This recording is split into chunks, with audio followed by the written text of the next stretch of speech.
Alright. Sorry, I was looking through my Celi's artifacts or relics and debating whether or not I want to farm some pieces for her. Because I think the 2 pieces that I can replace on my Celi or the pieces that I can afford to replace. Actually, I can try to go for a better attack rope too. Though to be fair, the crit damage on this is really good. So I don't know if I want to do that just yet. But I feel like I can get a better body piece, crit rate body piece, and then some better gloves on her, preferably. Preferably double crit, but something with speed would be nice too. Crit rate speed. It's gonna be pretty tough, but I think I can do it. I want to get my Celi to at least 70% crit rate. That would be nice. Ugh. Have you watched the Panakini trailer? No, not yet. I know it's out though. Maybe we'll watch it on stream or something. Get a live react. Get a live react going, because that's the content meta at the moment. Or perhaps it's always been. But yeah, welcome back everybody. And welcome everybody who's new to the stream. Been trying to catch you live for a while. Hey, thanks man. Thanks for finally catching a stream live. Appreciate it, man. Kick back and enjoy. You caught me right as I went live too, so you'll have a full stream to enjoy as well on top of that. Crack them with a cold one.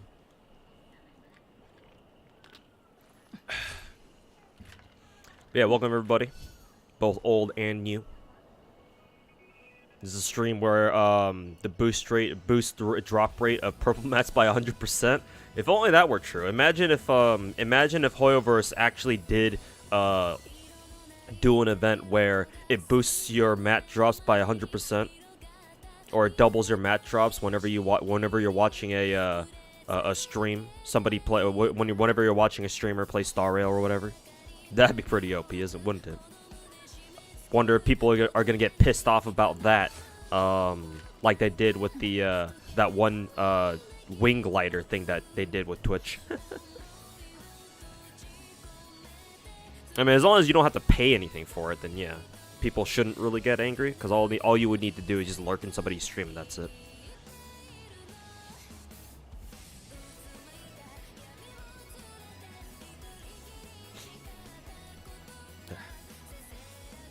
Currently coping for some electric pieces for Acheron.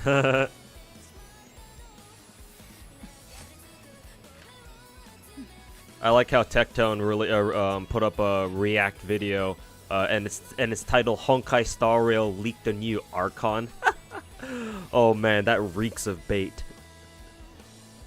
But it's gonna get some people, that's for sure.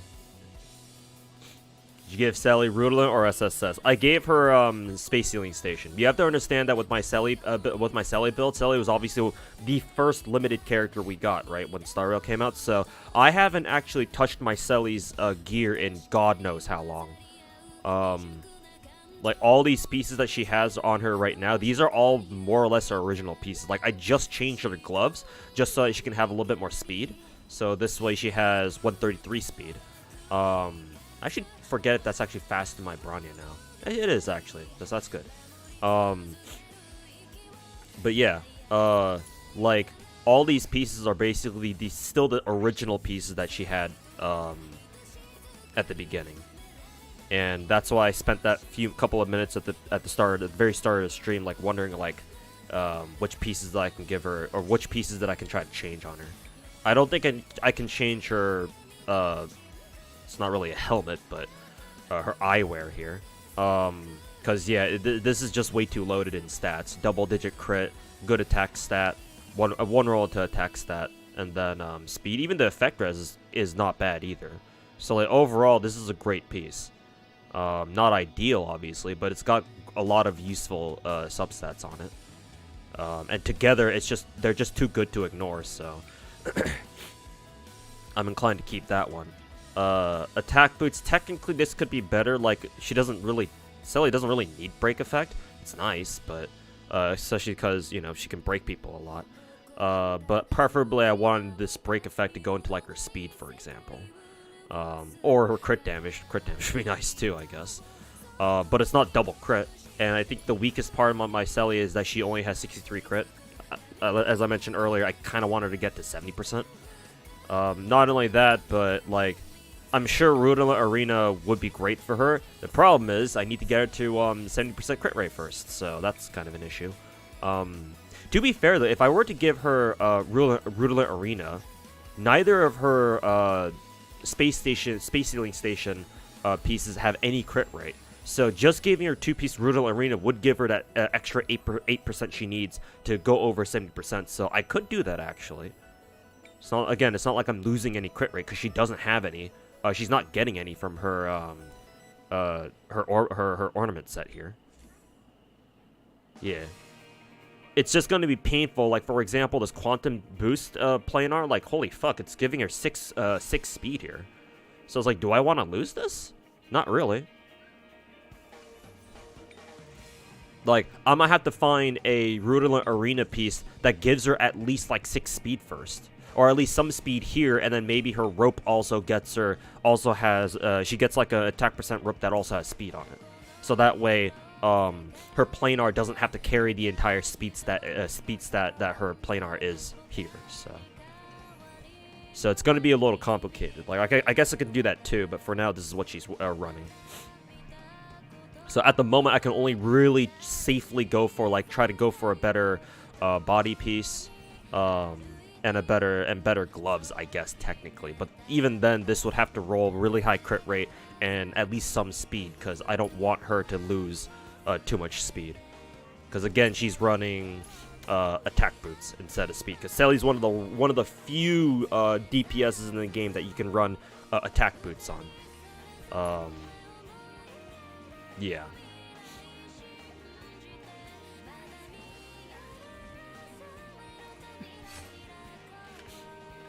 You were here last time, but you only lurked. Hey, thanks for stopping by last time, too. Appreciate it.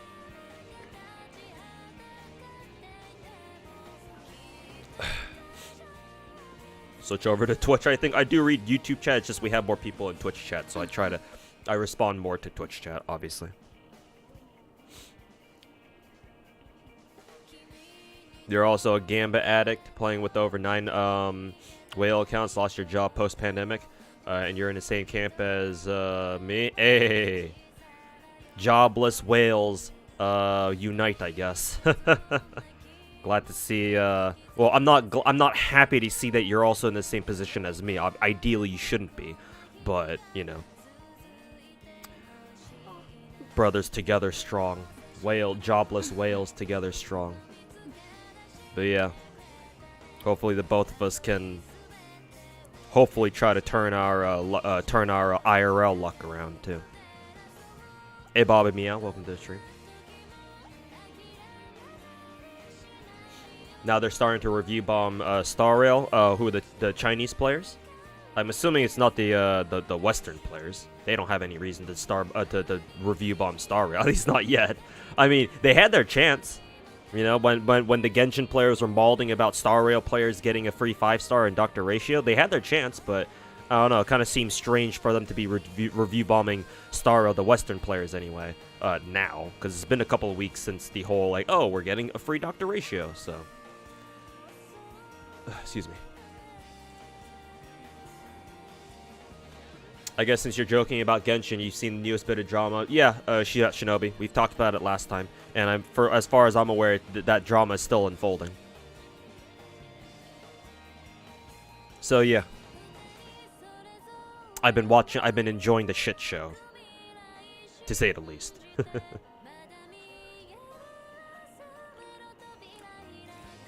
Granted Dr. Ratio to 140 speed, 50, 150 crit. 50, 150 crit. If you somehow get his crit rate to 60%, I feel like that'd be better. Because remember that the issue with an issue that Dr. Ratio has is that his attacks don't have a lot of don't have very high hit counts. And remember that in Star Rail, every hit that a character does through any of their attacks has a chance to crit, right? This isn't like FGO where it's a fixed crit chance off how many stars you have, and it doesn't matter how much. In the case of FGO, like their hit count doesn't really matter in terms of like individual hits critting. It's either you crit that attack or you don't. That the whole attack, that is. You can't. Characters and servants in FGO can't crit like individual hits, but in Star Rail they do. So, if I'm not mistaken, Dr. Ratio doesn't have very high hit counts, right? Like, his basic attack only hits once, his skill maybe hits twice, maybe only even once, and his ult only hits once, and his follow-up attack only hits once. So, on a character like Dr. Ratio, having lower crit rate is actually really bad for him because you have other characters like Selly, for example, whose skill hits 3 times. And so she can get away with a lower crit rate, like 63, 60%, because she has 3 chances to crit. So even with the lower crit rate, if she hits 3 times, and if the game allows her to crit any one of those any one of those individual hits, then that means that one of those is likely going to crit, and therefore her damage ceiling goes up a lot higher. So, like, if the 50 150 crit line works out for you, that's great. I would prefer seeing him with something like, you know, 50, 60, 130 or 70, 130, or 60, 140 or 70, 130. I feel like that'd be better. It's the reason why my Dr. Ratio, I was able to work on him over the past like day or two. Did Tamabot finally ping the Twitch stream? Yeah, it did. She did. It's why my Dr. Ratio has 70% crit rate but only 100% crit damage, with only about 128 speed. But I think that's good enough for him. But I don't know. Perhaps that's just personal preference.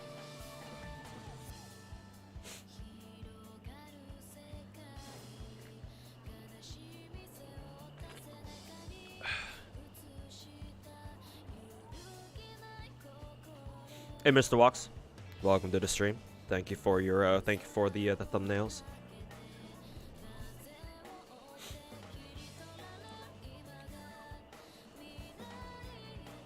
Had to go free to play in Guardian Tale. Alchemy Stars feels bad because God knows why they need that money.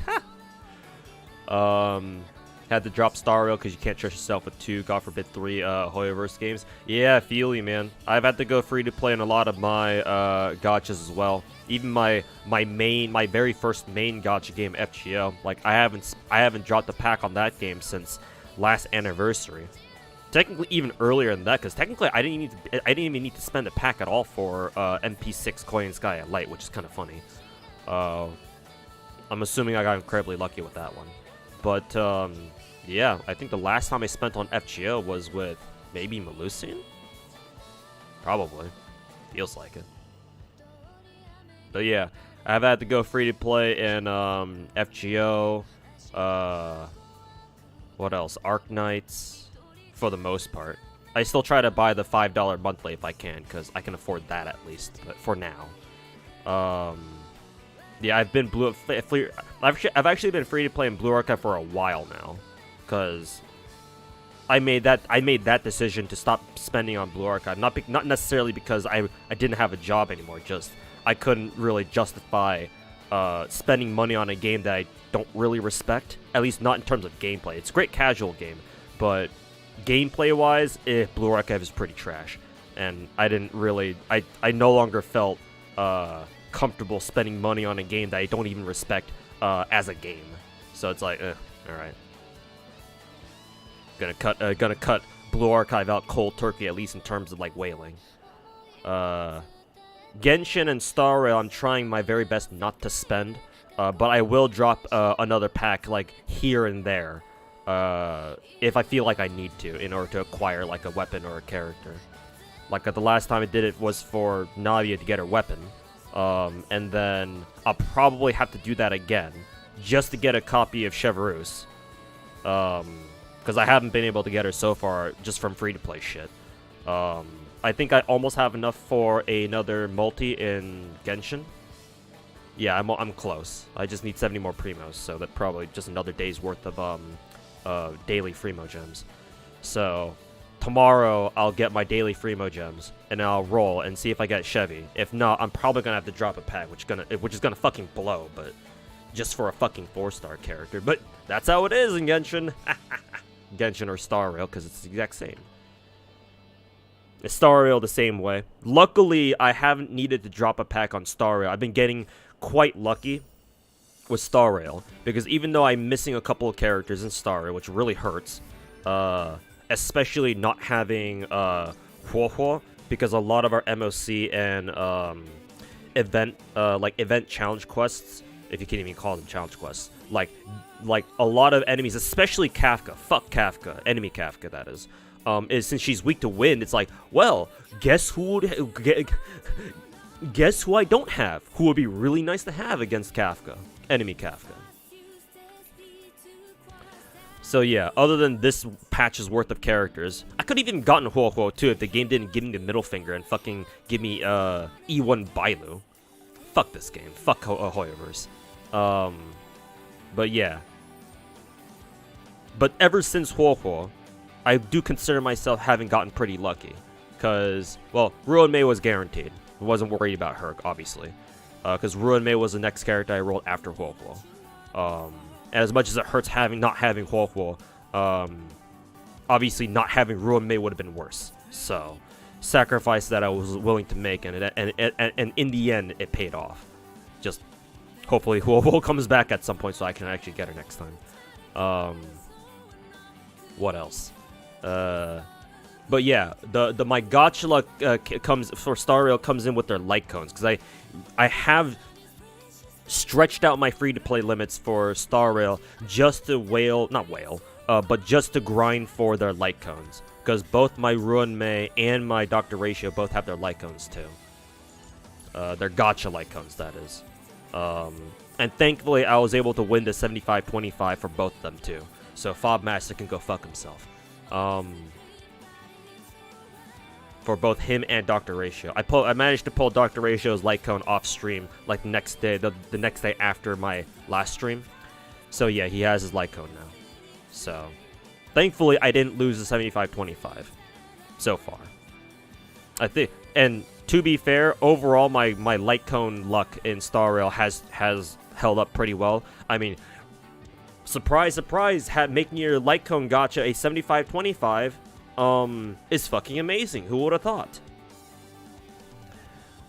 So yeah. I think I've only ever lost a light cone gacha like once or twice so far in the past year, which is pretty fucking good. And hopefully, you know, that luck continues to maintain itself. So far I actually haven't needed to spend a pack in Staria in like 5-6 months. Feels something like that. Maybe a little bit less. Maybe like 4 months, 4 or 5 months. So. But yeah, no, this is the end of my, quote, free-to-play run. The only reason why I've been able to have a good luck streak so far in Star Rail for the past, like, patch or two, no, past patch, because Runmei and Dr. Ratio is because, one, since I lost the coin flip for Huohuo, that meant that I guaranteed my Runmei, so I didn't need to worry about her. I got her light cone, lucky. I got Dr. Ratio's light cone, and Dr. Ratio himself was free. So, except for the 1.5 patch, which I believe was a Huohuo Argenti patch, 1.6 has been treating me excellently. I can't really complain. In fact, I can't at all. But that's gonna end with 2.0, because I've squeezed myself so fucking dry for Ruinmei's and Dr. Ratio's light cones. That means that I have nothing in the tank for 2.0 characters, like Black Swan, her light cone, Hanabi, her light cone. It's like, holy fuck, man, I'm kind of screwed. Unless I spend, and I don't want to. At least not at the moment. So it's gonna be a bitter pill to swallow. Like I feel like I'm so fucked for 2.0 as a free to play that I'm debating whether or not I even want to spend my my Star Rail Trailblaze power, our stamina here, on like trying to prep for Black Swan, because like I don't know if I'm gonna get her realistically. Like, as generous as Star Rail is, at least in comparison to Genshin, like I don't know if I'm gonna get Black Swan. I really don't. Right? It's not like I'm rolling for the light cones where it's like, oh yeah, you have a reasonable chance of getting their light cone, right? 75-25 odds are in your favor. At least they should be, unless your name is Fobmaster. Yeah, but these are characters. These are coin flips. So I don't know. I really don't know. So why review bump? There's some global people doing it on the Google Play Store. If it's only a couple people, it's like, meh, whatever. Not really much that they can do, to be honest.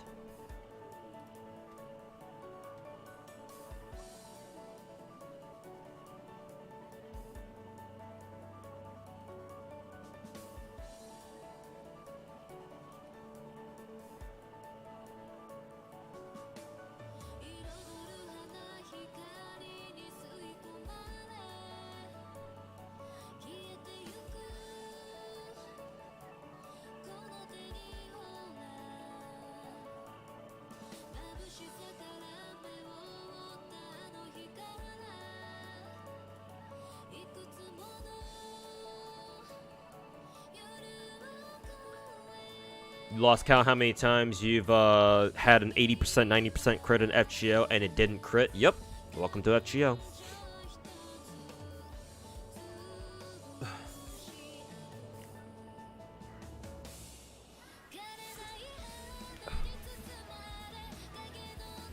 Got a once-in-a-lifetime event with Hoyo Games with Dr. Ratio, and we'll probably get another one this weekend after the stream.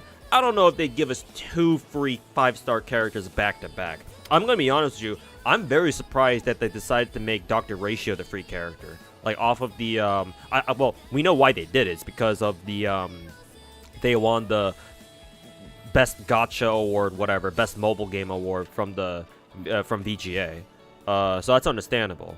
But I honestly feel like it probably would have been better as part of their anniversary, but eh.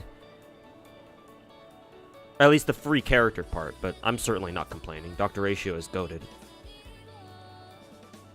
Hey Harry now, how's it going, man?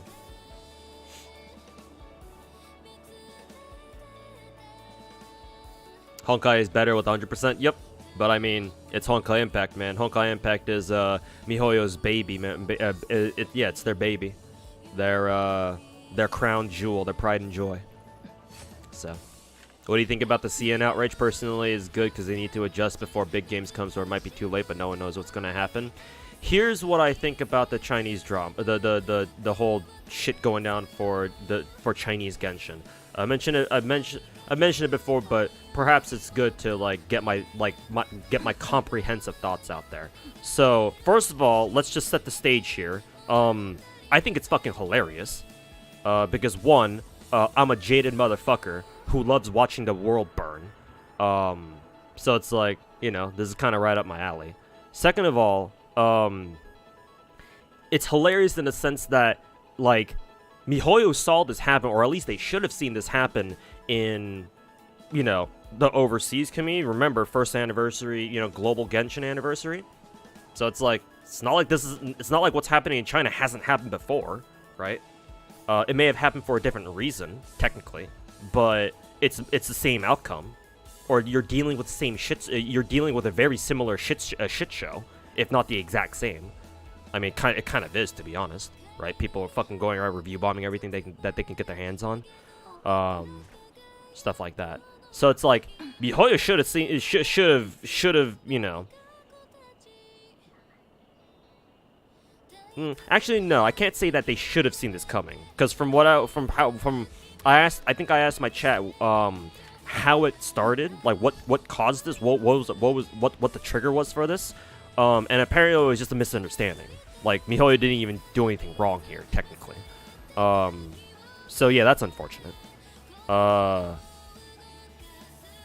yeah, I just find it hilarious that what happened here, right, with our first anniversary, is repeating itself almost, you know, the exact same in a different region, and their home region, no less, in China. So, all right, here we go again, I guess. But beyond that, what this tells me is that the concerns that a lot of the concerns that Genshin players, the hardcore players, do. Obviously, it's the hardcore players that have problems with Genshin. Maybe even some casuals too, but it's mainly us hardcore players, or maybe even if you're not hardcore, at least players who play Genshin on a regular basis, right? You can still play Genshin every day and not consider yourself super hardcore or anything. But the actual Genshin gamers, kind of weird to call them that, but whatever.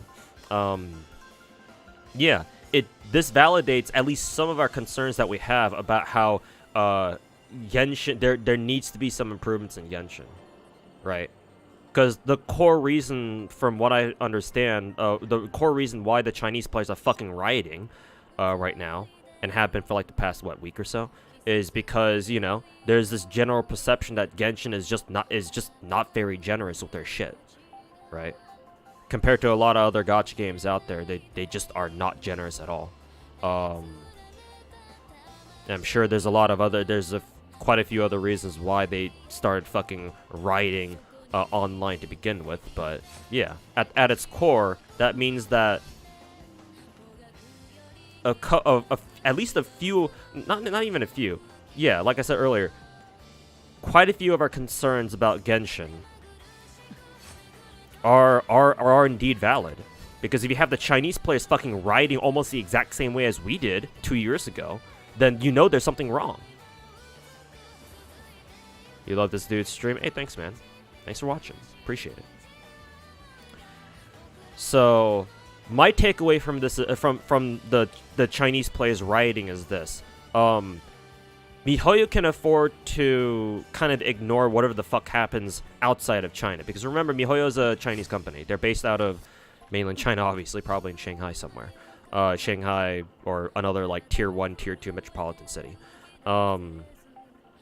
They can ignore everything that happens outside of China, because at the end of the day, we are not their home audience. We can riot in the streets, you know, digitally, all we want, and at the end of the day, Hoyoverse can afford to ignore us, because we are not their home audience.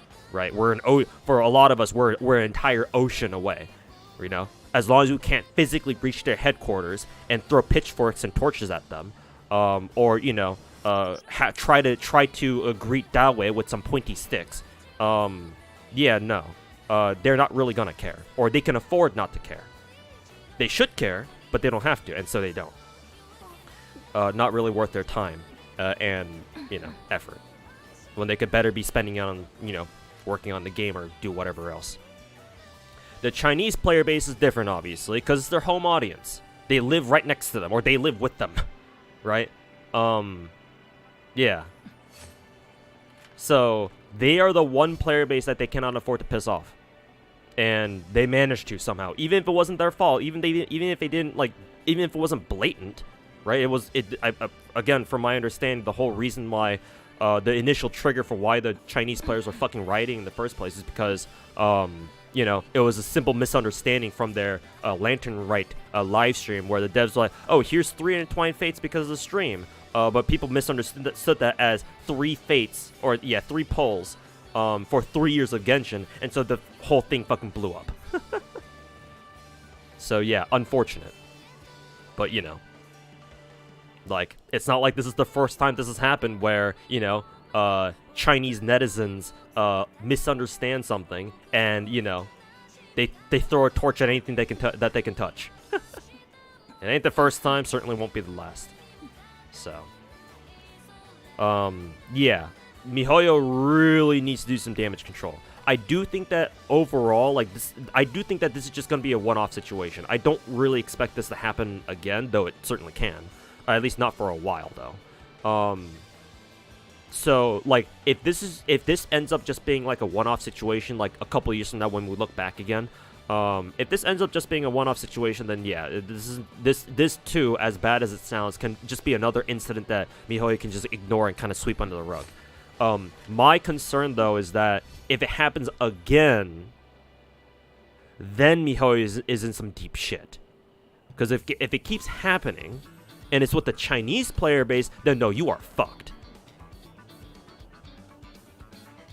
Ideally, they should take away whatever they should like learn a few things from this incident going on right now, so that they make sure it doesn't happen again. Because again, like I said, if it happens again, they're really in some deep shit. But again, I can't tell you how MiHoYo is going to react to this. So far, from what I've seen, their response is the usual, you know, censorship and like, their Douyin account or some of their social media platforms have been losing like literal millions of followers or some shit like that, and so they've basically been like either making or like mass producing or hiring like zombie accounts, dead social media accounts to like try to prop up their numbers, stuff like that. So they are doing what damage control they can do, but like damage control is not enough. You need to think about the future. But whether or not MiHoYo wants to, I don't know. One detail that that my Twitch chat told me that I think is also relevant here is that apparently the general operations manager of Genshin used to be the general operations manager or whatever. They used to have that same role for Honkai Impact, and when they were that for Honkai Impact, the Honkai Impact players didn't really like them. So it's like, like if that's the case, and knowing how, like, you know, I played FGO where we used to have a general operations manager that was kind of like similar. We just didn't hate him that much, or maybe we did. I don't know. But yeah, I can see why Genshin has taken the direction that it has. So it's like, just keep that in mind, right? Because likely Dawei and like the top level MiHoYo executives that he works with, they're not in charge of, like, you know, they're not concerning themselves with like general like community feedback, like community interaction, that sort of thing. Or hell, probably not even like, you know, how the game rewards its players for playing or being part of the community or whatever. And so I think that Dawe and other top level MiHoYo execs should involve themselves more deeply with the community and be like, okay, what's going on here, right? Why did this happen? And like, clearly, our first anniversary didn't do that, not to the extent that we wanted to, right? MiHoYo kind of learned their lesson, kind of, because they at least, you know, for the first anniversary shit, at least the stuff that they were initially planning to sell to us as like packages, they just gave away for free. So that's, you know, free stuff is free stuff. But like, you know, it's not like our anniversary has really improved that much either over the next 2 years. So it's like, yeah, clearly they didn't really learn that much of a lesson from us, you know, Westerners or us foreigners fucking, you know, rioting from first anniversary. But they should learn something from the Chinese players. Because again, us foreigners can't you know, can't change MiHoYo's mind about much of anything. But the Chinese players can, because they're their home audience. And if the Chinese players can't do that, then ain't nothing changing MiHoYo's mind about anything involving Genshin. So that's how it is, and that's how it's gonna be. Is it possible that the drama was intentional? Intentional for what reason? Why would it be intentional? Like, are you suggesting that Genshin intentionally made that drama in order to like for clout, or for like, you know, to like for social media attention? Because that ain't the case, bro. Genshin doesn't need that shit. Genshin's the biggest gacha game in the world. Why would it need any more exposure, man? Like, sure, 3 years on, I'm sure some people have kind of like dropped Genshin or don't play Genshin anymore, but it's still a wildly popular game. It's still the biggest gacha game in the world. So for that to be intentional, I find highly unlikely. Nobody, like, especially with the Chinese players, you want to fuck with the Chinese players? Go right on ahead, right? Go right on ahead, dude. I'll watch from a distance with popcorn and laugh at you the entire way through. Fuck around and find out, with the Chinese players especially, and see what they're capable of. Cause I ain't touching that with a 10-foot pole. Isn't exposure always good? Well, for smaller sub 100 sub 100 viewer Andy streamers like me, sure, but not for a big ass game like Genshin. Not really. Not in my opinion. They don't need that kind of exposure. Is, I suppose, how I should say it. Also, thanks for the brand new sub, Vin Smoke. Sorry that my stream alerts not picked that up. I thought I had yeah, my alert box is active. What the fuck is my... I hate it when my sub notifications fucking break on their own. But yeah, there, hopefully, even though it didn't say your name, there's a sub notification for you. But yeah, thanks so much, Vin Smoke, for the brand new sub. Appreciate it, man.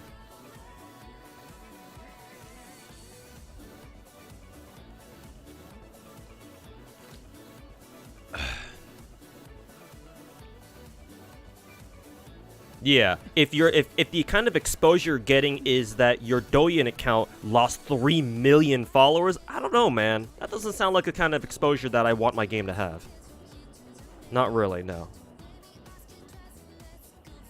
Genshin could milk a GSSR like FGO. I mean, to be honest with you, if Genshin ever did a GSSR, they'd be losing money. Remember, I've said this before, FGO's GSSR loses Lozingle money. But they do it anyway because it's tradition, because they've always done it.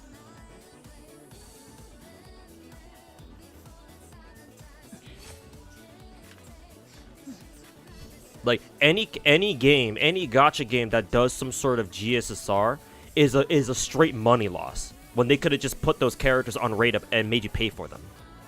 Or buy packs to roll for them.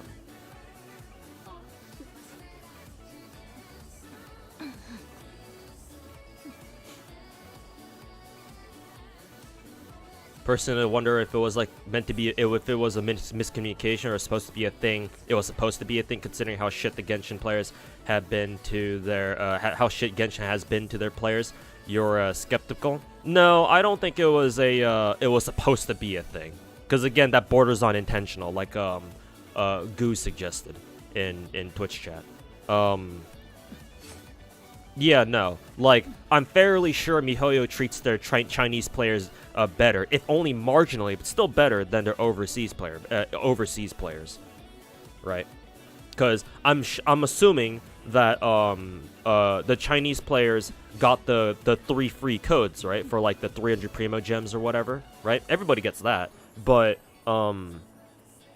we don't get the Japanese players, us Westerners. We don't get the we didn't get the 3 free intertwined fates just for the live stream like the Chinese players did. At least I don't think so, right? Unless I missed that somewhere. Which is possible. I miss a lot of things, to be fair. No, that 3 intertwined fates thing, it was supposed to be just a straight bonus for them, but the Chinese players misunderstood.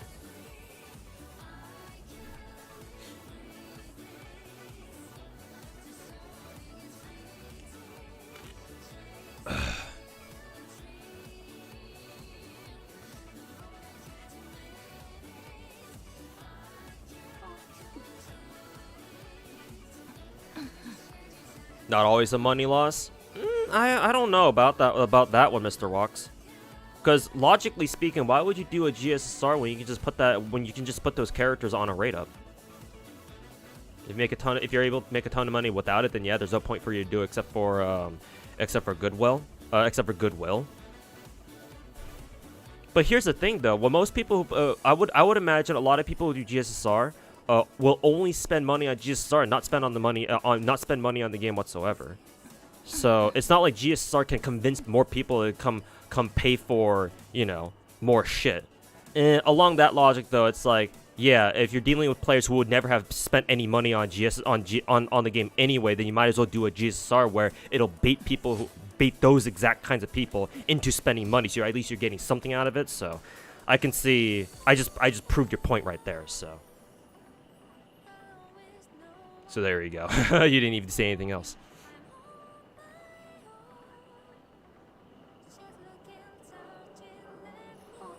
But yeah.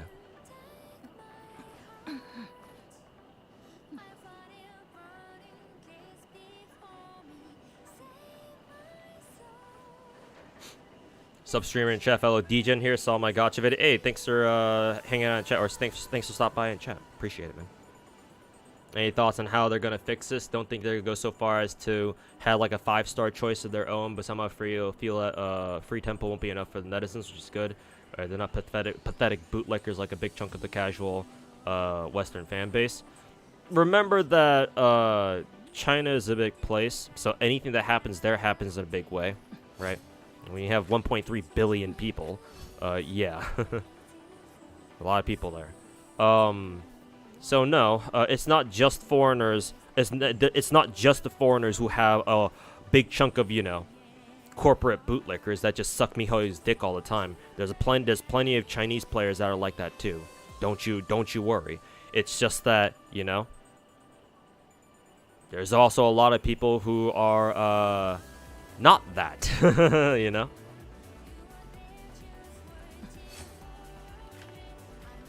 And remember that our first anniversary here overseas was a thing too. Don't you forget that. But to actually answer your question about how I think, or how they are gonna fix this,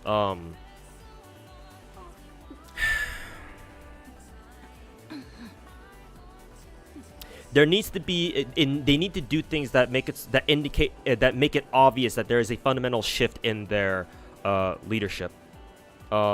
So basically, what I mean by that is, yeah, like you're right. It can't just be a single free multi, like an extra free multi that they give out for like Lantern Rite, for example. Because yeah, players will just see that as just more or less damage control and not like an actual like earnest effort to improve the game. Because that's how us foreigners viewed the first anniversary drama, right? When we started blowing up Genshin. During our first anniversary, when we realized that, yeah, this is all there is to first anniversary, it's not gonna get any better than this, and we started fucking rioting. they eventually miHoYo caved and decided to give us like some of the like not even some the packages that they were supposed to sell to us. They just gave us to that for free, right? So at least we got something out of it.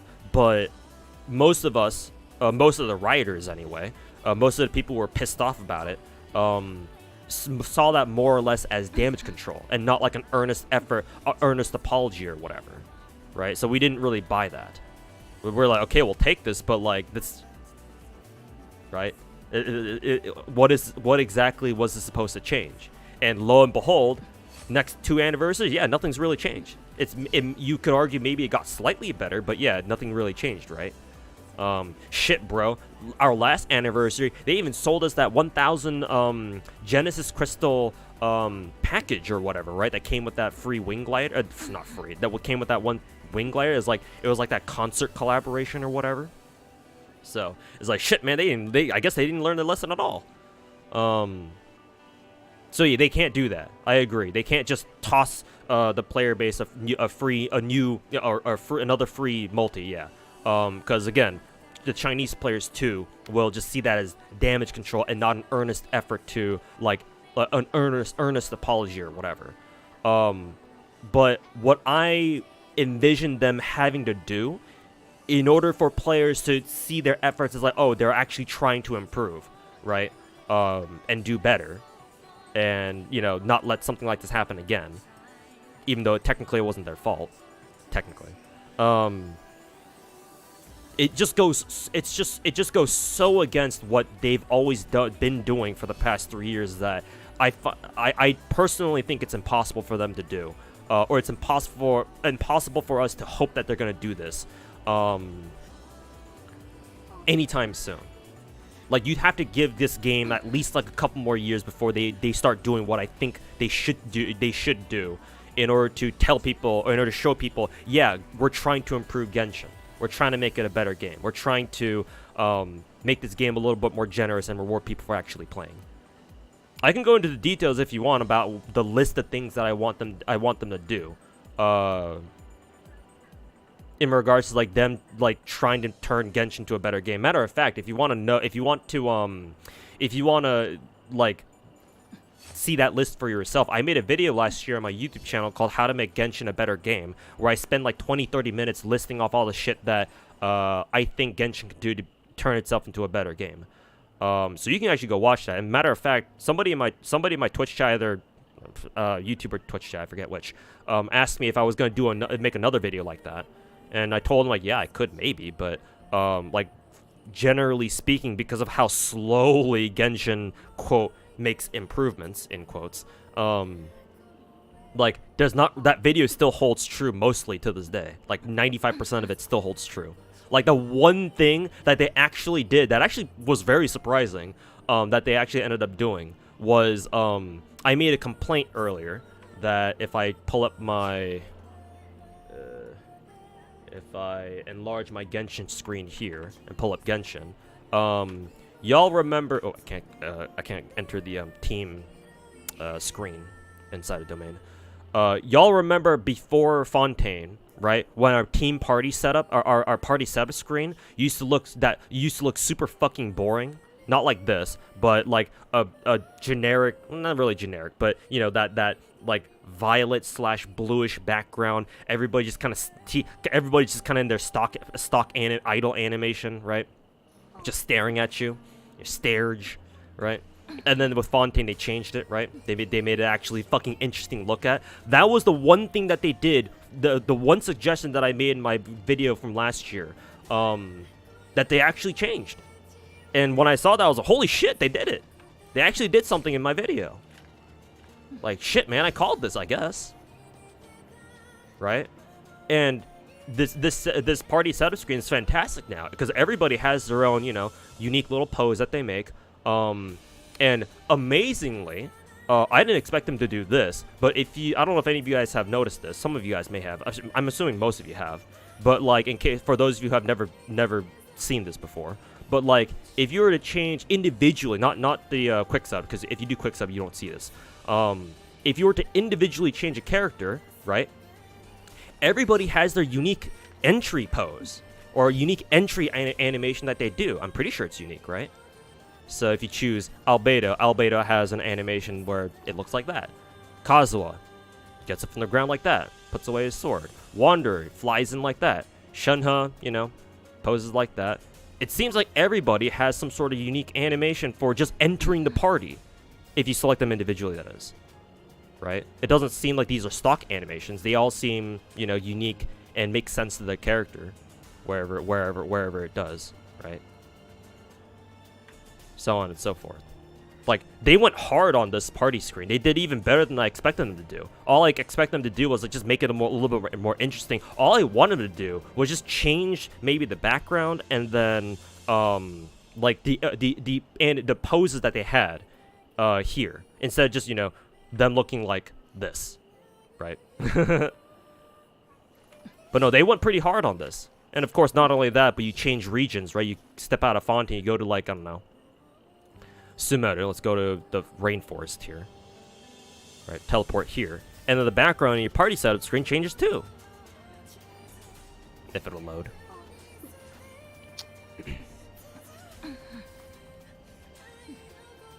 Yeah.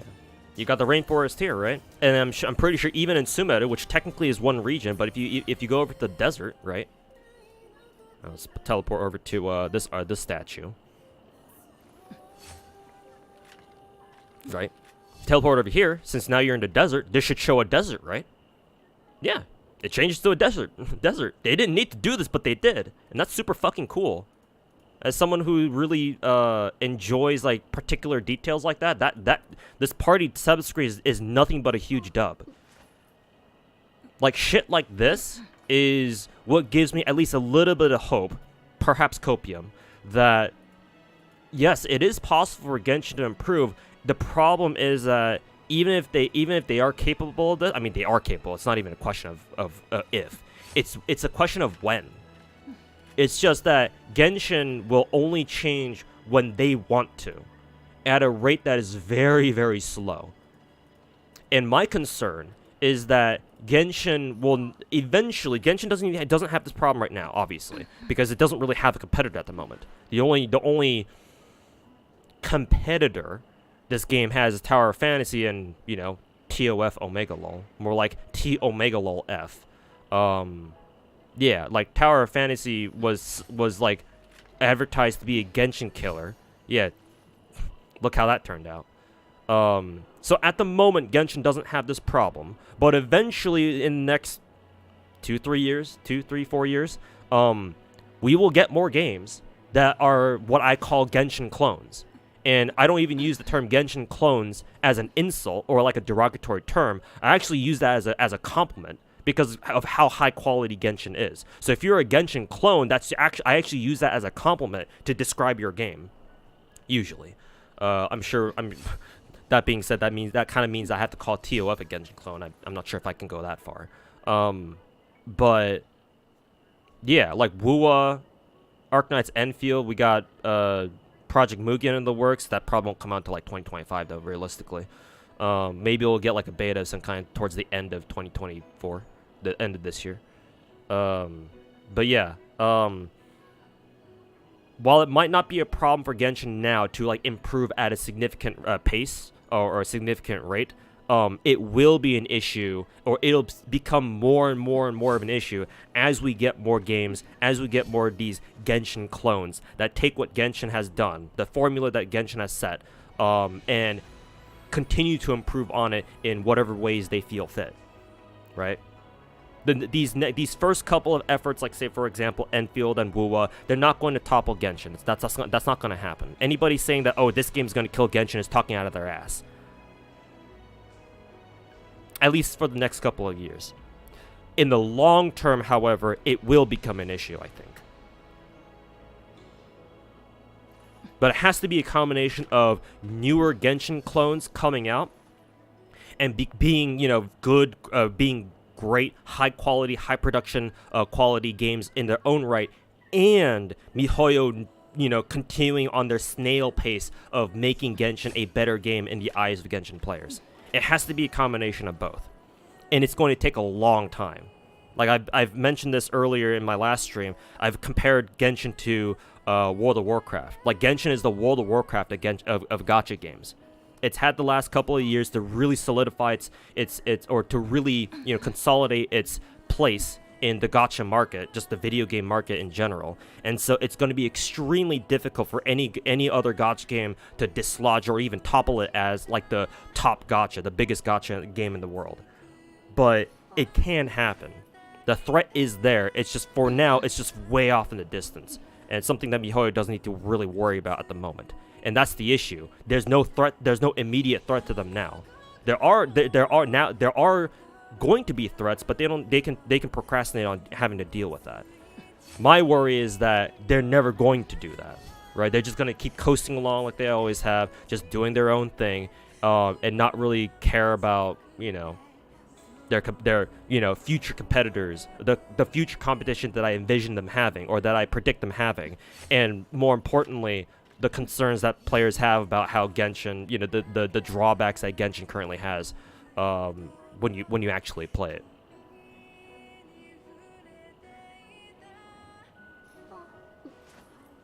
So.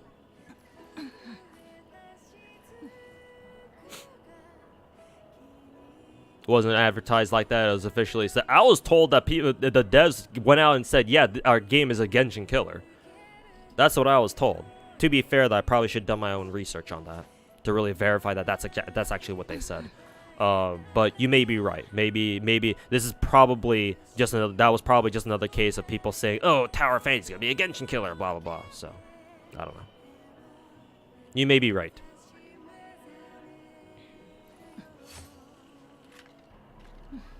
Yeah, Zelda's a Genshin clone. Remember back in the day when Genshin came out and people were memeing it as a Breath of the Waifu, and then Tears of the Kingdom comes out, and people were like, not everybody, but some people were like, "Hey, is this a new Genshin clone?"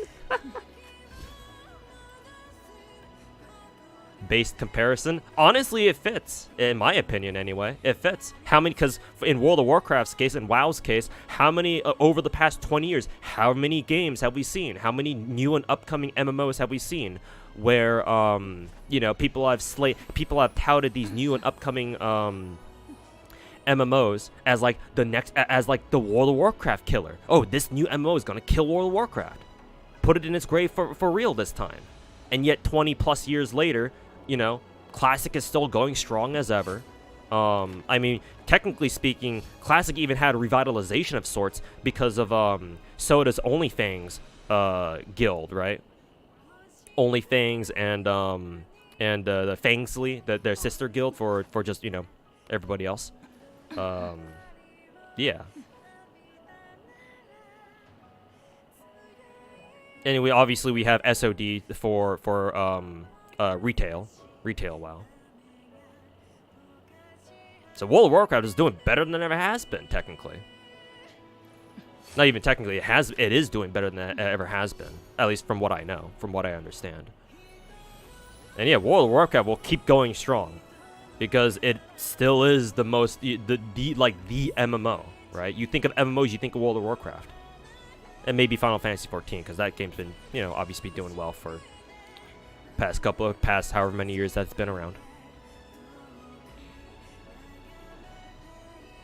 Yeah, can come back to World of Warcraft talk. Yep, because I brought up my Genshin to World of Warcraft analogy again.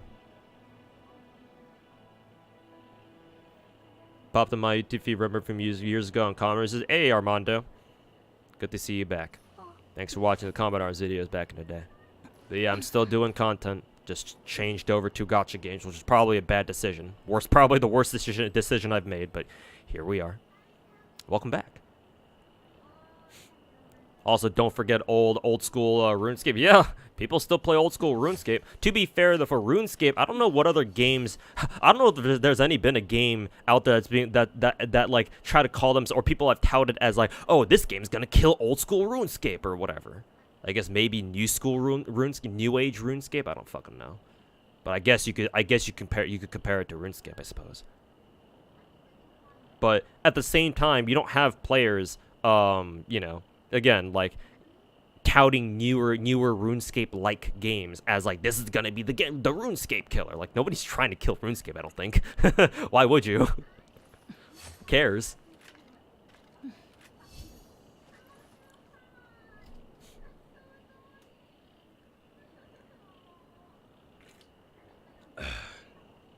It's actually dead right now, but in 2 weeks it'll get a ton of people back in. Yeah, but that's the thing. But people will always come back to World of Warcraft. Yeah, and people always play Classic, obviously.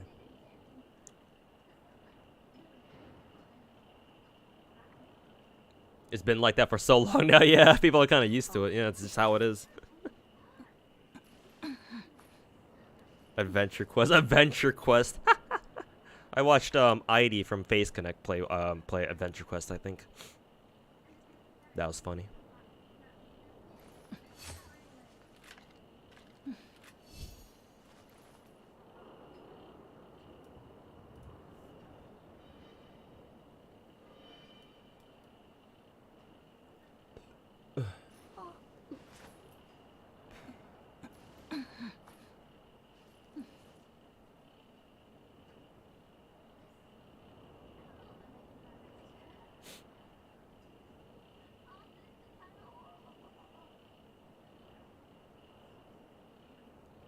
Okay, someone's doing another meme review tonight.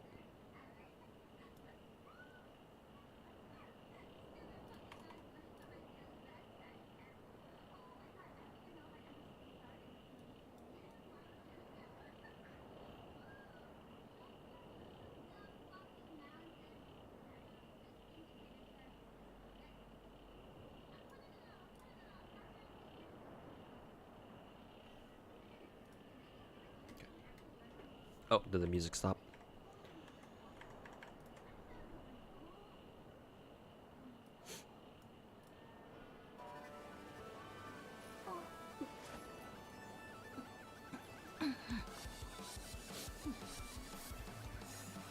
What's up for you? Hey, first roadkill. What's going on, man? Welcome to Twitch chat. I've been trying to do better with reading both YouTube and Twitch chat for today. You play Star Rail free to play, but you can't clear MOC. Been watching Mike clear the last stream with ease. Do you have any tips, or should you just ignore MOC? So, I'm because of your comment, I'm going to explain what Star Rail is really like. And remember, chat. I play 10 gacha games. Full time, well, 9 technically now because I dropped one of them officially. But yeah, like I feel like I'm pretty qualified to talk about Star Rail as like an actual game, like how the game works. So if you are free to play and you are struggling to beat MOC, it's not that you shouldn't keep trying, but understand that the higher floors of MOC, you need to hit a certain like the team threshold and have the right characters to beat it. The unfortunate part about Star Rail is if we go to MOC, for example.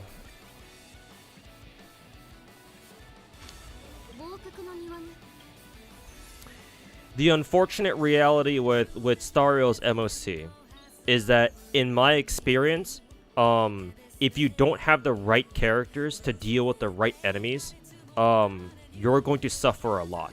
It's not that you can't do it without the right characters, as long as they are sufficiently, as long as they're strong enough. You are just going to have a much worse time with them, right? Against this deer boss, do you have Ruin Mei Jinglu, right? Or do you have a team that can basically deal with this dude, right? Considering these are also the other enemies that you have to deal with, the monkey boss, this fucking bitch that I hate as an enemy, and the deer boss, they're all weak to cryo, or I'm too Genshin pilled. They're all weak to ice. So what does that mean? Oh, guess what? Who are your ice characters? Who are your absolute meta ice characters? Ruin Mei, Jinglu, perhaps Pella as well, because I have Pella in this team. Right, Pella's really, really fucking good, especially with the tutorial mission. Yeah, I mean, technically, even Herta, technically, but she'd have to be really, really fucking beefed up, like have really good stats, and really good gear, for you to like feasibly use her against these guys. Even then, I wouldn't really recommend Herta for MOC just because, you know, you're dealing with bosses and neither of these enemies summon any like additional mobs that Herta can follow-up attack off of, so she's not even gonna be that good here. Not against these two. Against a Deer Boss, maybe, because the Deer Boss does summon ads that she can follow-up attack against. So she might be decent here, but not against these two. Yeah. So this is how Star Rail MOC is. You have to have, not have to, but you are strongly encouraged to have the right characters. They are all geared out of their ass, and yeah, max level, statted out of their asses, and you have to have the right ones, right? Against Kafka, do you have Daniel Alter? At least. Technically speaking, Dr. Ratio is actually even better here because, yeah, because these are the only enemies you face, and Dr. Ratio is really good at taking down this asshole. The Arumaton, the envoys. I just called them envoys, cause yeah, this envoy is also a fucking bitch. And in my experience, or in my opinion, you have to kill this bitch as soon as possible, because her stuns are fucking annoying, and she does a lot of damage too. So Dr. Ratio is even better than Daniel Alter specifically here, because he's a single target damage dealer, so he can deal with this asshole really, really fast, or he should be able to. Thankfully, Dr. Ratio was free. Everybody gets him. So as long as you log in during this period, right, for however long he's available for, you should at least have a chance of beating Kafka, right? Because you have the character. It's up to you now to level him up and give him a decent light cone, and trace him out, give him some gear, and then throw him at MOC 12. But since Kafka is the second half, it's like, well, can you get past first half first? You know, this is how MOC is in Star Rail. A couple things to keep in mind: Star Rail has only been out for a year, or not even a year. Typically speaking, in gacha games, the first year or so, the first year, couple of months, whatever, it depends on the gacha. That gachas that have like end game content like this. Typically speaking, for the first year or so, is always going to be the toughest for players to be able to deal with like end game stuff like this, right? Remember back when Genshin first came out, right? The first year or so, a lot of people had trouble with clearing Abyss, right? Doing clearing 36 starring Abyss, right? And the reason for this is that we just don't have enough characters, right? We don't have all of the, or we didn't have a lot of the super meta characters that people run now very frequently, very commonly in Genshin Abyss these days, right? Year one, we had National, right? People came up with National, but we didn't have Raiden yet. At least not until a year later, right? So people were running like what? Chongyun National? The OG national team. I'm sure that was good. I mean, Xingqiu Shangling is always good, especially with Bennett. But it's not Raiden good, right? Soon as you got Raiden, though, that all changed. But Raiden didn't come out until a year into Genshin's life cycle, or maybe like the tail end of the first year, maybe. Pretty sure Raiden was year one, right? Either year one or like the beginning of year two, something like that. Maybe year two, actually. Star Rail is the exact same way. To be fair, though, Star Rail, like, we have a lot of the really, really strong characters. I feel like Star Rail has a lot of the really, really strong characters now. Because clearly, well, most of Star Rail has been, Star Rail's, like, quote, meta has been the splash damage destruction characters. The characters I'm talking about are Blade, Jinglu. Oh, I forgot that my Genshin screen is probably taking up half the screen right now. Sorry about that. There you go. Blade, Jinglu, and of course, who can forget Mr. Daniel Alter. These are the kind of characters I'm talking about, right? Daniel is just obviously the strongest character in the game, and he will continue to be, especially with Hanabi joining us, with second half of 2.0 most likely. Jinglu is a close second strongest character in the game. She's just fucking absurd. And Blade is probably third strongest, like not as absurdly busted as the first two, but still very, very strong. And it's because of the splash damage attacks, right? That there are attacks that they can do where they not only do a lot of damage to their main target, but they also hit enemies on the sides too. The reason why that meta exists is because a lot of enemies, a lot of bosses in this game spawn additional enemies, right? Or they come with additional enemies you have to deal with. And that's a lot of bosses. A lot of bosses in the game do that. They have a move where, they summon additional enemies, you gotta deal with them. And if you don't have a single target, it's kind of hard for them to deal with all of them at once. That being said, with Dr. Ratio, they did, put in MOCs where you do need to deal with single target enemies. So, the potential for the, quote, meta in Star Rail to swing back and forth, to like kind of, oscillate back and forth between single targets and AoEs and stuff like that, it'll always be there. And obviously we just got the pure fiction game mode where you kind of need AoEs, right? Argenti, Herta. So, like, characters, like certain characters will always have a place. But generally speaking, the meta kind of looks like these three: Blade, Jinglu, Daniel, Alter. And now that way everybody has a Dr. Ratio, you've got your single target damage dealer now. So over time, the player base will get more and more access to more and more characters who will be able to do better and better things. And through that, MOC will be able to you'll be able to more easily deal with MOC. But again, it's just this first year or so that's always a challenge for a lot of free-to-play players. Not only that, but I do consider MOC to be a bit of a tougher challenge. Or not, actually no. Star Rail is just overall just a tougher game than Genshin. Because in Genshin, you have a lot more control over your characters. Obviously, it's a 3D, it's a 3D action game, right? 3D open world action RPG. So your actual skill, as much as weird as it sounds, talking about skill in a gacha game. I'm sure. Your actual skill matters in Genshin, right? Your iframing, your iframe dashes, your rotations, every other mechanical aspect that goes into playing Genshin Impact, they matter, right? Because the better you are at Genshin as a player, the better you'll do.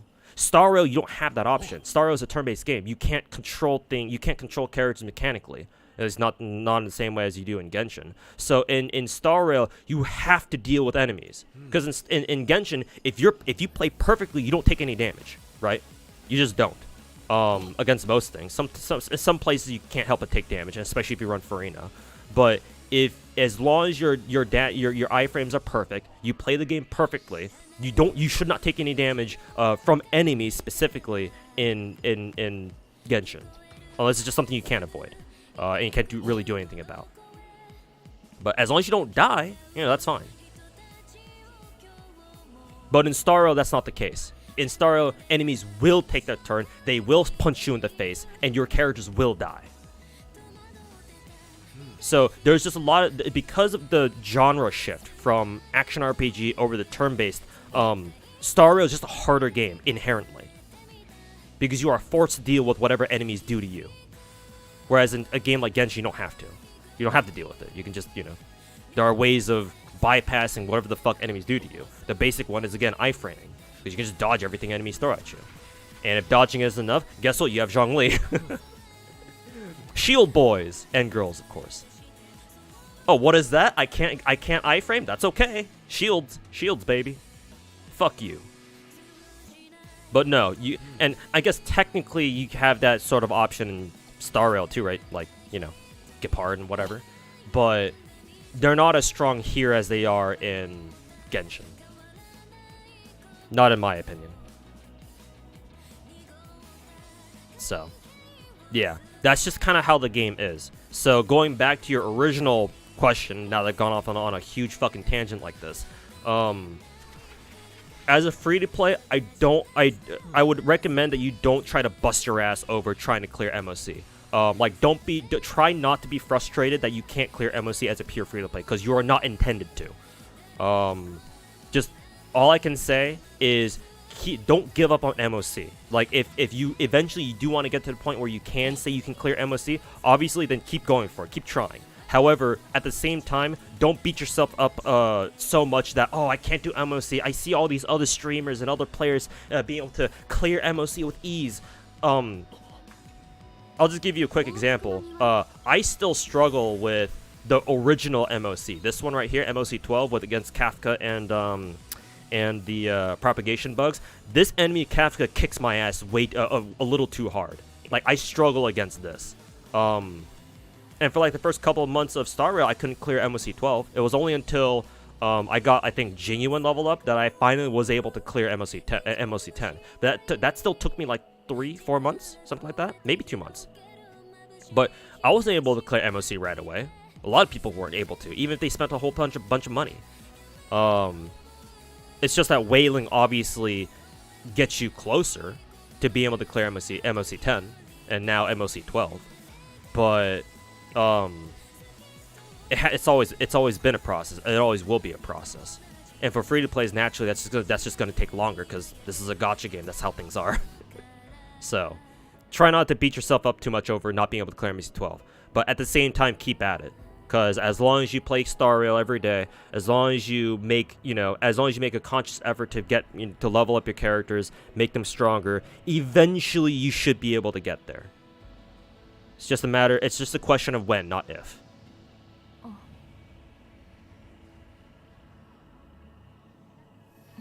Don't shield suck in Genshin.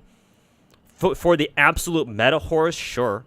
But for 95% of the player base, no, shields are still some of the best things in the game.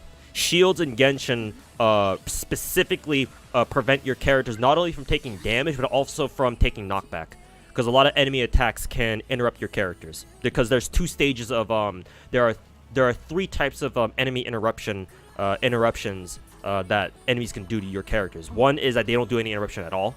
Like weaker attacks that hit your character, but your character can just kind of ignore them and keep doing what they're doing, like keep attacking. The second stage of interruption is when it's an attack. It's like a medium-sized attack where if it hits one of your characters, if it hits your main character, it stops what they're doing, and makes them flinch, right? But they're still standing. It's like they kind of go ugh, but they're still standing. They don't get launched, right? The third stage of interruption is when it's like the heavy attack, and it does send your character flying if they get hit by it. So, if your character has a shield, any shield, it stops them from getting knocked back. And knockback is one of the worst things that your character can experience in Genshin, especially in Abyss, because if your character gets knocked back, yeah, that's a DPS loss. It just feels annoying, you know? So no, shields are still very, very strong in Genshin. The reason why you've been hearing that shields are not good in Genshin is because of all the fucking meta whores who fucking circle jerk DPS, and that's all they do.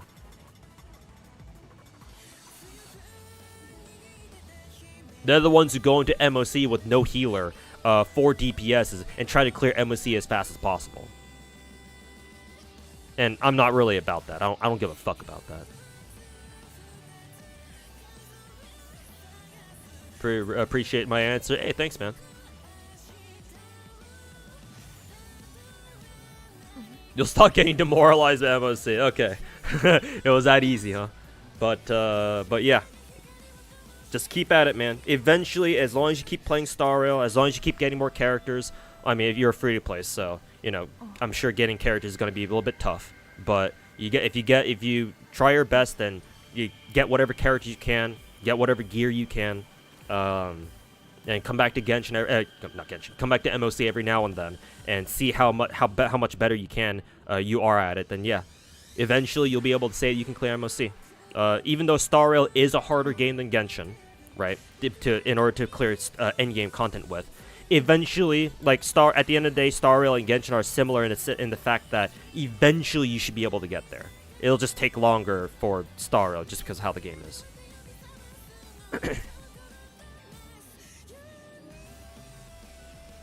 people shame me for using Zhongli just because of jelly.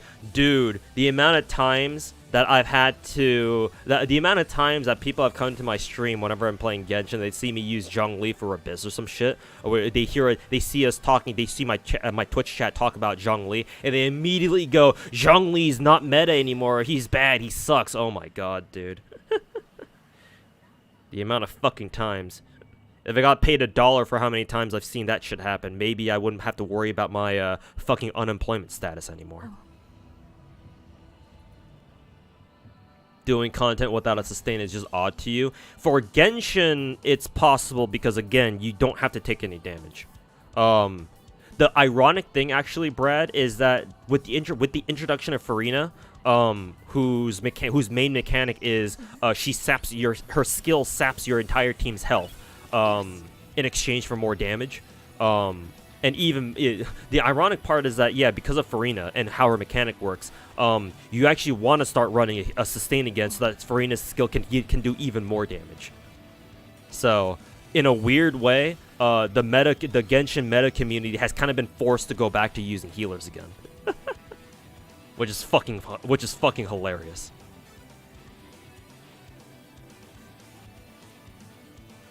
Free players like you are stuck with weak starting characters like Daniel, like regular Daniel and Trailblazer. I mean, I wouldn't say Daniel is weak, but yeah, compared to like some of the crazier fucking 5-star characters we have, yeah, it certainly feels that way, doesn't it? You can still get most of the... Yeah, you can still do, like, as long as you've been playing for a while now in Star Rail, even as a free-to-play, you should still be able to clear most of MOC. It's just that, like, MOC 9, 10, 12, 11, 11, 12, I can't count, that you'll obviously have some trouble with. But everything else you should be able to do. Or everything else you should still be able to get the... You should still be able to get the rewards for. So, like, yeah, just keep, obviously you'll still keep doing it because they offer you can still get something out of it. But yeah.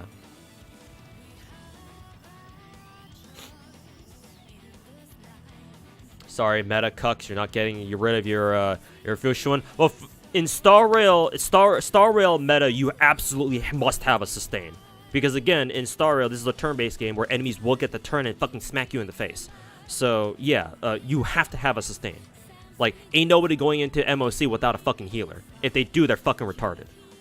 Or if they do and thinking that they can actually clear it, then no, they're fucking retarded. Like, at least bring Gepard. But even then, without a healer, Gepard can only do so much. At least, I think. Yeah. Enemies in MOC 12 now, like MOC 11, 12, they just do a little bit too much damage for just a shield sustain to be enough. Unless your Gepard is just that fucking cracked, I guess. The long marathon of my videos there. I say, oh, thanks, man. Well, what kind of videos did you watch? Like my whales? Usually these days, I mostly do like whales logs videos. Admittedly, I've been slacking. I've been slacking hard on like actual YouTube content though. This week, I am working on a couple of FGO videos for my Patreon. Yeah.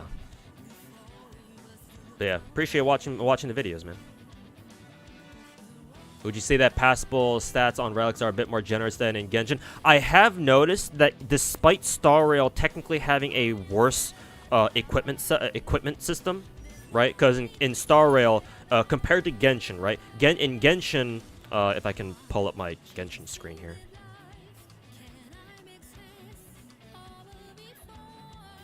Hopefully that's good enough. So in Genshin, right? Genshin characters only have to have five artifacts. And then in Star Rail, you have characters that can take 6. So just that difference alone, the additional relic that Star Rail characters need, is it just makes it that much harder to give them proper gear setups, right? And not only that, but in Genshin, because artifact you only need to take 1 artifact set. You only really need to worry about 1 artifact set if you want to run a character with, you know, a 4-piece set. It's either that or a double 2-piece, right?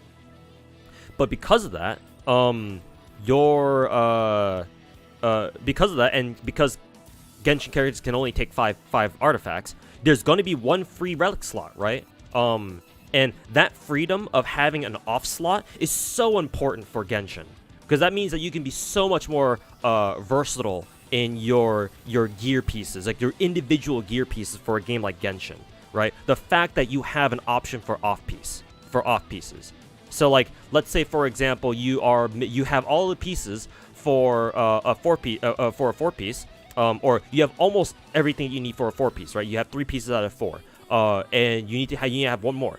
Well, that means you can farm literally any artifacts in the game as long as you get one that you're looking for, right? For example, a proper cup that has the proper, elemental bonus. All right, you're good to go. You just need to find the 4th one to complete your 4-piece, right? It's a lot. Technically speaking, it's a lot easier to gear out a Genshin character as opposed to a Star Rail character where you don't have room for an off piece. Not really, no. Because again, that addition of that extra relic slot in Star Rail means that you can run a full 4-piece orbital set, or double 2-piece for some characters, and you have an inner 2-piece ornament set. And in Star Rail, you basically have to run a set, because set effects in this game are super important, right? Because you need to squeeze as much damage, as much efficiency out of your characters as possible in a game like Star Rail, because again, enemies will hit you. You have to deal with it. Every action that your Star Rail characters do is meaningful, or at least it should be. You can't waste your if you want to play Star Rail optimally, and you have to, or you should, at MOC 11, 12, or Pure Fiction 4, whatever, any endgame thing. Yeah, you need to give your characters as much of an advantage as possible, because without it, they're just gonna get shit on. At endgame Star Rail, like there's not really much wiggle room here, like there is in Genshin. Plus in Genshin, because again it's because of its genre, and because of its genre, you don't even need to run a full fucking set on characters. Like, you can legit just run 5 really, really fucking goated off pieces that don't make a set at all, and technically that character is fine, right? Yes, artifact sets in Genshin are very strong, obviously, but you don't have to run them. You don't need to. If you have 5 good off pieces, bro, they're good. I mean, that's what my Traveler has, I think. Yeah, my Traveler literally doesn't have a set piece at all. She has no set pieces. But her stats are good enough. She's got good enough ER. Where is she? Yeah. Like, her stats are really fucking good. 84, 214. She's got a great weapon in R1 Jade Cutter. She doesn't have a set, but she doesn't need to, because every single one of her pieces are pretty fucking good. Look at her timepiece, attack percent. Attack percent, double crit. Timepiece, really good timepiece, double crit ER. I don't know where I got this feather from. Fucking double crit, 34% crit damage. This is a 40 CV feather. Holy fuck. Omega good flower. This has got to be 40 CV. What, 26.4? 26.4? Yeah, this is over 40 CV easily. It's 45. And then she's got this helmet. Not the greatest, but it's giving her a lot of ER, so that's good. And the reason why I run my Travel like this is because that way I can switch her between any element that I want her to. I mean, she's on Hydro now. I don't really use her as Hydro, but I mainly use her as Dendro. And if I put her as Dendro, she's amazing. Like, you have this freedom with Genshin, where yeah, as long as their stats are good enough, fuck a fucking artifact set. This is good enough, bro. And with all the other characters I have in my Genshin account, yeah, I don't give a fuck if she doesn't have an artifact set. I can't do the same with Star Rail. That's just not a thing. Not really. Unless, like, each of their individual pieces are so fucking cracked, like, God knows how much CV, and, subsequent substats. But Star Rail's only been out for a year. Very few people, if anybody at all, have, a character that they run with 6 off pieces. 6 off pieces that have godlike stats, right? If you are that kind of person, wow, why are you playing Star Rail? Why did you just go buy a lottery ticket? The fuck are you doing, wasting your time playing a game, playing a gacha game? So no, it's just not a thing, That being said, I say all this, and yet, going back to the original question, I think, going back to the original question that somebody asked me in Twitch chat. Despite all this, I will say that it's not as important to get like the absolute fucking goated substats on your Star Rail characters. That's the hilarious irony of a game like Star Rail. Technically, you don't even need to have that good substats for a game like Genshin either. Technically, it's just that for Star Rail, it's not as pronounced. It really isn't. I don't feel. Like, your characters don't need to have absolutely goated stats. Like, my Dr. Ratio, his stat line is okay. He's got good stats, but they're not amazing. Like, some of you guys in my chat have Dr. Ratios that have much better stat lines than mine do. You know, proper 1 to 2 crit damage ratios. They've got their own light cone, blah, blah, blah. Or maybe not the light cone, but, like, their subsets are fucking amazing. I think I saw a Dr. Ratio like that the last time I streamed. When I looked at a free-to-play's Dr. Ratio. That was really, really fucking good. So, like, yeah, clearly my Dr. Ratio is not, like, one of the best ones out there. There are better ones than mine, technically. Not technically, there are better ones than mine. But, guess what? This is good enough. I can still beat MOC12 with this. Right? With how my Dr. Ratio is now. I mean, I was able to beat him without this. So, without his gacha light cone. And instead, I was using him with, S5 swordplay, which, to be fair, S5 swordplay is still really good. But now that he has his gacha light cone, like, he's good, bro. He's fucking good. Yeah, that's like the true irony of Star Rail versus Genshin. Because even though in Genshin, technically it's easier to gear out characters, you kind of need to min-max your stats in Genshin a little more than you do in Star Rail. So I guess it's kind of like a trade-off then. Like, pros and cons to each, I suppose. At least that's just in my opinion. Maybe your guys' experiences with... If there are those of you in chat who play both Genshin and Star Rail, maybe your experience is a little bit different. I'm just telling you how I felt when playing both of these games. Obviously, everybody's individual experiences playing both of these games can be different. That's just my take. But you asked what Bronya body and chain piece for main stat? Body and chain piece. Oh, easy. Rope. If you're talking about her rope, energy regen. Easy. Supports should run energy regen rates because support characters have extremely powerful ultimates. The more often they can use their ultimates, the better. So, energy regen. Body, that's also easy crit damage. Bronya only scales off of crit damage, and so you give her crit damage body because it's the only piece. It's the only piece in a character's gear that gives you crit damage main stat. So yeah, that's easy. Hey, Rojoin. How would you compare the experience between Genshin and Star Rail? Is it very similar, or you're unfamiliar with both? They are quite different. I will say, though, that if you do end up playing both of them, they will have a very similar feel to them. Like, a similar atmospheric, if that makes any sense. Like, the ambience will be pretty similar. There's going to be a lot of things between these two games that kind of overlap. That you'll recognize from one game or the other. However, the overall experience is much different. Much different. Genshin is a much more casual game. Most of the time. Genshin is meant to be casual. It was designed to be casual. And so, you should play it as such. Because if you try to play Genshin as a hardcore, unless you're like me, where you're a hardcore player who understands that Genshin is a casual game, and therefore, like, a lot of things about Genshin just won't sit right with you, and you're still okay with that. Unless you have that sort of Giga Chad mentality, if you try to play Genshin as a hardcore player, you're not gonna really enjoy yourself. I mean, you might for like the first, like, I don't know, couple of weeks maybe, month or two. Depending on how much enjoyment you can extract out of playing Genshin like that, but eventually the drawbacks of Genshin Impact as like a hardcore player will just become too much for you to ignore. So play the game casually. It's meant to be enjoyed casually, and you should play it as such. Star Rail is where you can afford being more of a hardcore player. Yeah, min-maxing stats, farming for shit, stuff like that. It also has the content to match too.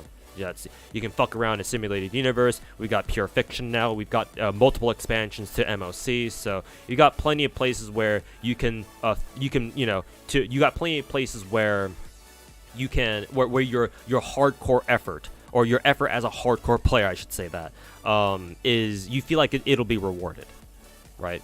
All these game modes that you can play, that you can throw your super heavily invested characters into, and get rewards from. So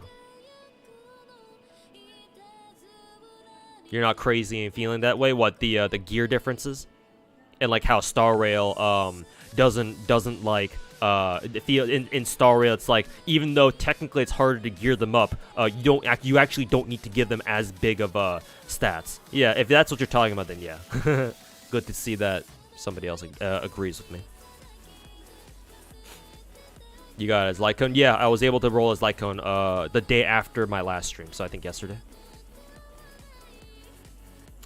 Don't play more gacha games and throw your money at Losangle. Not really, Rojoin. I wouldn't recommend that, because remember, the money you throw at Losangle, most of it's not even going to go to Losangle themselves. Most of it's going to go to Sony, because fucking Sony is leeching all the cash from Losangle, so that way, so because of that, Losangle can't even fucking pay their staff.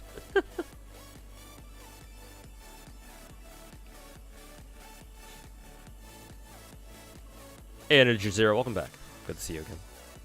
Will you try Kuro Game's other child PGR? When I watched Fobmaster's reaction to my gacha addiction video, I do know that he was wondering why I never picked up PGR, and he did guess correctly that it's because I wasn't playing PGR back when it first came out. I may pick up PGR in the future, like if on the off chance that somehow like I become a big streamer. Good joke. And I'm able to make a full-time living off of PGR. Just get a fucking full-time job, maybe. That'd be nice too. Yeah, and I feel like I had the time to try out PGR. I wouldn't be against it. Like, try out PGR, try out Reverse, try out these other gacha games. I'm not against it. It's just that for right now, the 4 or 5 gachas that I have my eyes set on for sure are, Z3, GFL2, Wuthering Wuwa, and Enfield. So, but I'm open to trying PGR. I just kind of needed the time and the or for now the money, and the time to be able to do that.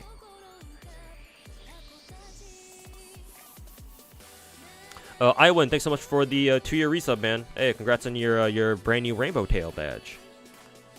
Feel like if you go hardcore in any gacha game, you'll feel lead to burnout. However, sub boss, yeah, that's the thing. Well, hardcore doesn't really necessarily mean burnout.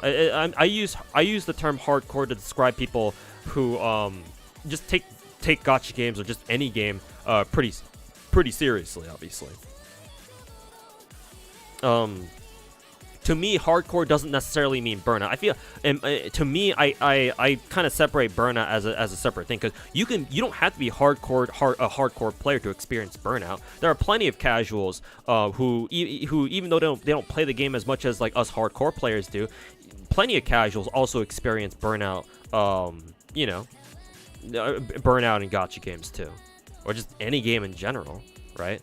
Maybe they just don't feel like playing Star Rail for a little bit, or just any gacha game for that matter, right?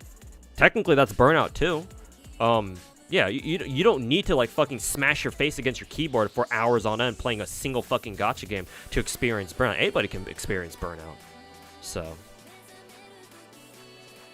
even if you're a casual and you say you experience burnout, I'm not gonna judge you for that. Everybody has their own reason for playing fucking for doing anything, playing gacha games in this case.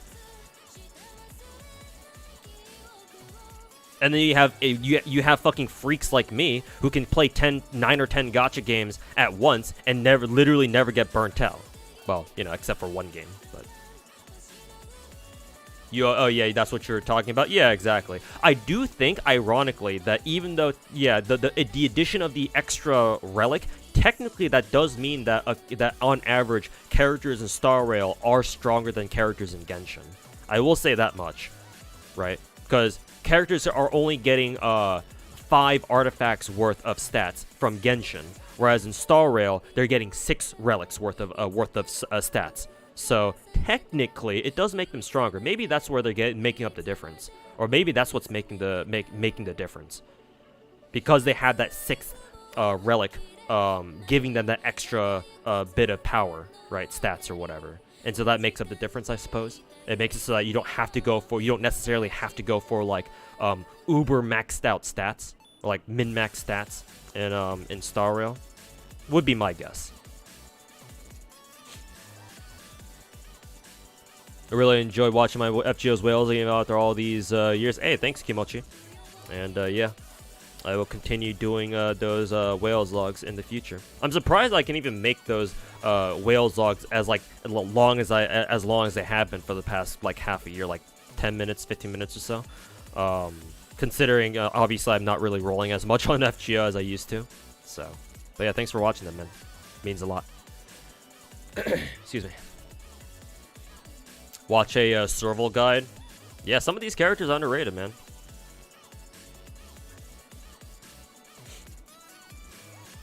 Do you only play gachas, or do I play any other MMOs? I don't play MMOs. I've actually never played an MMO.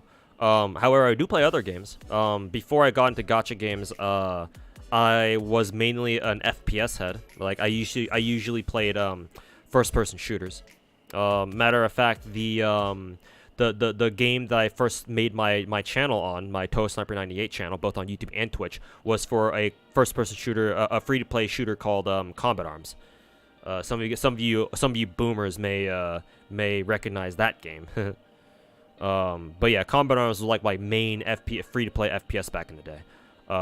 It should not surprise you to know that I also wail on that game. Kick. No surprise there. But besides Combat Arms, I played a lot of other first-person shooter FPSs too. Lots of different kinds of FPSs too. Free-to-play FPSs too. Like I remember playing AVA. What are some of the other ones that I played? Alliance of Valiant Arms. Arctic Combat. I don't know how many of you guys remember Arctic Combat. I loved that game. That game was super fun. Too bad it died like a year in though. But I enjoyed that game while it lasted. Arctic Combat, Soldier Front. Oh yeah, Soldier Front was actually my very first FPS, or PC FPS. Yeah. Yeah, because my friends got me into Soldier Front 1. Matter of fact, it was the same protagonist friend, because we go way fucking back. He got me into Soldier Front 1 and into Combat Arms as well. So, but yeah, Soldier Front 1. I also played Soldier Front 2 when that game released. Yeah. I tried out lots of free-to-play shooters. I'm pretty sure I played Sudden Attack as well. Yeah, Sudden Attack. Yeah. And for like not non-free-to-play FPSs, Call of Duty is my favorite one. Like, I know people always give shit to Call of Duty, or they always like to shit on Call of Duty for, like, you know, oh, Call of Duty, kick. But it's still my favorite arcade shooter. Like, no other game, like, quite feels like Call of Duty to me.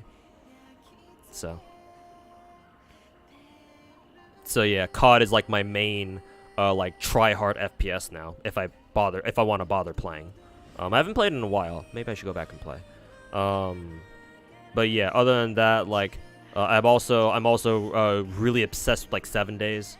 Like, zombie shooters, I guess, because I like to play out with friends a lot. Hey, Snooze Button, how's it going, man? Thanks so much for the 8-month resub. Zombie shooters like 7 Days. I love playing COD Zombies with my buddies. Mainly the Treyarch games, though, because any zombie game, not any COD Zombies not made by Treyarch is pretty trash. Though I still enjoyed Advanced Warfare Zombies, to be fair.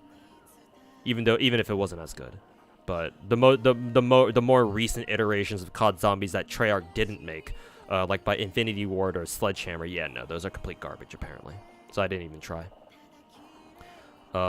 Killing Floor, I played both Killing Floor 1 and 2. Yeah, KF 1 and 2. Looking forward to Killing Floor 3. Since I think they announced that at VGA or wherever. Maybe Gamescom, I forget exactly where. Yeah, I just love FPSs, man. That used to be my go-to genre before gacha games hit. The gacha game nation attacked. But no, unfortunately, I don't play MMOs. Perhaps that's for the best. I mean, gacha games are basically my MMOs anyway, so...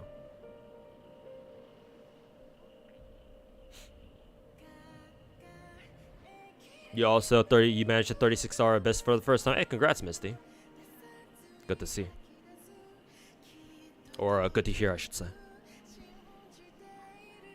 You always wanted the Snow Gilly in L96. Yeah, man, the classic, the fucking Arctic Wolf in Combat Arms, man. Yeah, I remember when the game first came, in like the first year or so of the game, because the Arctic Wolf was an NX only, was NX standard. Yeah, everybody wanted that because obviously at the time the L96 was the only one-shot bolt action. So yeah, so it's like, oh, it's the Arctic Wolf. Yeah, everybody wanted the Arctic Wolf. So when I remember back in the day when we had somebody come into a lobby with the Arctic Wolf, as soon as he died, everybody would rush that dude, because in Combat Arms, when your character dies, they drop their main weapon, or they drop their primary weapon, and so yeah, you could pick up other people's weapons and use that instead, if you ran out of ammo or something, if you just wanted to use it. So yeah, the Arctic Wolf was fucking badass, man. Like the Super Magnum and the Black Magnum will always be some of my favorite sniper rifles from Combat Arms, especially the Black Magnum. The Black Mag was fucking cool as hell. Have I dabbled in any Halo? I have played some of the Halo games, but not like seriously. My friend Protagonist is actually a bigger Halo fan than I am, mainly because he really enjoyed playing through like co-op campaigns with one of his buddies back in the day, back when he was growing up. So I have played some Halos myself, just not seriously. I know, for example, like Halo 5? Is it Halo 5? Is technically free to play on PC, I think. So I guess I could start playing Halo 5 if I wanted to.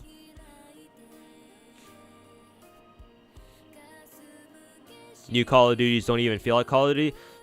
To me, they still do. However, I got massively fucked by the engine overhaul starting with Modern Warfare 2019.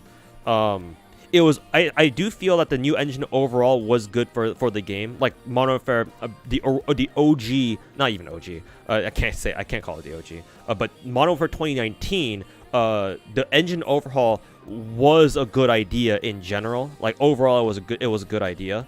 And it was the freshest Call of Duty had ever been. But it fucked me in particular because I was so used to the old school COD engine that it took me a while to adjust to this new engine. Technically, it's not even a new engine. It's just an extremely modified version of their original engine. But yeah, the changes that they made starting with Modern Warfare 2019, I had to spend like the next 2 years after, like next couple of titles after, like getting used to it. Like I didn't play Modern Warfare 2019 as much as I wanted to because like I was just getting shit on so hard. Like the game did feel different initially, and I had to adjust to it really hard. Not only that, but you know, Treyarch fucking cranked up, or not Treyarch, Activision fucking cranked up the fucking aim assist so that any console player can just look in your general direction and you just melt in a couple frames. So that's always fun. But I think it took me until Cold War, basically. Yeah, Cold War for me to like really adjust to how the game feels now. So like I can go into like Cold War and like Modern Warfare 3, new Modern Warfare 3, like with some degree of confidence, I feel like. But yeah, like I miss the days back when COD was on its old engine. I think the last game to be on the old engine was what, like Black Ops 4? Black Ops 4? I'm pretty sure it was Black Ops 4. Yeah, I love all the Black Ops games. BO 1, 2, 3, and 4. So imagine my fucking joy that apparently there are leaks that Activision plans on remastering, or Treyarch's next title is basically a either a continuation of the Black Ops storyline or just like a remastered Black Ops 2. Yeah, because Black Ops 2 is my favorite Call of Duty of all time. I have the most hours on it. That game was like as close to a perfect Call of Duty, in my opinion, as there ever will be.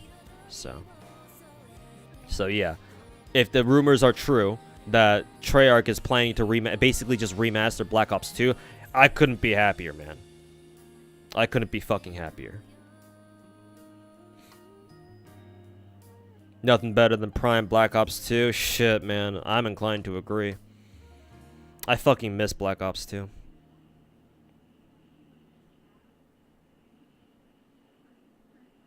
Aim assist in COD is insane now. Yeah, for real, dude. Shit, man. Like the reason why Call of Duty is my favorite shooter is because it's an arcade shooter and you just run around everyone be a fucking dumbass. Like I could traditionally in Call of Duty I could challenge people whenever I fucking wanted, right? Just jump out, drop shot, jump shot, do whatever insane fucking shit that Call of Duty players do, and I could reasonably win a gunfight, right? Like, I could just go balls deep and just run around gun people and expect to do reasonably well. I can't do that in new Call of Duty anymore. Like, I have to take a step back, slow down my gameplay, like fucking pre-aim a corner, like walk around a corner aim with ADSing already. And then maybe I'll have a chance to kill somebody I see around the corner. Usually I just get fucking melted in 3 bullets. Because aim assist, omega lol. And don't even get me started about controller players fucking aimbotting me through, just aim assisting me through walls if they're close enough. That is fucking bullshit.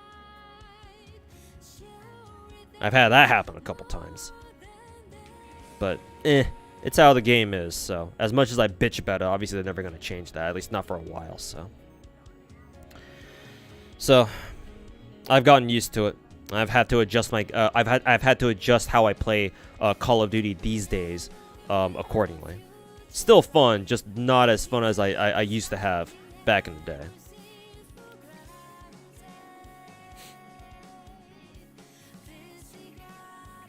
Rogue Killer got hacked. His channel is gone. No more EXE. I don't know who Rogue Killer is. Is he also another like Hoyoverse content creator or something? Promised 2-year lifespan on Modern Warfare 2, and then they released Modern Warfare 3. I mean, to be fair, Modern Warfare 3 is basically a fucking $70 DLC for Modern Warfare 2. So, functionally, they kept their promise. I will say, though, that I do think it's very cool. One of the few good things about Modern Warfare, I guess, I don't know if Modern Warfare 2 did this, but Modern Warfare 3, because I played that last, obviously. I do really like how Modern Warfare 3 keeps not only lets you use the guns that the previous Modern Warfare titles offered, but also they keep your progress on those too. You can use any gun from Modern Warfare 1, 2, or 3. I find that actually really, really cool. And I hope that they keep that for, future iterations of Call of Duty, but I guess we'll see what they decide to do with that. But for all the flaws that Modern Warfare 3 has, I actually do really appreciate them bringing back the guns from older Call of Duties. I actually really like that. It's actually super cool. I've ever been interested in tactical shooters. Like the one tac shooter that I dabbled in briefly was like Rainbow Six. Yeah, Rainbow Six Siege. If you consider that a tactical shooter.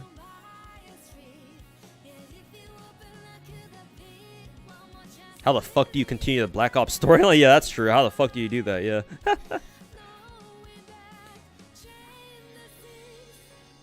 Yeah. So it's probably not a continuation. It's probably the whole like remastering Black Ops 2 just in the new COD engine now.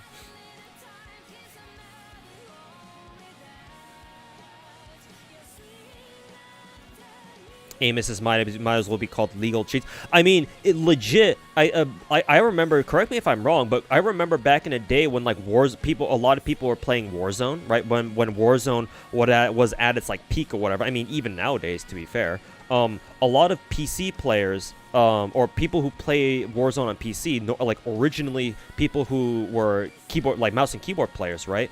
They switched to controller because that's just straight up better. Like they're literally playing controller on PC. Like some controller players, like Scump, for example. I mean, he's a pro COD player, or used to anyway. Former pro. Still very heavily involved in the pro COD scene, at least. Judging by his content. But like, I know Scump these days plays on PC, but he uses a controller. But I understand that because he's always been a controller player, right? He's a pro player too, so I'm sure even if he were to transition to like mouse and keyboard, he'd probably still be better than me. He's a pro player after all. But like, yeah, like with the exception of people like Scump, like a lot of originally mouse and keyboard players who play on PC just switch to controller because that's just straight up better. Because aim is just so bad, or so good maybe. Yeah. I'm pretty sure Summit also, I used to watch a lot of Summit back in the day. Summit fucking went on a whole fucking rant because he usually goes on rants. He goes on rants a lot. And yeah, that was one of his rants, or that was one of the things that he ranted about, I believe, or that I remember, about how aim assist is so fucking good in Warzone, just in Call of Duty, in new age Call of Duty now, that like there's no point in PC players, like mouse and keyboard players, playing on mouse and keyboard. You might as well just use a controller, because like it's just straight up better. It just gives you so much of an advantage. Like why bother handicapping yourself with mouse and keyboard? So yeah.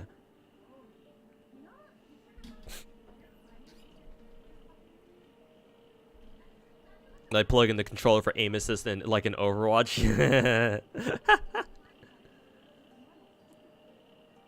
He's one of the people who does like the character EXE video. Oh, okay. The meme videos. Oof, that sucks. Have you ever played COD Mobile? I know about COD Mobile. I've never played it though. Something about I don't like playing shooters without a mouse and keyboard. I'm so mouse and keyboard pilled that like I don't know how to use a controller pretty much. Like maybe the GameCube controller, because I had a GameCube and an N64 growing up. And so yeah, I'm used to those controllers. But like any non GameCube or N64 controller, like they're completely foreign to me. Yeah. Like I remember back when I was in high school, I used to go over to my friend Protagonist's place, his old place, and we used to play split screen Black Ops 1 Zombies on his Xbox, I think. And yeah, like I struggled playing on the controller. Like I was still able to play. It's just zombies after all. It's not like multiplayer. It's not like, multiplayer, right? But yeah, I struggled. I never learned how to use like an Xbox or a PlayStation controller, mainly because I never had an Xbox or a PlayStation growing up. It's always been either, N64, GameCube, or PC. That's it. So, yeah.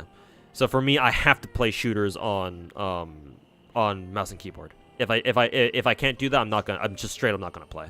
So, excuse me. How much time does it take for me to do all my dailies? Just dailies, just daily chores and shit like that. At this point, I can blow through them in about an hour, less than an hour. Doesn't really take me that much time at all. Again, I do want to mention that when there are events involved, it becomes a little different. But usually, I can just blow through all my dailies in about an hour. If we're not talking about events. Curious how Genshin is going to recover from this. How do you fix 3 years of supposed resentment? It's actually pretty easy, man.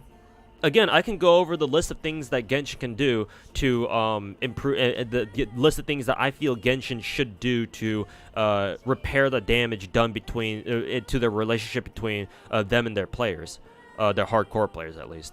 But yeah, like it's actually super easy to do that. Like remember, these are like we're just gacha players, right? Yes, we can be very annoying and unfortunately at times violent about our demands, but at the end of the day, we do this because at least most of us do this, because we care about the game. We just want the game to be fucking better. That's it. Right?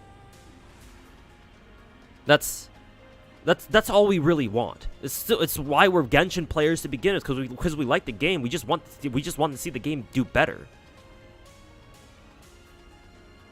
Like, that's it. So it's actually easier than you think to be able to repair that damage, and do things differently. Where not only can you repair the damage, but you can actually keep the relationship between you and your players a little bit healthier than it might have been before.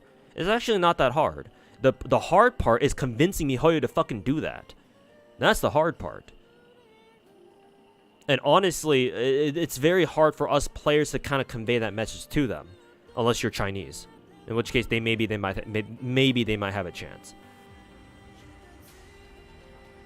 Not financially, but PR. Oh no, that's easy too. Like, regardless of what you're talking about here, PR wise or whatever, it's actually fairly easy. Because as soon as the players remember Genshin's reputation, right? Remember how prevalent Genshin is in like even in mainstream internet media, right?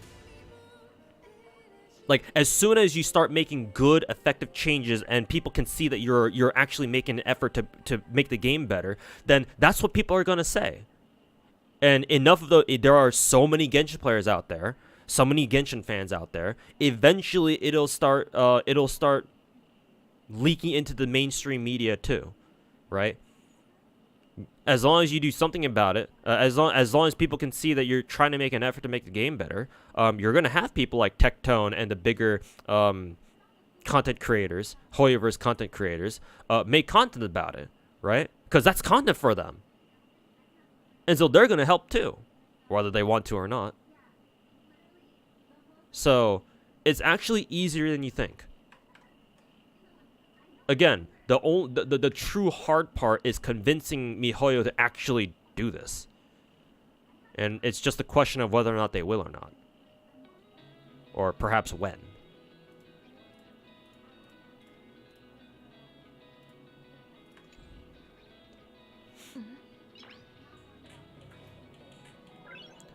They'd have to take a dip in their sales globally and in CN for a while. I mean, if that's the cost of what it takes to, repair the relationship between them and their players, and like entrench themselves more deeply, so that it's harder for them to get, dislodged as like the biggest gacha game going forward into the far future, then yeah, sure. It's overall a small price to pay, but I don't know if MiHoYo sees that. Quite frankly, I don't think they do, but. An hour impressive speedrun level? I mean, yeah, playing gacha games for 6 years. 6.5 years at this point, yeah, it's... I'm also the type of person who, like, loves min-maxing shit, so yeah.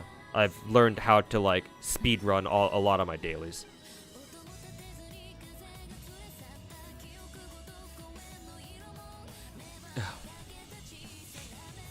Hardcore players don't maximize revenue, though. Here's what I brought up in my in one of my Genshin videos last year, like a year or two ago, because I actually have talked about that, but it was in a video that I made a long time ago. At this point, so this doesn't just apply to gacha games, just games in general, right? You take an online game, right? Any online game that has a noticeable community online, right? Genshin, any other gacha game for that matter, any decently sized gacha game, what have you. Again, doesn't have to be a gacha game, can just be any game. Typically, you'll have your casual audience, which should be most of your audience, unless it depends on the game, obviously. If it's like a game that's more hardcore in nature to begin with, then obviously you're gonna have less casual players, or less players who would consider themselves casual. Even then, though, you can still have casual players, like take Valorant or CS:GO for example, right? Or CS2 now, I think it's called. Even though technically those kinds of games are hardcore in nature, you still have a casual player base, right? And those kinds of games have casual game modes as well that people can play. That they can play when they don't want to engage in the main content that is like 5v5, tactical shooter, like ranked matches or whatever, right? So even for games like that, you'll still have a casual player base. But yeah, most online games have a casual player base and then the hardcore player base. In most cases, or at least this is how it should be, your casual player base should be much bigger than your hardcore player base, right? Because if you're a hardcore player, you spend a lot of time in this game, and that automatically puts you in like the more hardcore camp anyway. Most casual players, they like playing these games to have fun. Like, you know, they play maybe an hour or two a day, if assuming they even play every day. Maybe it's just a game that they come back, they play every once in a while, right? Maybe once every week, or maybe a couple times a week. Not every day though. And so yeah, those are how casuals are, and the hardcore players are, you know, people who play every day, spend a couple hours on it every day, or, you know, whatever, however you define hardcore. But yeah, the general idea is you have more casual players than hardcore.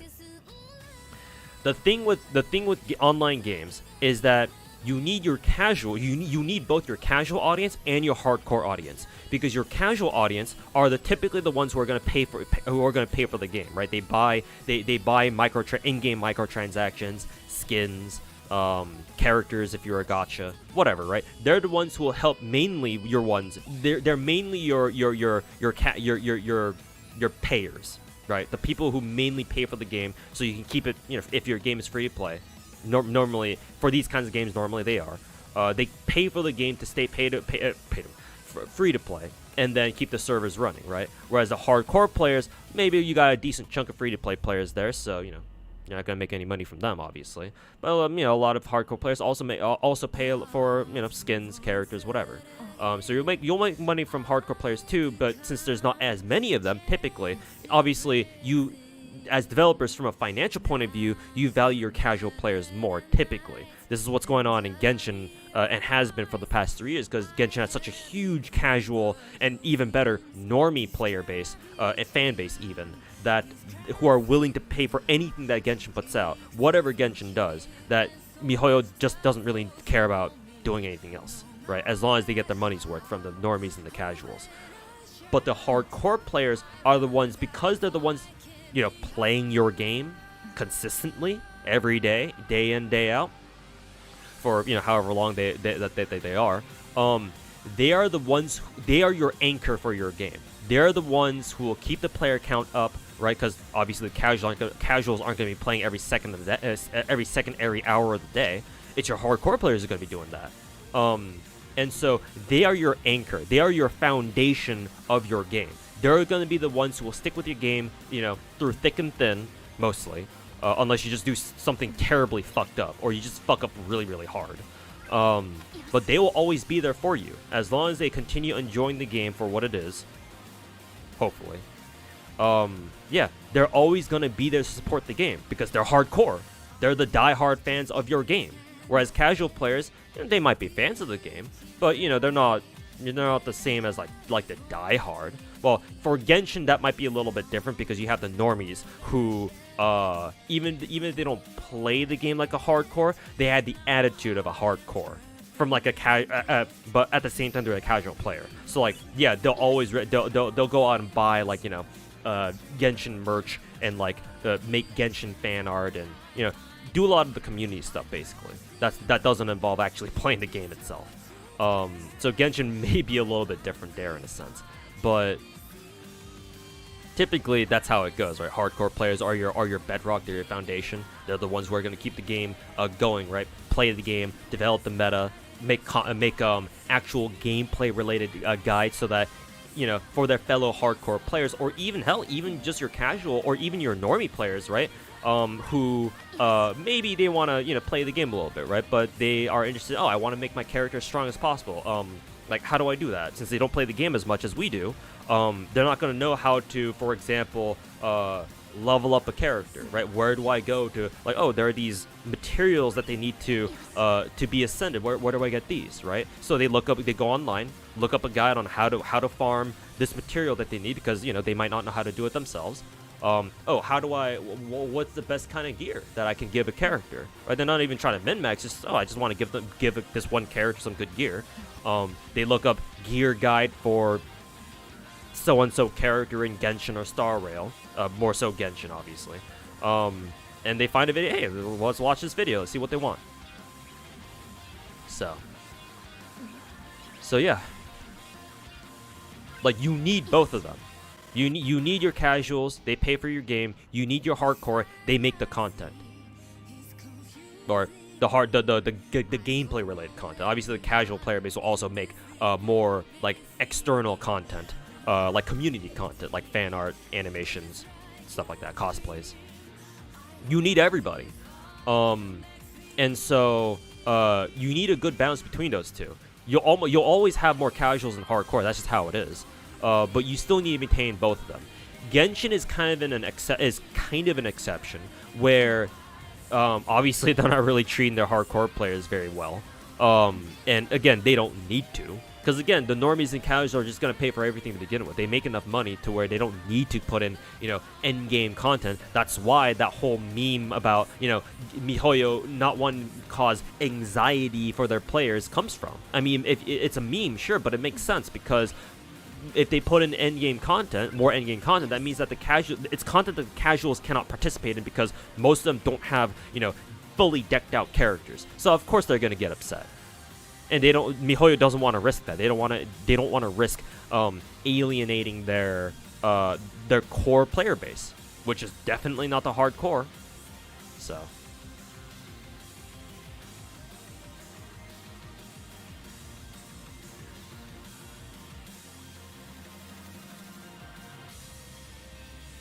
you can have a balance of hardcore and casual. Look at League. Yeah, exactly. I mean, League is big enough, so yeah, that's understandable. Yeah. Plenty of people play League casually, and of course, obviously you have your hardcore players. Does Fontaine have underwater exploration? Yes. It's kind of, it's like one of the main gameplay features of Fontaine. Your casual, your free advertising, yeah, your free, your free exposure, right? Because they'll get other people to come play, just through their talking about the game, yeah. And the hardcores provide the retention, yeah, exactly, because they make the content to help people make that transition to join the hardcore player base, yeah. It's just up to you if you want to do that or not, right? But yeah. You absolutely need a good balance between both. The problem with Genshin, even if it's not a problem, like an immediate problem, is that the longer that Genshin goes, alienating its hardcore player base and continuing to make them feel like they're not like respected or like they feel like MiHoYo isn't listening to them at all, and what have you. Yeah, the more and more hardcore players will eventually, over time, drop Genshin for other games. The reason why they haven't really done that en masse yet is because we don't have, at the moment anyway, there hasn't really been another like good hardcore Genshin clone.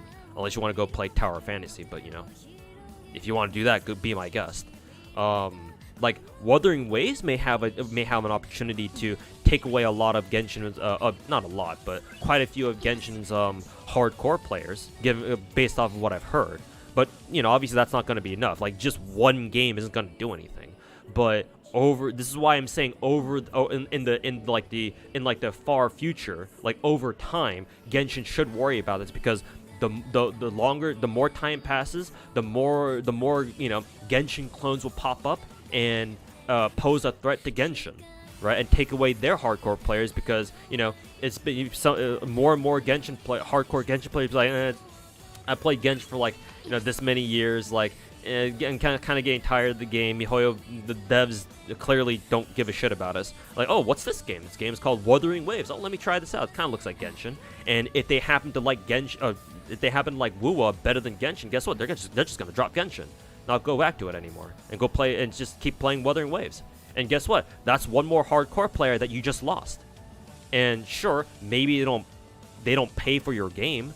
But or yeah, maybe they're not the kind of person that you're gonna make money off of, right? Especially if they're free to play. But if you have no hardcore players at all, where's the content coming from? Or where's the content gonna come from? Like the gameplay content. Without the hardcore players, you're gonna have a game that feels like it has no substance to it. It's just all fluff, right? All casual bullshit, all fluff, all just these events that just like okay, whatever. Like Genshin is still a game, right? A video game. So like you should play it, right? And if nobody's playing like the actual game itself, and everybody's just doing like just whatever fucking casual bullshit, yeah, there's no substance to it anymore. And eventually, people are just gonna start meaning Genshin as like, oh, a fucking visual novel, right? Not even a real game anymore, right? Oh, is that one casual game? I mean, lots of people still think of Genshin as a casual game, to be fair, but like they already do that, but yeah, it's eventually it can get to that point. Genshin, if Genshin loses its hardcore player base, it will lose its substance, and that'd be a damn shame.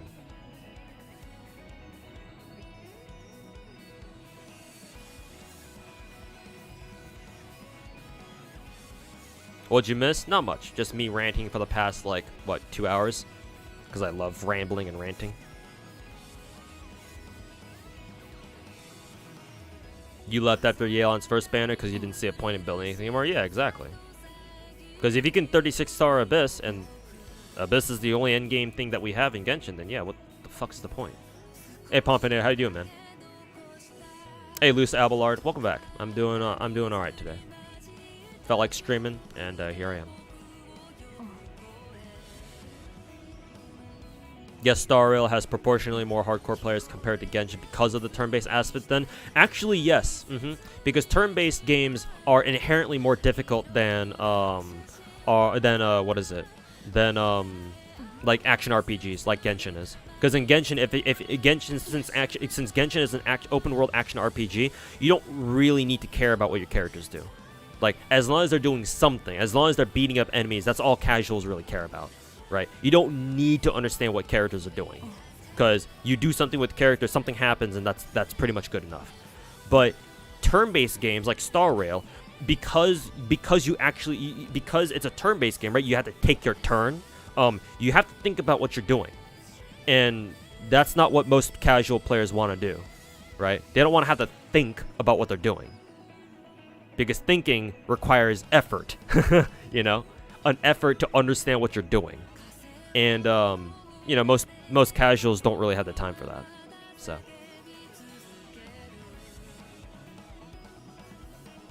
not only that, but Star Rail actually has endgame content to match, you know, to necessitate hardcore effort put into the game.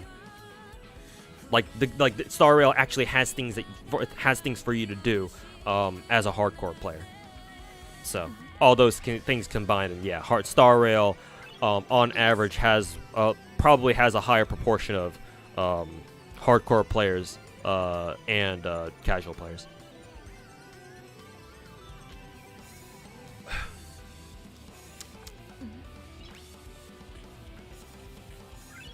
Glad MiHoYo doesn't do thick girls. Easier not to care.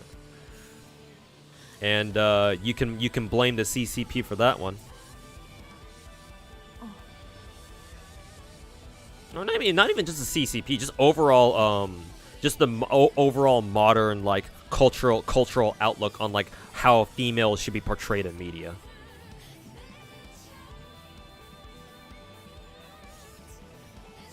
Genuinely shook when we got our new MOC patch. Yeah, pure fiction MOC 12 and an entirely new set of MOC floors. Like shit, bro, we eating good.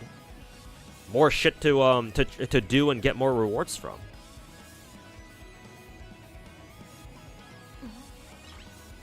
Hopefully Wuwa will be different. Yep, and so far so good. The news we're getting out of Wuwa seems to be pretty good. So. If Genshin loses hardcore players, that mean they'll necessarily lose Omega Whales? So not really, no. Some Omega Whales, sure, right? Some hardcore players, like, you know, people like me who will go for like C6 characters, yeah, obviously they'll lose some, but again, since there are far more casuals and normies who play Genshin than us hardcore players, like that's a cost that Genshin MiHoYo probably feels they can incur. Like they can safely eat that cost.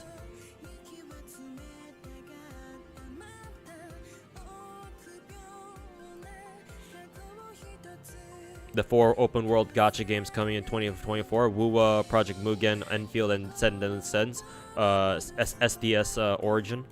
I actually haven't heard of.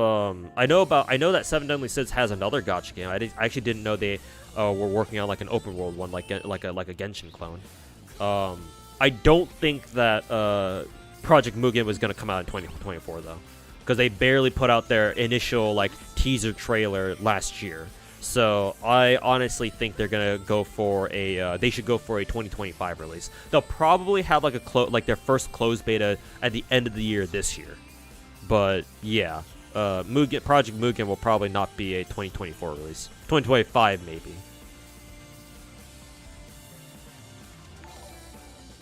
Coyotes, I mean, hey, what's going on, man? Thanks so much for the 45 months. Happy celebration for Arknights, taking an Oberon picture.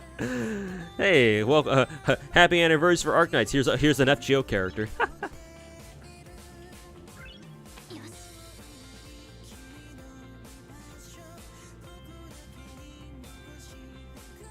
Funny thing you mentioned at CCP because you watched you recently saw a video of a piano player being harassed by them for filming herself playing the piano in public, and this is in the UK. That's a little strange, but yeah, that's little pink behavior. No fucking surprise there. I actually kind of want to know the context, but at the same time, I don't, because, you know.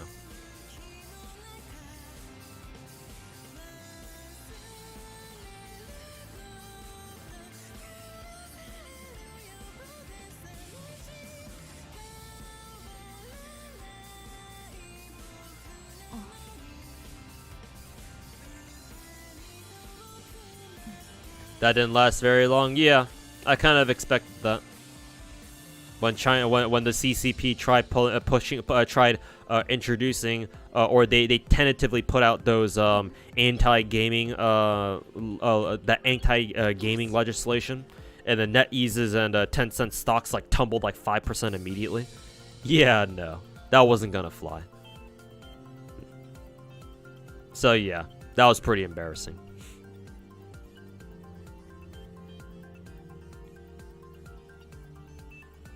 Caused a big scandal in the UK. Yeah. No fucking surprise there, yeah.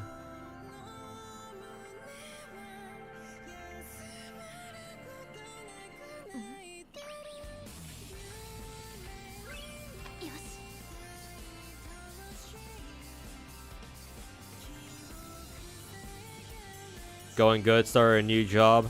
Oh shit.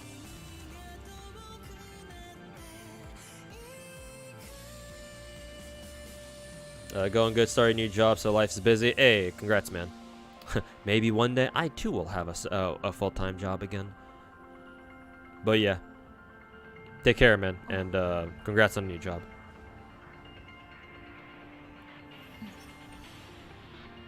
Only thing they haven't mentioned in Wu are the details on the gacha. That tells me they didn't change the gacha then. If they didn't mention it, it's probably if they didn't mention it, that probably means it's the exact same. We'll see with CBT2, yeah. If the gacha is available in the second CBT for Wuwa. But based on what you said with that comment, my immediate reaction is, oh yeah, they didn't change the gacha. If they didn't mention anything about it, because if they did change it, they absolutely would mention it. So the fact that they didn't mention it means that they didn't change it. At least I don't think they did.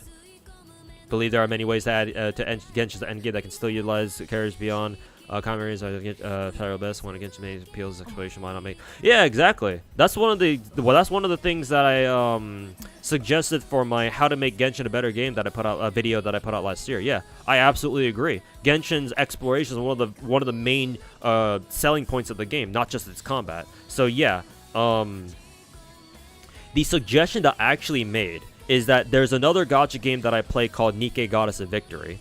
The fucking cover shooter one where you see everybody's asses. Yeah, that one. That game mode, surprisingly, that gacha game, surprisingly, has a game mode called Lost Sector. where it's basically like a puzzle, like a little puzzle exploration game mode, with a little bit of combat in there too. But yeah, like I feel like Genshin could like literally just take that idea of like a Lost Sector-ish game mode. Again, I don't know exactly how they would execute it, but just basically take that idea and then make a game mode solely for exploration, and like make it a little bit make it like a I don't know, put like a give it like a challenging edge to it or something like that, right? Make it fun. Give people some good rewards for clearing it or something like that. I don't know. Right? Like that'd be pretty cool. And it's just, like exploration is shit that they mainly do anyway, so it's like they don't even need to go out too much out of the way to do it, right? And since it's exploration based and not combat based, it shouldn't like, you know, induce any anxiety in the casuals or anything like that. Or at least I don't expect it to, but you know, we'll see what kind of excuse MiHoYo comes up with in response to that. But yeah, I agree. If you have permission, you can find the video. Blah blah blah.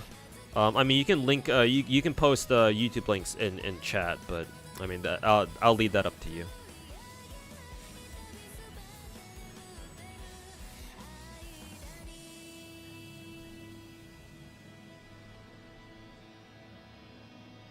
What's the gacha system like? Well, I mean, didn't somebody in chat say? Didn't somebody say that it was like it was basically like Genshin? That doesn't surprise me, because ever since Genshin came out, a lot of gacha games that have come out in the wake of Genshin have been using Genshin's gacha system. Like the games that I play that use Genshin's gacha system are, well, obviously Star Rail, no surprise there. But the three of them are, I think, actually maybe only two, but Ether Gazer does that for sure. Ether Gazer definitely has a Genshin style gacha. And Snowbreak, yeah, Snowbreak Containment Zone. Those two are the later games that I play that absolutely use Genshin's gacha system. And we're just gonna get more and more as we get more gacha games these days. Was Wuwa CBT1 gacha bad? Apparently people didn't like it. China's still going through its real estate crash. It's going through some shit right now. I'm gonna tell you that much. Like, the CCP's got a lot of problems on their hands, and I'm not sure if they can fix all of them. Maybe some, but time to remake that video with more slick editing. Yeah, maybe get Mr. Visual Venture to edit that video for me.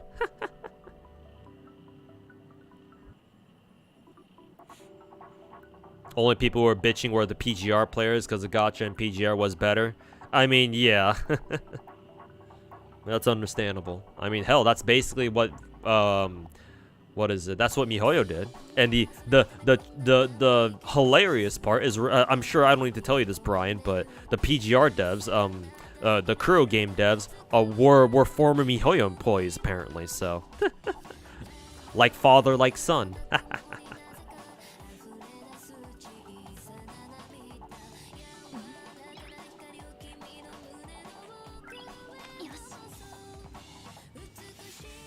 Yeah, Snowbreak uses it.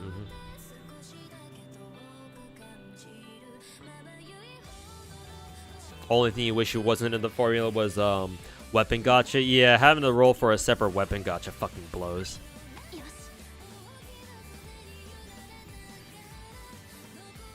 That fucking blows, dude. Almost got you with the Eula. Almost. Yeah. But you know, default stock body models and all that. I mean, hey, at the very least, there's no shortage of thick fan art of thick Genshin characters. So, where the game doesn't provide, go to the artists. Just check Twitter.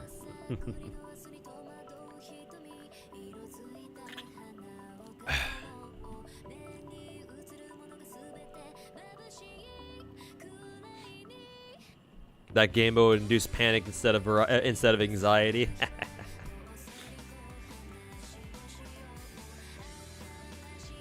Genshin Gacha, not the worst, but it's not the best either. It's like a weird middle ground.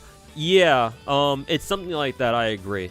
I think the main reason why we still tolerate Genshin Gacha is because not only do we have the whole soft pity thing, so it's not as bad, but Genshin does allow you to keep your pity for like, it allows you to guarantee a future character. So even if you lose a coin flip, that's not the end of the world, because you know that your next 5-star character after that on any future limited banner is gonna be that rate up.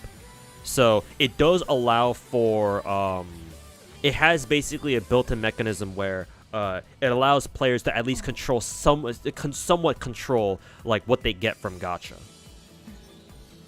So, and obviously control is what a lot of players want, especially out of gacha, right? So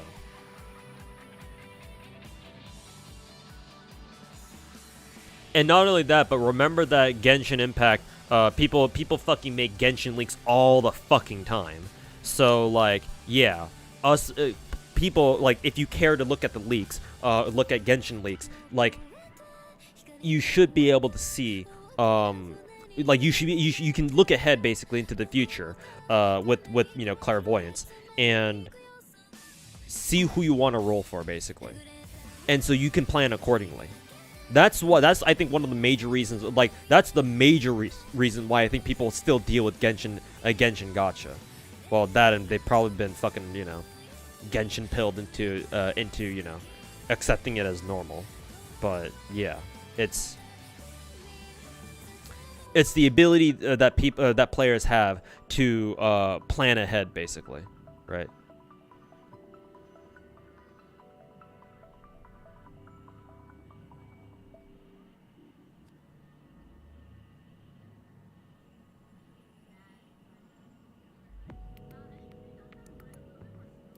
You actually didn't know about the Kuro MiHoYo connection? Yeah, I was told that Kuro game was made by a couple dudes who actually left MiHoYo after working on Honkai Impact.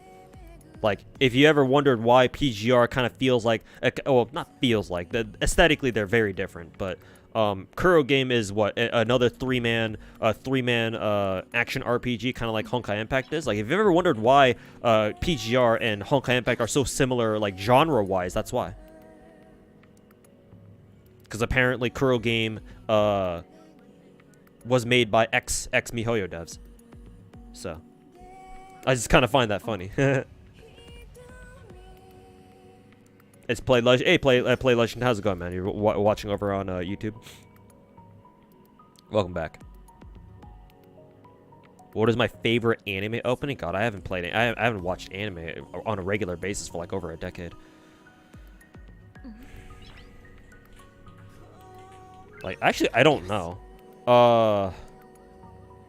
The anime openings that made the most impression on me as a kid were like the ones from Shakugan no Shana or Clanad.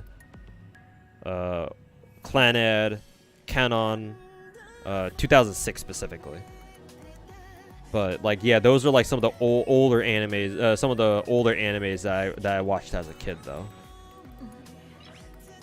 But yeah, like, I haven't really bothered watching anime like ever since I went into college. I kind of stopped watching anime on a regular basis. I would make exceptions for some animes that I really had a vested interest in, like the Gotobu no Hanayome anime, the quintessential quintuplets anime, because I really like the manga, except for the ending, of course. But yeah, other than that.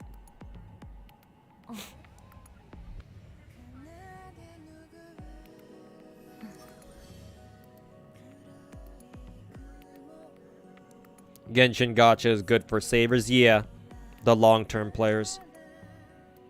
Leaks? I could never. Yeah, could be worse. Could be FGO pilled. Yeah.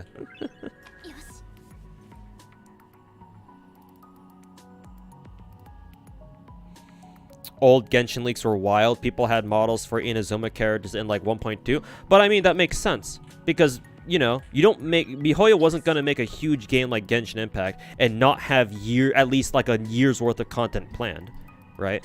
I mean, for fuck's sake, didn't Genshin beta, like the betas for Genshin, have Ayaka in it, right? Like I remember watching beta Ayaka footage, like Genshin beta Ayaka footage, and Ayaka wouldn't even come out as a character until like a year or year and a half later. So like, yeah, that doesn't surprise me. Yeah. Like, remember that if you want to run a gacha game, you better fucking have, like, at least a year or two's worth of content already planned and developed, right? You can't just, if you want to be a good gacha, or make a good gacha, you can't just make up content on the fly, right? Right? Like, if you've ever wondered how gacha games like MiHoYo, or gacha games like Genshin and Star Rail have been able to put out, like, have been able to follow a very steady 6-week content cycle, right? 3 weeks of one banner, 3 weeks of a second half of a banner for each and every patch cycle. Like, how do they do it? How are their patches so fucking consistent? It's because they've had this content planned for fucking years ahead of time. They've been cooking with this shit for years, at least months.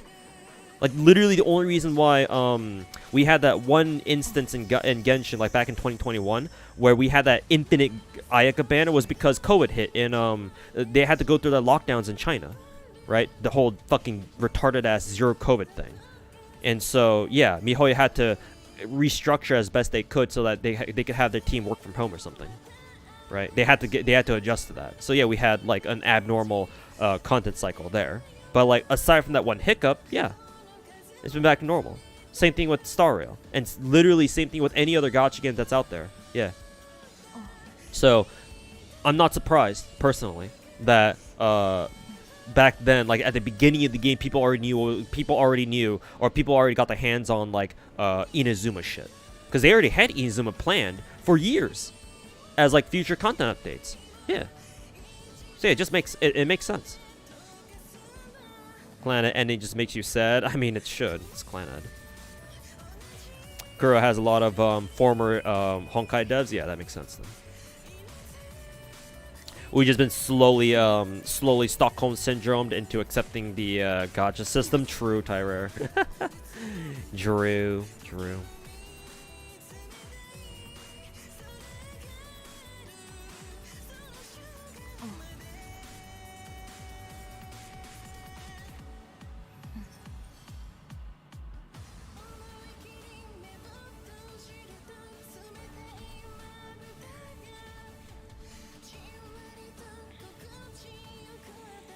Another aspect is that their patches take 6 weeks, and development of any patch outside of new regions takes way less than that. I mean, I don't know what you're trying to say with that, but if I'm gonna respond to that, yeah, they're probably spending most of their time developing new regions. To be fair, you know. Yeah, like every time they release like a new region, they're probably immediately working on the next region's worth of patches. Because it probably takes a full year to develop another region, yeah. So, like, yeah, that kind of makes sense, you know? It's like, why do our events kind of suck in Genshin? It's because they're probably spending most of their time on the actual regions themselves. So, yeah, that kind of checks out. Unless that's, you know, unless that logic is what you were trying to go for, then in which case, yes, I agree.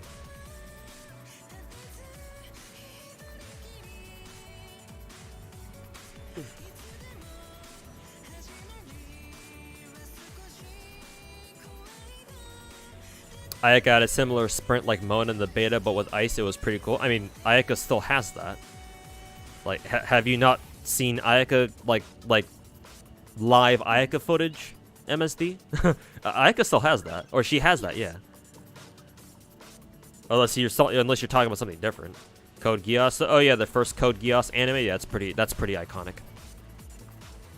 Jibuwo, or however that goes.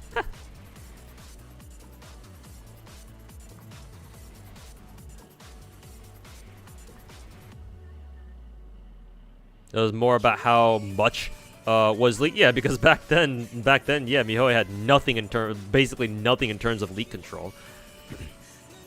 I mean, it's not like they've improved much because we still get leaks, just not as much as we not as much as we did before. Hey, Play Lushington, YouTube stream is really laggy. Really? YouTube stream is better for most people than Twitch is. The video is always better on YouTube. Yeah, because YouTube has a better video encoder. Simple. Twitch's video encoder is way worse. YouTube plays beautifully. Well, it plays well. So watching YouTube streams should usually be better than watching Twitch streams. Twitch streams are pretty what? I forget. I don't know which part they use. CPU, pretty CPU intensive, memory intensive. Whereas YouTube streams are not nearly as memory intensive, or however that works.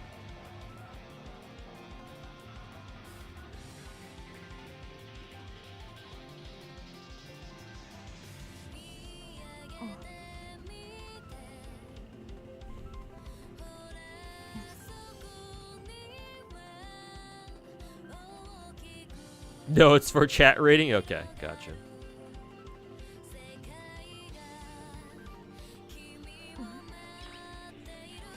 You meant that as in it's the reason that they're so consistent with their 6-week cycle? Yeah. Yeah. Yeah, it's also part of the reason that allows them to be so consistent. Yeah, that's a good point then. Since Inazuma, they just feel like they're just gonna hyper focus on regions till Snatchnaya, and then start to update base game modes. But that's after like 6 fucking years, and that's even if they do want to even do that in the first place, right? Personally, like I feel like they're not even gonna they're not even gonna go back to like focus on base game modes. They're just gonna go straight into whatever's next after Snatchnaya, or after we get all of our 7 base regions.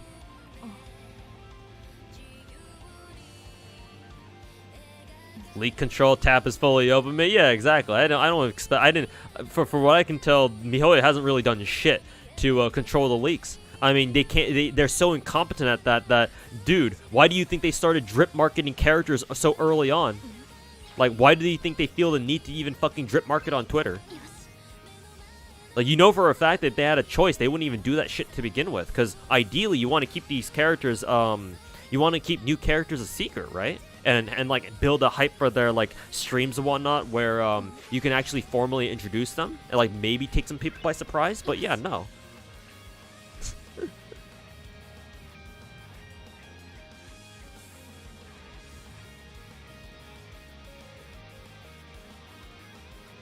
YouTube allows AV1 encoding and 10K bitrate, while Twitch is still on H.264 and 6K. Yeah, that fucking blows.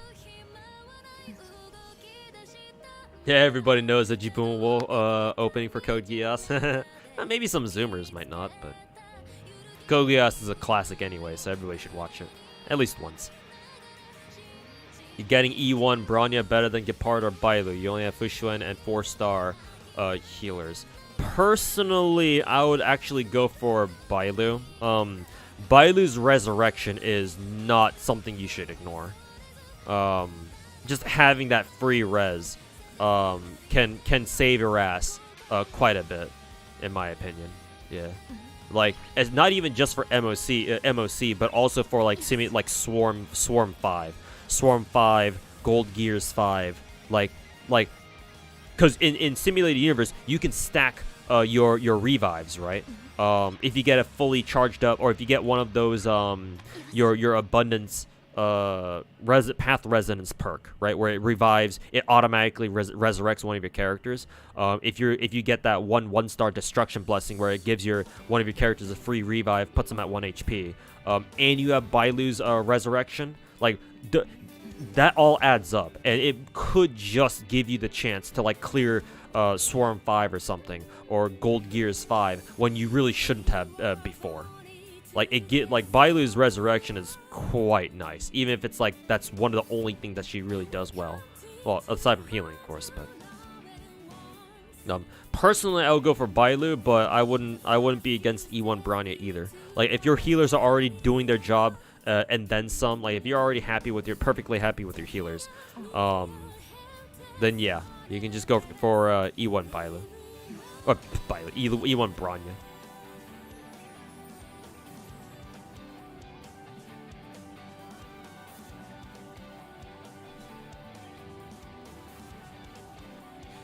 Next after Snechnaya is Conria. Yeah, you don't need to spell it. I know what you're talking about. Yeah, probably. Conria, whatever. And whatever else.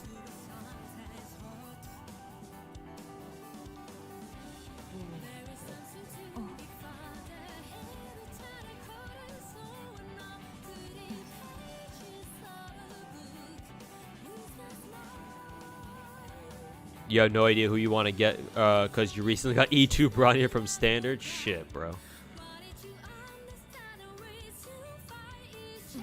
At that point, maybe a DPS of some kind. Like, do you have E1 Welt? Because E1 Welt is really fucking good.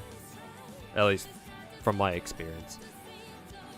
Would it be worth going for E1 Bronya with your guarantee, or maybe pick a new character like Clara or Gepard? Like, do you feel like you have a need for Clara or Gepard? Clara is still really good, right? With her whole counterattack bullshit. So yeah, like, do you feel a need for Gepard with the shielding or whatever? Like, maybe you could go for Clara, if you want to build her, that is. But you know, good luck with getting fucking good physical pieces, though.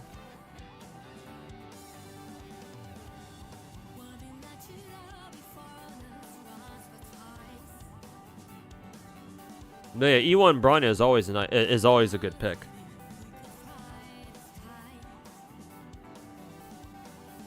Hoping you get Welt's Lycan because you know Acheron is nihility. What?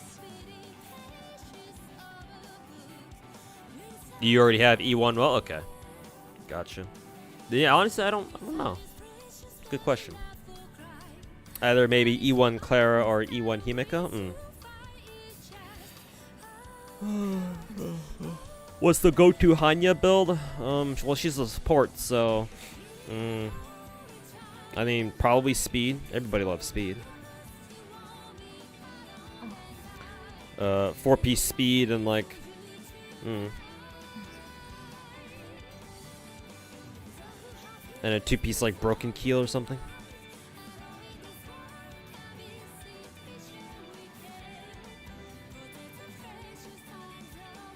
Pull it on the Kafka rerun and you E6 Kafka. Just thought you flexed that. Nice.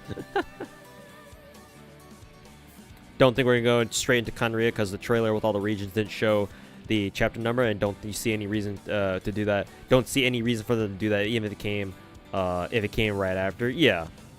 So, suppose there's that. Yeah.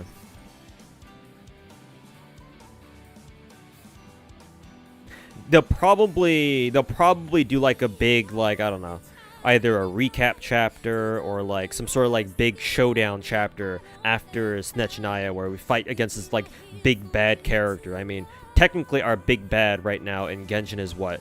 Our missing sibling, who's like the leader of the Abyss or whatever. I think canonically it's Lumen, because canonically the traveler is what? Ether. So yeah, we'll probably have this chapter where we probably fight against Lumen or something, and Dainslev gets involved somehow again. Yeah, blah blah blah. It'll be like this whole, like, you know, the superheroes are all here, where you get all the major characters from every single region coming to fight against Lumen or something. I don't know. Like, that would make sense. Hanya wants speed and more speed. There you go. 4-piece speed then. 4-piece speed it is. Genshin will stall forever. I mean, it feels like that, but it's been consistent with its progress, even if it's slow. Are physical pieces weighted lower? You've been trying to get physical pieces for your damn Clara. It's been almost a month grinding. Nah, just relics, just really shit. Just farming relics just feels really shitty. That's all it is. It fucking blows. That's how it is, man.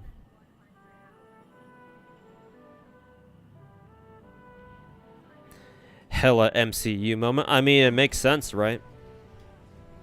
It's a perfect opportunity for like all the Archons to get together and fight with their vision holders against Lumen, the leader of the Abyss or whatever. So,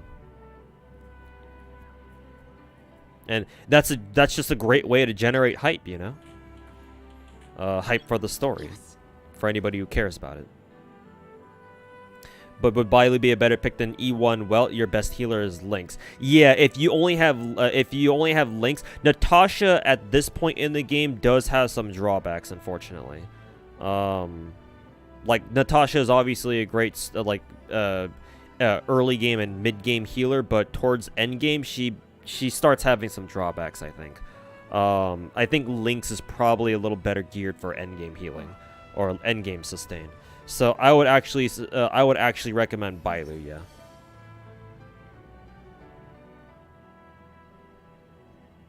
Unless you know you want to build E1 Bailu, E1 Welt, sorry, not Bailu. Unless you know you want to run E1 Welt, because like maybe you want to run Welt as like a DPS or something. But then again, if you want an imaginary DPS, you already have who is it, Dr. Ratio, to be fair, or you should have Dr. Ratio. So I would recommend Bailu. But you can go for E1 Welt if you want. If you know you're going to use him as a DPS. Excuse me. You know how much attack Clara needs? Pretty high. My Clara is not very good, so I can't really use mine as an example. I think ideally she might want 4,000 attack.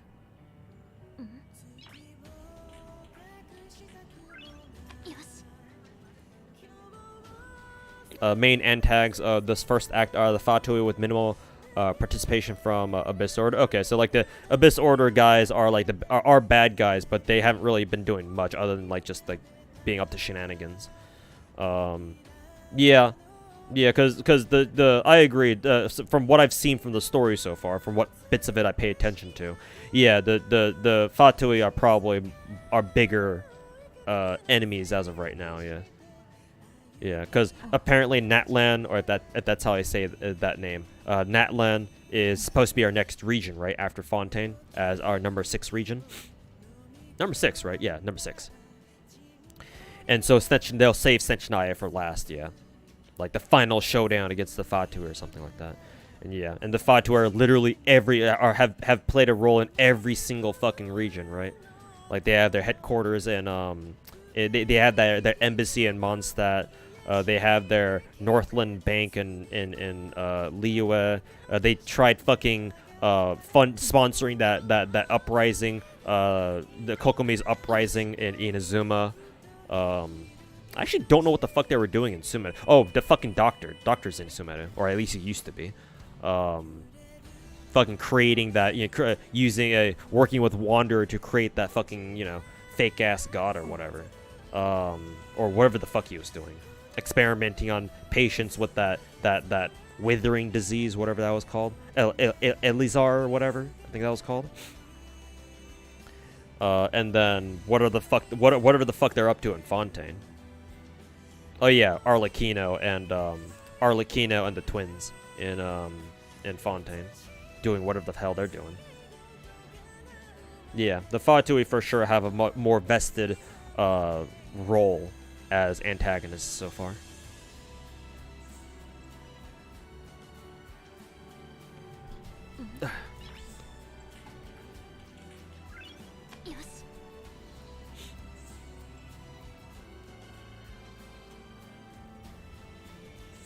You just have Welt running with Dr. Asia. That's fine too, yeah. Because Welt at E0 is meant to be played as either a sub DPS or a debuffer anyway. So yeah, that makes perfect sense.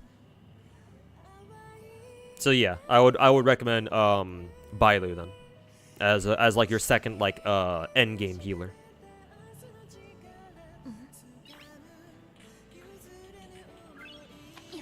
And he has high EHR for his ult. Yeah, then yeah.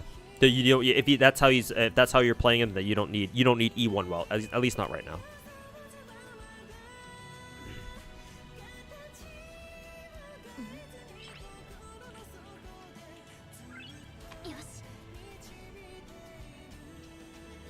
Not too hyped for Acheron. I'm sure there are people who have their eyes more on Black Swan and Hanabi for now. It's up to you. What's your opinion of Ruin Mei in terms of design and animations? Ruin Mei, huh?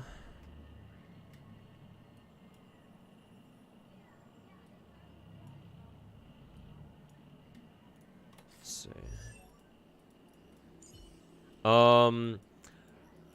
First of all, I'm gonna let you know right now that I have a huge bias for waifus with dark hair. So Ruin Mei kind of checks that box.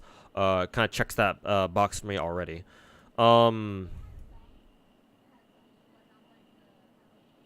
I can see where you're coming from with Ruin Mei's personality being rather generic, right? She's got your typical soft-spoken, you know, dark-haired anime girl. Yeah, dark-haired, composed. At least we think she is. Soft-spoken, demure anime girl. Complexion. Well, that's the wrong word. Personality. Yeah.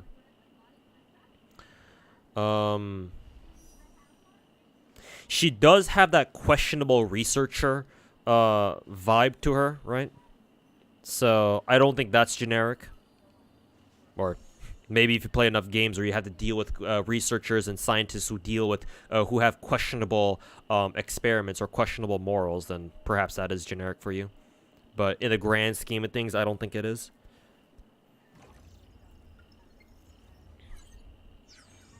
As for animations, I don't know if I can say animations are generic, because like they tailor them to each character.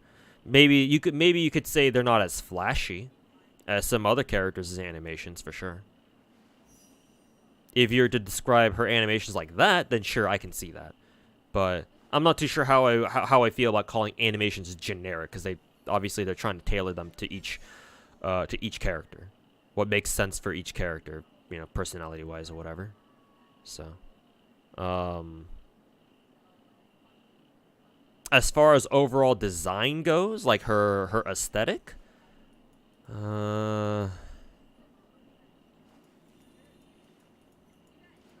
I mean, Star Rail has that meme about how everybody has the exact same fashion, which is kind of hilarious. It is accurate to a degree, though. I mean, personally, I don't mind this. I don't really mind the aesthetic, the dress aesthetic here in Star Rail. That and, well, these are all technically Shinjo characters, like Ruin Mei, Daniel Alter, Bailu, Fushuen, everybody else. So like the dress aesthetic is consistent at least.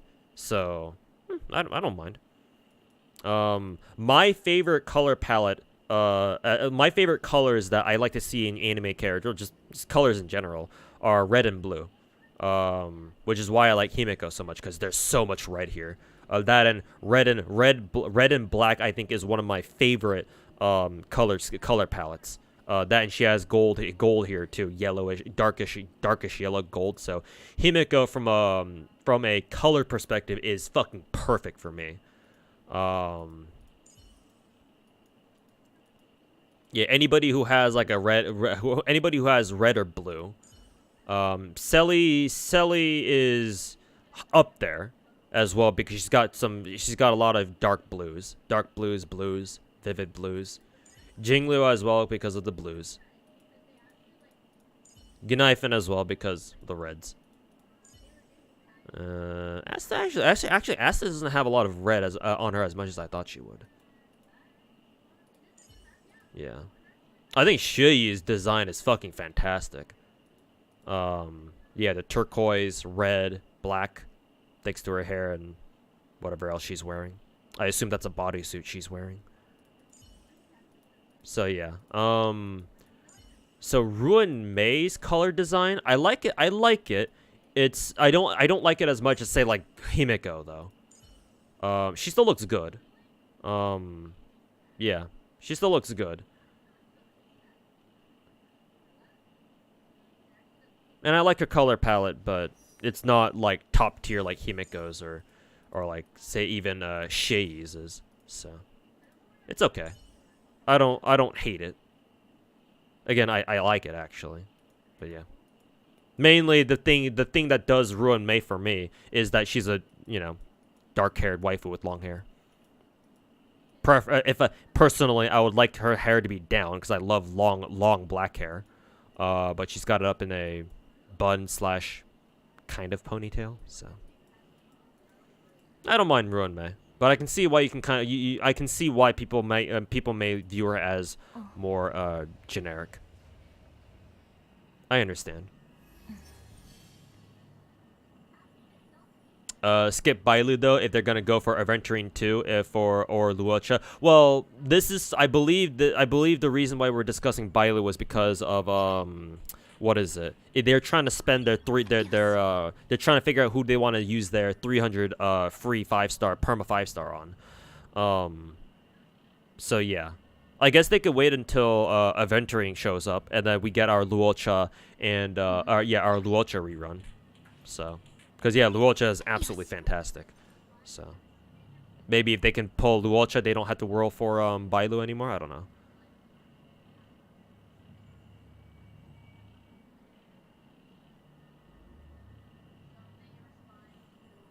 You can tell they love Star Rail way more. Well, different devs for one. And two, it's Honkai, so yeah, they'll probably like it better. Kafka stats. Do you want to see my Kafka build? It's very simple. I actually do want to change her relic set from 4-piece electric to the new DOT set because I'm pretty sure that's better. But for now, she's working with this because the pieces that she managed to get are actually really good. So yeah, 3,400 HP, 4,000 attack. Only 117 speed, but this is misleading because she has her light cone, and her light cone gives her more speed. When she has all 3 speed stacks, her speed goes all the way up to like 141 potentially. So her current speed stat actually is pretty misleading. Crit stats don't matter because she's I don't run her as crit. I don't run her as a crit DPS.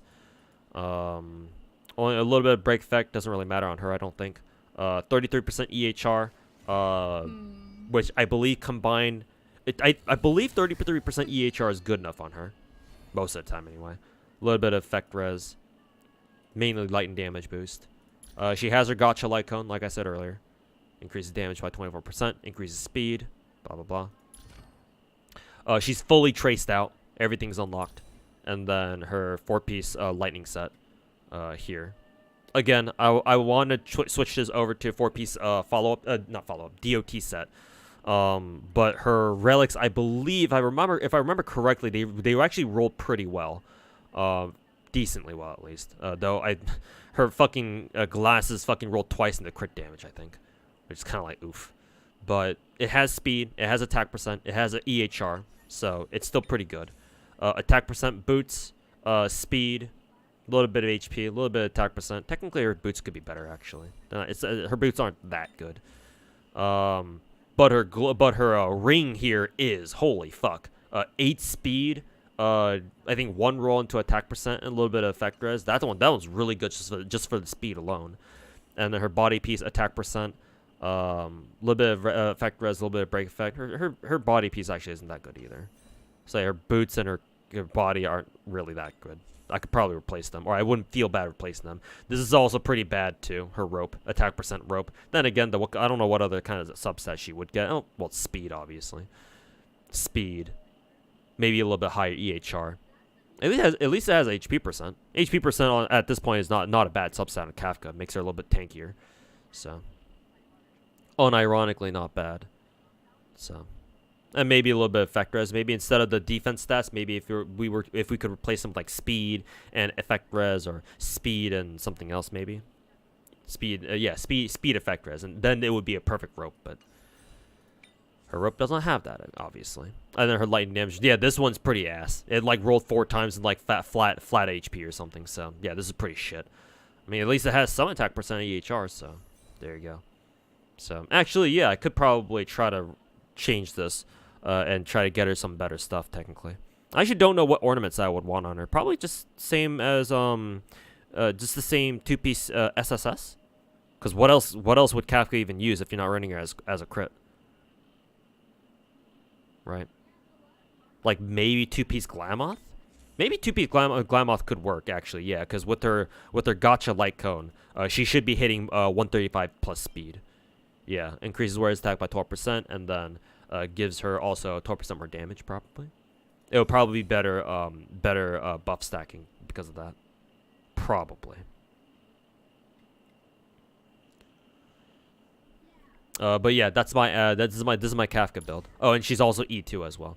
It's kind of important.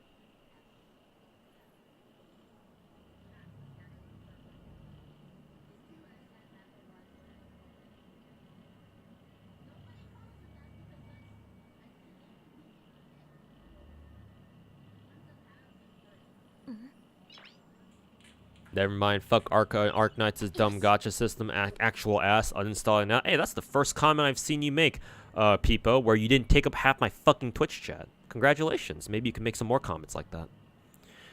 Hey, Hinamaka, welcome. What's going on, man? Welcome back.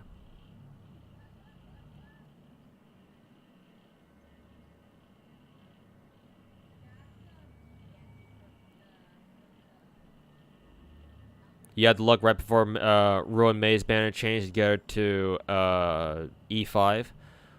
You don't regret it because seeing big break numbers is gratifying. I mean, you have to have Ruin May break somebody to begin with. Actually, no. I think your other characters can do massive break damage thanks to Ruin May support too, though. So, yeah. Actually, I can't say that.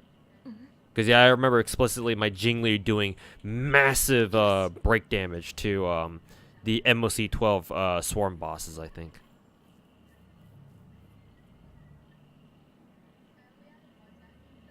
Oh, music stopped. Try to look for a new playlist now.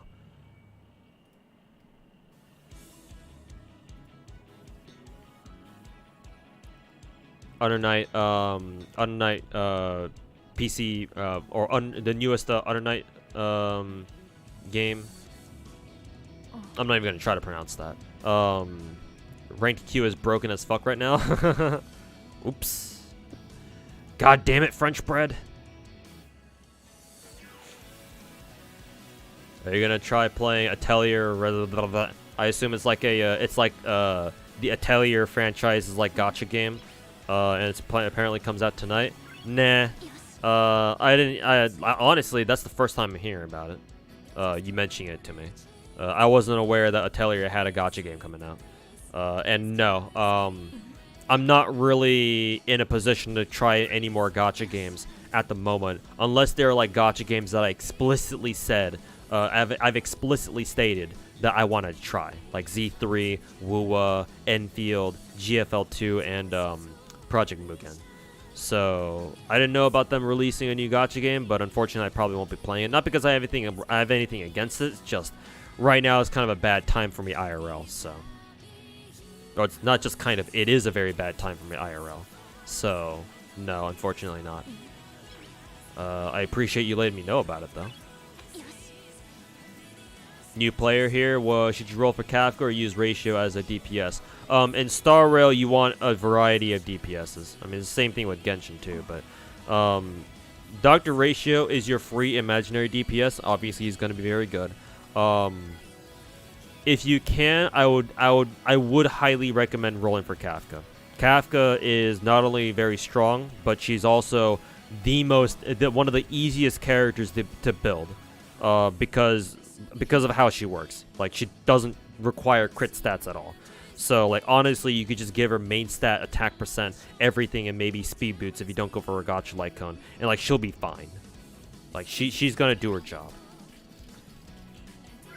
So, yeah, I would go for Kafka. Like, unless you have a vested interest in going for like some future characters that like some future Star Rail characters that you know are coming to the game and you prefer them instead, like just from a waifu perspective, then no. I would highly recommend you try going for Kafka right now, while her banner is still here. Her banner's here, right? Like, she's on rated with Dr. Ratio? Yeah, there she is. So yeah, I would recommend Kafka. You hope story and Star Rail improves in this next version. Gameplay isn't deep enough to hold The game on its own, free stuff only gets you so far in the market.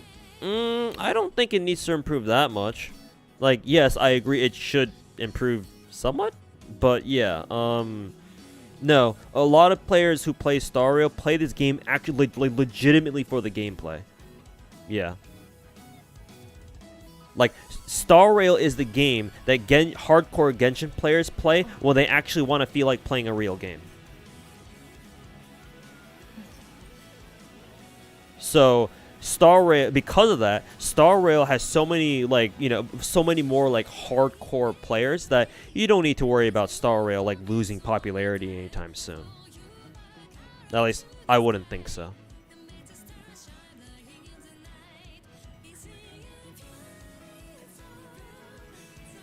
As for the gameplay not being deep enough, I agree that Star Rail's gameplay isn't that deep. Really, yeah, it's not that deep. But as long as they continue giving us content where we can keep doing endgame content for, that doesn't matter. That shouldn't matter. As it doesn't matter if it like how deep a game's gameplay goes doesn't really matter in comparison to, like, as long as players are happy with what they have and what they're getting and will get in the future, and as long as we continue to get more endgame stuff that we can, you know, fucking degen grind for, like, that's all a lot of Star Rail players really care about. So it's not that, like, Star Rail needing to improve its story is a concern. Yes, I'm not doubting that. Just it's not as high profile of a concern as you make it out to be. Like, it's fine. Star Rail doesn't need a great story, at least not right now.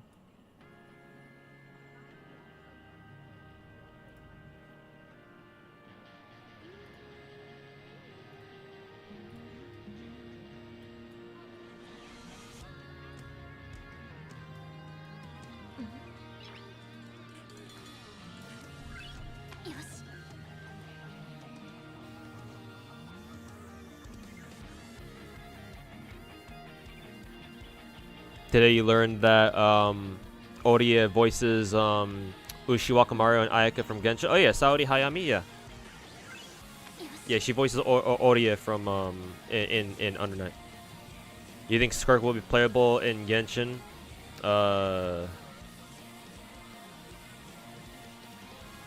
That Scotty voice, yeah. Oh, is JP Is JP Skirk voiced by Noto Mamiya or Mamiko or whatever her name was? I mean, hopefully. I would hope so. Like, Skirk has a unique character model, right? So I would hope she becomes playable.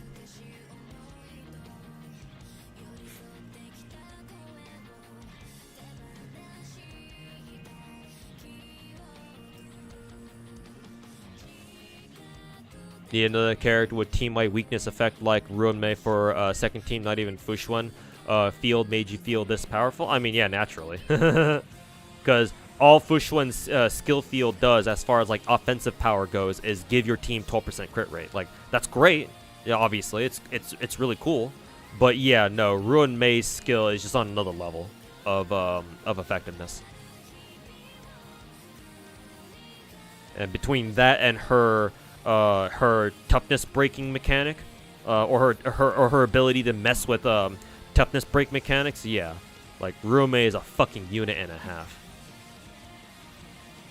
So yeah, naturally she is a little bit higher value than Fushuan is, though obviously Fushuan is obviously great too.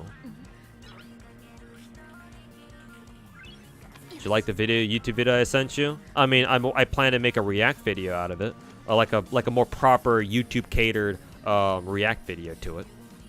So, like, if you're asking me if I like that video itself, not really, but at least I'm gonna be able to make some content out of it. So, no, like that video, I got some problems with that video. But I do appreciate you sharing that video with me.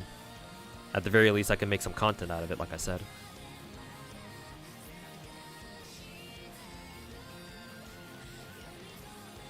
Skirk being voiced by Skaha would be really funny. I mean, it would fit though. Because, you know, female, like a strong female martial arts master, or I assume she's a martial arts master. I mean, kind of has to be. Everybody in Genshin uses a weapon. Mentoring a young but like very talented and very strong boy, a very strong guy in Tartaglia / Kuhulin. Yeah, it would make sense, but we'll see.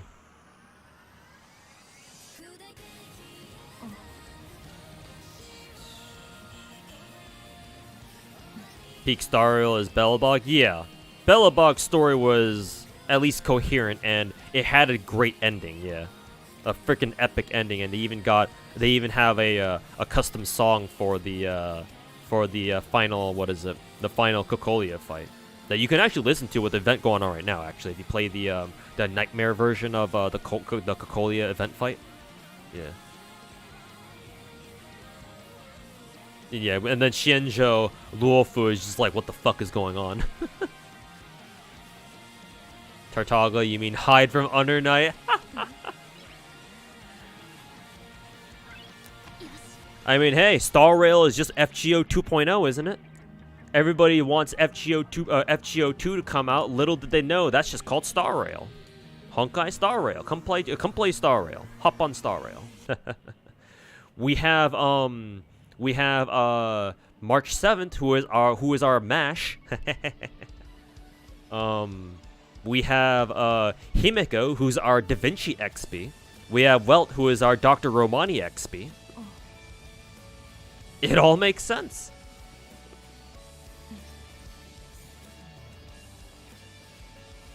Hop on Star Rail, my dudes.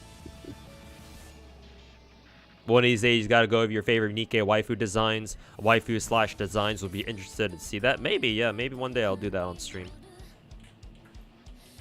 Because, yeah, I love watching, like anytime a VTuber or, like, a streamer does, like, a sponsored Nikkei stream, my favorite part of any of those streams, favorite part, actually, anybody who does, like, a sponsored gacha stream, and, like, they go over all the character designs, that's one of my favorite parts. Like, seeing them coom over, like, character designs and shit like that. Or just go nuts over them. And obviously, for Nikkei, a lot of people do that, so. One of my favorite parts of watching people, watching, like, normie streamers play gacha games. Anytime Akuma Nimune streams Azure Lane. Basically, the entire half the stream she cooms over character designs and skins.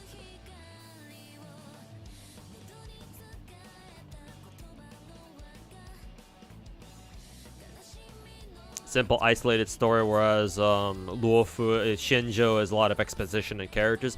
And remember that Xianzhou Luofu is basically China in space. So as foreigners, there's a lot of shit that's going on that we just don't understand. As what is it? As foreigners.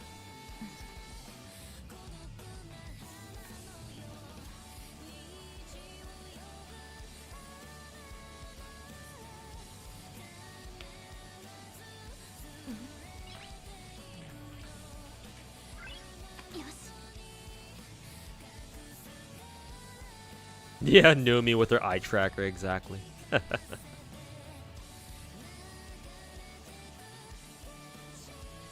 FGO2 is also Limbus Company because apparently devs took inspiration from FGO's gacha Keck W. Bad mistake. But at least the Limbus Company is doing well apparently, so whatever.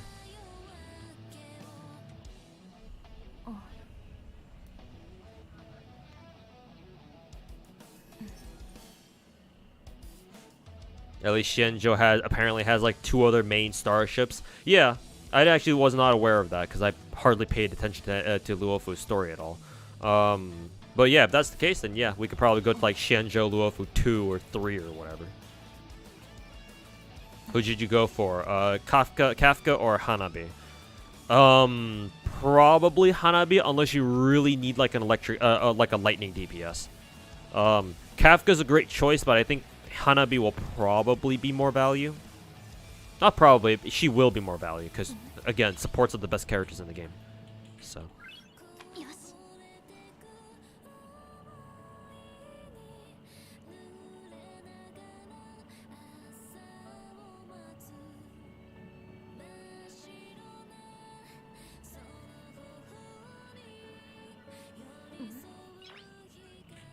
Think about limits, so you can technically get all the characters you want without doing a gacha at all. Yep, and that's how it should be. But yeah, the technicalities can kind of mess you over. Review my Mona and Raiden build. Give me your UID again, Naruto.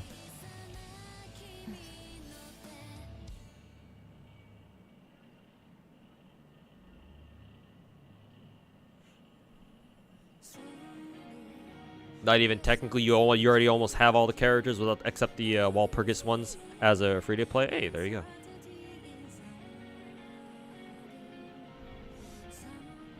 One of the problems you have about Star Rail's story is that each region is a whole different planet, and the lore in one place is irrelevant to another, which makes it difficult to connect with the universe. Yeah, as like a coherent narrative. Yeah.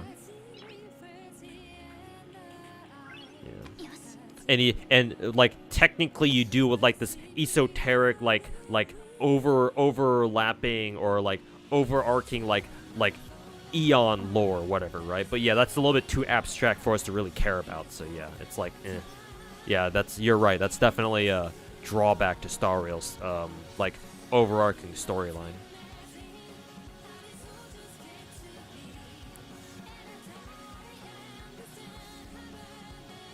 Like my video on Razor Ninja when he played FGO, it was intriguing. And that was like 3-4 years ago at this point.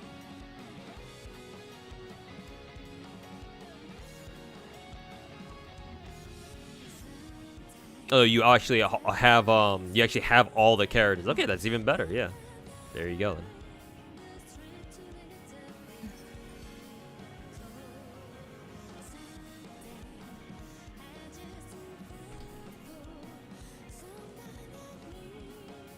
Actually, have I done, no, I know I've already done Simulated Universe for this week. Pretty sure, anyway. Yeah, I've already done it.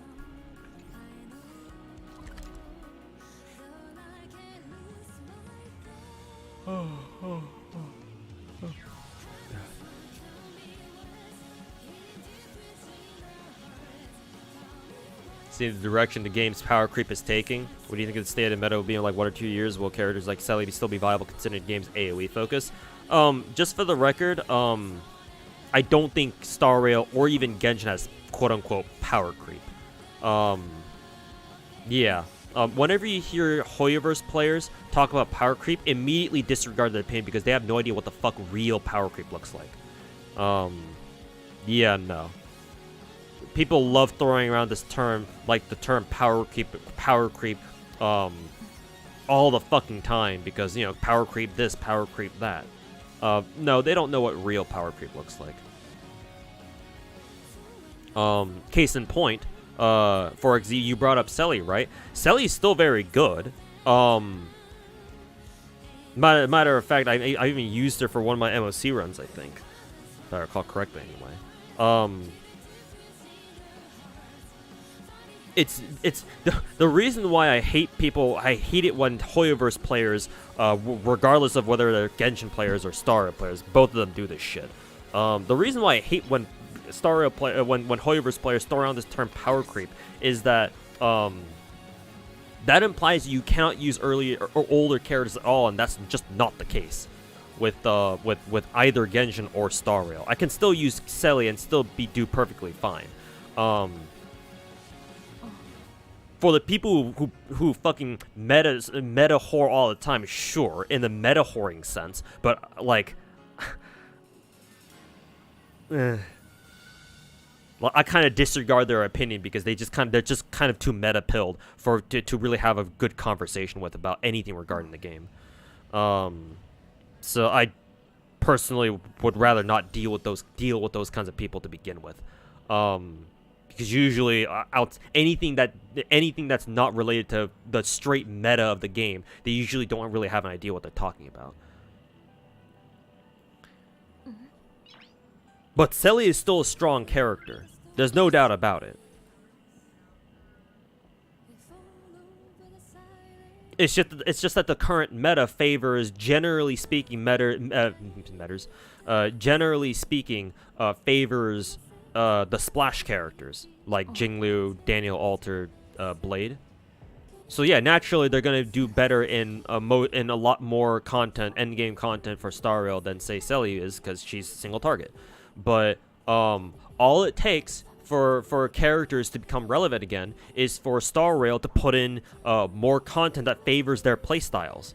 The reason I've explained this already before, but the reason why splash characters like Jinglu, Daniel Alter, and Blade are doing so well, are so meta, is because a lot of bosses in Star Rail have the ability to summon adds, right? They summon extra enemies for you to have to fucking deal with, right? The fucking Adeptus Disciple, whatever, the Sanctus Disciple, the dude with the big spear, who calls in his other, you know, the Resurrection guys.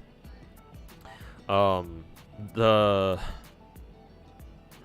of the super big, the super fat major robots or whatever, the buzzsaw bosses, both the regular one and the quantum one. I don't know what the name of that one is. Like, both of them summon adds, right? They both of them summon enemies. A lot of bosses summon enemies, and even if they don't summon enemies, a lot of enemies just start with enemies to begin with. Well, technically those aren't really an issue either, but whatever. But yeah, like, a lot of bosses in this game summon enemies for you to have to deal with, and so those and you know, at end game levels of Star Rail, you have to deal with them. You can't just ignore them, right? So you have to kill them too. And so that's why the splash characters are so good, because they have attacks that also hit those enemies on the side too and deal with them in some way. Whereas single target characters like Selly, they have to use their entire turn just to take out individual enemies at a time, and so they're not as good when it comes to dealing with bosses that summon additional enemies, right? Because it takes them longer to kill them and go back to targeting who they were originally targeting to begin with. But again, all it takes is a meta shift, right? We got Pure Fiction, where all of a sudden Herta's top tier. Oh, you don't have a Herta? Better build her now. All right, thanks to the existence of Pure Fiction 4. MOC, this new MOC expansion that we just got earlier this week or so. This week or last week or whenever we got it. Like, a lot of those bosses are single target bosses, right? And so yeah, you could still use, for example, Daniel Alter against them and obviously the other splash damage characters. But why do you think they put out Dr. Ratio? Because Dr. Ratio is a single target character, a single target damage DPS. And so in order to accommodate him, they put in an MOC floor, an MOC 12, that features mainly single target enemies. Well, technically, some of them become, you know, some floors throw you two of them at a time, but you know, the idea is you take out one of them at a time, right? Work on them one at a time. You kill one of them as quickly as possible, and you work on the other one, right? Because individually, those enemies aren't a threat. You can deal with them individually, but together they're very powerful and they're very threatening. So the whole idea is that you try to kill one of them as fast as possible, so that way you can deal with the other one on their own. And so that's why they gave it. That's why they designed MOC like that, MOC 12 like that here, because they gave out Dr. Ratio and they want to convince people to use Dr. Ratio. But yeah, like, those are examples of like meta shifts where like older characters can easily come back into form, right? Herta's been part of the game since the very beginning. She was a debut character. Nobody really respected her outside of just being an XP farmer, an XP calyx farmer. And then, you know, 9-10 months later, like 8 or 9 months later, you know, boom, wait, like, bing, ding dong, ding dong, ding dong, Pure Fiction 4, and then guess what? Herta's one of the best characters that you can use there. So it's not so much power creep as just meta shifts. Give us, as long as Star Rail gets content that older characters are perfectly suited for, you'll see them make a return. It's not that hard. Selly is still extremely powerful. And yeah, like, again, her fucking extra turn gimmick almost breaks the game. Almost. It's very strong, obviously. But yeah, not really power creep. Not in my opinion. And for a game like Star Rail, as long as a character's base kit is you know, reasonable and it does a job well, then all it takes is, again, just a meta shift, just a change in the kind of content that we get, the kinds of enemies that we have to deal with. Isn't Sally one of the best characters for MOC in pure fiction? Yeah, probably. I mean, I still regard her as one of the best DPSs in the game. She's not like quite top tier, like say for example, Daniel Alter is, but that's mainly because of the content mostly because of the content that Star Rail mainly has.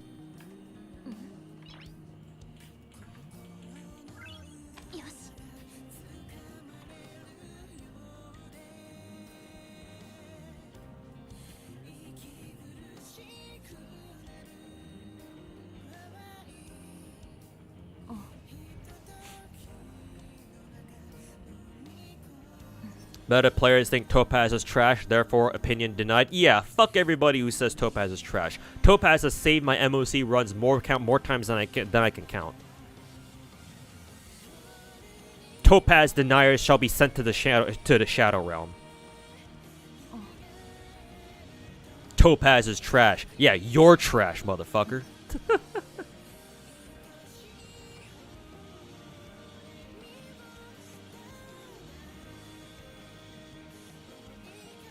And they also like to spam bosses that are weak to like quantum imaginary ice. Yeah, exactly. You always thought Herta was pretty good ever since she started. I mean, her follow-up attack is very good. Admittedly, her ultimate and her skill probably don't do that much damage. Like the whole point of Herta's kit is that you want to make her do as much follow-up attack damage as possible. So as long as there was as soon as there was something in the game that like incentivizes like follow-up attacks, I mean, hell, technically she was always viable, just thanks to Elation, but now we actually have an end game like an end game mode where you can legitimately use her seriously, and that's great.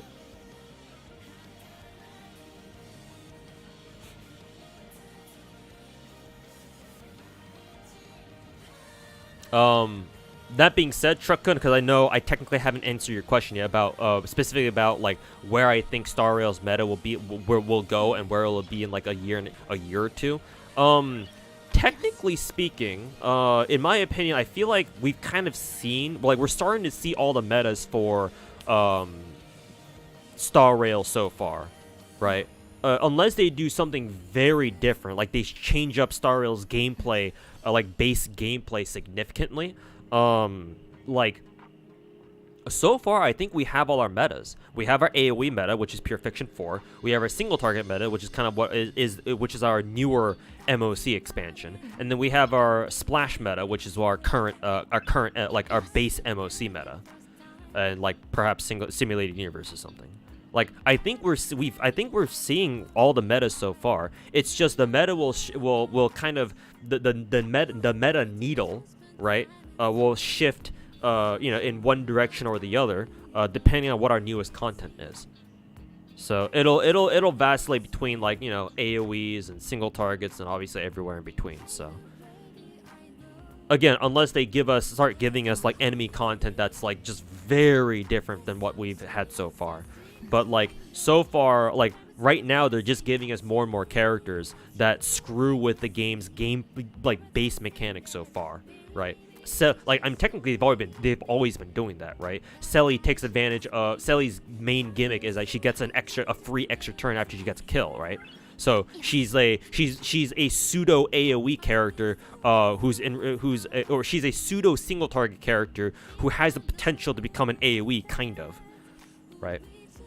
As long as she's able to continuously kill weaker enemies to get an extra turn, and she's able to loop that. Kafka enables DOT teams. That just goes without saying.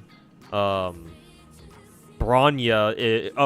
breaks the game by having a skill that pulls up another character's turn no matter what. So it lets you intentionally break speed order and not make it so that you don't need to care about speed, at least for one character. Yeah, like And I don't even need to mention Ruan Mei, or the character who fucks with toughness break. And then Hanabi will obviously screw with the game's like skill point mechanic. I mean, technically Hanya does too, but Hanabi even more so because she just straight up gives you more, increases your skill point cap from like 5 to 7 or some shit. So that'll be interesting to see. But none of them like are going to like truly define meta. I mean, they will be meta themselves, but they're not really going to define it. Not in my opinion. Like we've seen the meta so far. It's like somewhere in between AoEs and single targets, which explains why the splash damage characters are so strong. So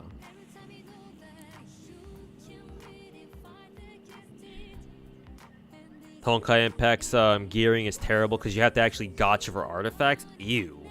Holy fuck. Wasn't Honkai supposed to be a good game? Alright, Honkai Impact rather. What the fuck? Yeah, of course Silverwolf is like, haha, nice elements you have there. Be a shame if I were to make you weak to my team. Summer Hanako soon, yep.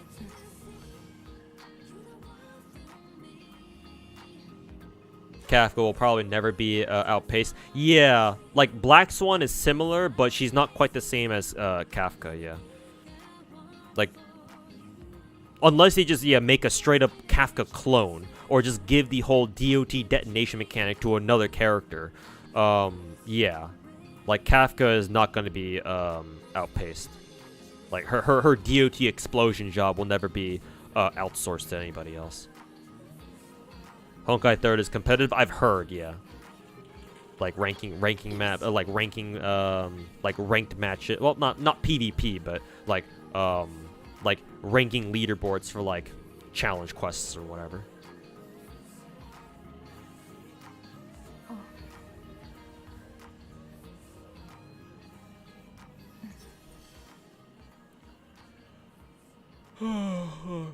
Felt it possible to keep stay at top 100 when a new sport comes every other patch. Yep, I've heard about that too for Honkai. Or Honkai Impact at least. Your Mona is a 67 crit and Raiden is 58. Was that a good idea? Raiden at 58? No. No, your crit damage is good on Raiden, but your crit rate on Raiden should be like 65. At least 60. Yeah, at least 60. Technically, you're close, so this is okay. But if you can somehow raise your Raiden's crit rate up to like 60+%, like comfortably 65, ideally 70%. If you can give your Raiden like 70% crit rate somewhere, or a total of 70 crit rate, that'd be fantastic. And I'd say that your Raiden build at that point would be perfect. Like, you don't really need to work on it any further. Pretty sure you have the catch. Yep. 4-piece emblem, yes. C0, that's fine.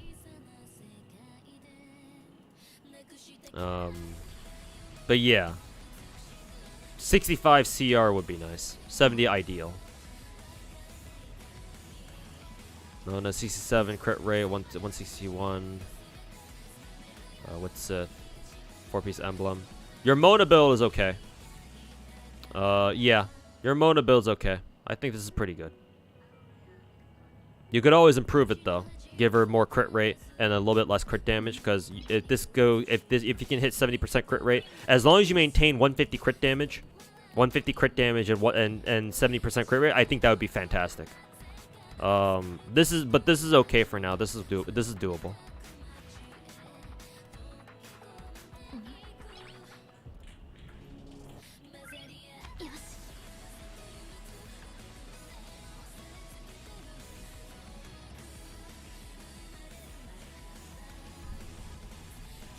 After Honkai Part 2, all Stigmata sets for new characters will be craftable, and they lower the pity for character and gear banner, so 90 for character and 60 for weapon. Okay. So, much needed changes. You need to go to sleep, no rebating with me back with Limbus or Kafka. Alright, Brian, take care, man. Have a good night.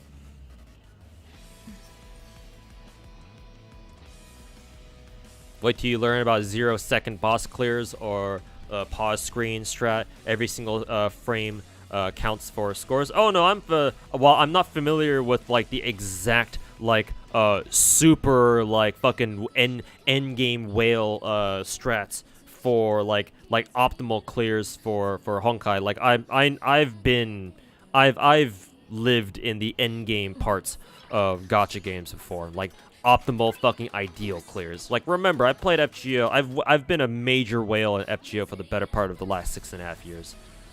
Like the farming shit we did in FGO to min-max our farming, the shit that we did would make FGO look like a different game to most people.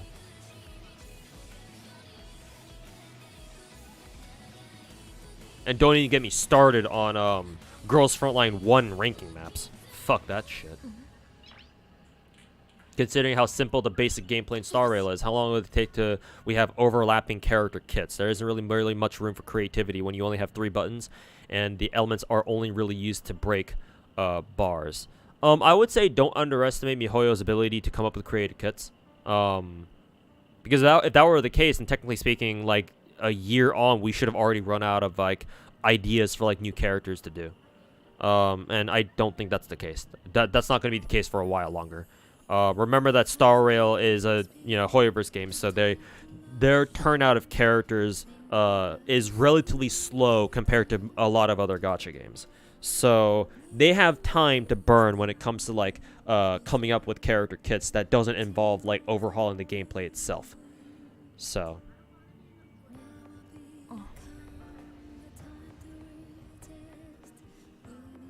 Like, I'm sure there's a lot of mechanics in Star Rail still that they can still screw with, or introduce more unique mechanics that only some characters can do, blah blah blah. That they can come up with.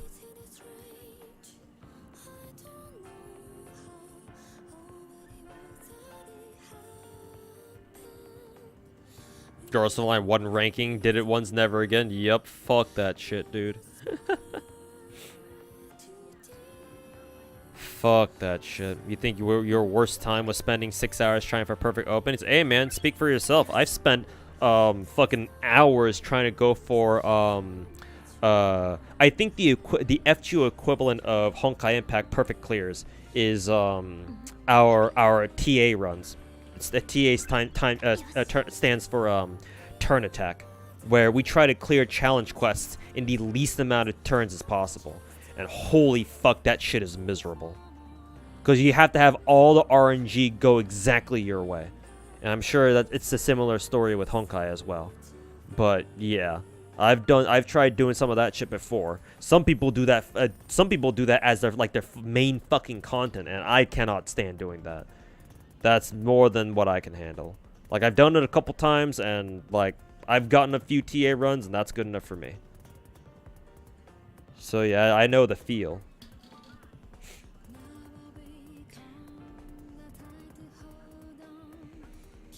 Waiting for a character who steals enemy stats, or better yet, just makes all enemy buffs do the reverse. That'd be a little bit too broken. What I'd imagine is a character who can steal buffs from enemies.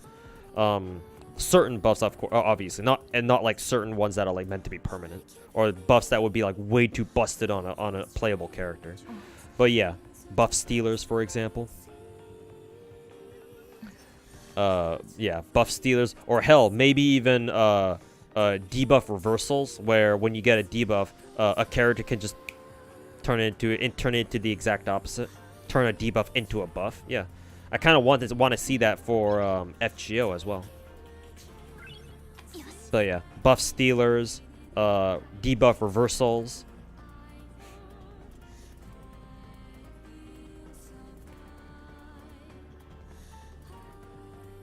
They can yeah, exactly. MiHoYo is perfectly capable of continuing to be very creative with how characters work, how character kits work. I don't think you should need to worry about that.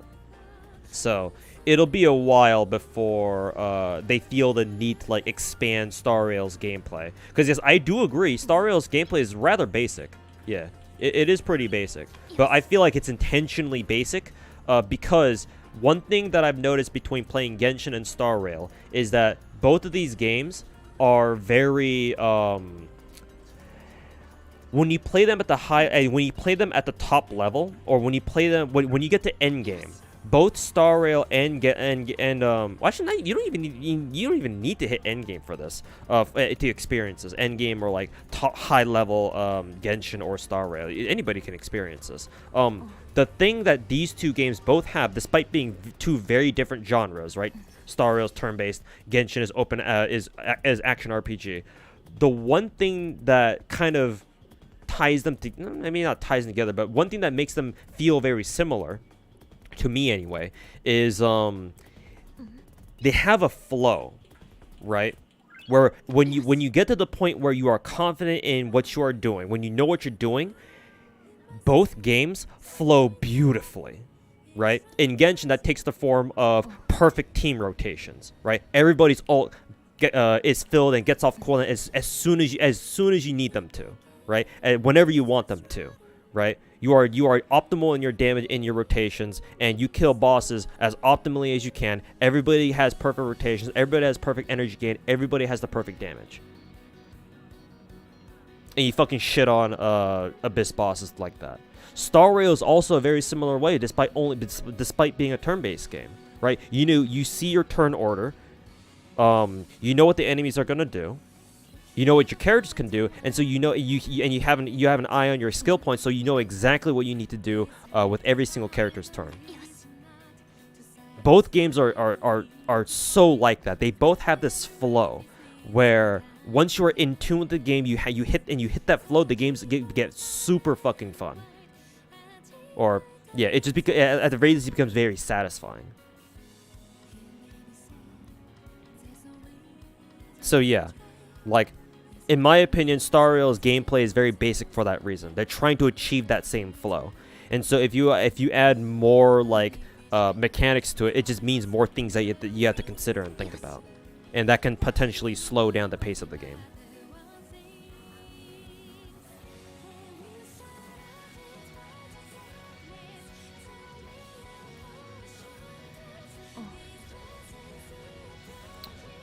Shame that it doesn't have things like using items, skipping turns, blocking, etc. Things that you normally see in turn-based combat. Well, it does have like CC effects, like crowd control. You can still stun people.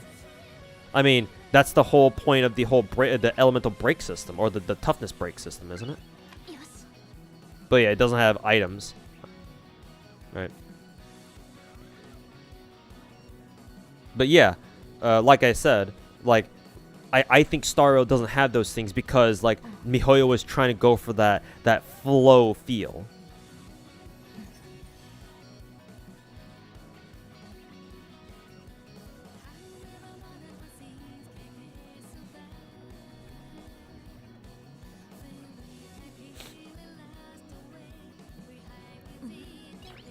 Two, is it better to keep speed boots under level to keep it at a specific speed?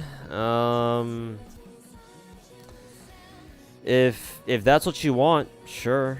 But remember that if you intentionally keep relics under level, you don't get that last speed subs. You don't get that last substat. So, like, if say for example you have speed boots that have really shitty substats and you don't really care for them, sure, yeah, you could keep that kind of speed boots under leveled intentionally.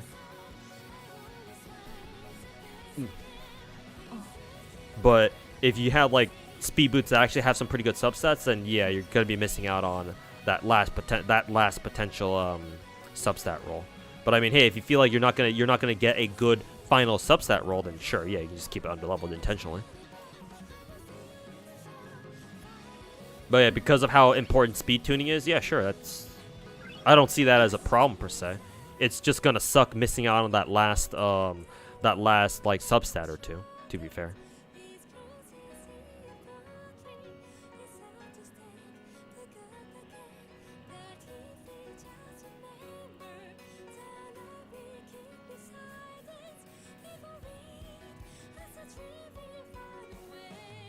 Do I also do 10-hour gross frontline ranking ones? I used to, yes.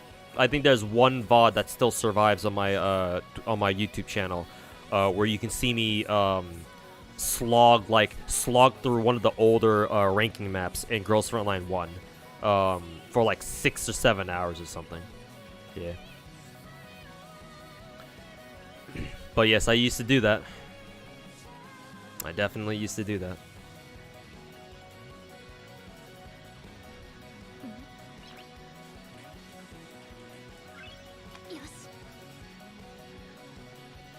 You'd kill to have for Star Rail to have Nikke gearing. Yeah, Nikke gearing takes a lot less, I think. It's a lot simpler, that's for sure.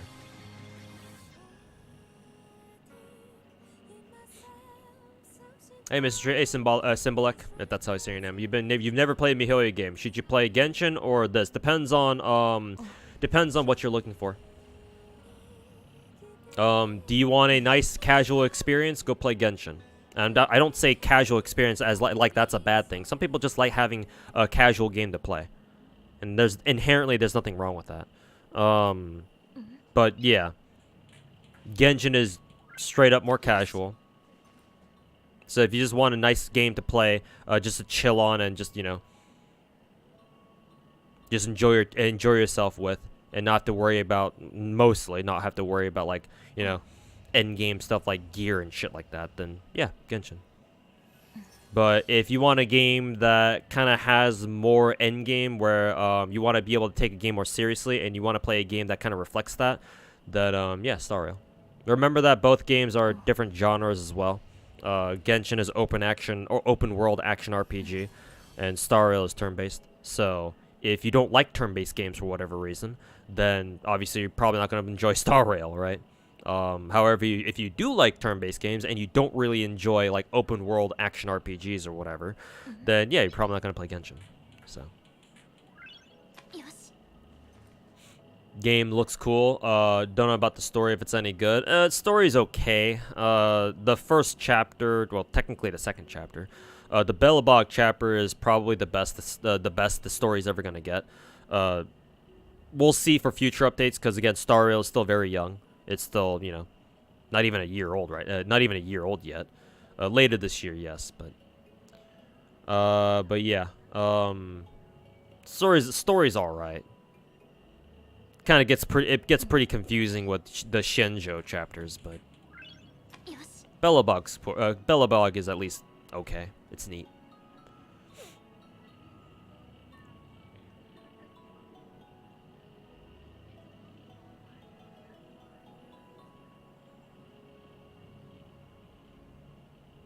They haven't had a lot of events this patch. I mean, you could say that about every Genshin patch, no?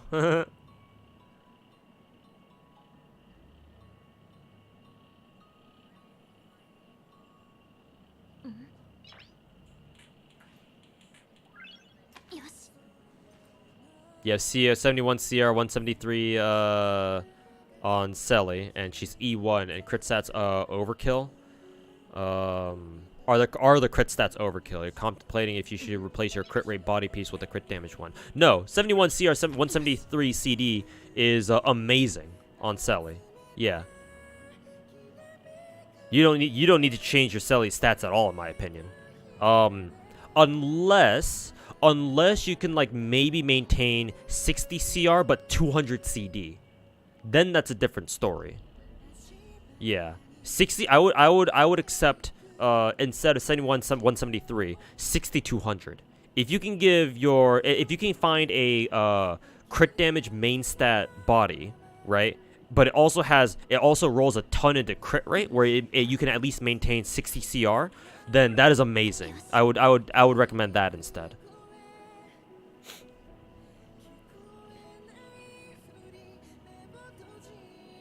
But as of right now, if that's your Selly stats for right now, then no, those are still really good. Like, you don't need to change them. But yeah, in my opinion, you shouldn't change it though, unless you can give your Selly at least like 190, 200% crit damage, and at least be able to maintain at least like 60% crit rate.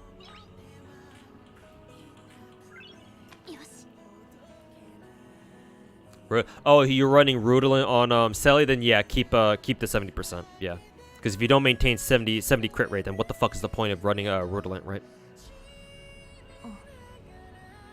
So yeah, no, keep 71 with the 2-piece Rudolent.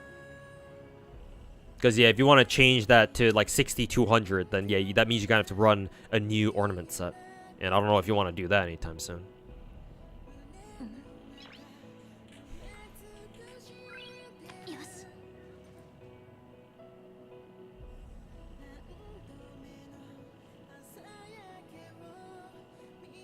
If you have Fushuan, you can get to 70 at 60. Yeah, because of Fushuan's skill. Yeah.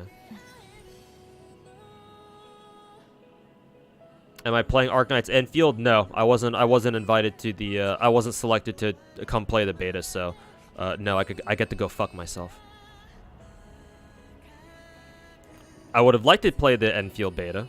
I mean, I'm an OG Arknights player, so yeah, I would have loved to, but no, they didn't pick me, so. Have I ever tried Dokkan Battle or Epic 7? I've heard about those games, but I've never played them. No. I remember back when Epic 7 first came out, and a lot of FGO players went to go try Epic 7. They're like, "Oh, the animations for Epic 7 are so good," and stuff like that. So, but nah, I didn't. The game didn't really interest me that much, so I never ended up playing.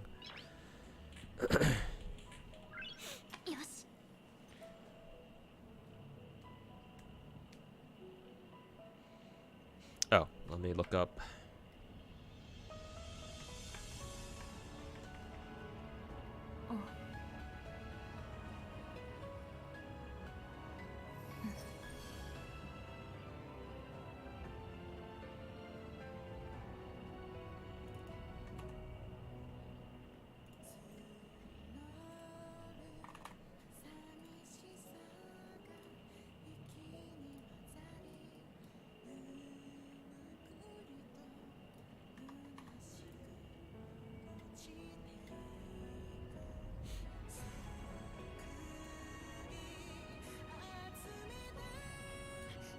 Alright, yeah, that's not recording. Okay. I believe this is Peepo's Jinglu, but he wanted me to look at his Jinglu build. Crit rate is okay. That's good enough. It's basically 80%. Crit damage is okay too. 213. Break effect, don't care. EHR, don't care.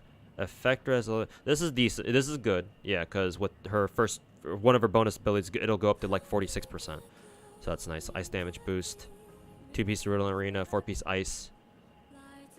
Follow of an Aeon. 4666. I would say invest more heavily into your Jingliu. The stats are okay. 4,000 HP. That's actually pretty good. 137 speed. There's nothing wrong with your stats. Yeah, stat line is for a free-to-play Jingliu. The stats are the stats here are all perfectly fine. It's just in her traces and her light cone. Since you're running her with Aeon, since this is free and you get it from Herta's light cone, get this shit to S5. If she's gonna rely on this as her main light cone. So yeah, get the shit to S5, because you can do that for free. It'll just take you some time. And invest more heavily into her 3 traces. Obviously, you can just say fuck her basic attack, because she barely ever uses it, if ever at all. But considering how strong Jingliu is in the current meta, I would say invest more heavily into her. Matter of fact, you can get 5-star characters in Star Rail to level 888 traces without crowns, right? You just need their what is it? The Echoes of War materials. So yeah, get her traces to 888 at the very least. That's all. That's really the most urgent thing about your Jingliu that you should do. That and get S5 Aeon, but again, that'll take some time. But yeah, no, those are the only things that you really need to do for a free-to-play Jingliu. Her stats are all look pretty good. Like nothing necessarily wrong with her stats. It's about as much as you can expect for a free-to-play Jingliu.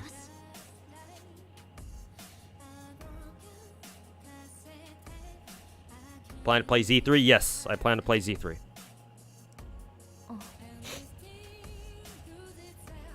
Avoid Epic 7, you play it, but it's fairly pay to win. The PvP, naturally, but, you know, and that's just kind of what happens when you have a gacha game that has an actual competitive PvP mode. Like ranked PvP. Technically, other games have ranked PvP too, but those PvP modes, like the ones like Azure Lane or Blue Archive have, they're not really, like, nobody... I don't think anybody really takes them that seriously, unless you just really want to fucking flex your PvP rank for some reason. If you're just that autistic. But for Epic 7, on the other hand, no. Like, Epic 7 actually takes its ranked modes, like, very seriously. Like, it has this whole fucking pick ban phase and shit like that. So, like, yeah, people are gonna take that seriously, naturally. And yeah, for a gacha game to do like competitive PvP, like competitive ranked PvP that's actually taken seriously, hell no. Hell yeah, is gonna be fucking you know, pay to win as fuck at that point. That being said though, I think Epic 7's PvE content is not like that. Like, as long as you avoid the PvP and as long as the game doesn't force you to do PvP for whatever reason, yeah, no, it shouldn't be considered a pay to win. But I've never played Epic 7 myself, so I can't judge. E7's animations are still top tier. I mean, to be fair, yeah. Seems like a good alternative to Genshin and Star. I'm hoping so, man. Yeah, I want to try out Z3. Couldn't get into any of the betas so far, so I'm gonna have to wait for full release at some point.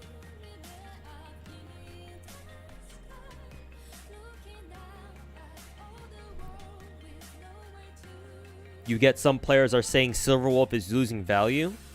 Who? Show me those people who are saying Silverwolf is losing value because they are fucking retarded. Silverwolf is like the third best character in the game. Actually, technically she's the second best character in the game after Bronya and Ruin Mei. Because the supports are stronger than your DPSs in Star Rail. If I'm gonna be fucking honest, Silverwolf is still comfortably the second best character in the game.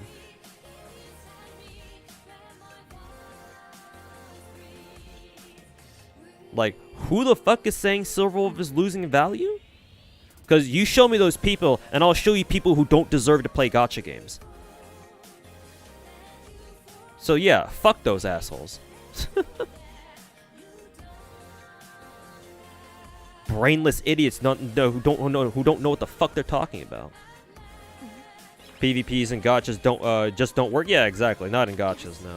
Yeah, if they're taken seriously at all, even if they're not taken seriously, technically they still cater to whales anyway. Yeah, because it's a gacha. Not everyone's gonna have everything. Certainly not at like not every character at their max potential or like at their maximum strength. Yeah. So yeah, PvP in gacha games will never work. Not seriously, anyway. Like, you can try, like Epic 7 does, but yeah, you can never call them fair.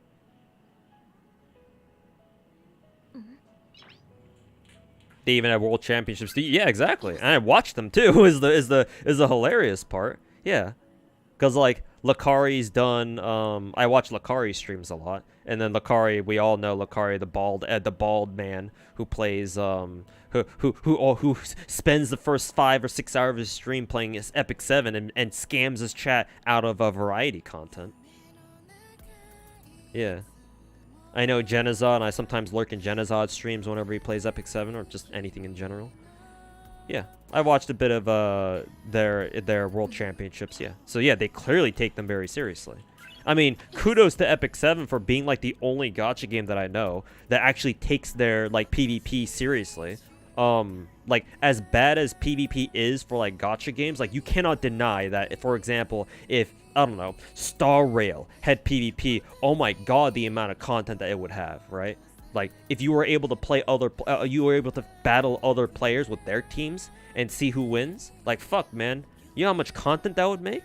And throw in like an actual, like, some sort of ladder in there too, like, bro, that would be content farms for days for streamers. And hell, even YouTubers as well. It's just that nobody wants that because it's not going to be fair for anybody else. Do I refresh energy every day? For a lot of my games, I used to. Back when I still had a stable job. Like for the first... Even for Star Rail, last year. For the first, I think 6-7 months, I refreshed max refreshed Trailblaze power every day. Yeah. For Genshin, I've maxed refreshed Resin for the better part of like 2 or 3 years. But yeah, now though, however, I'm in a pretty shitty situation IRL right now, so I no longer do that. Can't afford it anymore. But at one point I did. You refuse to use Pella and Tingin. Are you weird? From a gameplay sense, yeah. Why don't you use them? Just because you don't like them? Which is fine. If you don't like the characters themselves, then obviously no, ain't nobody can tell you to use them.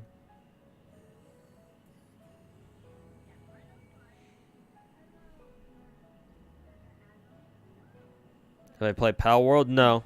I live vicariously through all the VTubers and streamers that I watch playing Pal World, because everybody's playing Pal World right now. It's the flavor of the month. So yeah, I'd watch all sorts of people play it on like any one of my 6 spare computer monitors. So I mean, fuck, Gura came back Gura is streaming again.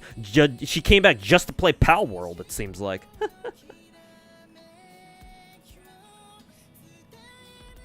Sad gacha player. Best gacha PvP is Genshin's TCG. Unironically, that's probably true. Which is the really sad part. Did you see a new trailer for the Star Rail, the one on the launcher? People have asked. I think other people have asked me to watch that. Maybe I'll watch it as like the last thing I do on stream. Wow, I've literally just been sitting here talking for 4 hours with you guys in chat. Holy shit! I actually haven't done anything, have I? I actually haven't played anything, have I? I mean, shit, man. Just sitting here talking with you guys is fun. So. Ooh, one of my favorite felt songs.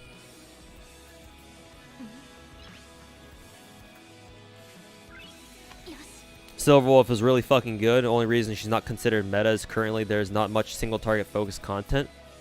Bro, is that really why the Star Rail community doesn't consider her meta? Bro.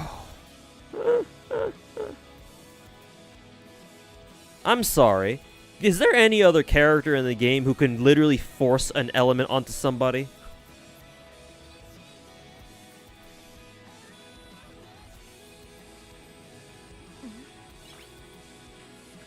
Here's what I will say. Silverwolf is not easy to use.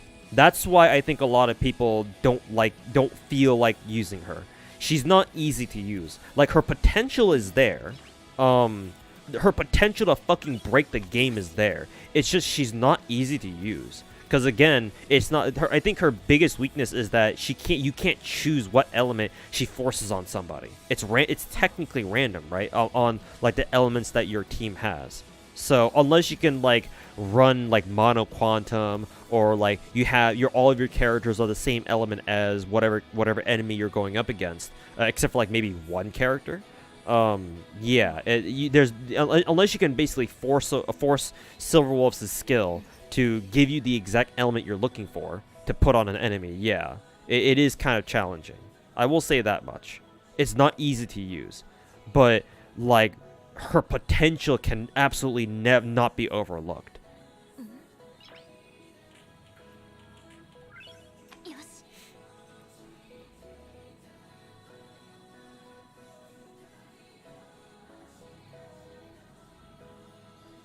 Hope Hoyoverse is wise not put any kind of ranking that is worth rewards in any of the new games. Yeah, no. Like I'm still okay if they were to put in like a ranking of some kind, but nothing that gives you any meaningful rewards. Yeah, nothing that you can get like gacha currency from. Yeah, that would be fucking stupid. Yeah. Like ranking leaderboard in and of itself, that's fine. I don't really have a problem with that. It's when they start offering like tangible rewards that like is like ugh. Like I think the most amount of rewards that I can stomach, like ranking maps giving ranking modes giving, are like maybe like name cards or something, right? Like cosmetic bullshit. That's fine. But like gacha rewards, hell no. Fuck that shit. Fuck out of here with that. Take a look at Wuthering Waves' new character design updates. No, actually not yet. Maybe we can watch that too, or maybe we can look at those too.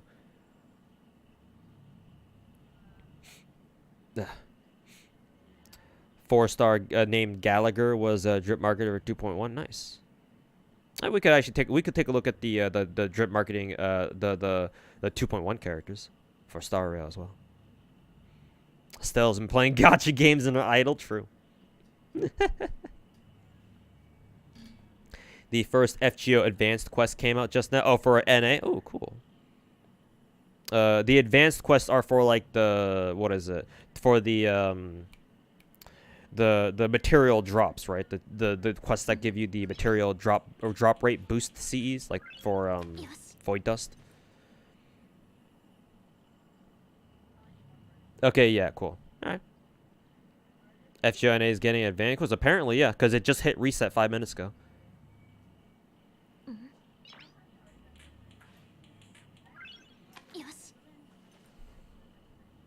Ranking leaderboards for Sunsetias and Genshin. Imagine. Fucking imagine, man. Just check my YouTube. Yeah, somebody in YouTube chat, I think, wanted me to make an update to my Whales Log Blue Archive. My Blue Archive Whales Log video I put out last year, so I decided to oblige them and make one. What characters do you hope will be playable in the future for Genshin and Star? Personally, hope Alice. Yeah, absolutely agree with you, Alice. Yeah, because we've been MiHoYo has been fucking teasing us. They've been edging us about fucking Alice since forever, right? Because Klee was one of our first characters in the game, right? One of our first new characters. Like, she was a 1.0 character, right? Year 1 character. And so, yeah, we've always known Alice. Or, I mean, technically, right? Alice has always been mentioned in like Mondstadt lore, I believe. Klee talks about her mom every now and then too. I mean, we fucking hear her voice in like one or two of the summer events, like one or two of the Golden Archipelago events. So yeah, Alice for sure. Would love to see Alice in the game. I know people talk about Elio. I'm not as invested in Elio, but you know. I know he's mentioned in Star Rail story. He's part of like he's part of Kafka's group, right? Kafka, Silverwolf, Blade. Because yeah, Blade. I remember Blade having some lines mentioning Elio or whatever. Oh. So yeah, Elio naturally. As for other characters,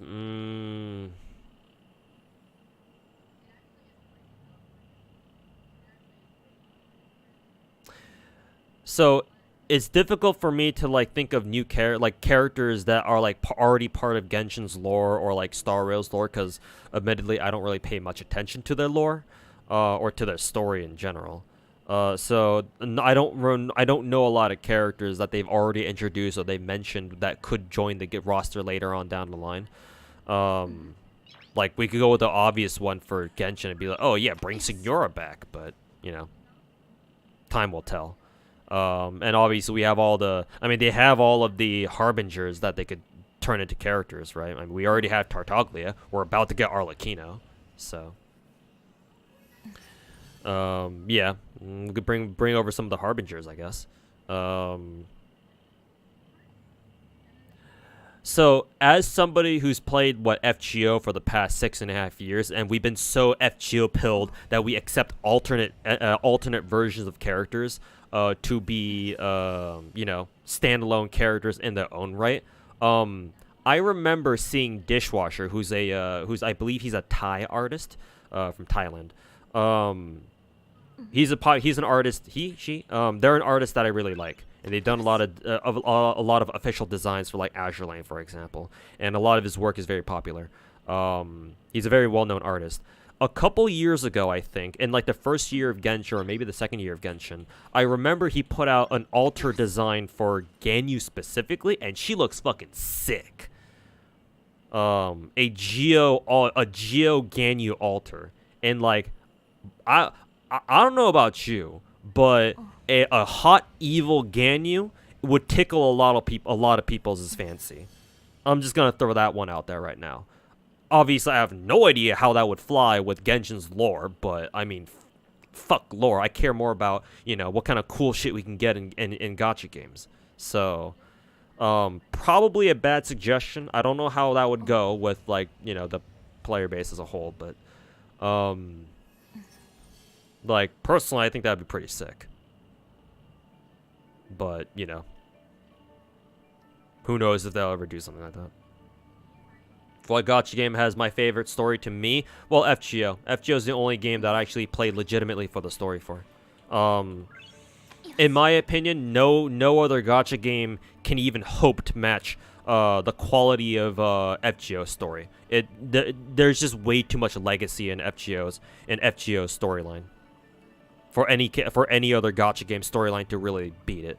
There are some that there are some other storylines that I do respect. Like, for example, I believe Arknight's story is pretty good. Blue Archive story is also apparently pretty good. Nikke's storyline is actually apparently a lot better than what the game initially gives off. So yeah, there are those. But the only story that I actually take the time to like read nowadays is FGO. Always has been. And even then, I don't even bother reading like the event stories, but I do pay attention to the main stories though.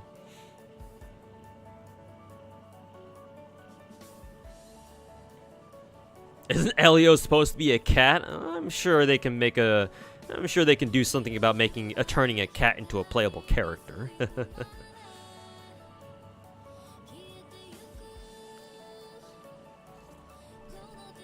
Not a big fan of alter version of the characters. Yeah, exactly. Not everyone. I don't expect everybody to be on board with that. Yeah. And Daniel alter for you was placed too early in the story. I sort of agree. I was kind of surprised that wow, they're actually putting out an alternate version of Daniel. Yeah. Because I think Daniel is the only, well, actually, technically, no. Silverwolf is technically an alternate version of Bronya. They're technically the same person, just from different universes. Like, do we even know what the fuck Silverwolf is even doing in the Star Rail universe? What the fuck is she doing here? But yeah, Daniel Alter, even though he's also an alter, he's like, you know, in-universe alter, right? We have Daniel here, regular Daniel, and then we have Daniel Alter. It's like, huh, where'd you come from? And yeah, no, we don't have any other like alter characters so far. At this rate, though, I mean, I don't know if you can call. I don't know if you should be concerned about Star Rail oversaturating their game with alternate characters, though, to be fair. Because, like, the only two technically alternate characters we have are Daniel Alter and then Silverwolf. And if that's the rate at which we're going to get alternate characters, like 2 out of however many we have, like 70-something, like, I don't think we have anything to worry. I don't think you have anything to worry about as of right now.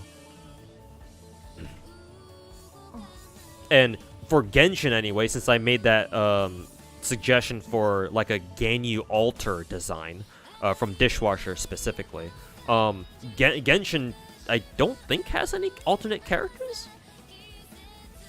Like, we don't have any alter characters in Genshin, do we? Not yet, anyway. Like, every character is unique, right? They're their own person. Like, obviously some of them are related to each other. Like, obviously Ayaka and Ayato are siblings. But like that's as far as they go. So, am I looking at my Kafka if it's good enough? Can you give me your UID so I can look it up on Enka?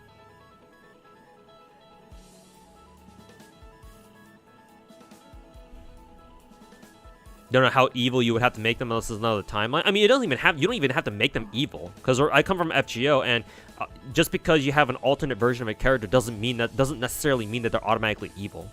They're just different. Just a different interpretation of how that character is.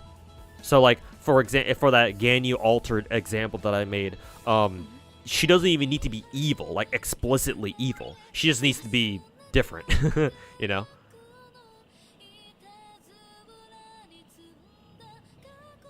Like, think a Ganyu who's a little bit more aggressive, and instead of using a bow, she uses a spear or something. And instead of Cryo, she's Geo.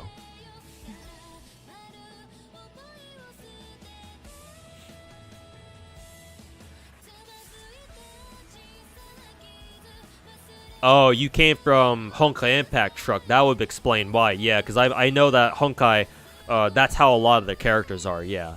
Yeah, you have, like, different like battle suits, I think they're called, for like the same character, and they're all treated like their own standalone character. Yeah, I see where you're coming from with that.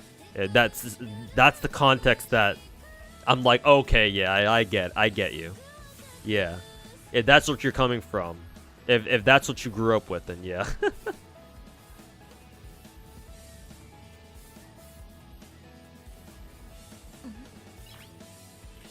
It's like, oh yeah, I understand where you're coming from.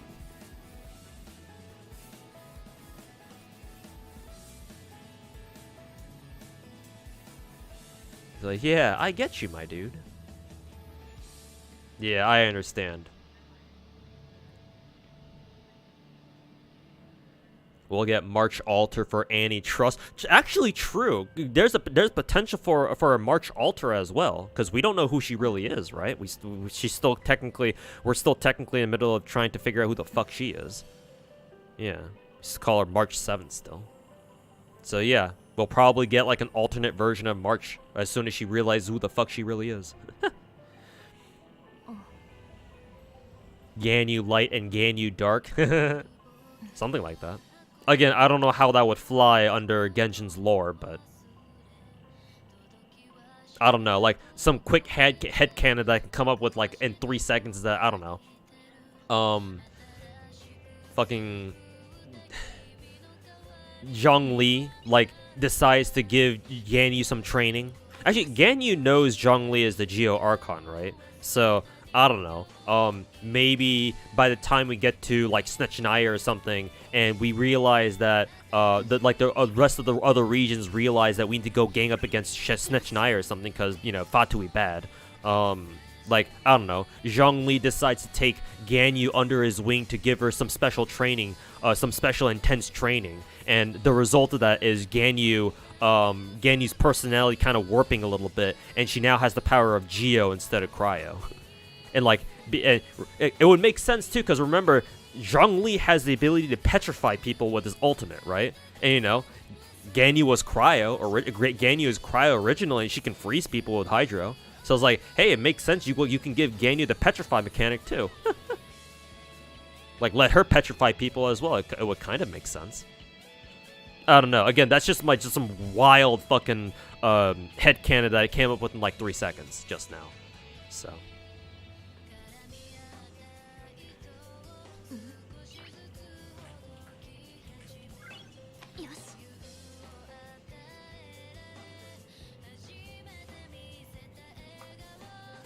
But again, you know, MiHoYo tends to pay a lot of attention to its lore, so, or they take the lore very seriously, so, obviously, not sure if that's going to be able to fly, if that's going to be okay with them. Probably not, to be honest.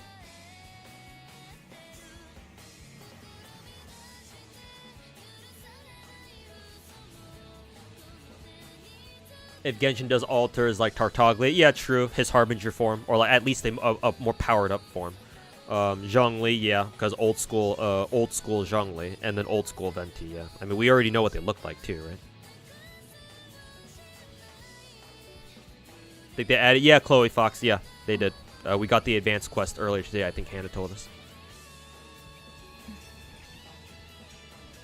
Aggressively flirting Ganyu, yeah, more assertive Ganyu. Ooh, a lot of people like that, wouldn't they?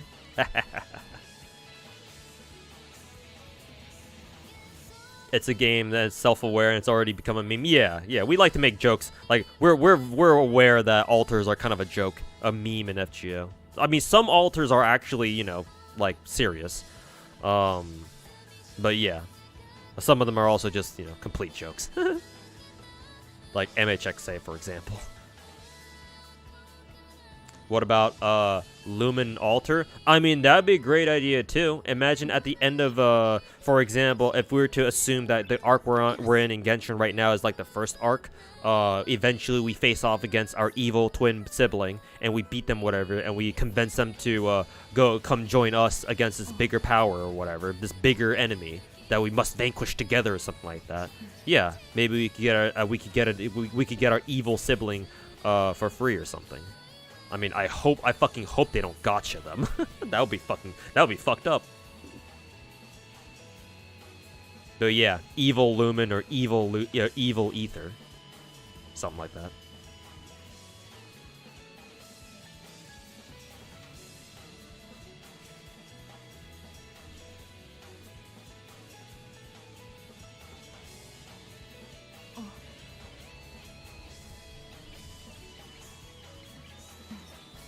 A Shenhe altar would make sense because actually that's actually how she is in lore. There you go.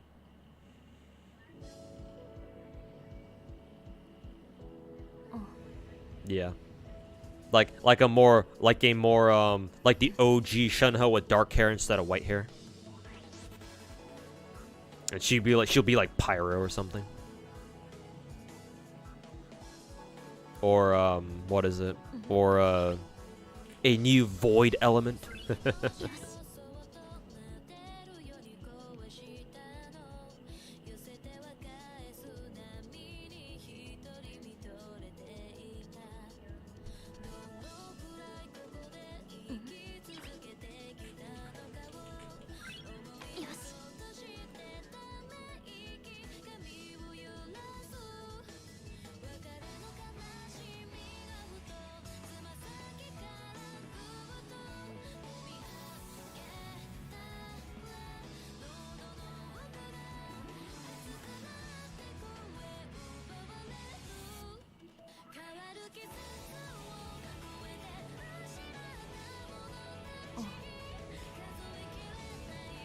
Ganyu altar in mating season.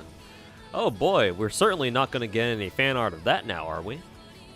Sure would be a shame for Twitter artists and Pixiv artists to find out about an official Ganyu altar design now.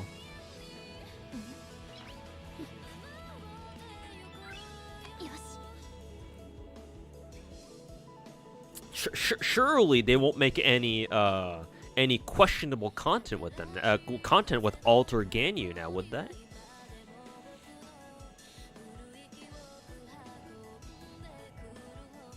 To get the evil sibling, you must beat it with your current one. Trial by combat. Honestly, I think that'd be a pretty sick idea for a way to get who is it? For a way to get your evil sibling, either evil ether or evil lumen. Just make it a serious version of the parry event that we've had a couple times in Genshin, where you can only use you can only use Traveler, and then you have the button where you can parry against enemy attacks, right?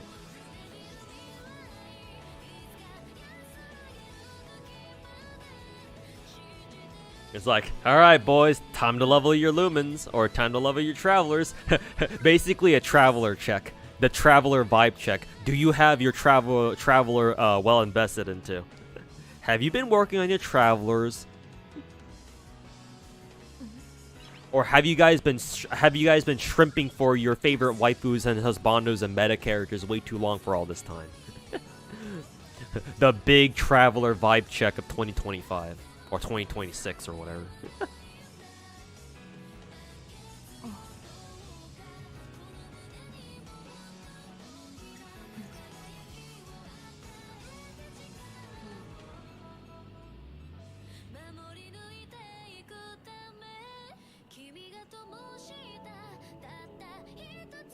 At the moment, your goal is to collect all 7 Archons and all the Stellaron Hunters minus Blade, because you don't really like his personality. Best of luck with that, though. The whole 7 Archons thing should be doable, because yeah, Archons get reruns pretty regularly. I mean, Nahida is set to have another rerun in the next patch. What are we on in Genshin again? 4.4 or 4.3 currently, and 4.4 next. So, yeah, getting all 7 Archons should be doable. Should be. And I don't know how many Stellaron Hunters there are. Obviously, there's Blade, Silverwolf, and Kafka. So, and we know about Elio. Don't know about anybody else though.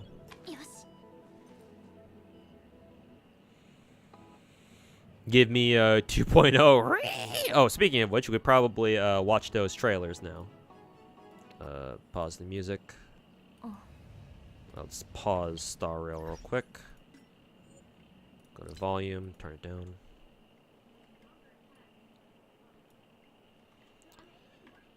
Let's see. First of all, let us watch. Let's go to the Twitter page for Star Rail. Here we go. Go to desktop recording, and then yeah, let's take a look. Let's start with the drip marketing. I think this is the trailer that you guys wanted me to watch. So let's see. Let's see. There's Acheron. She's probably the first one that they've drip marketed. Some Annihilation gang. No idea who they are. Probably future characters, to be fair, or to be honest. Everflame Mansion, blah blah blah. I like this fan art. Makes a lot of sense. Let's see. Yeah, so this is Acheron first. Let's go over Acheron. Let's see. This is supposed to be the Raiden Mei XP from Honkai, from Honkai Impact. What I will say is that she looks a lot like Selly, at least aesthetically, right? She's got the exact same the exact same tones of like blue and purple. Like legit, I could confuse her for Selly, and I probably will multiple times. She just has a huge ass fucking sword instead of a scythe, and of course this umbrella too. Yeah, I'm gonna confuse her for Selly quite a bit, is all I'm gonna say. But yeah, supposed to be the Raiden Mei XP, as you can see from this reply back down here. Whenever people drip, whenever I see drip marketing from either Genshin or Star Rail, I just love going through the comments because the comments are usually fucking hilarious.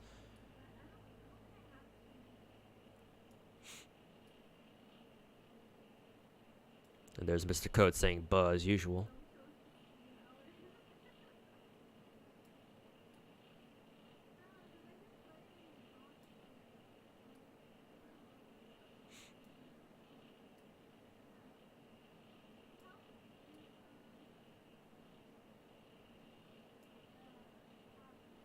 But yeah, our Raiden Mei XP. Selly 2.0. She's supposed to be what, Nihility? She's not Hunt though, is she? So I still cannot recognize like the path symbols yet in Star Rail. Like I know what Hunt looks like. I think I know what Harmony looks like. I actually don't recognize this. Is this Nihility or whatever?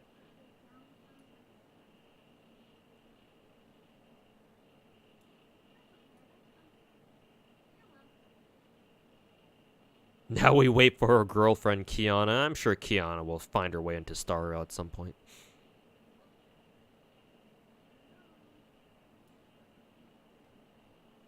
She is Nihility, and yeah, there you go. She doesn't look like a Nihility character, though, to be fair, but we'll see how she works. I mean, you know, we do have Silverwolf already, and she's kind of like a non-standard Nihility character after all. All they need to do is just spam mass debuffs, and you're good to go. Honkai just keep dropping characters in Gallagher's recently. Yeah. They just dropped Gallagher, I think, like literally tonight or something. I don't know. Maybe yesterday. I forget when.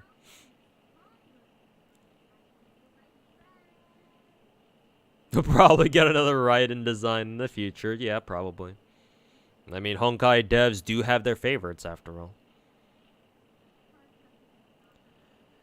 Literally just now. Okay, there you go then.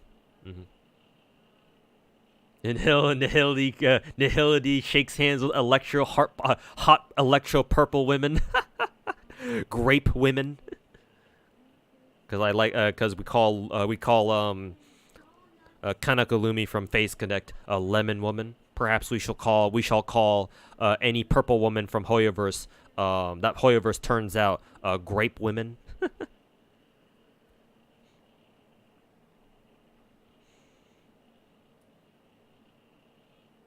I mean, shit, bro. Even Tekken 8 put in their own grape woman in the form of Reina.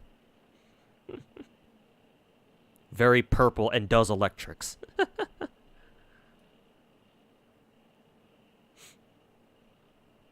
But yeah, she looks good, man. Sword character, very blue, very purple. The only criticism I have is that I'm going to confuse her a lot for Selly. That's just gonna happen. So I'm kind of confused as to like how they thought it was okay. And it's not like there's anything wrong with this. It's just that you have two very similar looking characters in Selly and Acheron now in Star Rail. I mean, not that that's gonna matter, because it seems like everybody kind of is already like mentally like distinguishing both of these characters as their own person, which is nice. But I don't know. Whenever I see Acheron, it's just, oh, I see Selly. But I'm sure when we actually get her, it'll be easier to differentiate her and Selly, I'm sure. Gallagher is fire abundance. Thank God. Thank God we're finally getting our fire healer now. Excited to see what he's capable of. Shenyun teaser is out. Oh, gameplay teaser or whatever. As well as yeah, we'll take a look at Aventurine or whatever his name is right after this. I just like scrolling through the thirst tweets, the thirst comments, the thirst replies, because they're always funny. And it's just nice seeing people excited for a new character. I like positivity. For as jaded of an asshole as I am, I like seeing people being excited.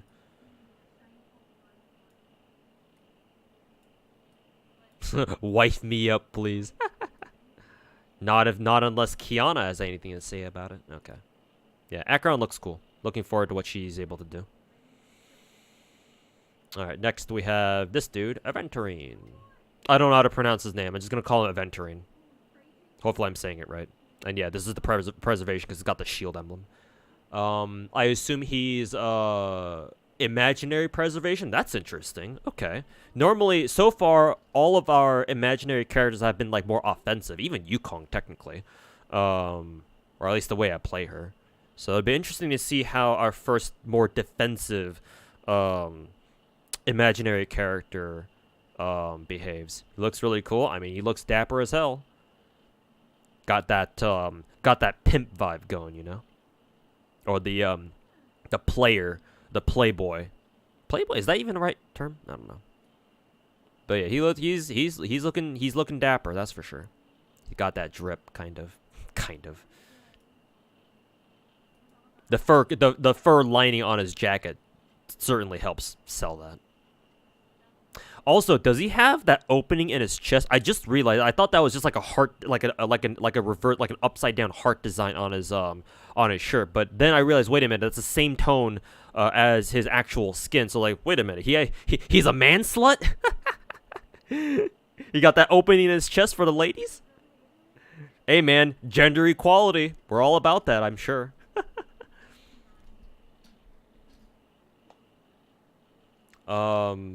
Yeah, I just had to point that out there. Mono imaginary, yeah, that's true. Envy brought up a good point. With an actual defensive character, you can actually run. We actually have one character for each role. We got a DPS and hunt or destruction. Support with Yukong, though nobody really uses Yukong. She's hard to use. We got a healer in Luocha, and then now we have a defensive character in who is it? Aventurine now. So. Yeah, mono imaginary actually might be legit with this dude, depending on what he does. Yeah, nice booba window. Unique event just start. Oh, did it come off of maintenance now? Nice. Play that later after I'm done streaming. Imaginary break and defensive kit might be good. Yeah, we'll see what he does. Yeah, like what Mihoyo cooked with Fushuan's kit. Because not only is she a defensive character, but she also supports her team with offensive stats. So that's always nice to see. So hopefully they do the same with this dude. Between him and Acheron, it's such a great time to be by. I'd imagine so. Or I'd imagine so, yeah. Finally, a new preservation character. Yeah, exactly. A better variety of characters than just, you know, destruction, hunt would be nice. Yeah. I mean, we can give Dr. Ratio a pass because obviously it was free, but yeah, more diversity and character paths would be nice. Preservation mainly. Preservation, maybe a few more eruditions, maybe. But yeah, mainly preservation. I think we have the least amount of preservation characters in the game because currently we only have like 4. March, Fushua, Gepard, and technically Trailblazer too. Yeah, we don't have a lot of preservation characters. So yeah, more would be nice. Ow.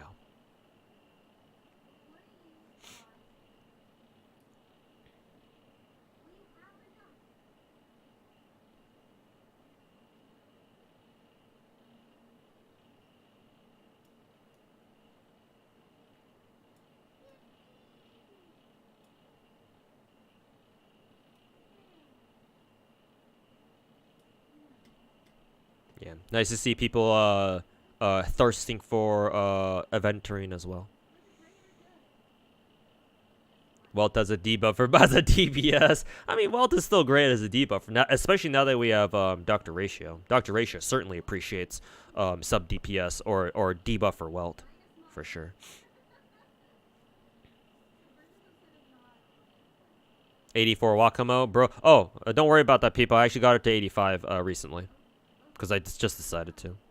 Actually, I feel like I actually got Wakamo Summer to 85 in that video itself.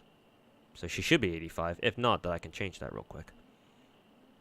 What do you think the new MC class is gonna be for Trailblazer? Weren't people saying that they were teasing Harmony? Harmony Trailblazer? Like, I'm kind of curious to know what Harmony Trailblazer does. Will Harmony Trailblazer be top tier? We also have a lot of abundance light cones, but only a few healers. Yeah, true. We only have like 4 or 5. Natasha, Lynx, Luocha, Bailu. Are those our only 4? That might legit only be our only 4. Yeah, probably. So yeah, Gallagher couldn't show up fast enough. Yeah, as our 5th abundance character, 5th or 6th.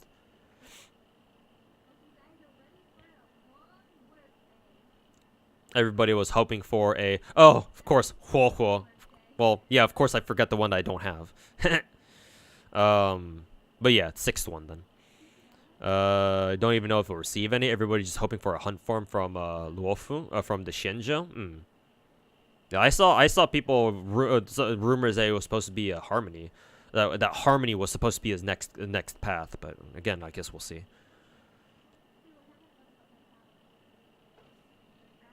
You need more Nihility? another fine addition to your Nihility collection.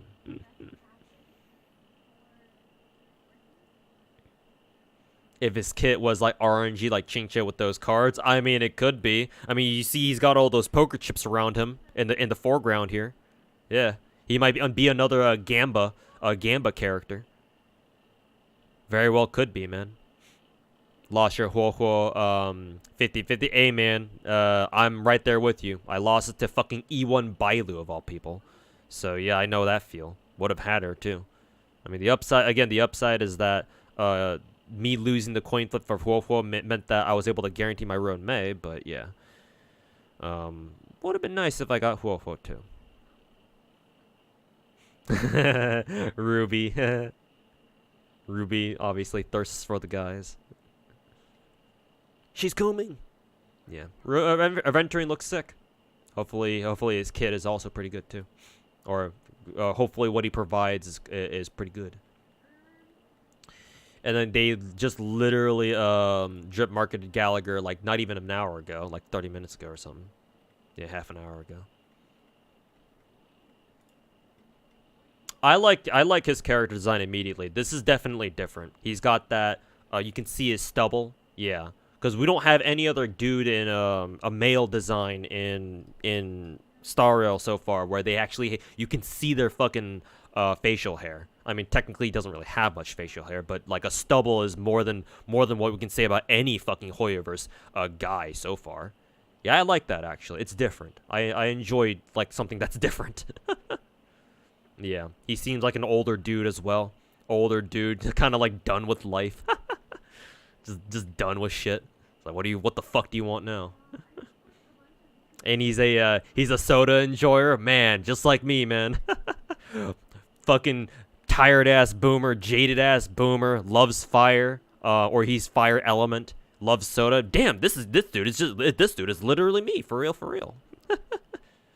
Just give him glasses and black hair and cut his hair a little bit, and that's basically me. Well, without muscles, of course. But yeah, no, he seems sick. I'm actually already drawn to him already.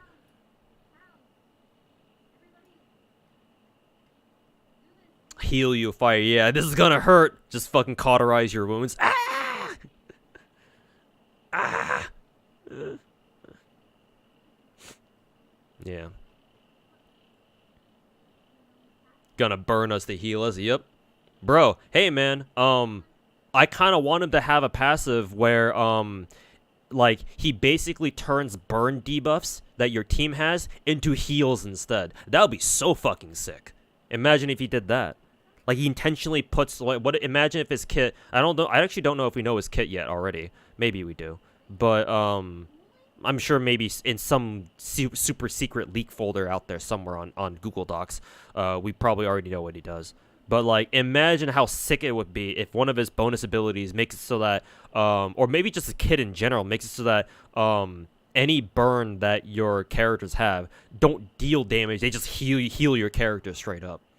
And he intentionally puts burns on his team to keep healing them. That would be so fucking sick. That would be a sick mechanic. But yeah, no, I'm not sure if they're gonna go that far. But we will see.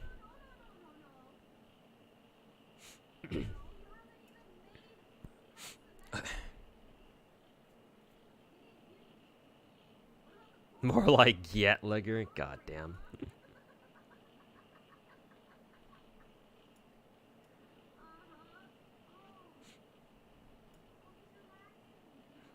There's a dude with pubes on his chin, and it's glorious. And it's glorious.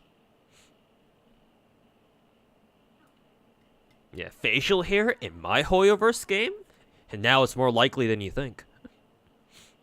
He does have a rose there, though. Wonder if makes me wonder if he has some sort of relation with or some sort of connection to Argenti, because Argenti loves fucking roses, right?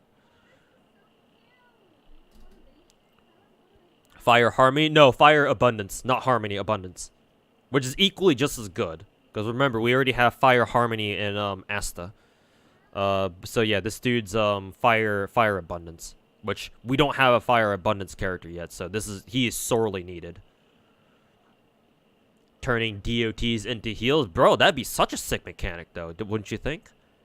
Like, it wouldn't be broken because he can't turn all DOTs into heals, but at least just for burn, because he's fire element, it would make sense. Finally, a pyro dude. Oh yeah, that too. The girls are gonna go wild for this man. The girls who like kind of like older men, especially men with like a little bit of facial hair as well. I mean, shit. Some of these comments are already pointing out, yeah, just like this reply right here, this comment right here. They're already pointing out how his shirt is basically about to unbutton itself already. And you thought only girls could do this with their big ass titties.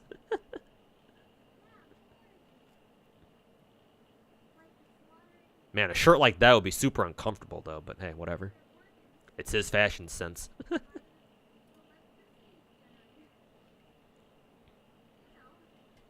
But yeah, I do agree. Natsu or Nakitsuki. Yeah, gacha games should be more. They should be more open to putting in like older guys into gacha games. Obviously, they're not going to be as popular as like the younger characters, but like older guys are pretty sick too. Not gonna lie. But I mean, hey, it's Chinese games, so chances of that are low. So the fact that they even you know are committed to putting out Gallagher like this is pretty amazing. No more soy boy Genshin like character design.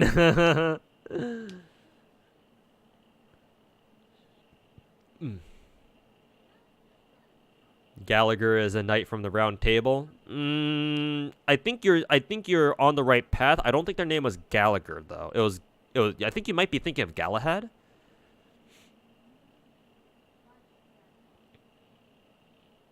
100% uncomfortable with fashion hurts. True. Need more dudes with guns.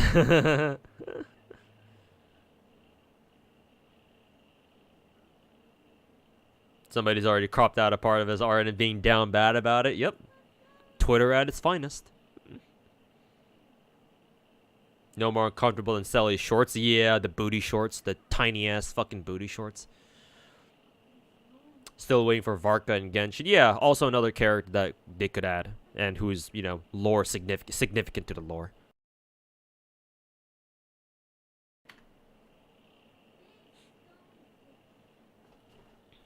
Only men can move their boobs by will. Yeah, because of their pecs. The pec muscles. Or you should say we move their tits without hands, yeah. No, I'd imagine girls can do that too if they work on their pec muscles as well. I would imagine.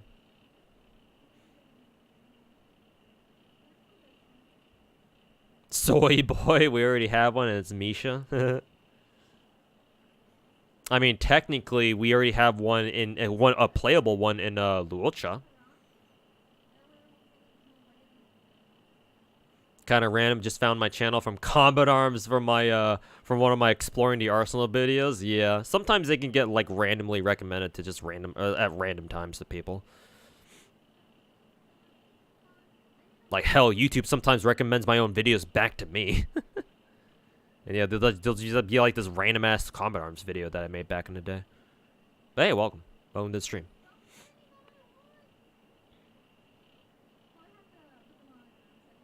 Varka will probably be added with Natlin. Okay, so we probably don't have that long to wait. Probably. Realistically, we'll probably have to wait like another year or so.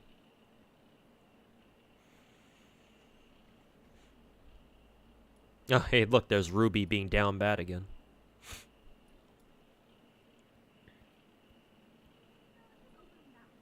Suddenly, Welt Yang means nothing to me anymore. Oh no.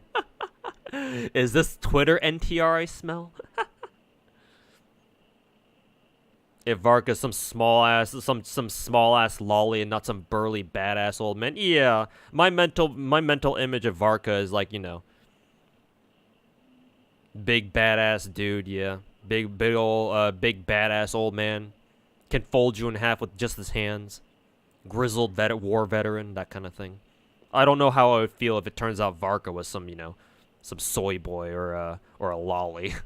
1,000-year-old lolly kind of thing.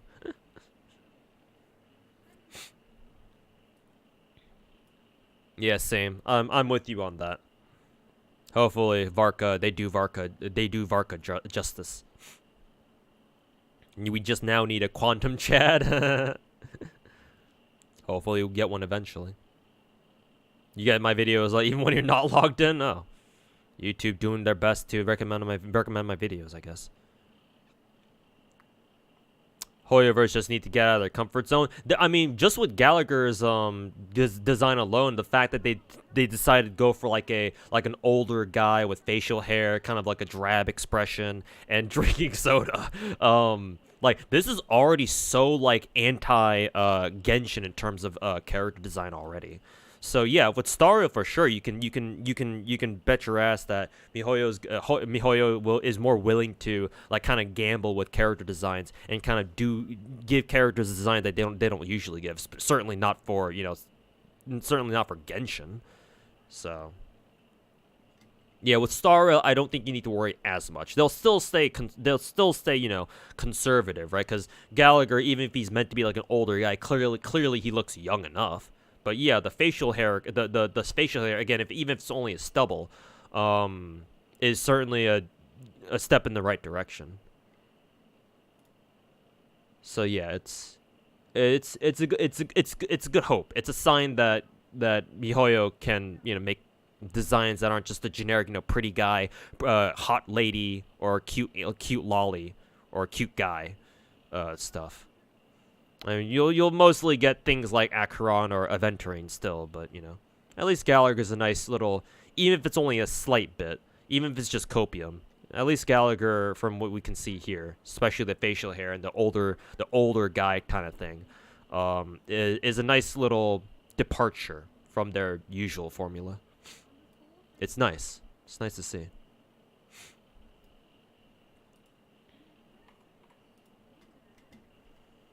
another booba button in need of help. Yeah. The power of the world vested into that one button.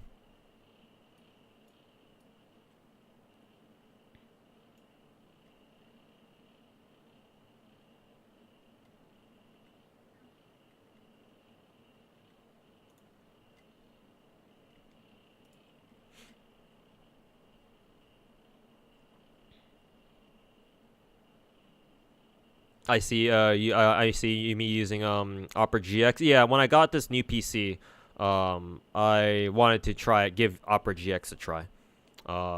Yeah. I have a couple of problems with it, but it's not enough to make me stop using it. I still use, like, for example, Mozilla and Chrome on my other PCs, but on here, Opera GX is my main internet browser. Yeah. Star Rail devs having too much fun with this game. Clearly, yeah. Fucking clearly, yeah.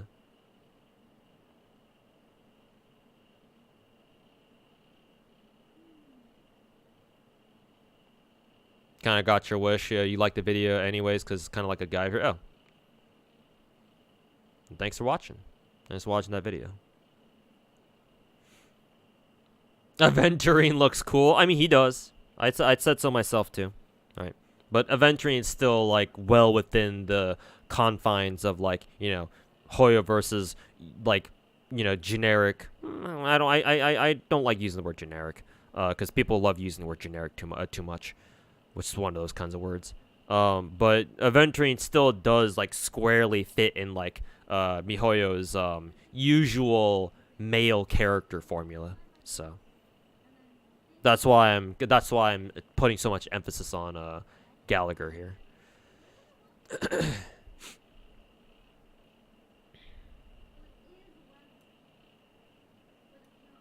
Finally, a male character I don't want to punch in the throat. It's just like us, for real, for real. On my way to become that soda can. Oh no.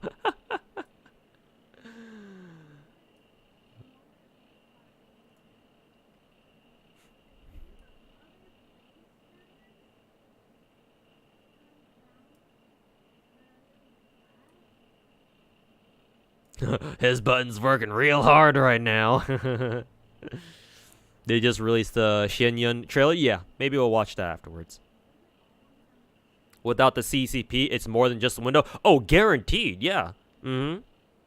Guaranteed. If MiHoYo didn't have to deal with the fucking CCP, they could be so much more liberal with their character designs, right? Do you ever need I bring up all those instances of, like, people finding out that, like, the original designs of some of their characters had to be censored, right? Like, somebody in YouTube chat even brought up, like, an hour ago how Ayaka, like, some characters, some of the waifus in Genshin, right? Ayaka and Miko, for example, like, originally their original character designs, they had panties on, right? Not like bloomers or whatever they're wearing now, or like spats or whatever.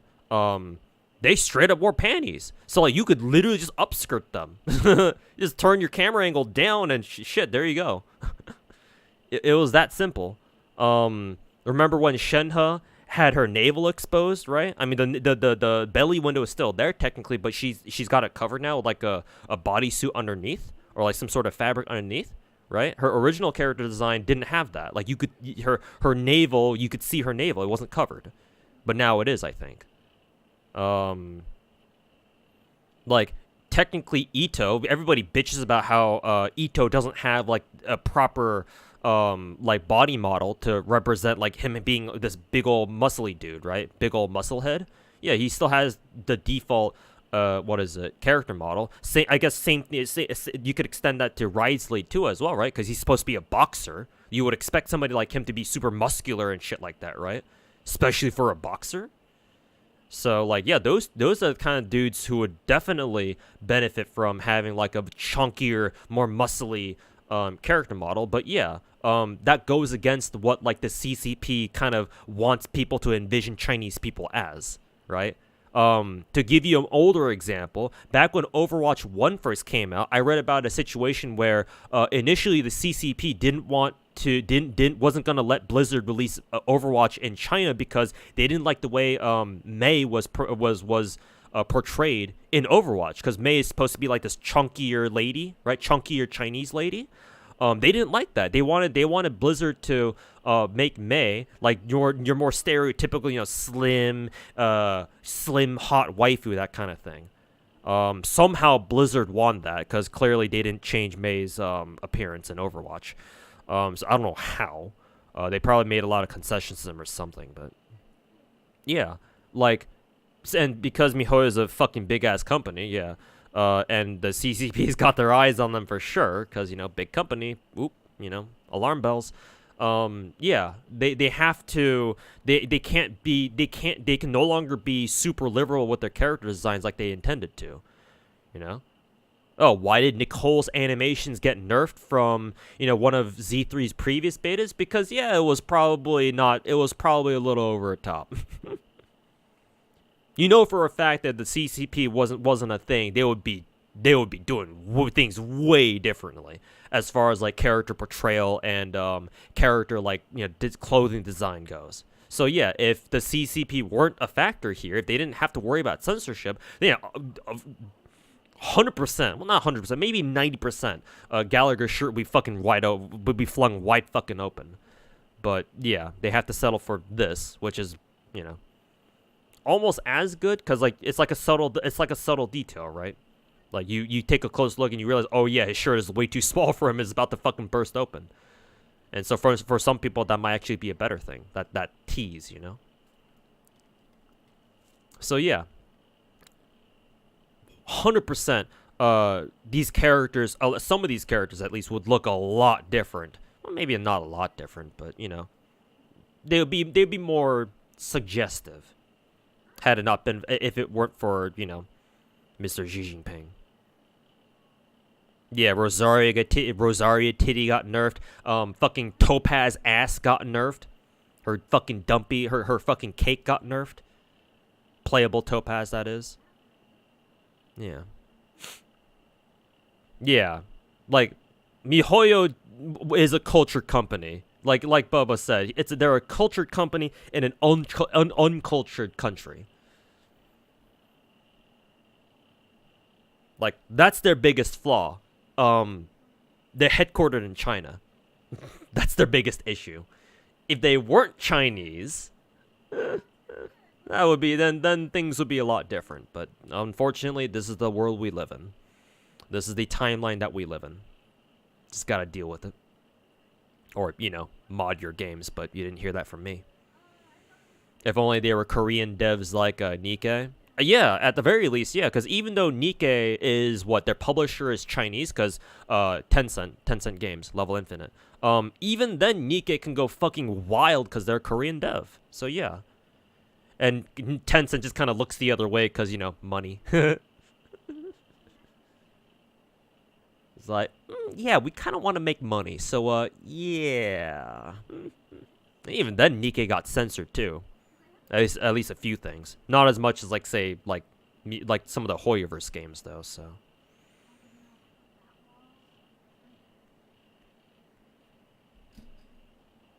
Nikkei is too much, but that's the whole selling point. That's the whole point. The one-handed gameplay. But yeah, that's the whole point. It's the fact that they go over top that is what makes them money. It draws people in because people are morbidly curious to know what this game is like. This fucking phone game where you have anime girls with guns fucking stick their huge asses out at you while they fight big bad robots, right? And people are like, holy shit, what is this? And they start playing, and they realize, wait a minute, this game is actually kind of goated, and they keep playing. But yeah, it's kind of it is over the top, quite over the top for a lot of people, but for that's kind of the whole point.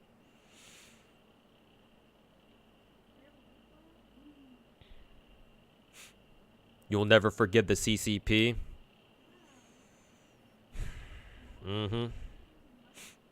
Gallagher is hot as hell. Hey man, I see the appeal. I'm a straight dude, and I still think he's pretty fucking good looking, man.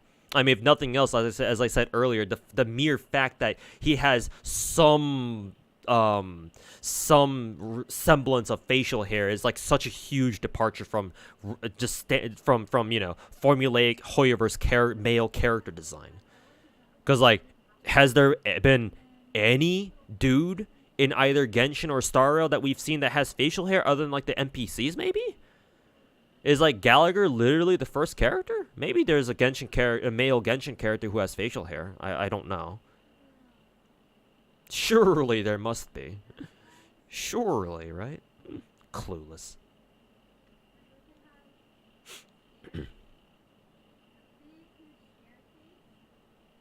Closest we have to extra thick 3D character designs are in Koikatsu. Yeah, they're they're fan art basically, or they're fan made. So it's like,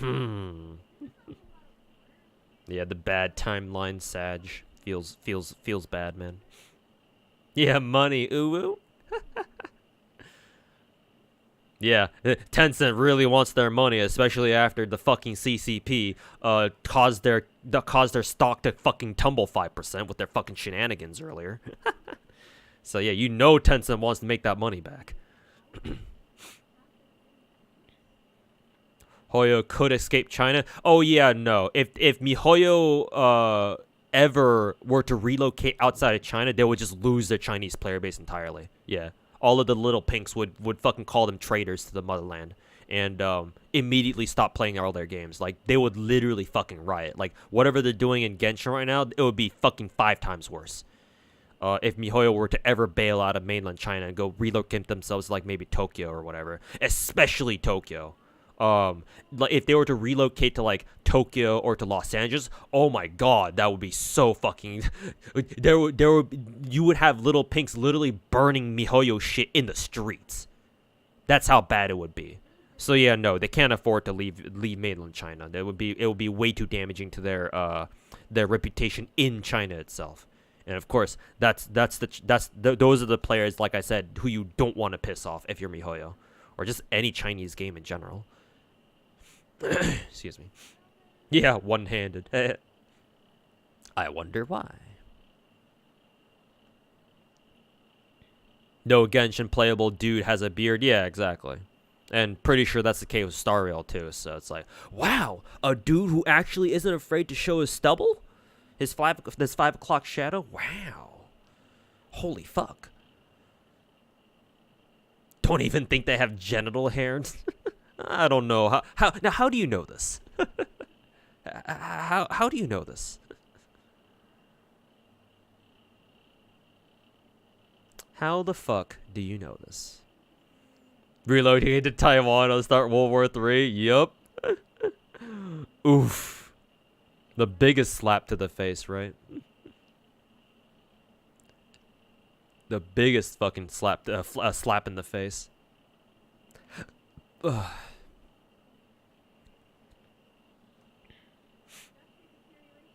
Let's just hope the in-game model actually looks decent with it and not just like a shade. I'm pretty confident they'll be able to reflect that accurately in his actual character model. I don't think we have to worry about that, but again, we'll see.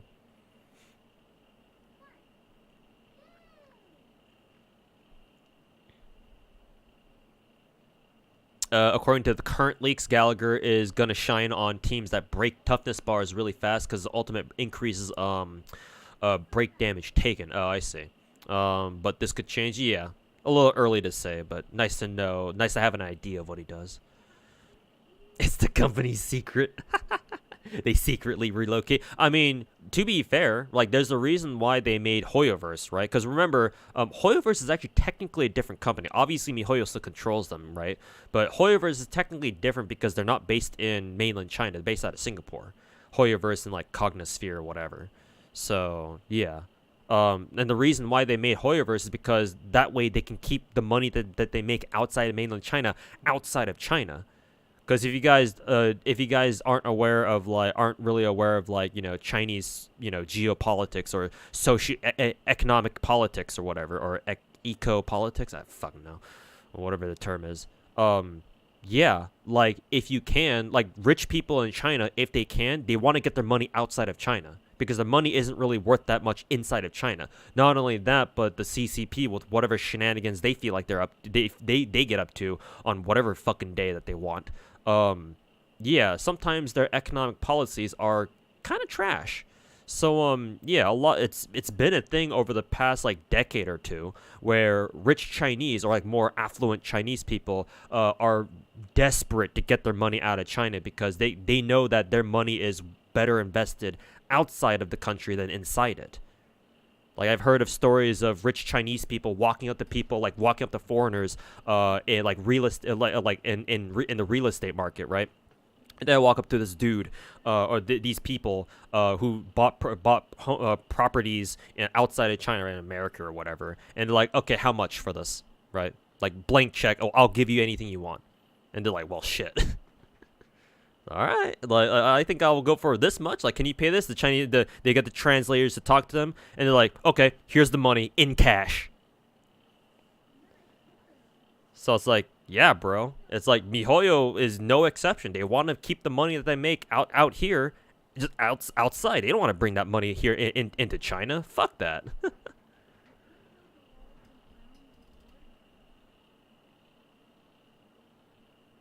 When you have people threatening employees with death because of a bunny costume. Well, to be fair, it's not just the Chinese players who are capable of making death threats, right? Especially the East Asians. I mean, us Westerners all love sending death threats too over Twitter, but that's the full extent to which that goes, right? Because yeah, America's a big place, right? American trolls on Twitter, it's easy to make a death threat, but it's not easy to actually follow up on it, right? Kind of a hassle. And us Americans, we're fucking lazy. So, East Asians, on the other hand, that is a fucking different story. But, Chinese people are not the only ones who can do some shit. The Koreans are perfectly capable, and in fact, it's easier for them to make threats and follow up on it because everybody lives in like two or three different places in South Korea, like Seoul, Busan, and somewhere else. And it only takes a couple hours to go from one part of the country in South Korea to like Seoul or whatever. So yeah, transit isn't that bad either. And Japan, obviously, you have horrible tragedies like that one dude who decided that it was a great idea to fucking firebomb KyoAni's studio and kill a bunch of people. So yeah, it's not just the Chinese people who do that, but yeah, they are certainly capable of it. And one day maybe some poor asshole's luck will have it that some crazy motherfucker, some crazy ass parasocial and just completely removed from reality Chinese dude decides to fucking do something horrible. Maybe that day will come one day. I don't know. I sure fucking hope not, but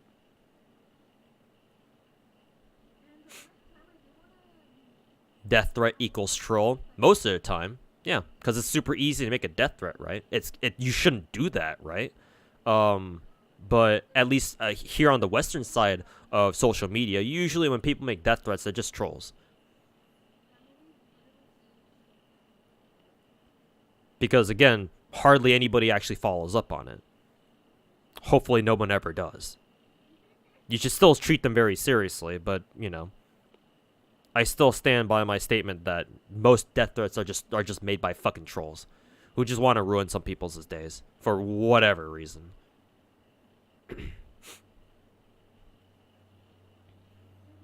Update on that, he was just sentenced to death. Really?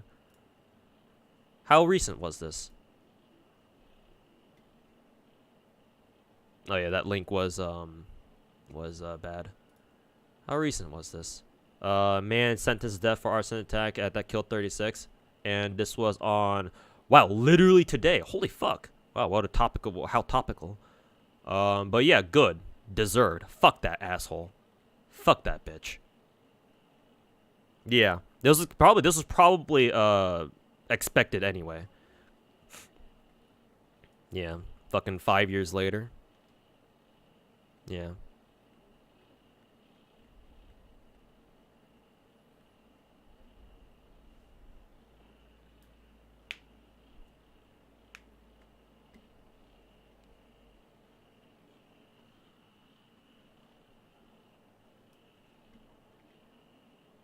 Yeah, good. Fuck that asshole. I hope he burns in hell.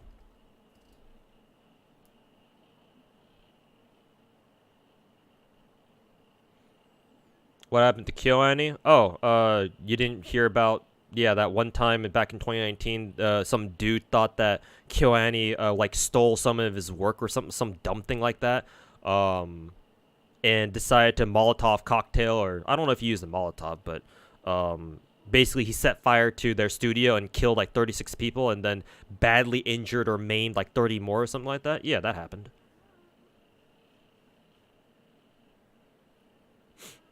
So, yeah. Good. Again, I sincerely hope that asshole burns in hell. If you believe in hell.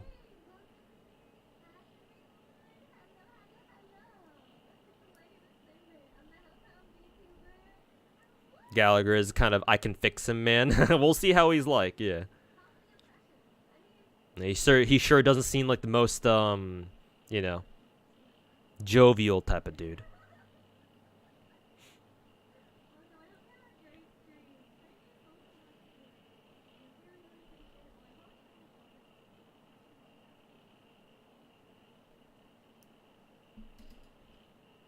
But yeah, you see people do shit like that, and yeah.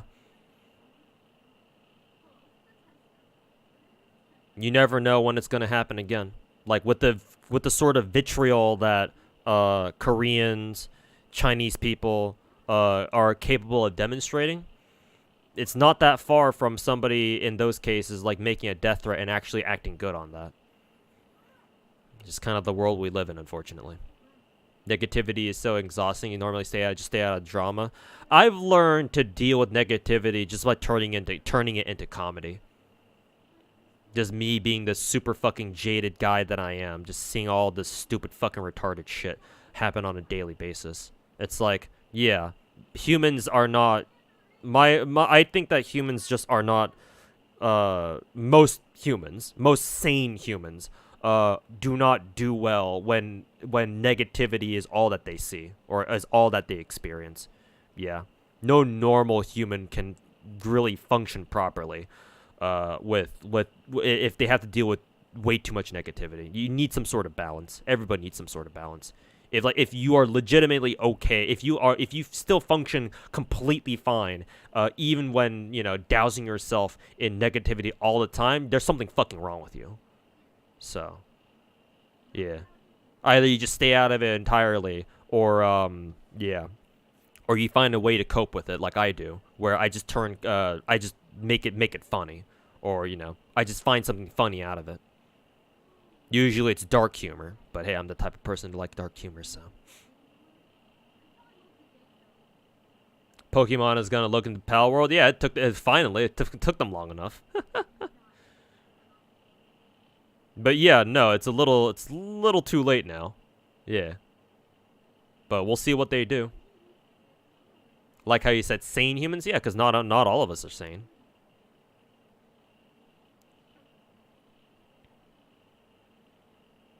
Making a 4-star a male is a mistake. I don't give a fuck if it's a 4-star or not. I still want him.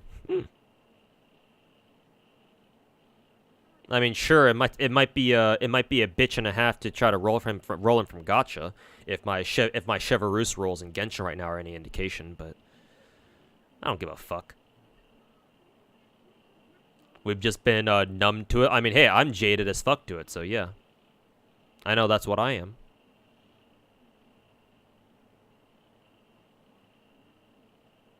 Internet's made it too easy to see all the world's negativity all at once. Not only just easy to see everything, but also like for sure a lot of the shit that you see on the internet, people half the time people do it for clout as well, for exposure, for attention, right?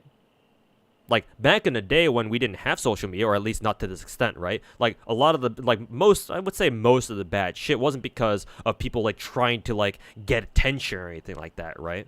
Because they know that what they're gonna do is going to be seen around the world, or something like that. It was just because they had it like a you know. It was because they just felt a certain way, and they weren't really thinking of social media when they did whatever the fuck they did, right? But like for sure, some of these things that you see happening nowadays on Twitter, like a lot of the drama you see, is for sure for clicks and views, right? For sure, yeah. Not all of it, but certainly a good chunk of it. It just makes the problem even worse. How long will it take until we have our own room in the actual Express? True. When will we get our own room? That would be cool too. Get our own room. You can decorate it however way you want. Kind of like the teapot from Genshin. Yeah, that'd be cool.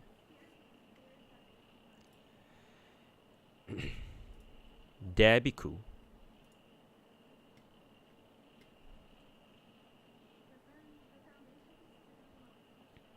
He did burn himself. Who, the dude who burned down KyoAni? Well, clearly he didn't go far enough.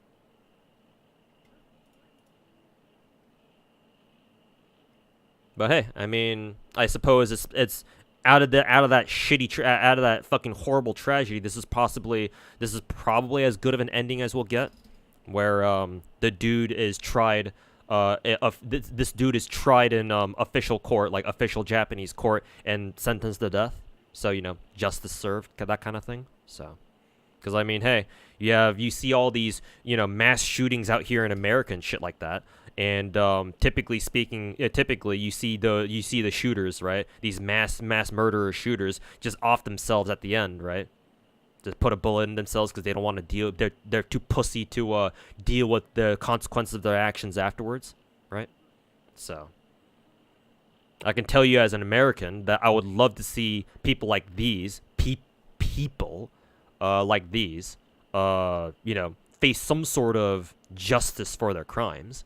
But usually it doesn't really go that way. So at the very least, I hope that we can at least derive some sense of closure. At least I'm not even gonna say satisfaction, some sort of sense of closure from this. That at least this asshat,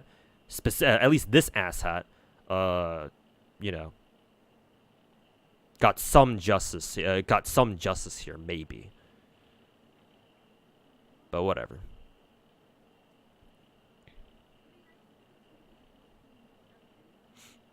KyoAni should make an original anime about the incident. Maybe let's not go there.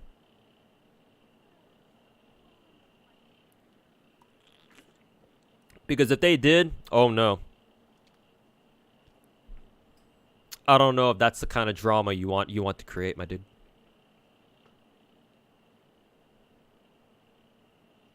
And I sincerely hope you said that as a joke.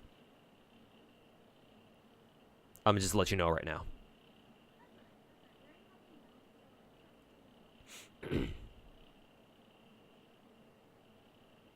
If Gallagher isn't released with Acheron, how effed is he? I mean, it's a guy, dude. Just even though you see a lot of thirst tweets for Gallagher, obviously. How many? It's been an hour, right? Yeah. Man, there's a lot of comments for just 1 hour. Sheesh. Like for example, how many comments has Aventurine gotten? 1,000. Okay, but he was released. Oh, he was actually released only yesterday. Okay, this is really good. A really good interaction. Acheron probably has more. Yeah, 1.4. Oh, 1,400. It's been 2 days. But yeah, I mean, just typically speaking, male characters don't sell as well. They can sell very well, but generally speaking, they don't sell as well as the waifus. So, I mean, if you really think about it, he's kind of fucked out of the way just for being a guy. So, you think they'll add any more game modes to start? Yeah, for sure. They'll keep adding expansions to Simulated Universe.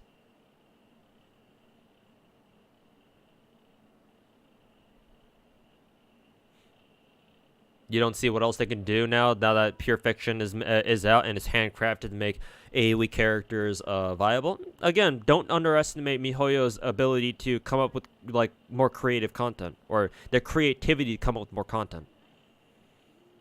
Like if they were able to rapid fire out this sort of all this content for us in like literally the past like month or two, then I feel like that's a sign that they're confident that they can continue giving us feeding us more like end game-ish content later, and that's still kind of distinct from what we have now.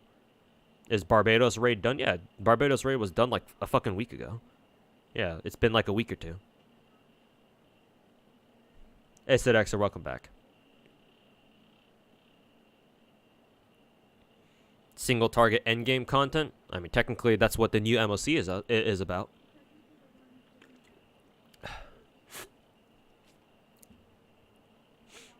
How does one gather the finances in order to whale on that level? We'll have a full-time job for one.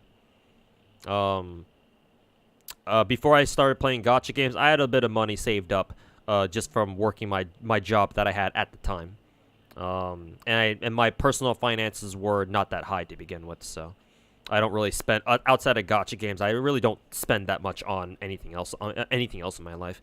Maybe some, weeb shit here and there, like posters and wall scrolls and stuff like that. And of course to get like a new PC or something like that. But I don't really like without gacha. If I were to cut out gacha games entirely, like my expenditure would almost go down to zero. It would just be bills, food, eating out with friends, stuff like that. Just the most important part is actually having a full-time job, which unfortunately currently I do not have.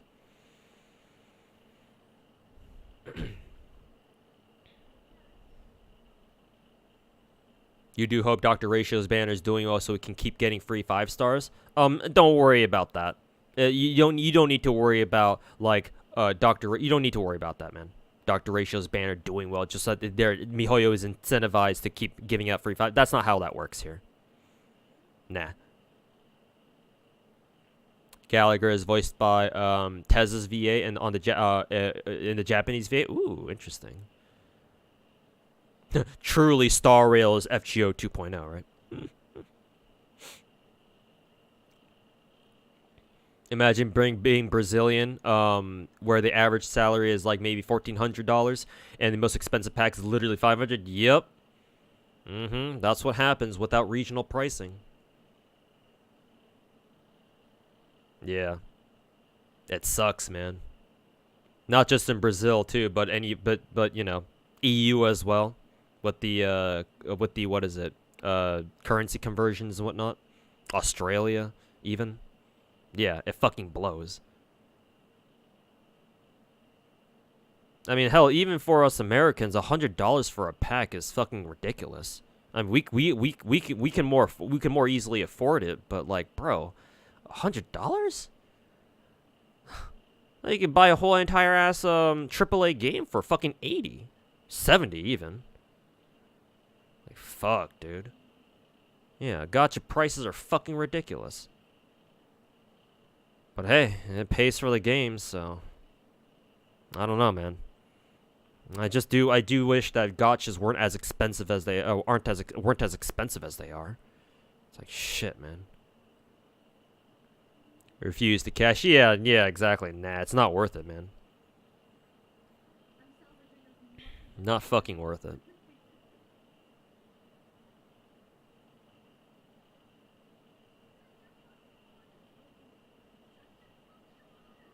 Do you still pull for every gacha game that you mentioned in the video? No, not really.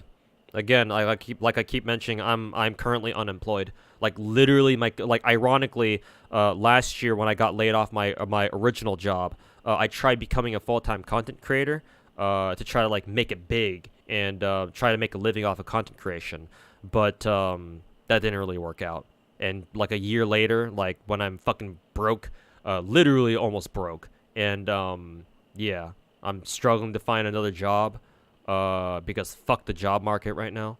I mean, always, probably, not even just right now. And I'm worrying about how the fuck I'm gonna make my mortgage payment at the end of the month, and I'm fucking stressing the fuck out over that. Yeah. Yeah, hell no, I'm not wailing on my gacha games right now. Like, yes, I have a gacha addiction. I think that's pretty safe to say. But I'm not so addicted where I'm willing to get myself kicked out of my house just for Acheron, for example. Like, having a house is nice. I'd like to live here. I don't want to have to deal with fucking living, sleeping out on a fucking park bench somewhere. And I have done that before. It's not comfortable, trust me. So no, not at the moment. Eventually, the dream is for me to be able to go back to, pre-2023, where I actually had the money to be able to spare to spend on dumb shit like gacha games, man. That would be good. That would be nice.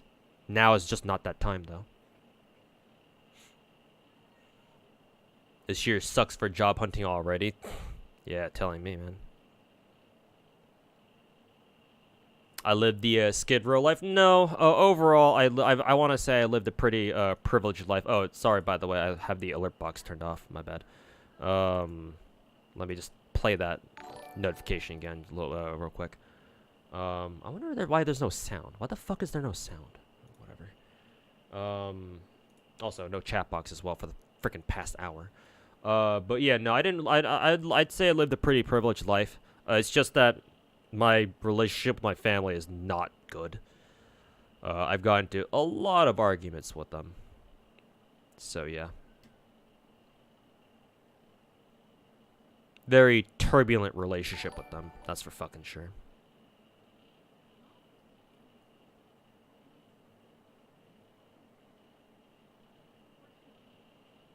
But yeah. Also, why are the... Hey, the alert box should be active now. Hello? Sound? Why is there no sound? Is my alert box just straight up fucking broken? It probably is. Fuck. Well, there goes that then. But we have Zaylon Yara, thanks for the brand new sub. Greatly appreciate it. And Xeon Lucid, also thanks for the brand new Twitch Prime sub. Greatly appreciate the new subs, boys. I wasn't trying to say that to like bait pity subs here, because what's that really gonna do? But yeah, I appreciate it nonetheless. It helps more. It helps especially now more than you'll know. At least gives me a chance of not getting thrown out of my house at least. So it does have some. Okay, it's just not on my end then. That's very strange. Okay, as long as you guys hear it on your guys' end, then that's fine. For some reason, I cannot hear it here. Maybe it's because of my headset.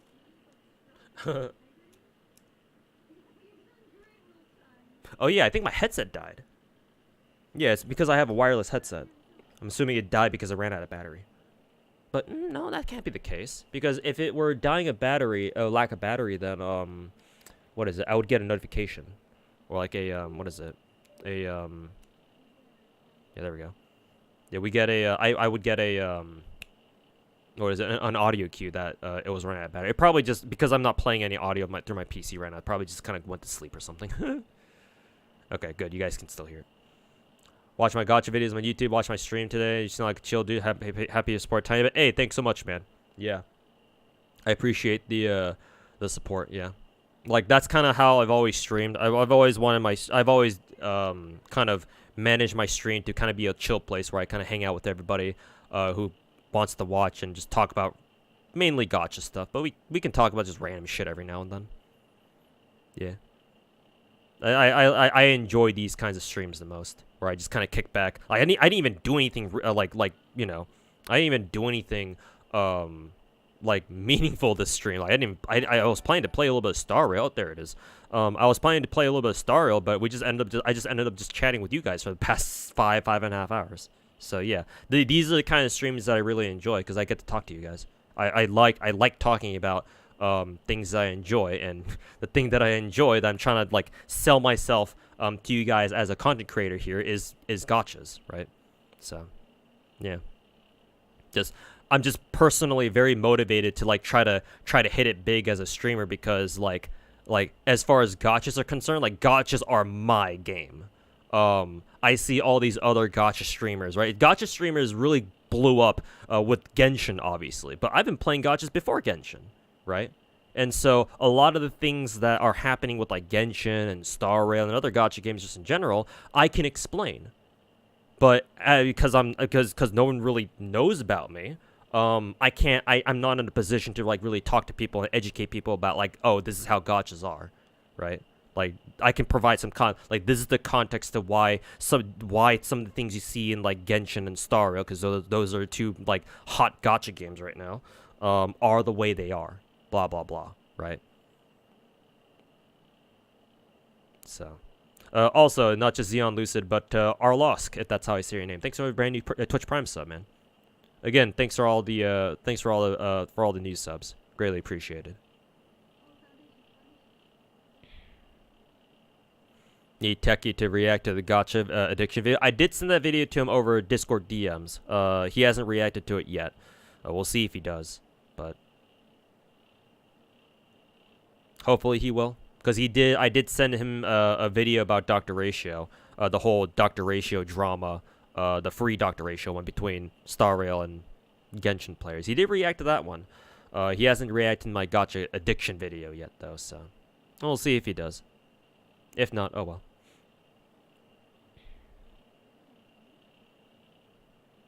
Thought it was very well put together, the gacha addiction video. Hey, thanks, man. Thanks for watching. Appreciate it. Where am I located? California, specifically SoCal. I'm a Cali boy. West Coast, best coast, kind of. I think if I had the choice before I bought a home here, I think I probably would have, if I had known better, I probably would have moved my ass over to Texas. Probably would have been for the best, but oh well, I'm stuck here now. Play gachas ever since Summoner's War. Damn that, fuck that game with their rates. Yeah, I heard about Summoner's War's rates, man. Holy shit. Holy fucking shit. Texas is where I'd say, yeah, seriously, man. With how our regional, yeah, with just how things are shaping up here in America. With, yeah, just regional geopolitics, yeah. Texas is truly the place to be. I mean, if only just for the no personal income tax part.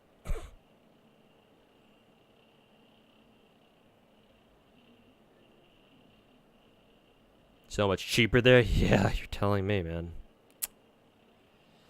Missed opportunity for sure. But back then I was still a pretty sheltered dude, man. A pretty sheltered guy. I was too scared to like kind of get out of my comfort zone and try to you know, do things for myself, so to say. I mean, to a certain extent, I am still largely the same way, but like, hey man, desperate times call for desperate measures, so I'm a lot less hesitant to do things that I normally would not be comfortable with doing in past times.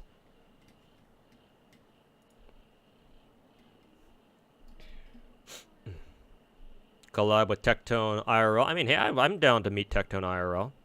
I mean, like, he and I'm not saying this to sound like, oh yeah, Tectone and I are good buddies back in the day, but we have known each other even before Genshin, actually, for a couple of years now, like 3-4 years, because we actually talked to each other back when Tectone, I think it was right after Tectone left the Arknights community, but before Genshin came out, because I think Mr. Slice introduced me to Tectone.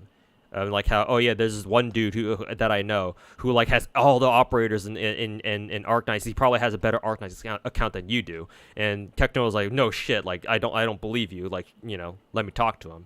And so we talked to each other. Yeah, we hung up for a bit. How on earth is Silverwolf still so popular as a character or like in gameplay? I mean, I can explain both, but. Bay Area? Yeah, fuck the Bay Area, dude. Yeah, hell no. Fuck that place. At least from, like, a cost of living perspective, yeah. I ain't going there anytime soon. Like, maybe just to visit, but, yeah, not to live there? Hell no. Not when currently I'm a broke-ass bitch. Hell no.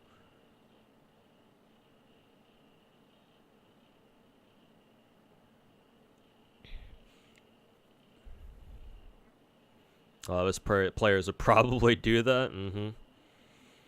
Exchange rates, man. I mean, hey, that's why a ton of streamers, like you guys, if you guys watch streams a lot, like if you guys watch a lot of streamers, that's why a lot of streamers have been visiting Japan this past year or two, because the exchange rate, at least for from yen to dollars, American dollars, is so in the dollar's favor, because the yen is very weak right now, and it probably will stay that way for a while.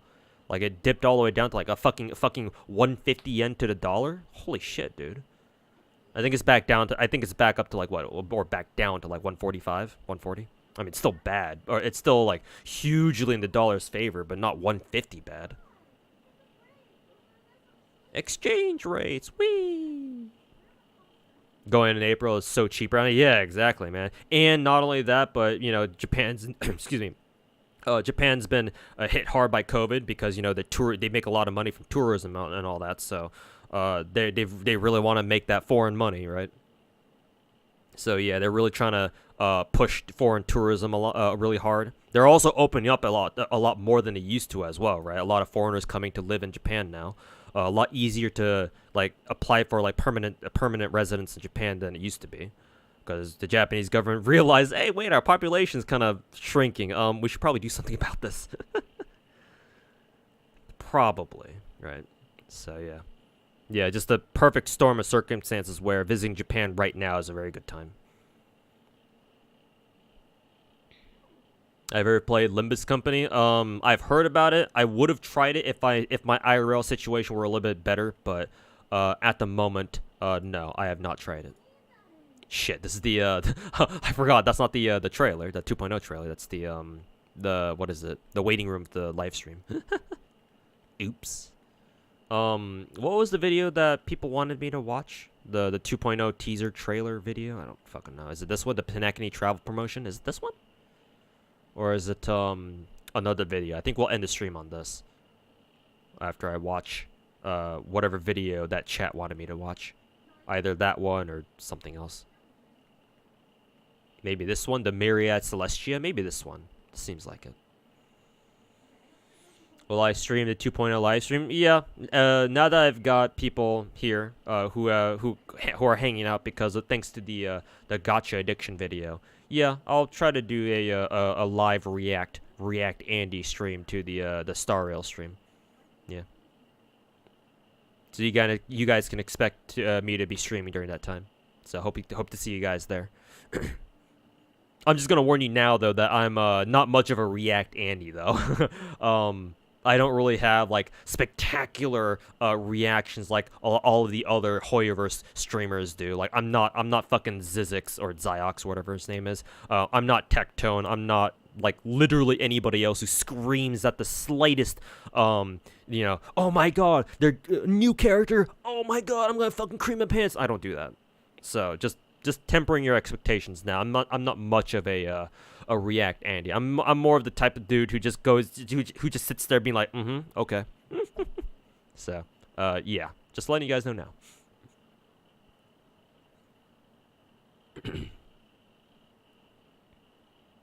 Your country actually no longer needs a visa to visit Japan? Yeah, I heard about that. Yeah, Japan eliminated visa requirements for a couple countries, I think. I think so, yeah. So yeah, it's very easy to visit Japan these days. They really need that tourism money. Are there any characters I'm looking forward to for future patches? Well, for Star Rail? Or, well, Acheron and Black Swan for sure. Specifically Black Swan, assuming that I can even fucking roll for her, though. Because she looks a lot like my favorite character from Ether Gazer. She looks a lot like Hades from Ether Gazer. So yeah, I'm already a fan of Black Swan for sure. So I'm a Forsen style reactor, I guess so, yeah, if that's how Forsen reacts. So I'm actually normal? Yes, unfortunately. Yeah. Yeah. Like, for me to actually be like, oh my god, like have some sort of like outstanding reaction, like it has to be something that like I can tell is like huge, right? Not just a new character or like new content or something like that, or whatever. It has to be something actually significant, something that changes the game significantly in a way that will change the game forever, basically. then I feel like, you know, making a huge, like, a whole, like, oh my god, like, you know, clickbait thumbnail worthy worthy reaction is actually warranted. But anything short of that's like what the fuck ever, dude.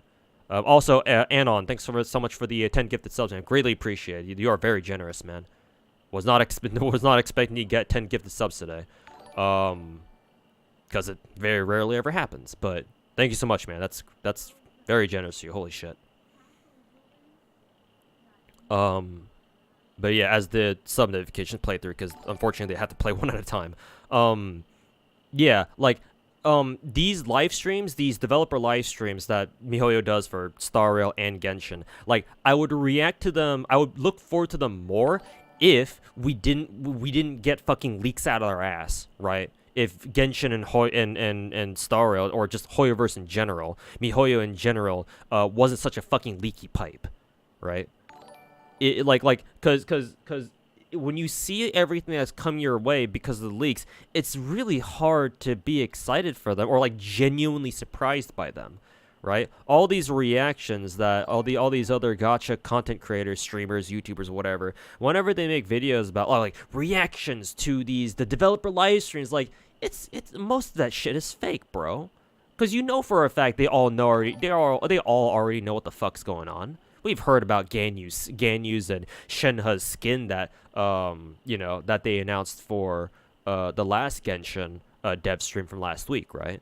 No, that was a surprise to us. It was just a surprise, like how they ended up looking. But even then, I'm sure if you dug deep enough, you could probably see what they would look like anyway.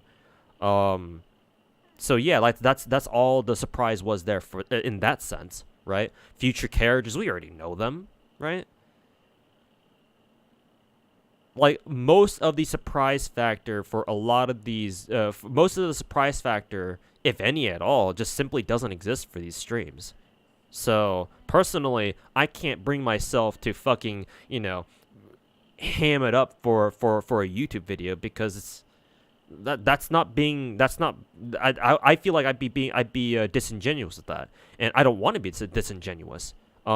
Maybe being disingenuous and being a fucking React Andy is how you make money on YouTube and as a content creator in general, and maybe I should do more of that, but unfortunately for me, you know, I have what are called standards. At least I think I do, as a gacha player. That's funny.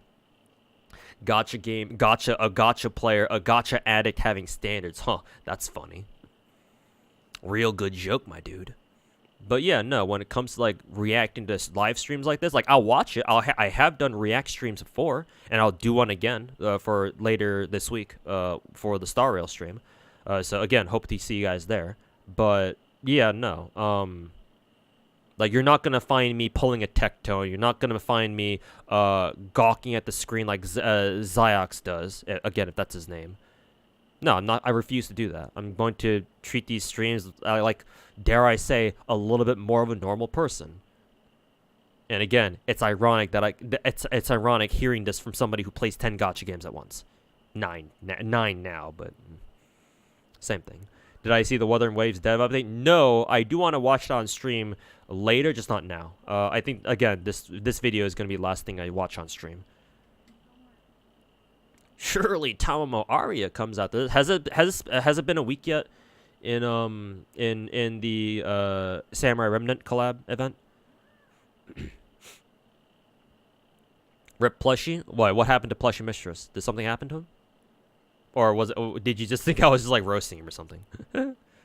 No second banner. Oh, okay, I see. Oh, and then no possible Tamamo Aria. Okay, yeah. Yeah, I wasn't expecting Tamamo Aria to show up at all anyway. You think leaks in general are positive? Yeah, Sidex, I do agree, yeah. I agree that the leaks are overall a net positive for the Genshin community. It has unfortunate drawbacks and like negatives, sure, but yeah, I agree, Sedexer.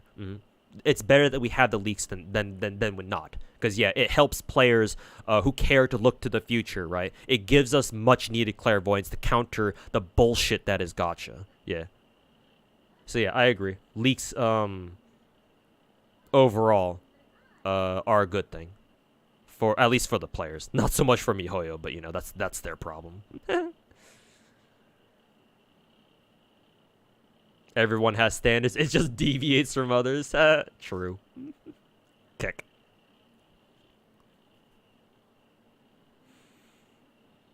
No bullshit, Sarah. That turned you off from like the gacha side of YouTube, but my videos brought you back. Hey, thanks so much, man. Yeah, and that's how I've always tried to conduct myself on throughout my content. Admittedly, in order to try to cater a little more to like the whole content creation meta of like clickbait thumbnails and shit like that. Like some of my more recent videos do in fact have, you know, more clickbaity thumbnails, but as far as like the core content is concerned, yeah, I try to keep it. I do my best to try to keep it real. I read a comment earlier, I think yesterday or so, on my gacha addiction video about how somebody came into that video expecting it to just be another, you know, clickbait video. Oh, gacha addiction this, gacha addiction that. But then when he was you know, pretty quickly into the video, he realized, no, this isn't clickbait. No, this dude is actually like no, this dude actually plays gacha games. And so it was like, hey, I appreciate you not making this video, you know, like just more clickbait like most gacha content creators do. So yeah, I try to keep it real, man. Do my best anyway. I mean, I'm not perfect. There will be times when, you know, I'll come up short, but at least I can say that I do that better than a lot of other gacha content creators out there. They should have a second banner with Tamacat just to rub salt on the wound. Oof. Oof. Don't care about character leaks, but you hate story spoilers? Yeah, true. Yeah, I understand that. Plushie mauled it hard when Tama Aria wasn't announced. I'm actually surprised he was actually expecting a Tama Aria banner, man. Like I'm your resident Tamamo lover here, and yet even I wasn't expecting a Tama Aria banner at all. Like hell no. You think Type Moon likes Tamamo? And by that extension Lazangle? Fuck no, bro. The fact that we got Koyan Sky at Dark and Koyan Sky at Light in and of themselves was a fucking miracle. But yeah, after Koyan Dark, I think Koyan Dark was our last like Tamamo in quotes. Yeah, hell no, we're not gonna get another Tamamo for God knows how long. Like the whole meme about Tamamo Aria and her shenanigans that we saw in the JP live stream, the JP New Year's live stream, that was just a meme that blew up on fucking Twitter. And unfortunately, I feel like that kind of raised people's expectations a little bit too high. That, oh, Tamamo Aria is definitely gonna be a servant in the Star Rail collab, not Star Rail, SR Samurai Remnant collab, right? Hell no, fucking idiots out here.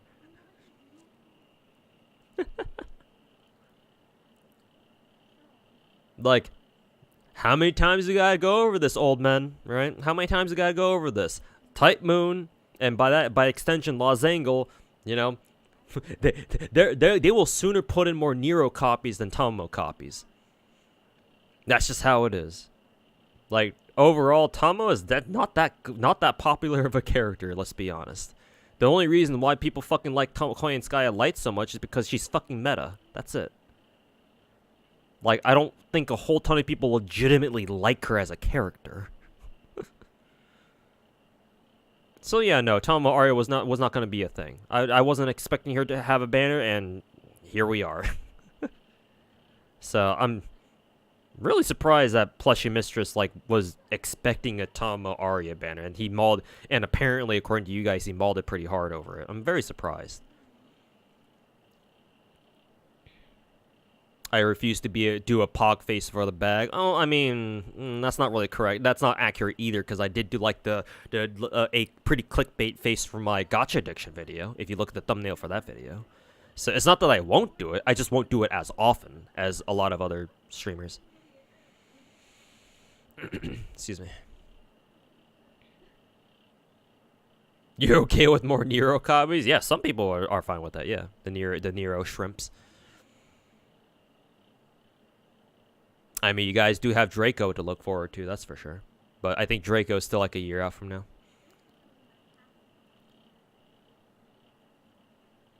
Samurai Remnant is actually a really good game. I've heard, yeah. I've heard. It actually is pretty good. Like the little bits I've seen like VTubers and streamers play, like whenever I watch Ina or like Kirika from Regloss, Hololive Regloss, play it, seems like a pretty good game. Or at least high quality, high production. So seems like that's the case. The only meta sport you actually like story-wise is Oberon. Yeah, I mean personally, I like Dark Oberon, Third Ascension Oberon, just a bitter asshole. His voice lines are pretty cool. He uploaded his reaction. Okay. No wonder then. I'm assuming he was streaming when like the second banner, if it existed, was supposed to come out. And then yeah, probably just clipped that out and uploaded it as a standalone video to his channel. I mean, that's what I would do. Not too soon to be prepping for a Draco banner because not going to be seeing a second banner anytime soon. Yeah, exactly, man. No fucking Draco rerun. Fucking Draco drought over here. I suppose it makes sense lore-wise because, you know, Draco's a fucking beast. Draco's our only beast servant so far, right? So, yeah. It's like, yeah. Treasure your Draco because you ain't seeing her for a long-ass time afterwards.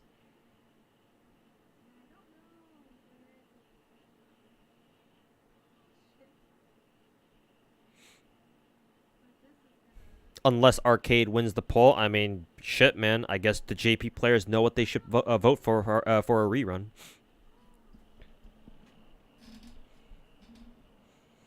Mahoyo was peak, praising FGO for funding it. Hey, man, no problem. Like, you guys can shit on, like, the true Type Moon fans can shit on FGO all they want, but hey, we paid for Suki remake. We paid for Mahoyo, and we're gonna keep paying for whatever else Nasu writes out of his ass. So, yeah. Be thankful for FGO. You don't have to like it, but respect it. We're making the eggplant and the perverted eggplant the money he needs.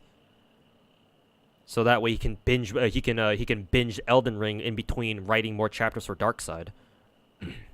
Kek. Anyways, let's watch this video. Let's react to it. Anacone, planet of festivities. A cradle drowning in dreams, a haven for the cowardly. The family has summoned guests. This aesthetic immediately reminds me of Limbus Company. The stopwatch, the burning stopwatch. Golden blood will flow from the Lord of the Rings? Eye of Sauron? to them. Children of the flame, this marks your rite of passage. It is the Lord of the Rings. Burning eye, ring. Serenade the celebration and hush the harmony into muted awe. It will be done, Father. Dubra, I set your form. Oh, now we're reverse 1999. Of the blade. Mr. Apple.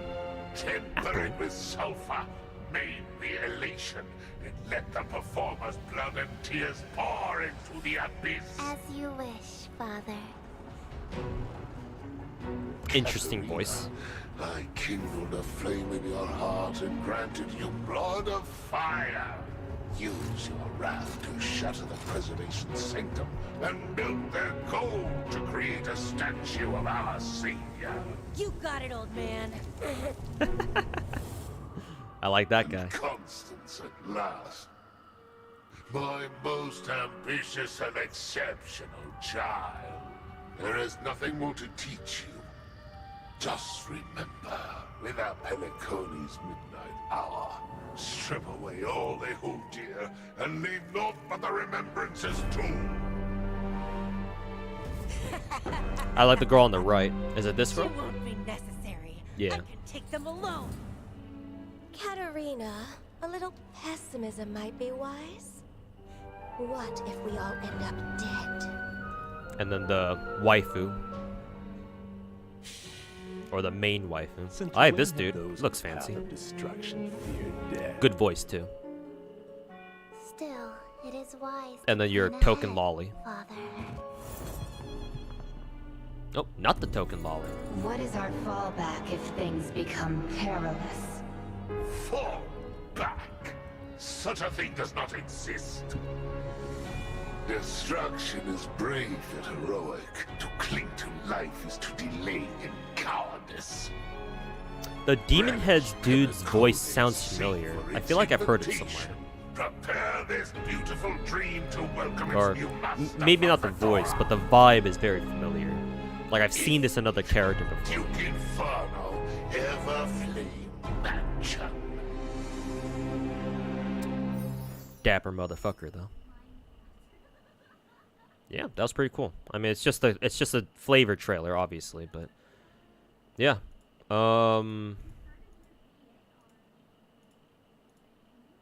Whatever this girl's name is, she's cool. Big titty, red hair. I assume she's probably gonna be fire element.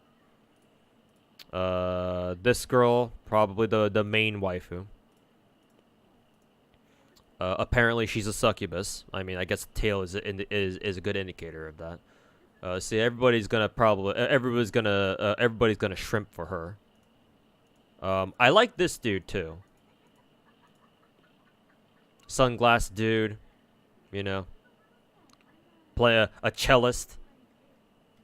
Yeah, his character design is pretty fucking out there.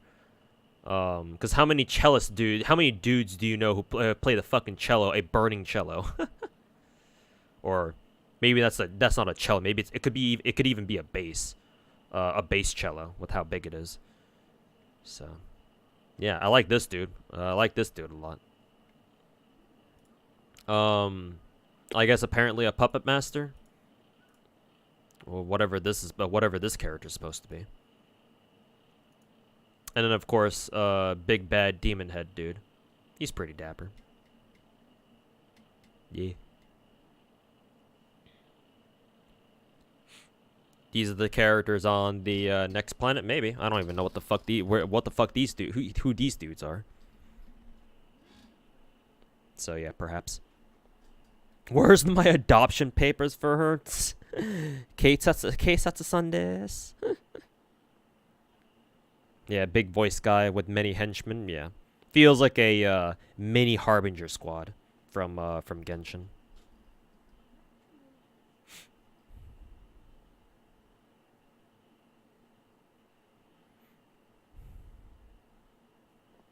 Can't take these losers seriously. Once you learn Daddy Nanook won't notice them. Yeah, we'll see.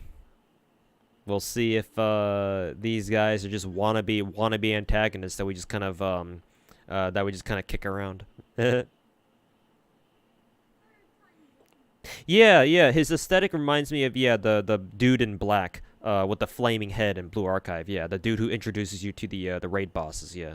Yeah, that's a good catch actually. Yeah, similar vibe, maybe even similar aesthetic.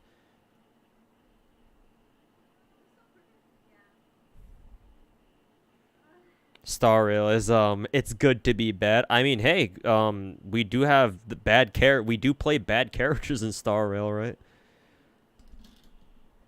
Right, Kafka's playable. Like the Stellaron Hunters are playable. Maybe Blade isn't explicitly a bad dude, but you know, he gets up to some shit. All right, 420. Thanks for hanging out, man. Thanks for hanging out, and have a good one. Newest trailer is also a Trip 2, the one with the trash cannon. Oh god. Yeah, the Team Rocket, a Star Rail. I guess we'll see. We'll see how they turn out to be. Hey Pocket, thanks so much for the 2-year resub, man. Yeah, well, it's already been 2 years. Holy shit. But yeah, greatly appreciate the 2-year support. And Star Rail 5.5 game. Ruin May brought you back, didn't she? And Black Swan will keep you playing. You cannot escape. But yeah, thanks so much for the resub. That one's in the link in the video. Yeah, I think I saw it. I'm not sure if I want to watch it tonight though, because I did say this is the last thing I want to watch for today's stream. I've already been streaming for 6 hours. Damn, so much time can just pass by just from talking about random shit. That was Topaz. Ooh, fellow Topaz appreciated. Yeah, I think I remember that. Yeah. But yeah, glad to see that Topaz was able to pull you back into the quagmire. Kaka brought you back, so there's no escape now. You will never escape.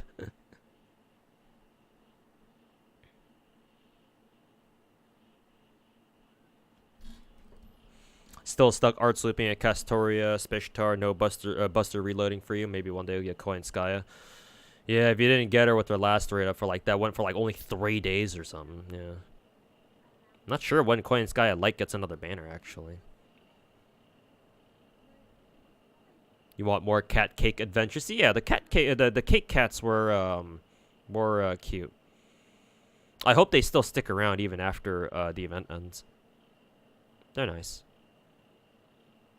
One of them apparently even sings to you too. Serenades you. Hey Thybro, welcome to the stream, man. How's it going, man? You lost Kafka but won the Jinglu. I would say overall that's probably a dub. Probably. Yeah. I do think that like Kafka's strong but and super versatile, but like I do think that having Jinglu is slightly better.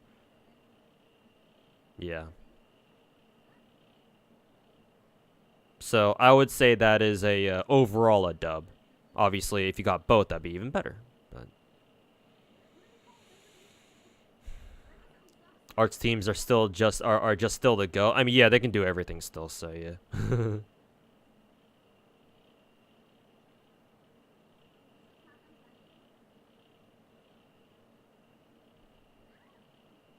They just can't stop putting ice into MOC. Yeah, exactly, man. The more they put ice into MOC, and the more we're gonna be using ice characters. Just that simple. They both look down on you, so it's a dub. Oh, you like those ladies, huh? You like those ladies, huh? You're gonna really like these two characters then. These two waifus on the side.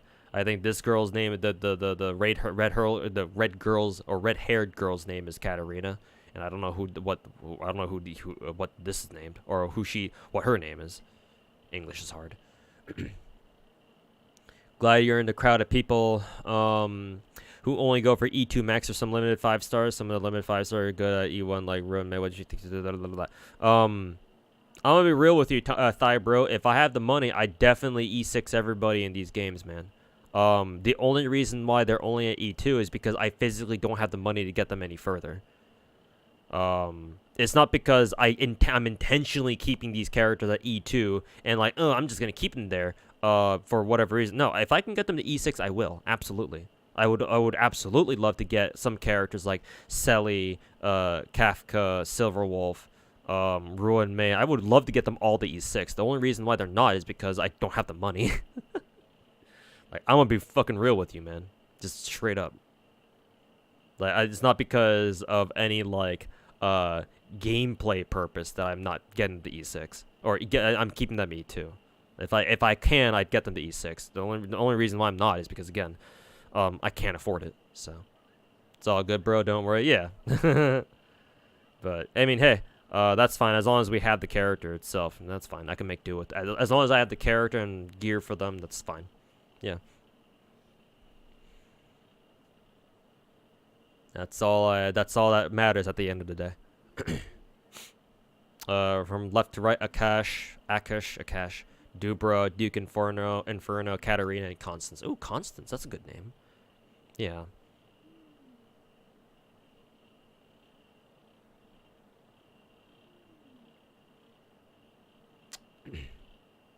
What makes you think Annihilation Gang is going to be playable? I mean, they've made, like, the Stellaron Hunters playable, right? Because in the beginning of Star Rail, the Stellaron Hunters were kind of like one of the main antagonists. If you can even call them antagonists, though. I don't even know if they're true antagonists or not. But like, yeah, they were like kind of like your bad gang, like your bad guy gang. And then you know they become playable. So I'm kind of expecting the same thing here. But again, we don't know for sure. Well, we'll see. Ow. Did you see the Girls Flying 2 Chinese drama? Shit was weak. Hype for the game, though. Yeah, the cuck drama. Yeah, I don't know the full details about that. But, yeah, it just sounded really fucking retarded. Yeah, like Chinese players thinking that, how Type 95 got portrayed in Girls Flying 2 story or something like that, was basically them getting cucked or some shit.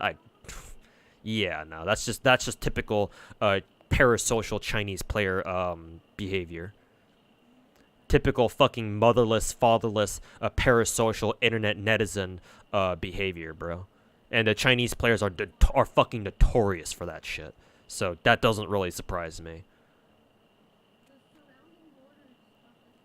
That can we bring you more money to E6 then? Well, I mean, currently I'm trying to work on content creation, so that way I can make a living off of content creation, like some of these other bigger streamers like Tectone, Fobmaster, Atsu are able to. Ziox. Is there anybody I'm missing? Envy. Like, I would love to be part of the big boys, you know? Because unlike all of them, like, I play a whole bunch of gacha games at once, right? Like, I feel like, I mentioned this earlier, I talked about this again earlier, but I'll say it again. Like, I'm one of the people, I feel like I'm qualified to be, like, a pretty good, bigger gacha content creator because, like, I have the experience, and unlike a lot of these other gacha gamers who only really play Star Rail and Genshin maybe, Genshin and maybe Star Rail, maybe a couple other on the side, I still keep up with most of my gacha games. I'm still in tune with all of them. Like, Fobmaster claims that he has been playing gacha games for longer than me, and I don't doubt that, but let me ask you, how many gacha games is he maintaining today? Right, other than Genshin and Star Rail. Like, I think when I watched his reaction to my gacha addiction video, like, he mentioned how he played Nikke at the beginning, but he's come back and to play Nikke now. So I was like, okay, so how much of Nikke have you skipped so far? Whereas me, on the other hand, I've been playing Nikke for this past entire fucking year. I've played every day. Okay, so it's like, okay, you've been playing gacha games for longer than me, but is that really accurate? Have you been playing, 5, 6, 7, 8, 9, 10 gachas religiously day in, day out? No. Most people aren't capable of that because they don't want to do shit like that. They have better time. They have better uses for their time.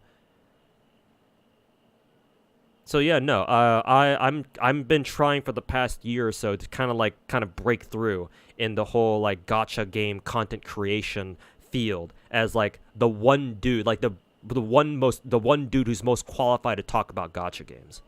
Because unlike everybody else that I've seen so far, not saying that there's nobody else, I'm sure there's other people out there who make content and are as addicted to gacha games as I am, but as far as like the big ones are concerned, no, these guys only really play Genshin and Star Rail. That's it. So hope none of them are actually destruction types, because that would be pretty funny. Yeah, the irony.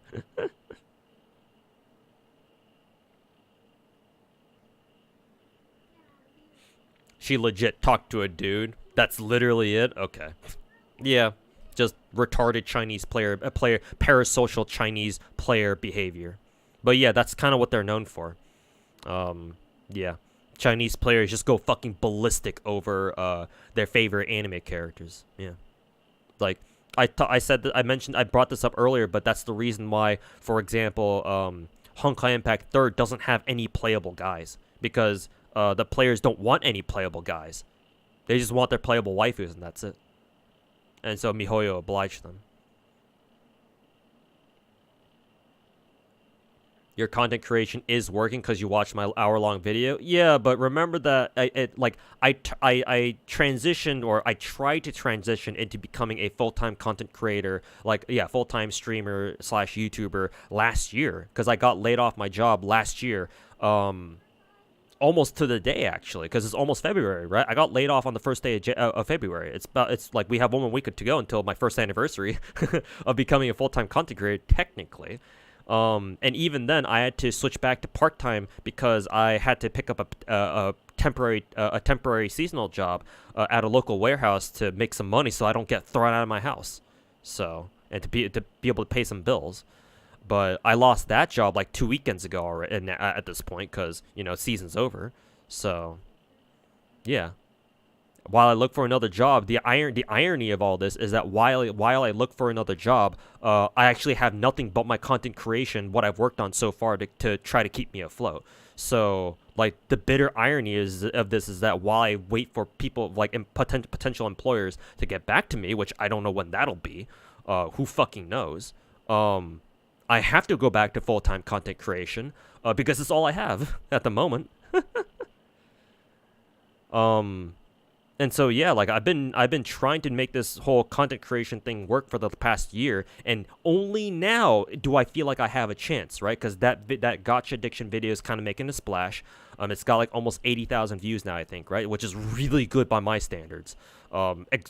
Astronomically good. I was kind of hoping it would do even better, because like I kind of need that explosive like entry into like I need that kind of splash in the content creation scene, because I'm kind of strapped for money right now, right? Living expenses and shit like that, and trying to pay my mortgage and shit, when I don't really have much else.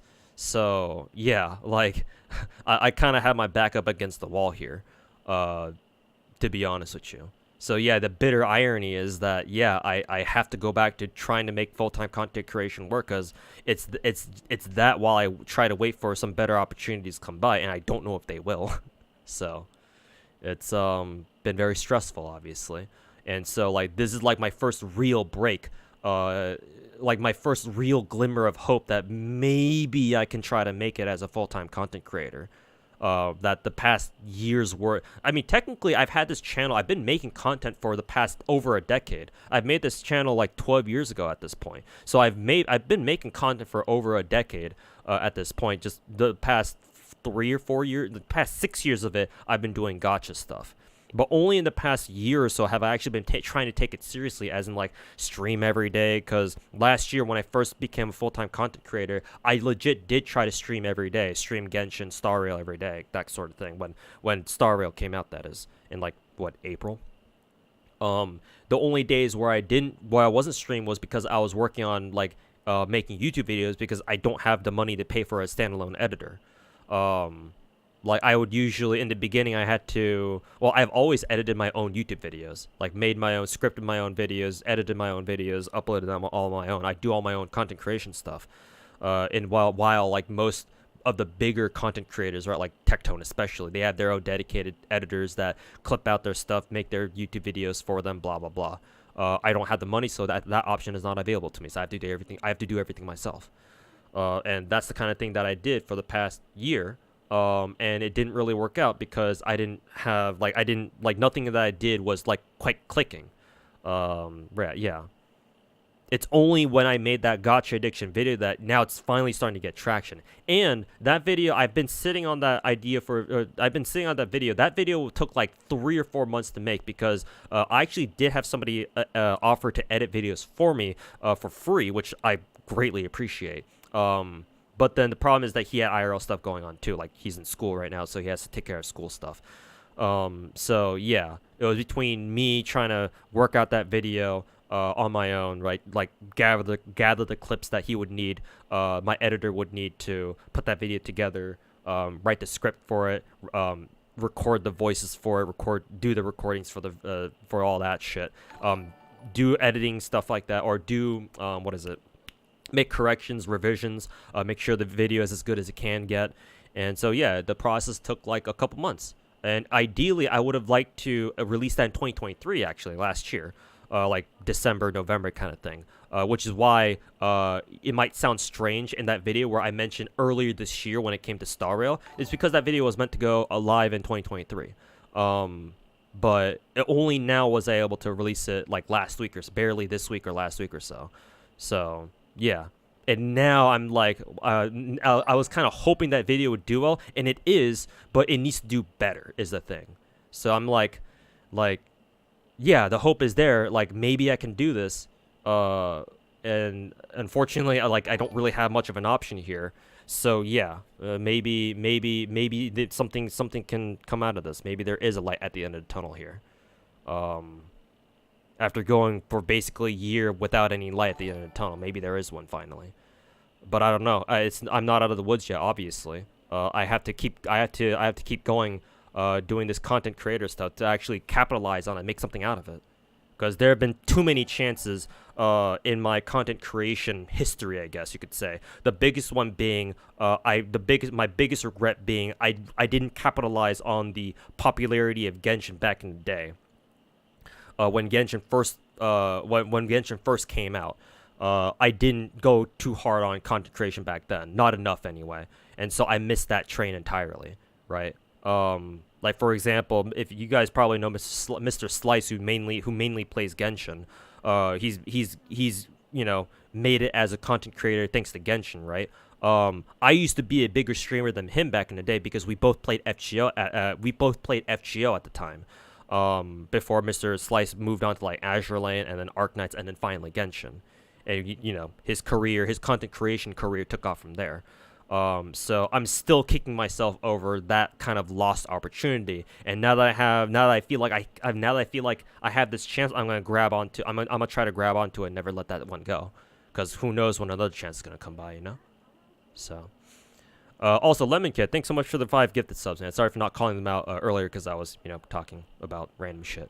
So, yeah, greatly appreciate the 5 gifted, man. Thank you so much for all the gifted subs. Also, Lemon Kid, thanks for also subscribing with Twitch Prime yourself. Greatly appreciate it. Greatly appreciate it, too. So, yeah. Thank you so much for the support, man. Especially at this moment in time, it means more to me than you will ever know. More to me than perhaps I might let off. I'm very bad at showing my emotions, unfortunately. Just kind of a product of how I've been brought up, how I was raised and kind of how I grew up. So, yeah. I don't want to sound like I'm, like just passing it off or anything. It really does mean a lot, so. Yeah, thanks so much, guys. Any ideas for videos like the gacha addiction video? The next video that I want to make is a react video to, a video that somebody in my Twitch chat, it was Naruto, who wanted me to watch the Toxic World of Genshin Impact video, the video we watched at the end of the stream last time. I'll not only clip out my live reaction to that video and put up as its own standalone video on my YouTube channel, but also I think tomorrow I'm gonna take the time to like make a scripted video, right? Make a more quote formal YouTube video, because there's a lot about that video that I want to talk about, and I feel like a whole separate dedicated video into talking about that would do me a lot of justice here. So that's kind of like my next kind of quote big-ish video, or like my next video that has the potential to like get a lot of views and kind of keep spreading my content throughout YouTube and all that stuff. So I'm hoping I can get that video out by today's Wednesday, right? Is today Wednesday? What day is today? Yeah, today's Wednesday. So I'm hoping I can get that video out by Friday. Yeah, because I'll take tomorrow to do the recording for it. It'll probably be a very long video, just like the live react video itself, because I have a lot to say in regards to that video. And yeah, it'll probably go up on Friday, or I'm hoping it will at least. Also, Not After Autumn, thanks so much for the brand new Twitch Prime sub, man. Greatly appreciate it. Thank you all for all the brand new subs, Twitch Prime subs. I know they're called what, Prime Gaming subs now, but I'm a boomer. I still call them Twitch Prime or Twitch Primes. So, but yeah, perhaps my time is now. So I just gotta keep at it and keep making content so that I don't let this chance go by again, like all the other chances that I had to make something out of content creation, and that I unfortunately let slip by me. So. Maybe make something like Gacha Addict tries free to play for Wuthering Waves or something. Possibly, yeah. But with my current financial situation, maybe I gotta start some of these upcoming games as a pure free to play, man. Who knows? But yeah, it could be I could make something out of it, make content out of it. Yeah, Yeah, gacha addict, former gacha former gacha addict becomes reformed and plays, enter new gacha game here as a complete free to play, something like that. Yeah, it could work. Just know that if I have the money, I'm more than willing to spend money on these games because that's just how I am. But yeah, maybe as a potential content idea. You can definitely try out content for Star. Yeah, I'm gonna focus on Hoyoverse games because that's where the future of gacha content is. Like, even though FGO will always be my main gacha game, like, not enough people play it, right? And at least not compared to like Genshin or Star Rail, right? Like, back when I became a full-time content creator last year, there's a reason why I focused on Genshin and Star Rail when Star Rail came out too in like April, because those are the most popular games that people play. Like, these are the games that have actual futures, unlike a lot of these other games that I play.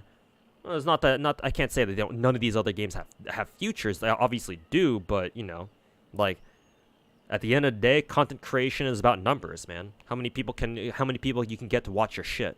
And unfortunately, the numbers aren't really there for a lot of other gacha games, right? Hoyoverse games are where if you're gonna strike gold, this is where you're gonna do it. So, yeah. Hoyoverse games like Genshin, Star Rail, and Z3 hopefully soon, and then maybe up and coming gacha games like Enfield and Wuwa and whatever else. So, but yeah. Obviously, I've also technically already made Star Rail content too, like my Doctor Ratio video for one, that Tectone reacted to. So, other than that, I think I will remake my how to play every character in Genshin video, and I'll probably do something similar for Star Rail. Those are definitely my long-term, long-form videos that I want to make. I'll probably get started working on there like at the end of the month or something. We'll see how long it takes me to churn those out.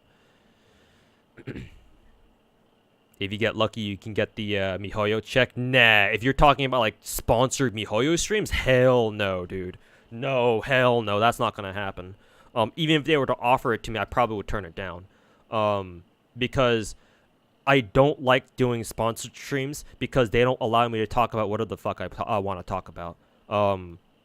I want to be able to make whatever content and talk about whatever shit I want to. And so sponsored streams are not it, right? Because if you're doing a sponsored stream, you're typically expected to not talk shit about what you're being sponsored for, right? And we've already had instances where, whenever you do a sponsored stream for Genshin or Star Rail, yeah, they kind of don't want you to talk shit about the game.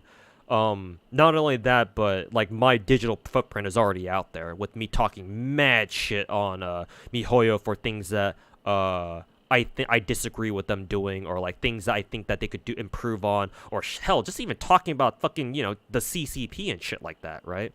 Like, there's a very political edge to what I talk about at times, because not because I want to be a political edgelord, but because you have to MiHoYo is a Chinese company. Their games are Chinese games, and so whatever the fuck that the CCP does, it's going to affect you as a player.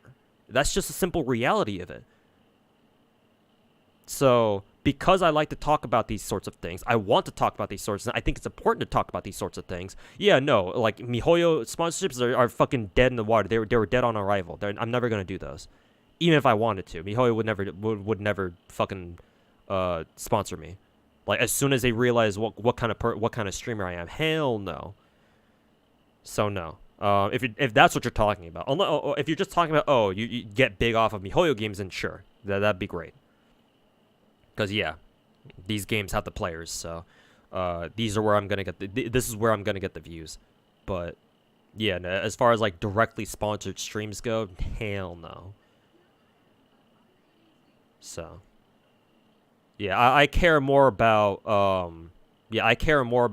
like giving you the real shit. Because that's just kind of how always who I've been. It's just kind of always how I've done content.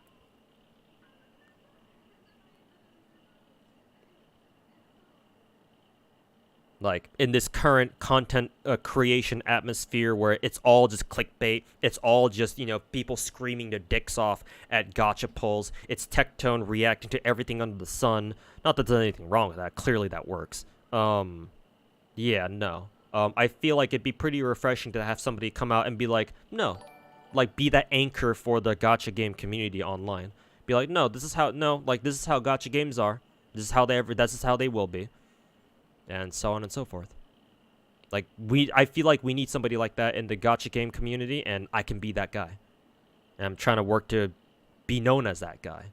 That's how my content has always been. That's how they'll stay. Like, obviously, I'm not gonna be perfect in that. There will be some times where, you know, I'll probably sell out for something eventually, especially if shit really hits the fan for me, IRL. But yeah, for the most part, you can expect this out of me. I feel like. VC, thanks so much for the 3-month resub. Welcome back.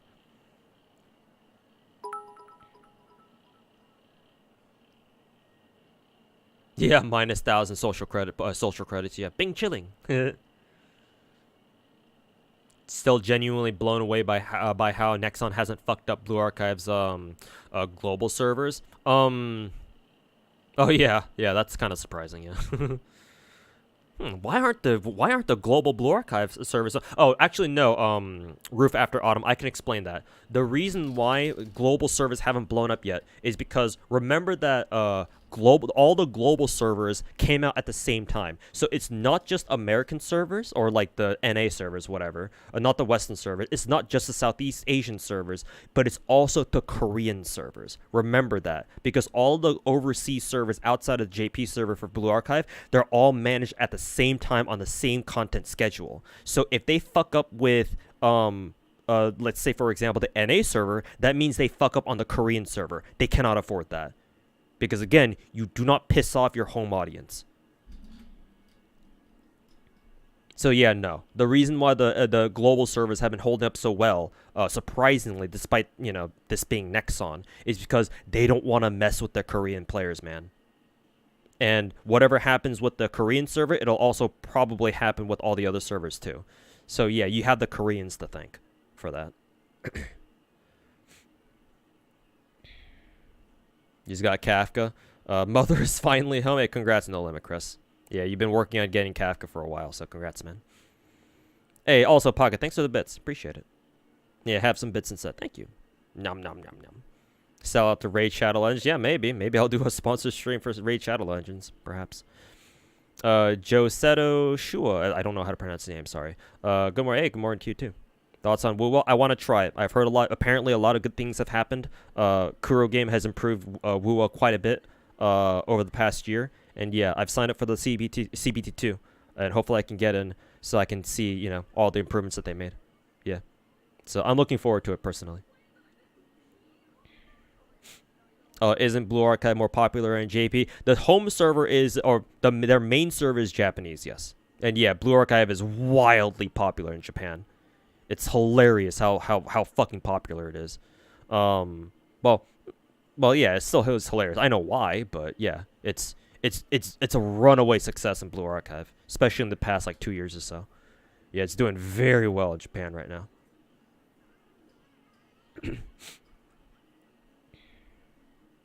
Genshin score is currently at 5.8 and on Bilibili out of 10, I assume. Ugh. Yep. Should also sign up for Woo Content Creator Program? No, Cypher. The same reason why. It's the same reason why I don't really want to do sponsor MiHoYo streams. Yeah, because remember, Woo is also Chinese, so I don't like nothing against Kuro Game, but like I don't really want to like tie myself like commit myself to like a sponsorship or like a content creator deal with like any Chinese studio. Not because, again, it's not personal. I have nothing against Kuro Game, but yeah, I care most. The thing I care about most is me being able to talk about whatever I want and make any criticism that I want about whatever it is that I'm playing. And so yeah, if I join a content creator program for a Chinese gacha game, especially, yeah, no, like I'm not going to sacrifice my ability to talk about whatever the fuck I want. Like I'm American. I do believe in I do believe in free speech. as much as free speech exists anyway. So, yeah, I'd like to exercise that right as much as I can. Ow. Blue Archive is probably more popular than Genshin and JP. Honestly, probably almost, yeah. Yeah, the Japanese. I hear way more about Japanese fans going crazy over Blue Archive than I do about Japanese players. Japanese fans of like Genshin going ape shit over Genshin. Yeah, like honestly, the Japanese players are pretty like mild in their reception from what I've seen so far of like Hoyoverse games like Genshin and Star Rail. Like I'm sure Genshin is still huge in Japan. Don't get me wrong, but yeah, they are far more vocal about their support for a game like about a game like Blue Archive. PGR is pretty boring. I'll see that for myself if I ever try PGR. I've heard good things about it. Ow. If I see the models, yeah, they've improved a lot. Yeah, this is part of what I've been told. So yeah, I'm looking forward to it. Will I ever try a gacha on a CS? No. Nah, I just stick with global. I like being able to read what the fuck I'm doing. Yeah. It's the reason why I don't play FGO JP. Yeah, no, I'm not gonna bother with that, or I'm not gonna be bothered with that hassle. Not only that, but something you may not know is that in China there are some services and online games where in order to play them you need to have like a Chinese ID number of some kind, like a Chinese phone number or something like that. Maybe you can fake a Chinese phone number. I don't know. Actually, I don't know how you would fake that because they track all their phone numbers, I'm sure, on their database, their security databases or whatever, because it's China we're talking about. So yeah, I don't know if you can fake a phone number, but yeah, for some games and services they require you to use like your Chinese phone number or something like that. And I'm not a Chinese person. I don't live in China, so I don't have one naturally. So while I'm sure not all Chinese games and services require something like that, like you never know when suddenly one day, like, oh, hey, guess what, boys? You need a Chinese ID. Better bind your accounts. So it's like if that happens, it's like, well, I'm fucked. Like, because I believe that happened with FGO China. Because I think if you want to play the Chinese server on the Chinese server of FGO, you have to have some sort of identification number, like phone number or something. So, yeah, no, I'll stay clear. I'll just play the global versions whenever they come out. Honestly, though, all the tops of all the buildings in Akiba are all Genshin. Though, yeah, that makes sense. Because MiHoYo obviously wants to, advertise heavily for the Japanese market. So yeah, and I'm sure MiHoYo is not lacking in advertisement funds either. So yeah, there you go.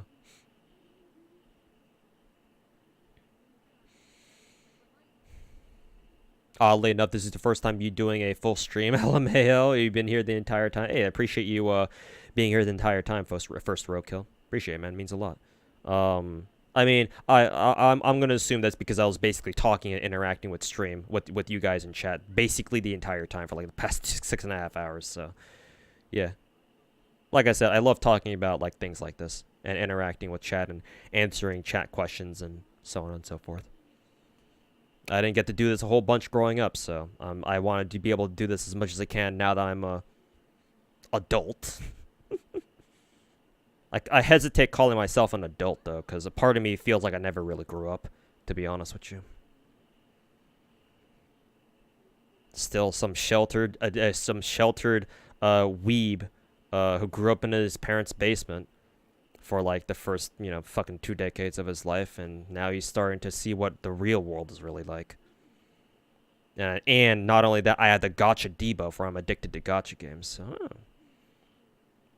great start we have here.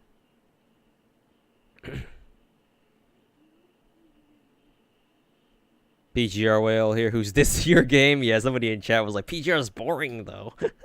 Get him! Fucking get his ass! Most entertaining gacha YouTuber you know, can't really stand Tectone. I'm basically the polar opposite of Tectone, yeah. I feel like I do pretty well with people who are tired of the usual gacha content meta. Because that's basically the almost like 80-90% of gacha content on YouTube and on stream like Twitch these days, yeah. drama, react, this shit and that shit. Yeah, like I want to be more chill. Just give you guys more of a grounded, more based, grounded, side to gacha games. Like gacha games are not all fucking react content and drama. Like I just want people. The core thing about me is I just want people to have fun with gacha games, man. Like, I'm glad Genshin exists because now gacha games are, like, as a genre, are known in mainstream internet media now. I just want people to try it. Like, sure, I don't mind if you disagree with, like, gachas as a genre, like, as the fact that, you have to pay for characters, right? That I'm not defending that at all. Like, I agree that that's bullshit. But, I mean, this is just how gacha games are. And so, like, as long as you at least understand that, you don't have to like it, of course, but as long as you get that and you go into these games with that mentality in mind, like mentally prepare yourself for what to expect in gacha games. Like I feel like people you can enjoy these kinds of games, man. Like it shouldn't surprise you guys. At least I don't think it would, to know that as a gacha addict, I'm a fan of gacha games. I think they're great. Right? Like, I ain't Tectone where I fucking hate Genshin Impact with a fucking passion. Well, maybe he doesn't hate it, but, like, he certainly doesn't like where it's going. And yeah, I have my problems with the direction, like, for example, Genshin Impact's taking, but I'm not gonna be out here fucking shitting on Genshin every other day for things that just because it's not going the direction that I want it to. No. I'm a hardcore player in Genshin who understands that Genshin was not intended for people like me, and I'm fine with that. I continue to play anyway because I still think Genshin is a great game. Because if I didn't think that I would have dropped that shit 2 years ago. But I haven't. So, there you go. I just want to give people a more I don't know if realistic is the right word here to use, but yeah, a more grounded take on all things gacha. So yeah, I'm more or less the polar opposite, like on the very other side of the spectrum from people like Tectone. As far as like content creation, like maybe not content creation, but attitude goes. Attitude towards gacha games. Can you explore the lore of Azure Lane? Gosh, World War II ships turn into hot anime girls with fat titty and ass, and you fight these big bad enemies called sirens or something. Also, there are parallel universes where you, the commander, died, and all your ships from those parallel universes or alternate timelines went fucking apeshit because they lost their commander, and now they found their way into your timeline, and now they're not gonna leave you. Something like that. I don't know. That's a very that's a very bad attempt at summarizing Azure Lane lore. You might want to consult somebody who actually pays attention to that, because I certainly don't. I just play Azure Lane for the hot waifus.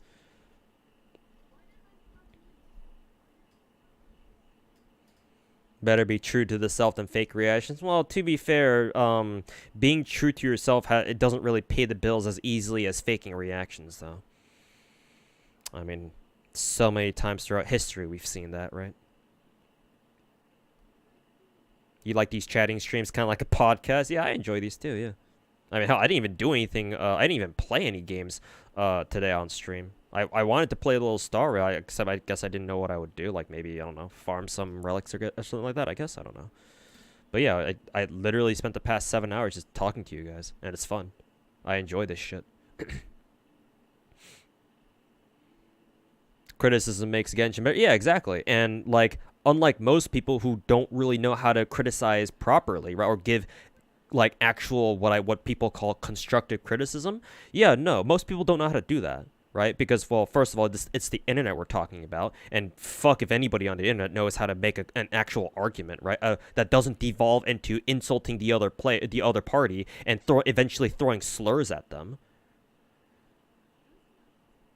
But yeah, I'd like to think that I'm a little different. Because, yeah, I have the experience of playing gacha games for a long time, well before Genshin ever came out. I know how gachas work generally.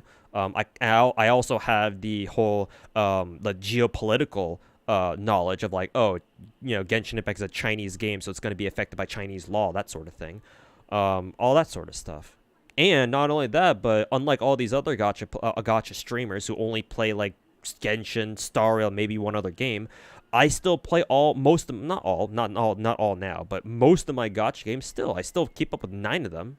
9 out of the 10 that I mentioned I play in my gacha addiction video. So yeah. I feel like I'm probably the most uniquely qualified to have to provide this sort of content as far as like the gacha community is concerned. So yeah, I want to be that. I'm gonna try to work to be that. Yeah. So yeah, and yeah, back to your point about criticizing Genshin. Yeah, I feel like I'm one of the few people who's capable of providing like legitimate constructive criticism for Genshin and offer suggestions on how to make the game better for everyone. More so than anybody else that I can think of, at least. And I'm not trying to say that as a flex. I'm just saying that as a matter of fact. So maybe some of you guys maybe some people watching this, or maybe some of you guys in chat may hear me saying this and feel like, oh no, like you're just trying to flex right now. Maybe if that's how it sounds to you, then sure, that's fine. But no, I'm not even trying to flex. That's just how it is. I'm just trying to be real with you guys. And if being real is considered a flex, then shit, man, I'll flex all I want. Or I'll flex all the fuck I want.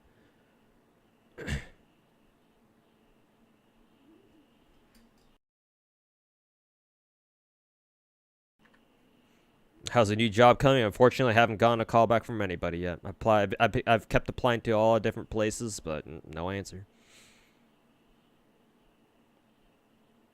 His approach, his style is just extremely... Yeah, that's just kind of how he is.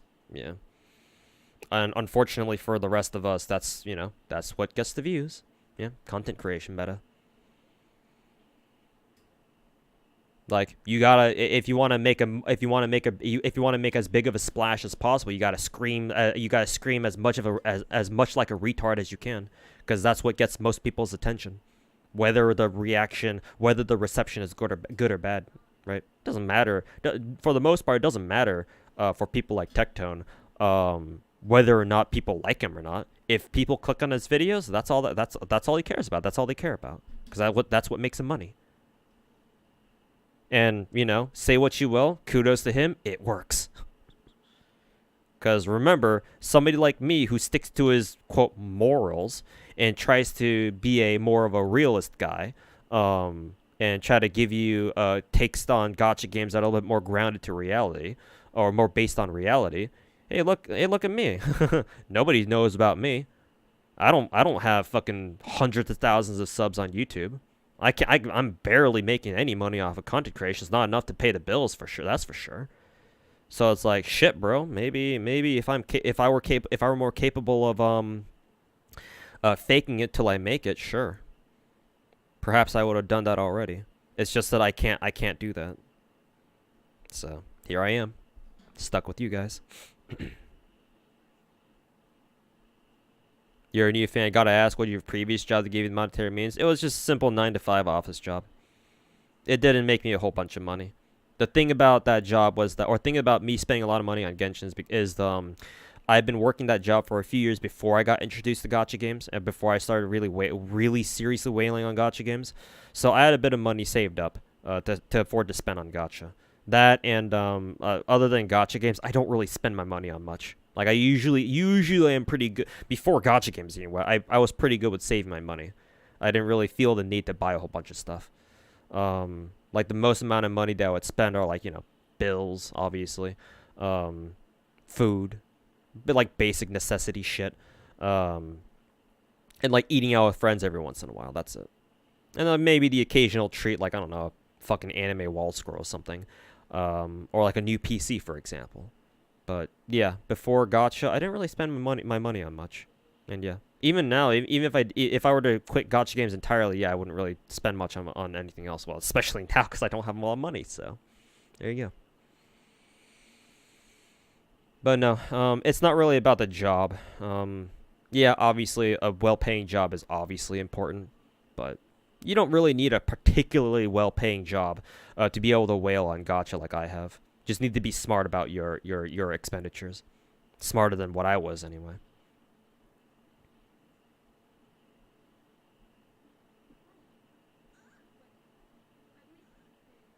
Not to throw shade at MTash, but he used to make good Destiny videos. To become a Genshin creator? Oh no, he got infected, huh? Oh no, you hate to hear that. Fuck, dude. Yeah, I've got a few comments to make about MTash, that's for sure. This whole propensity to fucking quit Genshin every other fucking week. Yeah. Yeah, exactly, Pomfinator. I didn't realize Brax came into our stream to talk about FGO. Yeah, back when we were doing the raid. Yeah, that was very surprising. I actually didn't know Brax played FGO, but he explained that he can't really, you know, play other gacha games on stream, yeah, because his main content is Genshin and Star Raid, just Hoyoverse games, yeah, so I guess I understand. But yeah, that was super cool that he stopped by stream. Like, I know Coach stopped by the stream, like, last year, too, at one point, so, like, he's aware of who I am, too. So... Didn't sell it to Corpa. I mean, it's not even selling out to Big Corpa. It's just, you know, just selling out to the meta more like, yeah. I just can't do that, man. Just can't. Because, like, more, like, it's one of my pet peeves of just, like, bro, I fucking hate it when, people, like, give out disingenuous interpretations of shit, right? Especially for something that I'm very involved in, like gacha games. Hell no. Yeah, I see people making fucking bad takes about gacha games all the fucking time on Twitter. Like, can you imagine how fucking pissed I would get if I were to live on Genshin Twitter, for example? All the fucking horrible bad takes that I would see on a fucking daily basis. Fuck that shit, bro. Holy fuck, that would drive me up a wall. No wonder I stay away from Genshin Twitter, you know? Or, you know, at the very least, if I am involved with Genshin Twitter in some way, I just kind of point and laugh at how retarded people can get. Yeah, fucking hell no. Like, I just have such a fucking, aversion to this sort of shit that I can't bring myself to, do this whole react shit, man. I don't like being disingenuous. And I mean, if that costs me, you know, if that means that my road to becoming a full-time content creator, like an actual big content creator, is gonna take like another year longer than that, then so be it. It's a price I'm willing to pay. I mean, I'm an FGO NA player. I wait 2 years on a regular basis for future content, so waiting is nothing new for me, man. I'll wait as long as I fucking need to. Unlike most people on the internet, I have something called patience.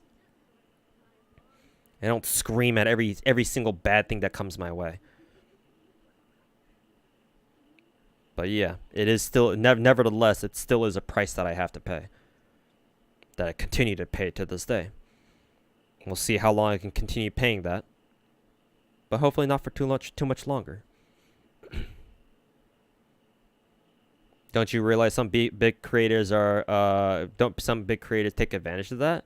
Don't you think they want to make those bad takes? Oh yeah, for sure, yeah. I know some, that's why I don't really have anything personal against Tectone or just any gacha creator in general, because it's for the meta, yeah. I understand why they do it. I don't hate them for it. I just don't like the fact that this is a thing. But am I going to hate other content creators on a personal level because they decide to do something like this? No. Because it makes them, it's what makes them money. And I understand, as a broke ass bitch myself without a job, yeah, I would like that money too. Not gonna lie, I'm not gonna lie to you guys, but unfortunately, I'm not going to be able to, you know, partake in that because I refuse to follow that same content formula, or at least even if I follow the formula, I want to try to do things a little differently, something that's a little more, you know, true to me, I guess.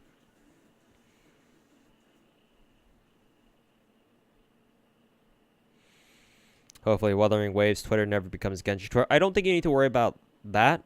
At least not to the same scale. No, Genshin is just a fucking like an abomination in and of itself. It's not really it's not entirely bad. Like, I'm sure many Genshin players are perfectly normal people on Twitter. It's just that we have a lot of people who are not that. But again, social media does things to people, so. Oh well. It is what it is. It's just that Genshin is just so big that, yeah, you're just going to see a lot more fucking idiots on social media. But that's just how things are. This is the most that you engage. Yeah, typically, if you want to have like if you want to maintain a sane level of interaction with like a gacha community, usually streams are the way to do it. Yeah, especially like mid-size or like smaller streamers, like the couple hundred viewer streamers, I would say. Usually.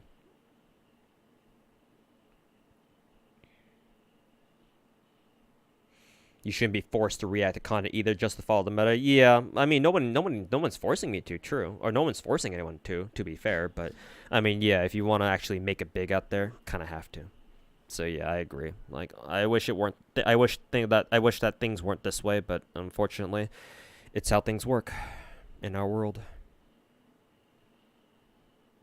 Is there a reason why I don't do a lot of collabs? Just how I am. Like, you guys I've already said multiple times I'm a fucking huge introvert. I'm perfectly fine just fucking hanging out by myself and just doing my own thing. However, like I said, if I do need to step out of my comfort zone to do like, you know, collab streams with like other streamers, I definitely will. And I actually have been trying to like set the stage for that, because you guys have seen me go raid like other bigger streamers like Techie Aoyama Mina, I think her name is. The VTuber who Numi knows, and is doing like did her 3D debut stream recently. Yeah, she's technically streamed, but I think she's got a permanent stream going on. She's only sleeping right now too, so yeah. Mina, I've rated Sweetly. I know Sweetly's done a collab streams with other Hoyoverse creators as well, or Hoyoverse streamers. Yeah, like I've rated Code, so like I've been trying to do what I can to like set the stage to like make future collabs happen. Like kind of get my name out there, you know. So yeah, if an opportunity ever comes by, I will take it. But I don't think you should expect any like a collab anytime soon, because I haven't quite made it yet though. So I haven't quite made it yet. We'll see.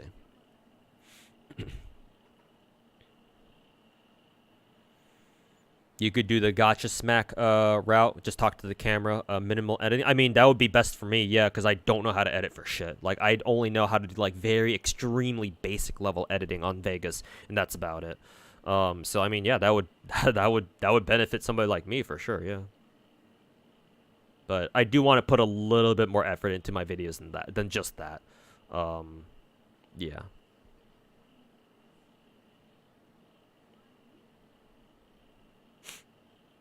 Main concern with Wuwo going mainstream is that it'll attract Chinese censorship agenda. Oh yeah, for sure. Yeah, it's just, I mean, that's just gonna happen, unfortunately. Yeah, that's just how it's gonna be. What Kuro Game could do if Wuthering Waves ever gets to that position where it becomes big enough where it attracts like CCP censorship, that kind of thing. What they could do is they could just like provide censorship just for the Chinese server, but don't do anything for their overseas servers. Like, I think that's the best that can happen in that sort of situation. But even then, that's not very likely. So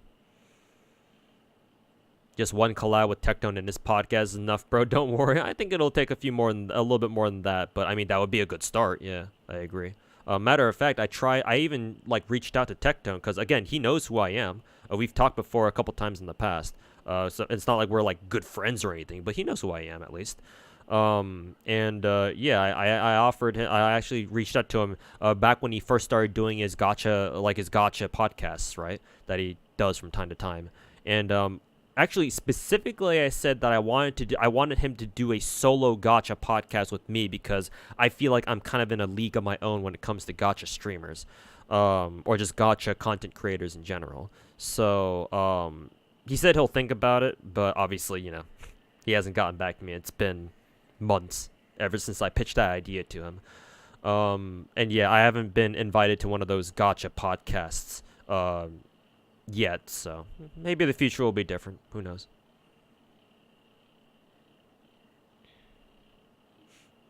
Don't forget the stretch, dude. Thanks, man. I'm planning to wrap up the stream here pretty soon because I'm going on 7 hours and it's getting pretty late now. So, yeah, I'll stretch then. Genshin Impact and its consequences have been a disaster for the human race. I mean, if you mean in terms of how much money they've taken from us, then sure. But you know, hey, we didn't have to spend money, but we did anyway. No, I respectfully disagree. Like, I understand why you feel that way, but as a gacha fan myself, as someone who enjoys gacha games, no, I think that Genshin Impact was overall a net positive for the gacha industry market, I should say. Yeah, sure, there's been a whole bunch of shit that we've had to deal with, that the world's had to deal with thanks to Genshin, but I always say that if it weren't Genshin, it would have been something else. If Genshin didn't catch on, if Genshin didn't become popular, eventually we would have had another gacha game that would become, you know, the next Genshin, or the Genshin of whatever timeline that would have been. So if it weren't for Genshin, it would have been some other game. It's just that we know this as Genshin Impact, the biggest gacha game in the world. Numi, yeah, I love Numi. She's one of my favorite indie VTubers. The Chinese devs just need to travel to the US and make the game over there. I mean, technically that would work, yes, but pipe dream, you know? Pipe dream.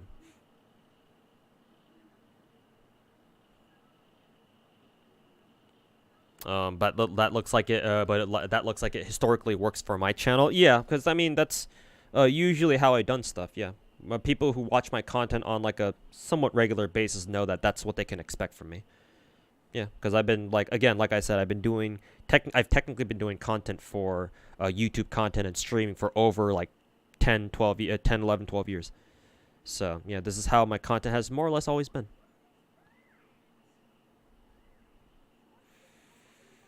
Flaming Skullhead is allowed in China. Yeah, actually, that's kind of strange. Yeah, that it's allowed. Yeah, maybe it's because maybe they can get away with it because it's not a human skull. It's an animal skull. Like clearly, it's like a goat skull or whatever. Yeah, it's not a human skull, so whatever. And clearly, this dude is alive. So yeah, I assume this was able to get past like CCP censorship. Like, this is okay, so. Maybe more content about Star Rail and he'll notice you, maybe. Yeah, perhaps.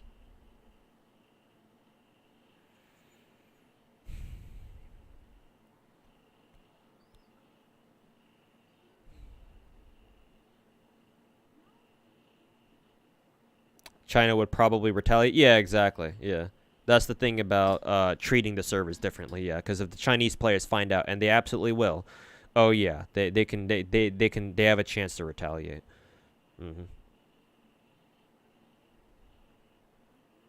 Like, Kuro Game would have to pull a Yostar and like relocate to like Tokyo or something, in order to pull that off. Because that's what Yostar had to do for like Azure Lane, I think. Probably not specifically for Azure Lane, but it certainly helped. You were here when I was making content with a crunchy headset mic? Yeah, before I got my condenser mic here. Yep. The fucking crunchy ass headset mic. Classic.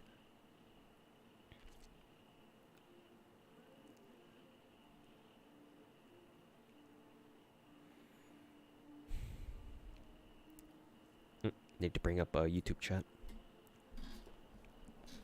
Any plans on new videos? I mentioned earlier, about half an hour ago, that my next... I'm going to work on some Patreon videos, some FGO how-to servant videos later this week. My next video... my next major video, like my next big video, is going to be a longer video about like me reacting to a video that somebody in Twitch chat sent me, and we watched on stream together the other day, about a react video to a video called...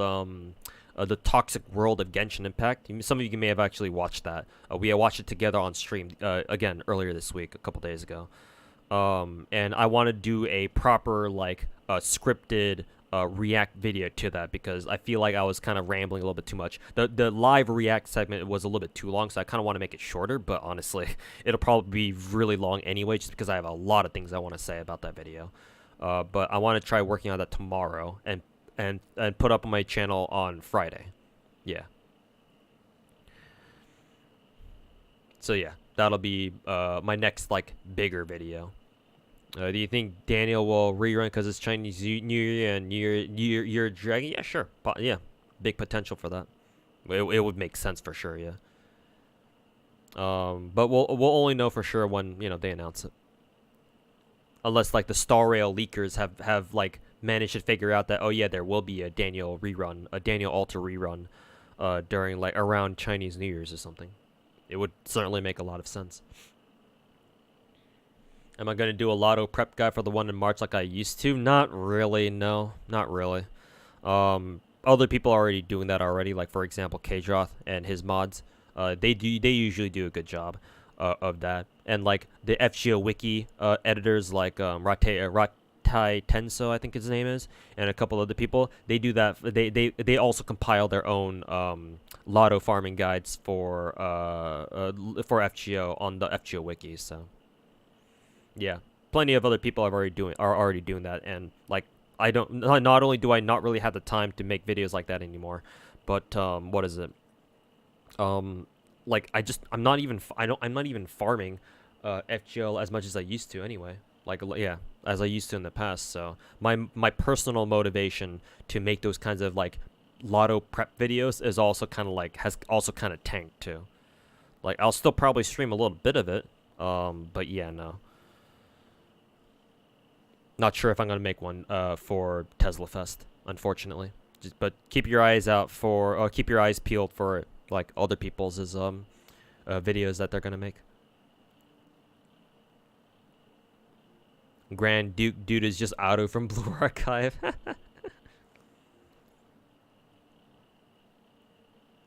Asked to be on the normal podcast. The normal. I didn't realize he had.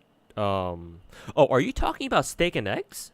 The podcast he does with Asmongold and Emiru? I don't know if they're gonna let someone like me on that, bro. Like if I haven't been invited for a fucking podcast that mainly talks about gacha, like dude, what are my chances of getting on with something as big as the Steak and Eggs podcast? Like what? If that's what you're talking about.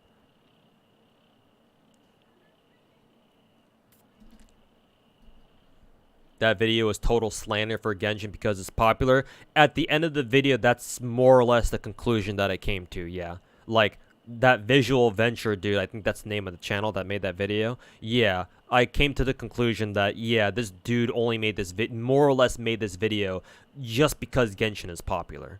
The conclusion I came to after watching the entirety of that video and after checking his channel was that, yeah, that's literally the only reason he made it. Because Genshin is popular. Let's make a video about this. What's the kind of video? Well, how can we make this? How can we make a video about Genshin Impact?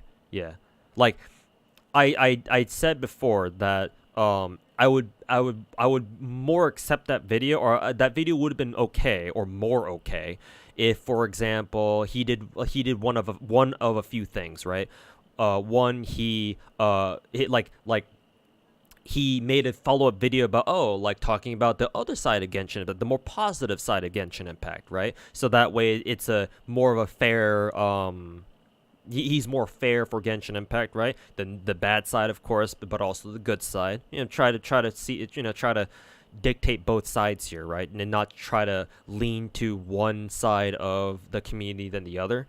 Or I would also have been okay with him making that video if he had made the toxic, like if it were like a whole series, right? The toxic world of, insert another game here. I mean, to be fair, he did that for other games like Minecraft and like I guess some weird gacha life game. I don't know what that was, but like it's not the majority of his content. And Minecraft is the exact same thing where, Minecraft is a big video, so let's make a video about this because it's gonna get a whole bunch of views. So yeah, no. He made that video not because of any concern for Genshin Impact itself, and like he's clearly not a Genshin Impact player himself. Maybe he played a little bit of Genshin, and that's how he knows about it. But no, like he's clearly not he's not invested into Genshin like we are. So yeah, no, he can go fuck himself. That video can go fuck itself. Yeah. Like, I appreciate the editing production at least, or the production quality of it at least, but yeah, no. That video is trash. Speaking as a Genshin player. Fuck that guy. And fuck that video. And here's the thing. Here's the real irony actually about that video.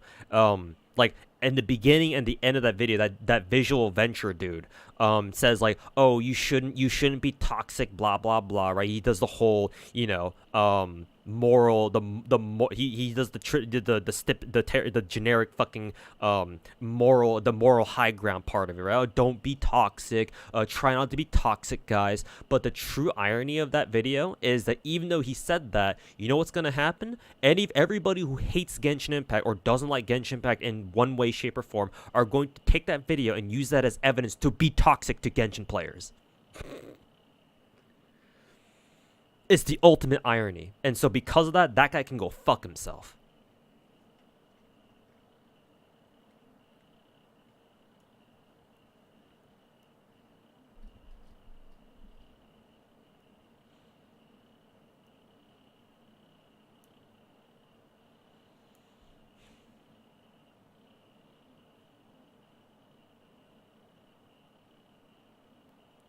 Have I played any visual novels recently? Not really, no. Man, I haven't. To be honest with you, I haven't really touched a visual novel ever since like fucking OG Tsukihime, or like maybe Fate Stay Night. OG Fate Stay Night. Any chance of future Azure Lane videos? Hell no. The only Azure Lane video that I can think of making is like a how to play Azure Lane in 2024 video, because I made a pretty popular Azure Lane video back in the day actually about like how to min-max Azure Lane. How to min-max your progress in Azure Lane. Like the one Azure Lane video that I can make these days is basically an update to that. I mean, if I want to do that though, I gotta put out the second part to my how to play FGO, because I made the first part. I just gotta make the second part, and I haven't done that in like months. So maybe that's gonna be a video that I have to finish first if I want to make like any other how to min-max videos. To be fair, I don't know, man. Not sure when I'll be able to make a video like that, but haven't heard of SOA updates as of late either. Yeah, SOA's been busy with IRL and has been for quite a while, so yeah. He's likely not going to be making any spreadsheets anytime soon. Like, he'll pop into my chat every once in a while and, like, help out with, like, teams that he comes up with, but yeah, no. I don't know if he's going to be making any dedicated spreadsheets anytime soon.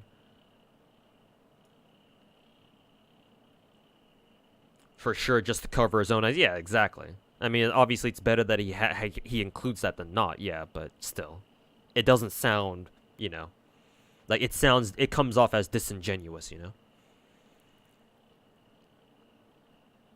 you're gonna watch these kinds of videos, oh Zeno, don't worry, I will clip out that reaction and upload that to my YouTube channel as like the live react portion. What I'm gonna do though is tomorrow I'm gonna try to record another video of me reacting to that just without stream, so that way, since I've already watched the video, I already have a lot of my thoughts already organized and I know what I want to talk about, and not like take like a fucking hour or two reacting to it. Though, to be honest with you, it'll probably take another hour or two to make like a dedicated react video to that video anyway. So we'll see how it goes, I guess.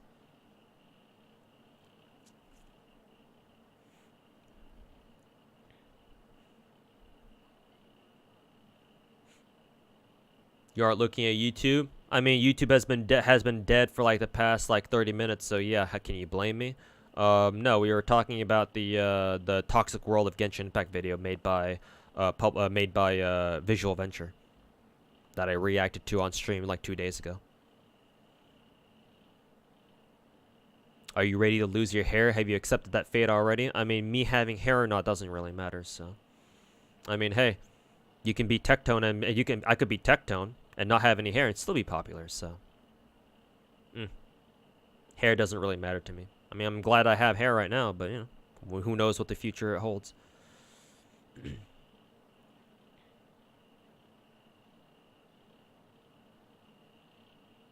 Any video that helps new players on board with their waifus and whatnot. Yeah, to be fair, a new min-max video would be nice. Yeah, because Azure Lane continues to be relevant even in 2024. So maybe, yeah, maybe I'll make a updated how to min-max your Azure Lane account and current year thing.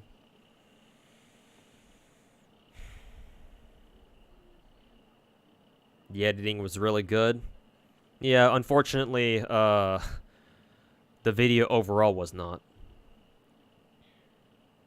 See you later, cause you gotta go to sleep. Yeah, take care. Root after autumn. Yeah, but I gotta get off stream. See you here soon too, cause I've already been streaming for like 7 hours. I need to grab some dinner. You want to play a new gacha? Any recommendations? The best gacha game that I can recommend out of the ones that I play is Arknights. Arknights is I consider Arknights to be the best gacha game that I play. However, it is a tower defense game. Not a lot of people like tower defense. So if you don't like tower defense, then obviously don't play Arknights. Either that or Ether Gazer. Ether Gazer is also a really good game that I play. Or I consider that to be a very good gacha game. So if you haven't heard of Ether Gazer, maybe try it out. If you want like a good casual game to play, Blue Archive is a good one.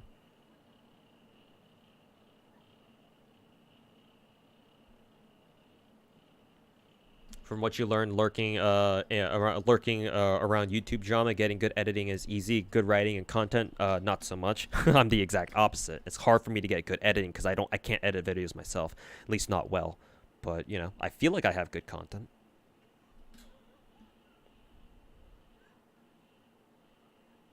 Out here grinding Blue Archive for our half Annie because I got you into it. Oh no, I'm sorry. But hey, I hope you're enjoying Blue Archive though. Yeah, Blue Archive is a very good casual game. One of the best casual games. Just don't play it hardcore though. Fuck that shit.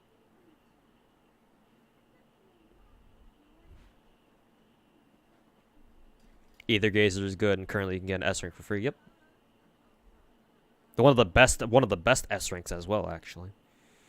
Is starting Kantai in 2024 insane?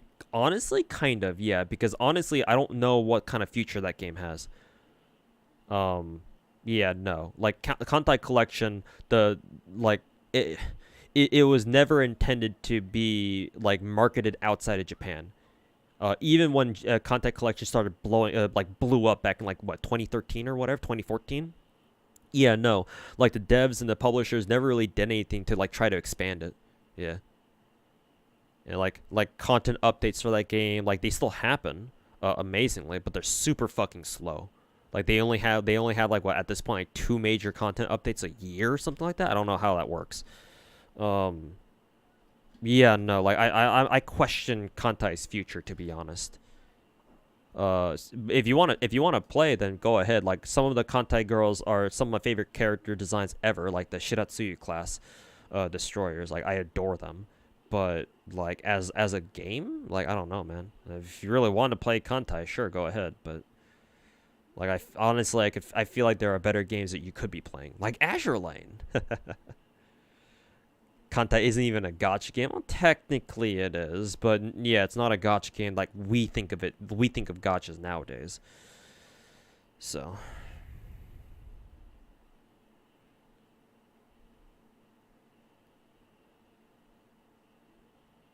Honest question, is Azure Lane gameplay actually fun? No, not really. It's like side-scrolling and bullet hell shooter, whatever, but most of it you just auto.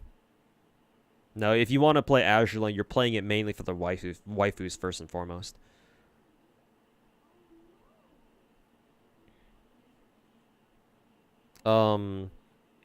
Like, you can manually play Azure Lane, and if you like that kind of, like, side-scrolling bullet hell shooter kind of game, like, the game can be interesting, but most people just play on auto, so it's like, what the fuck? What the fuck? Why bother trying to get good at the game when you just auto everything? Auto takes care of like 99% of content. Like you only ever don't want to auto when like you need to manually control boats yourself for like challenge quests or something. But yeah, no, auto takes care of most things. So no, like I wouldn't recommend Azure Lane for the gameplay. Hell no. You play that game primarily for a waifu that you really like and you want to go for. Still waiting on Ether Gazer PC client. I mean, we're probably not going to get that for a while, but yeah, it would be nice if we had one. Or it'd be nice if we got one. Have you tried Guardian Tale? Somebody asked me that earlier, but no, I have not. I think I watched Lakari play Guardian Tale, so like a sponsor stream or something, so I think I know what it is, but... How are you guys able to play Kantai? You probably had the VPN. Either VPN or do something. I remember back in the day when Kantai was at its peak, or when it first started exploding in popularity. I remember back when you had to fucking enter a goddamn raffle in order to win a fucking Kantai account. That was fucking dumb. What the fuck? These days, I don't think you need to go through that anymore. You can just make an account, I think. But I think you have the VPN still, so it's like, you know. Well, do you have a VPN?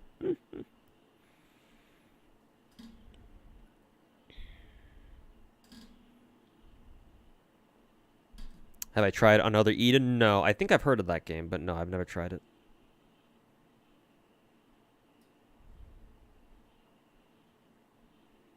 You also consider Blue Archive as a waifu collector, because yeah, no one in that game has a lot of NSFW. Yeah, it's mainly a you know, casual waifu collector. Yeah, that's how you should play Blue Archive mainly.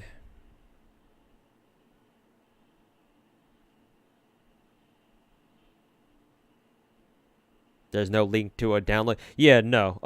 No. Content collection was never meant to be played outside of Japan. If you want to play Kantai, you have to VPN or something like that. There's no, like, you can't, like, go to a website and download it directly. No, that's not how it works.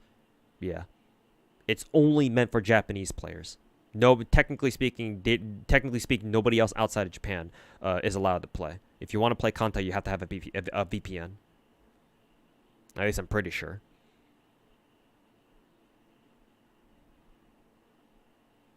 You love Hina from Blue Archive. Hey, guess who got a an anniversary version recently in JP Blue Archive? It's you with the Kantai because of Shimakaze. Yeah, the classic.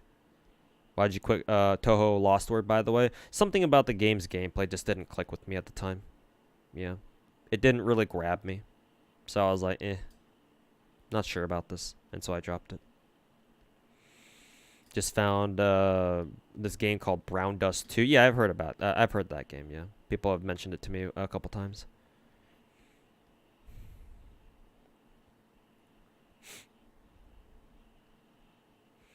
Just came from your video on gacha addiction. I feel like you missed out a lot about what the point of gacha addiction is. The issue lies with people parting with more money than they should normally afford to, rather than just purely time. And the way they go about it, get that money, is you rely on having to... you relying on having you form, and the way they go about getting that money is you relying on having you something is wrong there, form a connection with the game, and then obscuring how much you spend while ensuring a bottomless hole of spending using gambling philosophies. Oh, hey, so basically me.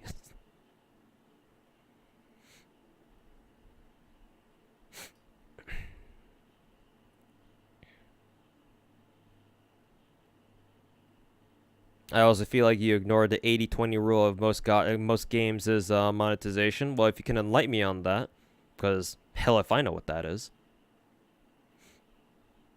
that'd be great. Shimakaze is from Kantai. I thought they were from Azure Lane. There's two Shimakazes, one from Kantai and one from Azure Lane.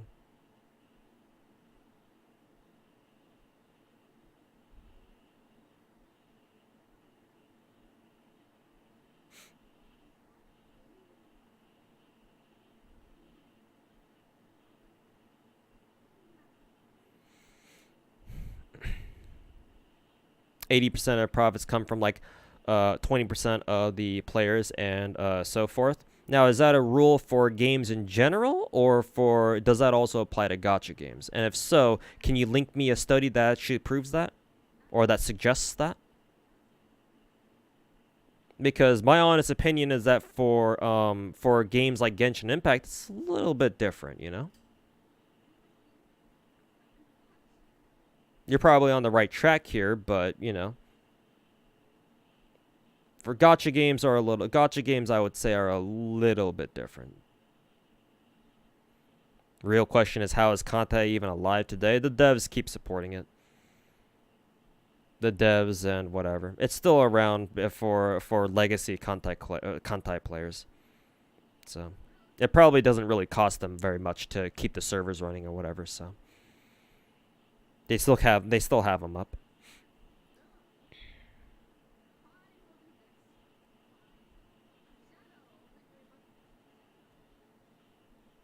(80-20) rule it's just a trend for a lot of games. Okay, but not specifically for gacha games. I assume gacha games are just kind of thrown in there as like a well, I think what I meant to say was the 80-20 is like an umbrella rule that that gacha games are also thrown under, I guess, is what I'm getting at. I would say for most normal games, yes. That should be accurate, yeah. Like traditional free-to-play games, yeah. Since most players are free-to-play, they're not really gonna pay much, and the people who do pay, that's where they're getting their money from. Yeah, that makes sense. I would also agree that generally speaking, that also holds true for a lot of gacha games as well. The issue happens with well, it's not even an issue. It just becomes weird when it comes to like the big gacha games like Genshin and FGO and some of the other bigger ones. Yeah. Because gacha games more than any other more than any other genre have an easier time convincing people who would normally not spend into spending money. So it's probably not quite the hard like 80-20 rule that you described there, but also, what kind of relevance does it even have to my gacha addiction video? I'm like, well, why did you feel the need to bring that up? I'm a little bit confused as to why you felt like I needed to mention that. Because I was only really talking about myself here. Mainly, anyway, for that video.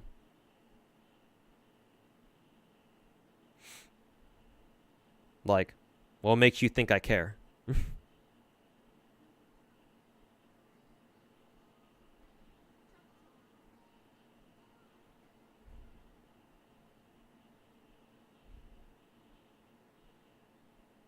You made a point about how a small percentage of players are the ones being affected, making it seem like they were insignificant.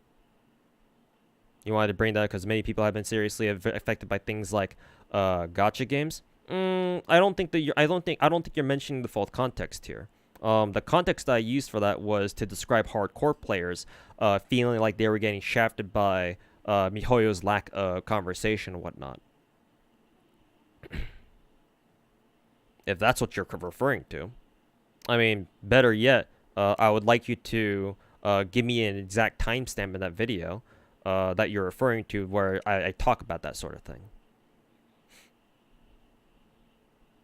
And yes, obviously a lot of people have been adversely affected by things like gacha games, but like it's not on the same level as like say like fucking gambling, right? Like actual IRL casino gambling or just any other form of gambling.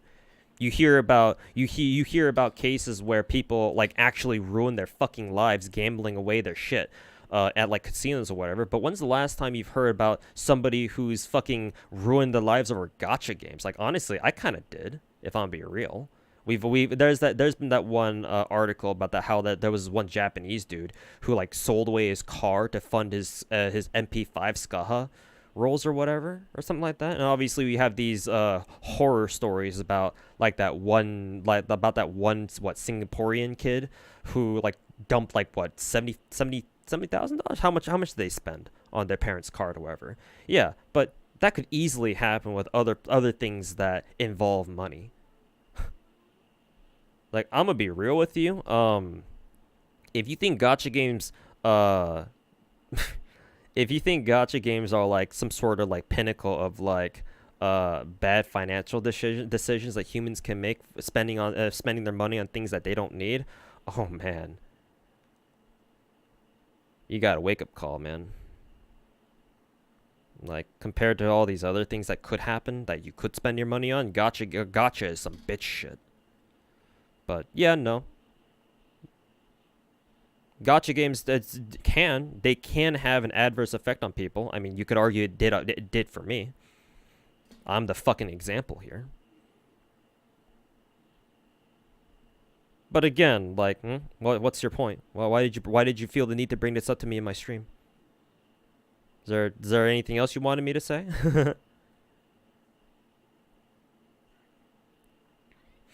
Thoughts on Limits Company? Do you ever read your YouTube chat? Well, since I get more interaction from Twitch chat, I'd like to answer their questions first. So I'll take a look at YouTube chat whenever I can. But you know, be patient. But no, I've never tried Limits Company. I know about it. I heard about it.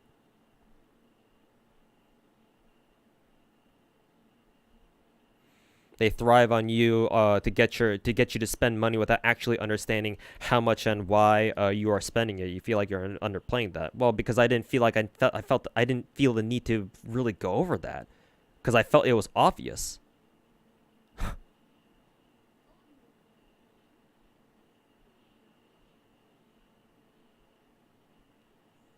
Because, like, did you not watch the beginning of the video where I, like, explicitly go over, like, all those videos that are on YouTube about how, oh, gacha games are designed to steal your money and shit like that? Like, I don't need to explain that. Plenty of other people have already.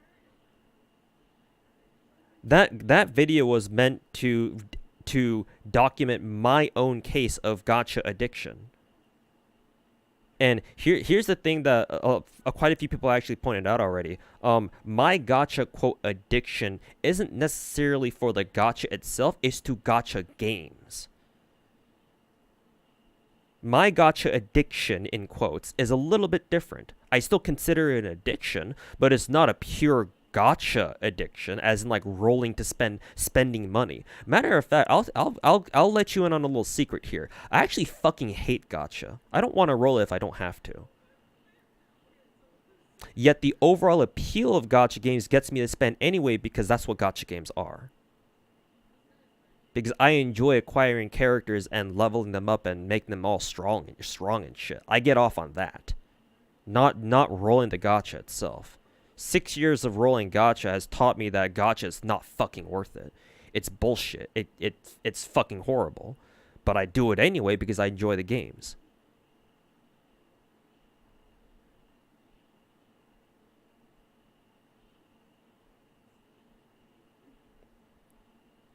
Video at least came off as me decrying that from my tone? No, that's not what I meant to do. All I'm saying is that if you're okay with spending money in gacha, that should be the end of the line. Nobody can tell you how to spend your money. That's the point that I was trying to make. I wasn't trying to belittle the fact that, yeah, gacha games are designed to spend your money, because they absolutely are. Of course they are. And like, I also sorry, English is hard. I also explicitly mention in that video, even if I didn't go over it a lot, right? Even if I didn't elaborate on it, I also mentioned explicitly, as long as you have the means to support yourself and your gacha spending habits, that should be fine. As long as you're not doing something stupid like me, where you're spending money that you probably shouldn't be spending on dumb shit like gacha, and end up in a position like I am right now, where it's hard to pay mortgage payments every month now. Yeah, no, you should be fine. Just don't do dumb shit like I did. That's the point. Like, it's obvious, like, the whole, like, gacha addiction and the whole gacha thing being designed to take your money, and, you know, they're designed to make you so you don't realize how much money you're spending. Yeah, that's fucking obvious, dude. Anybody who's ever been exposed to any sort of gambling will know that. Or at least I fucking hope you do. If you're not a complete dumbass, then yes, you should always have that in mind.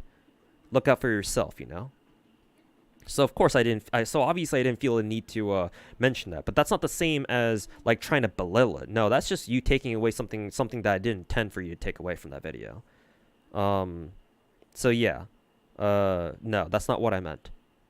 But again, I think your reaction to that is the classic social media interaction where just because I don't mention something explicitly like doesn't mean just because I didn't explicitly mention something, oh, you take it as the exact, like, you take that to its logical extreme, and oh, that means you're not calling this problem out enough. No, that's not what I'm fucking talking about at all. Like, obviously it's a problem, but that wasn't relevant. That wasn't terribly relevant for what I wanted to go over in that video. I was talking about mainly me, myself.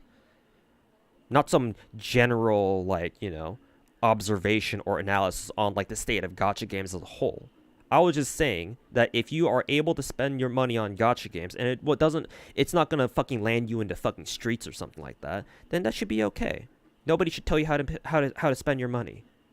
As long as you yourself are okay with it, and as long as you yourself are okay with the consequences, all right, fair game. Also, Loxley, thanks so much for the brand new Twitch Prime sub, man. Really appreciate it. Do you think gacha games should be more regulated in order to prevent cases like me or anybody else? Hell no. No. It is admittedly shitty that this is how gacha games have evolved. Obviously, that's bad. However, no, I don't believe in regulating fucking gacha games. If some dumbass wants to charge $200 for you to buy a video game, then they should be able to do that. The government should not step in, or there should not be like some regulatory body that tells you, oh no, you can't do this because it's not right. Right? It's fucked up to charge a video game for $200. Yes, it is, but nobody should tell you that you shouldn't do it, is the thing. Right? Because that gets into the area of people telling other people how to do things. That in and of itself is not malicious. Well, charging $200 for a video game might be malicious, to be fair, but no, I don't agree with like a government body or like some higher entity stepping in to stop gacha games from doing this or that. No, fuck that shit. If you don't like how games are done, speak with your actions. Don't play the game, or at least if you will play the game, don't pay. That's it. That should be the end of the story. No.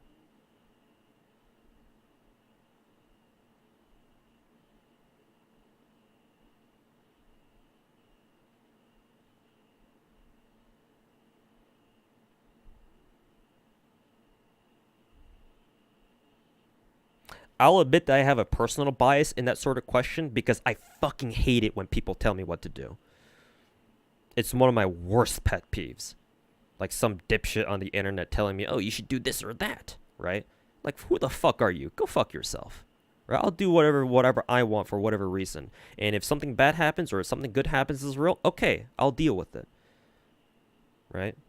I don't need some dipshit telling me what to fucking do. So yeah, I'll admit I have a personal bias there, but that's honest. That's what I earnestly feel. If you don't like how a gacha game is going, like what kind of actions they're taking, don't participate in it. That's the easiest thing that you can do. Stop playing them. Your time is probably better spent doing other shit anyway. Like if it bothers you that much, the best thing you can do is just stop playing that game cold turkey and go do something else. So that way you never have to deal with that ever again.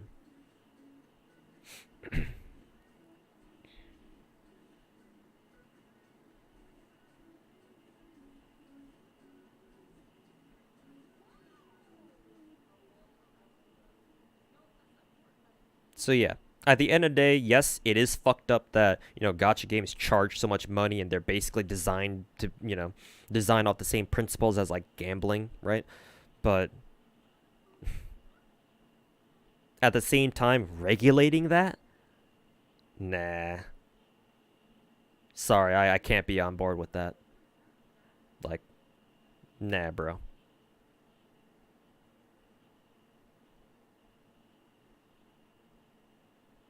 Just on principle, I don't like that.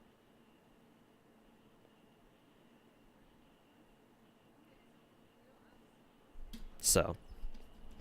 Ow, fuck.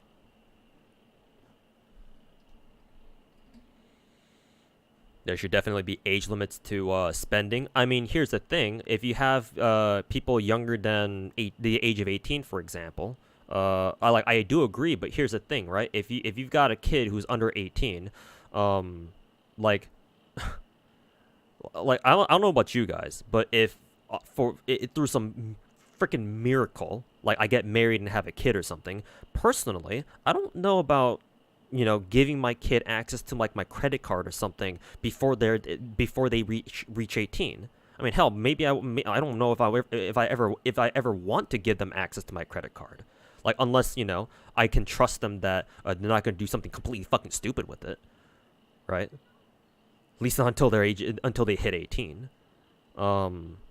So yeah, like generally speaking, yeah, sure, I'll probably give my kid like a a phone, right? But hell no, they're not gonna put their fucking credit card information in there. So like honestly, this whole problem with like minors spending money on gacha games, like bro, honestly, where are they getting the money from? They're not getting it from themselves. They gotta get it from somewhere. It's usually their parents. So honestly, you can put the blame on the parents for being dipshits and giving them access to a fucking credit card. So yeah, no, they kind of brought that on themselves. If I'm gonna be real with you.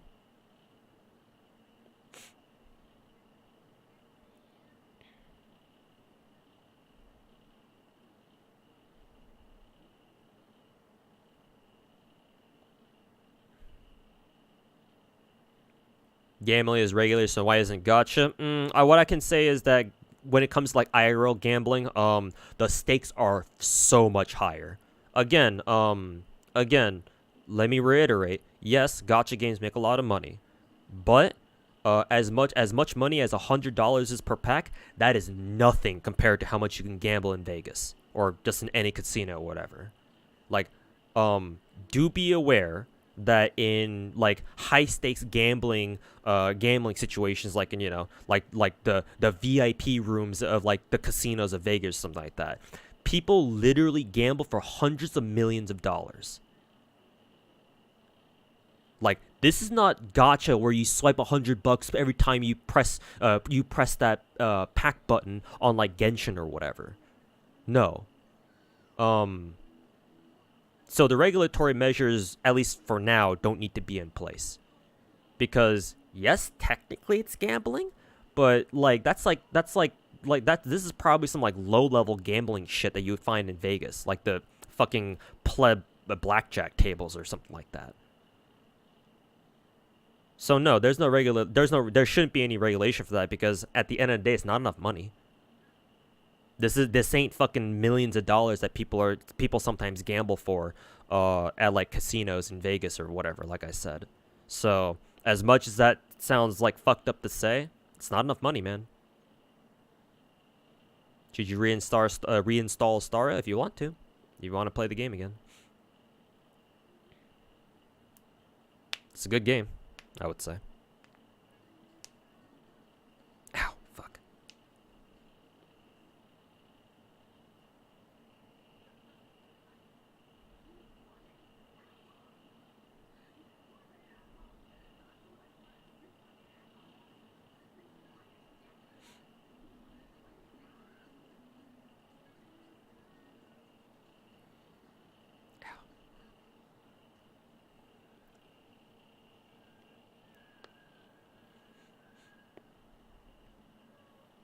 Kids are beyond capable of spending money on games without parental knowledge. Often there are thousands of ways for minors. Blah blah blah. They are though. I mean, at the end of the day, that just comes back to parental regulation. Just good parenting, no? Like, why are you trying to advocate for gacha regulation just because just to like protect the kids? No, fuck the kids. It's the parents' responsibility to make sure they don't go off doing some dumb shit. Why are you making the rest of us pay the price for what some dumbass 16-year-old does in the middle of Texas for spending a bunch of money on their parents' credit card? Why are you penalizing the rest of us for some dumb thing that this kid in the middle of nowhere did with the parents' credit card or whatever else? So again, like you said, it doesn't have to be the parents' credit card. Will I do a react to the 2.0 stream? Yes, I will. So hopefully you're looking forward to it. Thoughts on a Chinese recession? Hopefully they get out of it, man. But I don't know. Personally, I don't see there being much hope.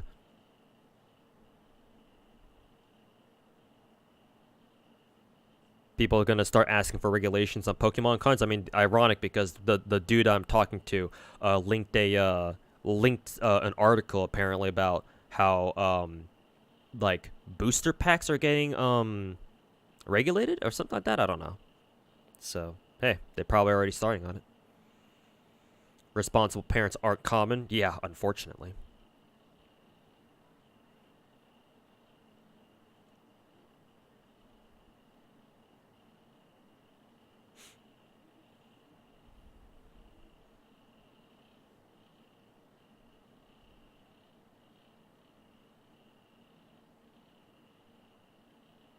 Yeah, that's the thing that I want you to try to respond to, whatever your name was, Shirui or whatever, like, yeah, like, are you trying to justify gacha regulation just because of the dumb shit that kids do?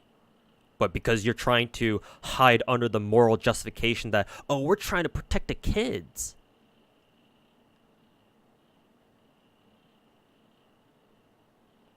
And so basically, you're going to punish the rest of us?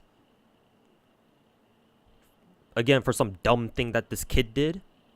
About a gacha game? Again, I don't agree with that. I'm not comfortable with that.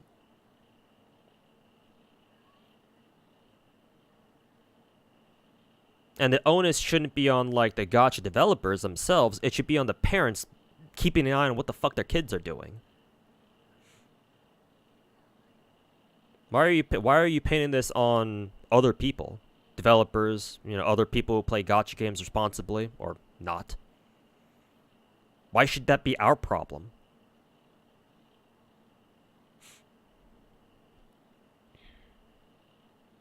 Like, can you respond to that?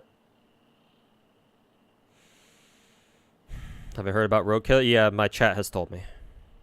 Yeah, about how his YouTube channel or whatever got hacked or whatever and got nuked. I don't know. I don't know exactly what happened to him, but yeah, he was one of the people who made like those EXE videos. They were pretty funny. Yeah, the meme videos, yeah. Hopefully he gets his channel back or whatever happened to him. Them.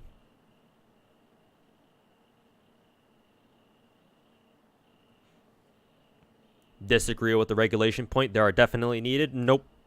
Hard L. I don't agree. I don't think that gacha games should be regulated.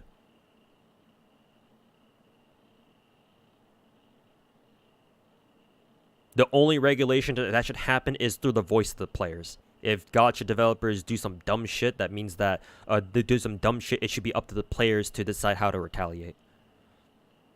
There should not be some like higher governing body or whatever that tells developers like what they can and can't do. And it's not just for gacha games too, obviously. I extend that to just the entire gaming industry in itself. Like, yeah, sure, EA, like the big AAA publishers like EA, Ubisoft, Activision, Blizzard, whatever, anybody else who, is a big AAA developer. Yeah, they'll make some dumb, boneheaded financial decisions from time to time. Perhaps maybe even all the time, or very frequently at least. But I don't quite agree. I'm not going to go so far as to suggest that, oh, the government should step in and make sure that they don't make these decisions. No, I'm not quite comfortable with that, no. Mainly because I don't really trust the government to know what the fuck they're doing in terms of regulation anyway. Bunch of fucking boomers in Congress who can't even get a Congress up and running anyway. Is Congress even back up and functional right now anyway? Or are they still in fucking recess right now? Yeah, no. Like, maybe I would change my mind, or I would change my stance if the American government actually was worth a fucking shit. But at this current moment in time, with the current political atmosphere we're under, hell no. Fuck those boomers.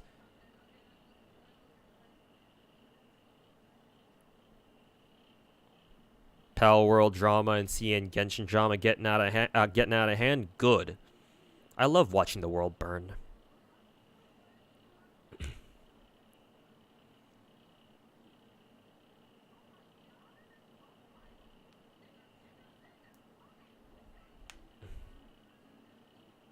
Casinos let you ban yourself so you can't spend more. Gachas don't. Yeah, because typically by that point you're completely out of money, so.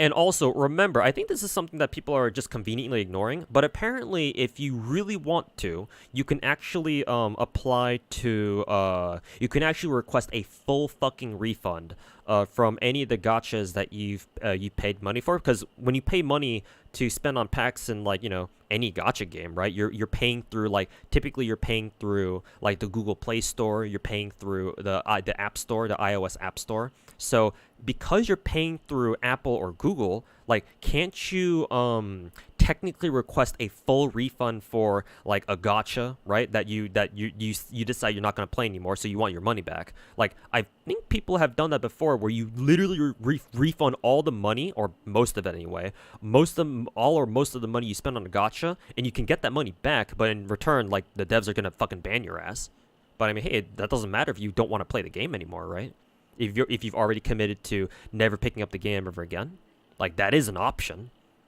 So yeah, you get blacklisted after. Yeah, but I mean, hey, if that's something you want to do, then sure, that's at least it's an option.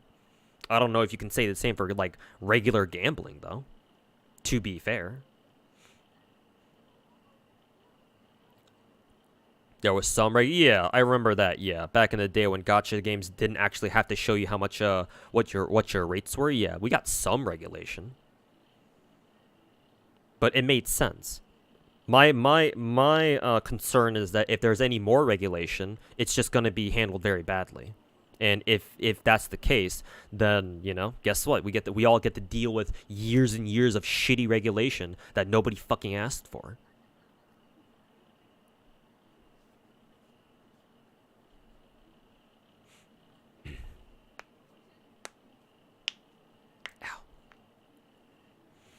You trust your government here. You trust your government in Denmark. They actually do what they say they'll do. But I heard that you can't even play gacha games at all in certain EU countries. So I don't know if I quite agree with that. Excuse me. But I mean, hey, if you can just VPN, as long as you have a VPN, that shouldn't matter, right? Yeah, Belgium's the EU country that I'm thinking of that did that. You're not always banned. Some games even put, like, a negative account on your negative record on your account. That's hilarious. Yeah, charge back and then they'll fucking ban your ass for sure. Yeah, something like that. But my point is that it's an option that you at least have, even if it's not a great one. It's still something you can do. Whereas with, you know, gambling, like, you know, good luck trying to get your money back from a casino. Yeah, NMD. I was told that. Yeah. Yeah. The former game director for Honkai Impact is now in charge of Genshin, and people didn't really like him. That's why all this shit is happening. Yeah. You can do that. Yeah. You gotta call your bank first or something. And yeah, it's possible. But yeah, there will be consequences, obviously. But again, if you're okay with that and you want that money back, you can do it.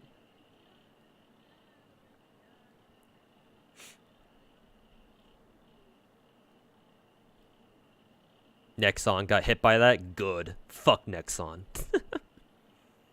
Hey, I remember. I played Combat Arms for 8 or 9 years, man. I remember they didn't tell you the rates for, like, their mystery crates or whatever, where you could get, like, a random weapon. Yeah, nobody knew. Like, I didn't at the time. I didn't know what the rates were to get, like, the new NX rare weapon or whatever. So yeah. Yeah, good. Good that Nexon got fucked. Fuck those assholes.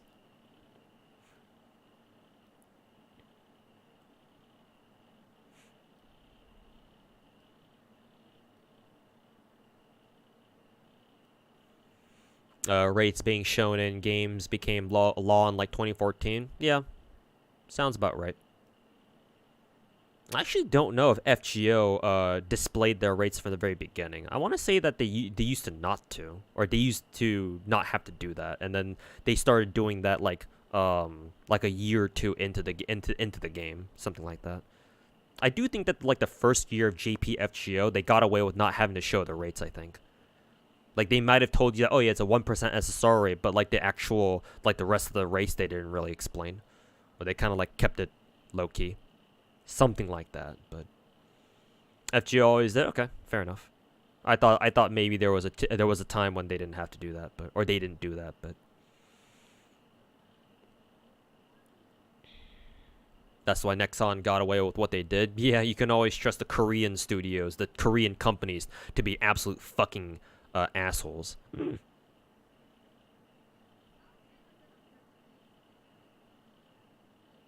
Any types of regulations that you might support? Well, I would have to take them on a case-to-case basis.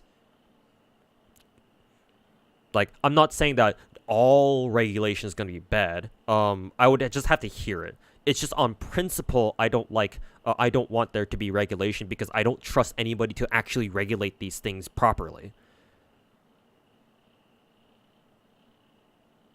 And even if you try to, how the fuck are you going to do that? What are you going to do? Lower the price of the packs?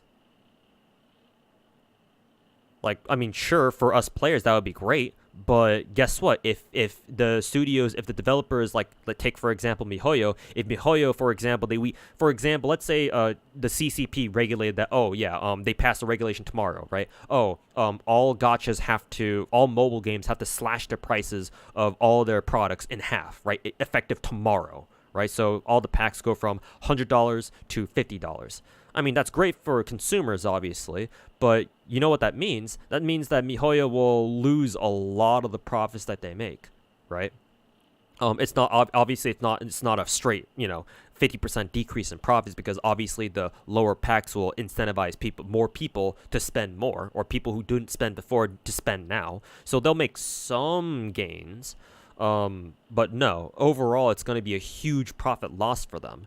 And especially for a game like Genshin Impact that is extremely high maintenance, right? With the consistent level of quality for all its content patches for the most part, as far as casual content is concerned. All the servers they have to run, all the staff they have to pay for, and everything else that costs money. Right? Genshin is an expensive as fuck game to run. I mean, you kind of expect that, being the biggest gacha game in the world. So, yeah, like, what are you gonna do? Lower packs? Well, no. That means that MiHoYo is gonna lose out on a lot of profits, and that may actually affect how much what the quality of the content they put into their game. Because remember, there's no way Genshin can pay for their content without the whales paying for all of it, right? The whales pay for the game to stay free to play. So if you lower the prices, that means that the content, the bottom line is going to be the content that comes out on the other end. Likely. Not trying to say it will happen, but it very likely could. And so if you do that, then eventually later, sometime down the line, you're going to have people wondering, hey, so why isn't our content as good as it used to be? Right? Well, what happened? Like, people aren't going to like make the connection between lower prices and the decrease in content quality for future updates as compared to what they used to get in the past. Like, everything has a consequence, man. I mean, that's just that should be a lesson of life. But especially when in this case, especially, yeah, sure, of course, yeah. Like, regulation needs to happen, like, it needs to make sense. Like the whole like displaying gacha rates, yeah, that made sense. That was reasonable. Like, things like that I can get behind. But my issue with regulation these days is that no, like, I don't trust anybody to really regulate gacha games properly. And on top of that, what the fuck are you gonna regulate, right? Like that point that one Shirium dude, whatever the fuck his name was, about how, we have to protect the kids or whatever he was trying to say. Okay, so how the fuck do you do that? Right? What make all gacha games 18 plus? You have to be 18 years or over to play gacha games? Well, good luck with that, because you can download gacha games from the App Store. Anybody with a phone can play a gacha game. It's not like an M-rated game or what's the 17 plus rating called for games like NC 17 plus or whatever, I don't know. But yeah, it's not like you need to go to a physical like retailer to buy a video game like we used to do back in the day. Yeah, no. Any kid with a phone can download a gacha game and start playing it right away if they want to. So the whole like, oh, you must be 18 years or older to play gacha games, that shit ain't gonna work.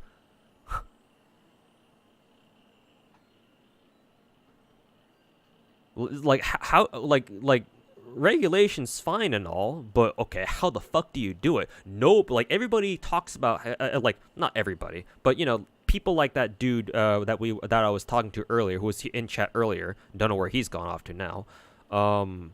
Like people like him, people like them love to talk about like, oh, let's regulate gacha games. Nobody has an actual suggestion as to how. They only ask you, oh, do you agree that we should regulate gacha games? And if you say no, then they're gonna pressure you and be like, you know, oh, why don't you agree? Right? All they have is that whole fucking moral high ground argument. Like Asmongold, I watched a stream where Asmongold fucking went over this, right? And he dealt with somebody who was trying to fucking pin that, you know, moral high ground shit on him.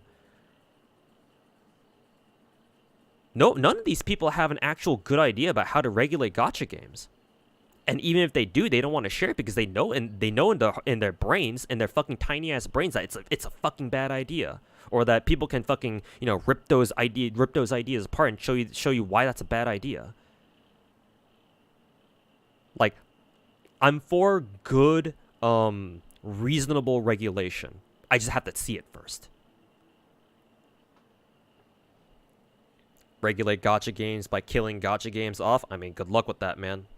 I mean, sure, if you want to fly over to China real quick and help set fire to all of Genshin's social media accounts, then sure, be my guest.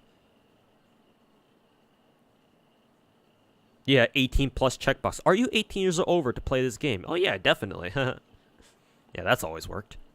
How do you feel about the daily login rewards regulation, the whole CCP thing? Yeah, that was never gonna fly.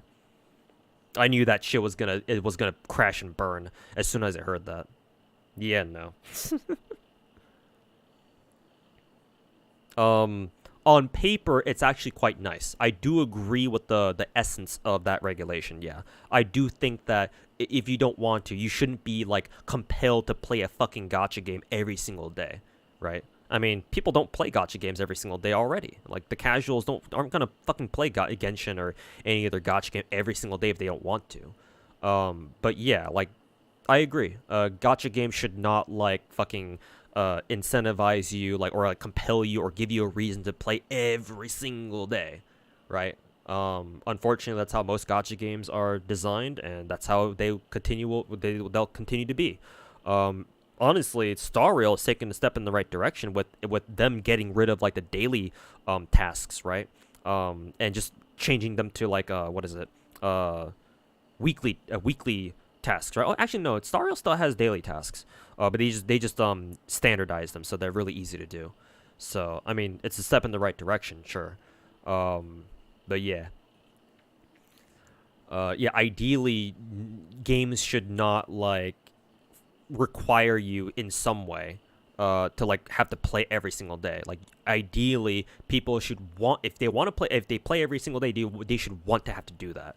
And yeah, if you don't want to play every day, you shouldn't have to be penalized for that. I agree. But yeah, the whole like CCP trying to pass that legislation in China, yeah, no, that wasn't gonna fly. And yeah, fuck around and find out, right?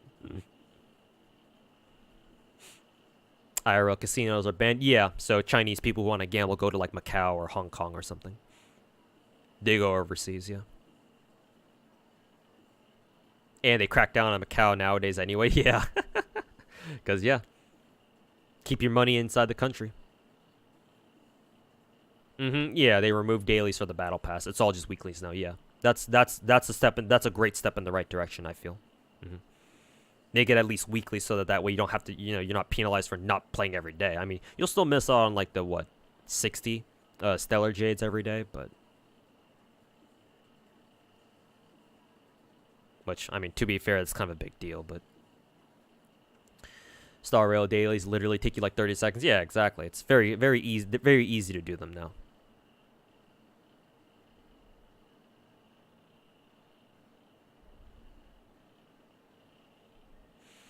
Crack down on Macau so they can't gamble. Crack down on Hong Kong so they can't shop. Yeah, exactly, man. It's getting rough over there. A lot rougher than it used to be.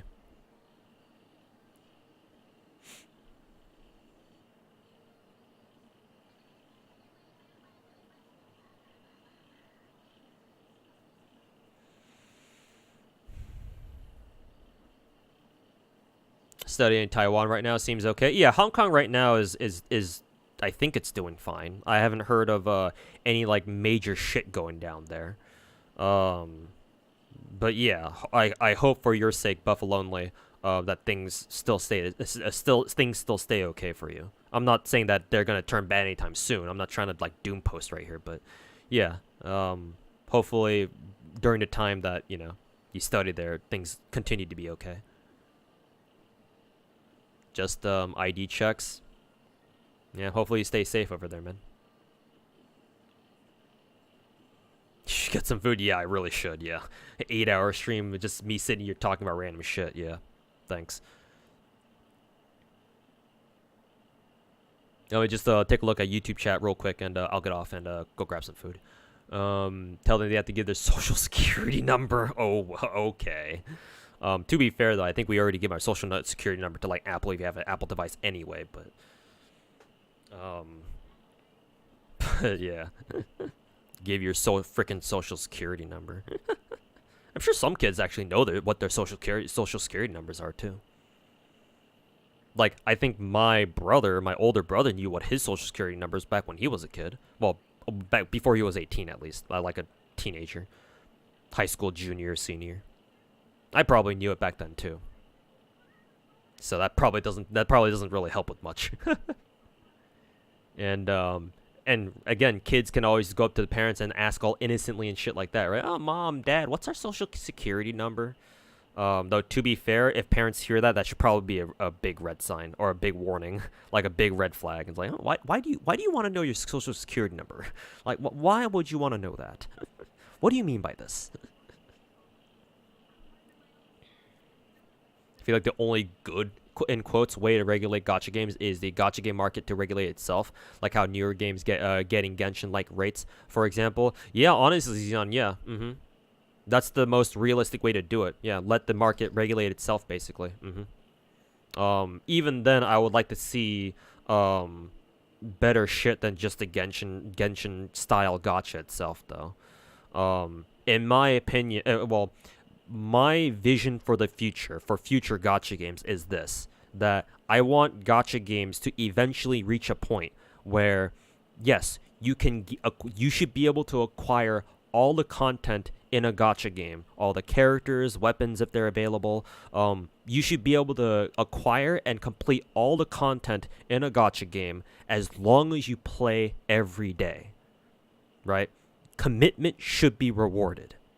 Like, the time and effort you put into a game should be rewarded, and not make it some gargantuan, like some titanic effort either, right? Don't be like me, where I spend fucking hours and hours and hours farming FGO lotteries, to or whatever dumb shit I did back in the day.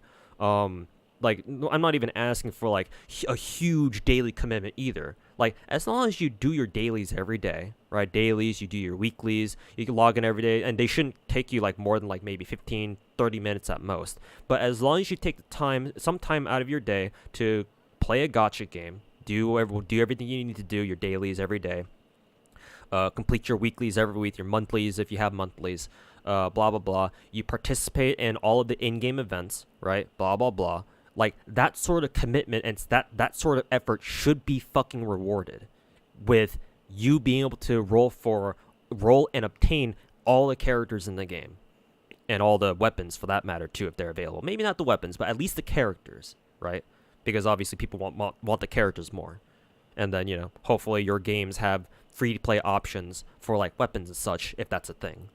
Like, eventually, I want gacha games to get to that point. Like, I want that to be the norm, right? Whatever Limbus company does, that somebody in Twitch chat mentioned, right?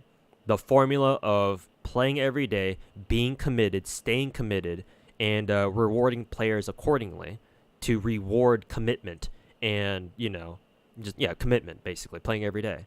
That should be rewarded through in the form of just, you get all the characters in the game, right? You get, the game rewards you with enough gacha currency where you can guarantee yourself every character you want as long as you play every day. That should be like the end goal of all gacha games, ideally. We'll see how long it takes for us to get there. I mean, it seems like Limbus Company's already on a good start, you know? So, yeah, that's kind of like the ultimate end goal, the ultimate, like, form that I want gacha games to take. And yeah, it'll obviously take a long time to get there, but, you know, like, with as more gacha games come up, with more and more gacha games being made and developed, and they want to, you know, become popular too, right? They want to be successful as well, right? They got to come up with better and better ways to get people to come play their game. And yeah, if you have a better gacha than most, you'll have people come in and play your game. Simple as that. Or at least it should be one of the reasons. It can't be the only reason, obviously. You still got to have a good game, but having a good gacha certainly helps. Describing Azure Lane, yeah, more or less. But the problem with Azure Lane is that you got to deal with dock space. So even Azure Lane is not perfect. Yeah, exactly. If you want extra copies of characters, then yeah, obviously you gotta pay, yeah, to make them stronger or whatever. And yeah, obviously people will still do that. But yeah, at minimum, you should at least get one copy at least of every character in a gacha game, just for playing every day. Yeah. Like, if you want anything extra beyond that, then that's up to the developers. That's up to the game. But at least the characters, everybody should get one for you know, as a free to play. I reminded you about my Merlin video. Yeah, exactly. You know, the dumb shit that I do with Merlin and Scotty. What kind of job do I have? Well, I used to be just a regular 9-to-5 office worker, but I lost that job last year. Another hour arguing about gacha. Here we are. It's midnight now.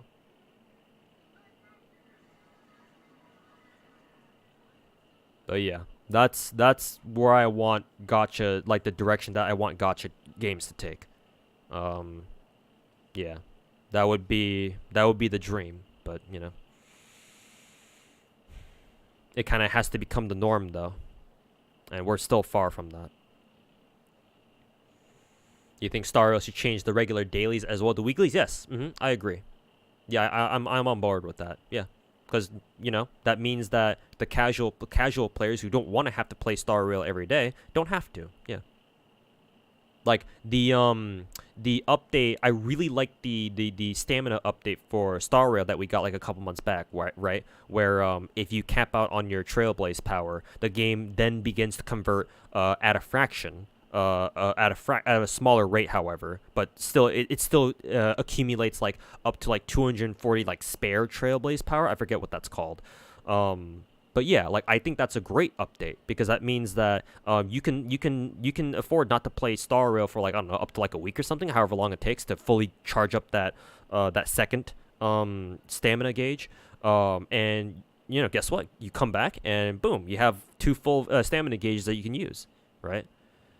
Like you're not penalized as hard. I mean, you're still being penalized, of course, because you know the conversion rate of Trailblaze power to the secondary stamina, whatever that's called, is a lot less. But at least you're still getting something, even though you haven't touched Star Rail in about a day or two, 2 days, 3 days, right? Shit happens in our real lives. Not all of us can sit here being chronically online with our faces fucking glued to our computer screens.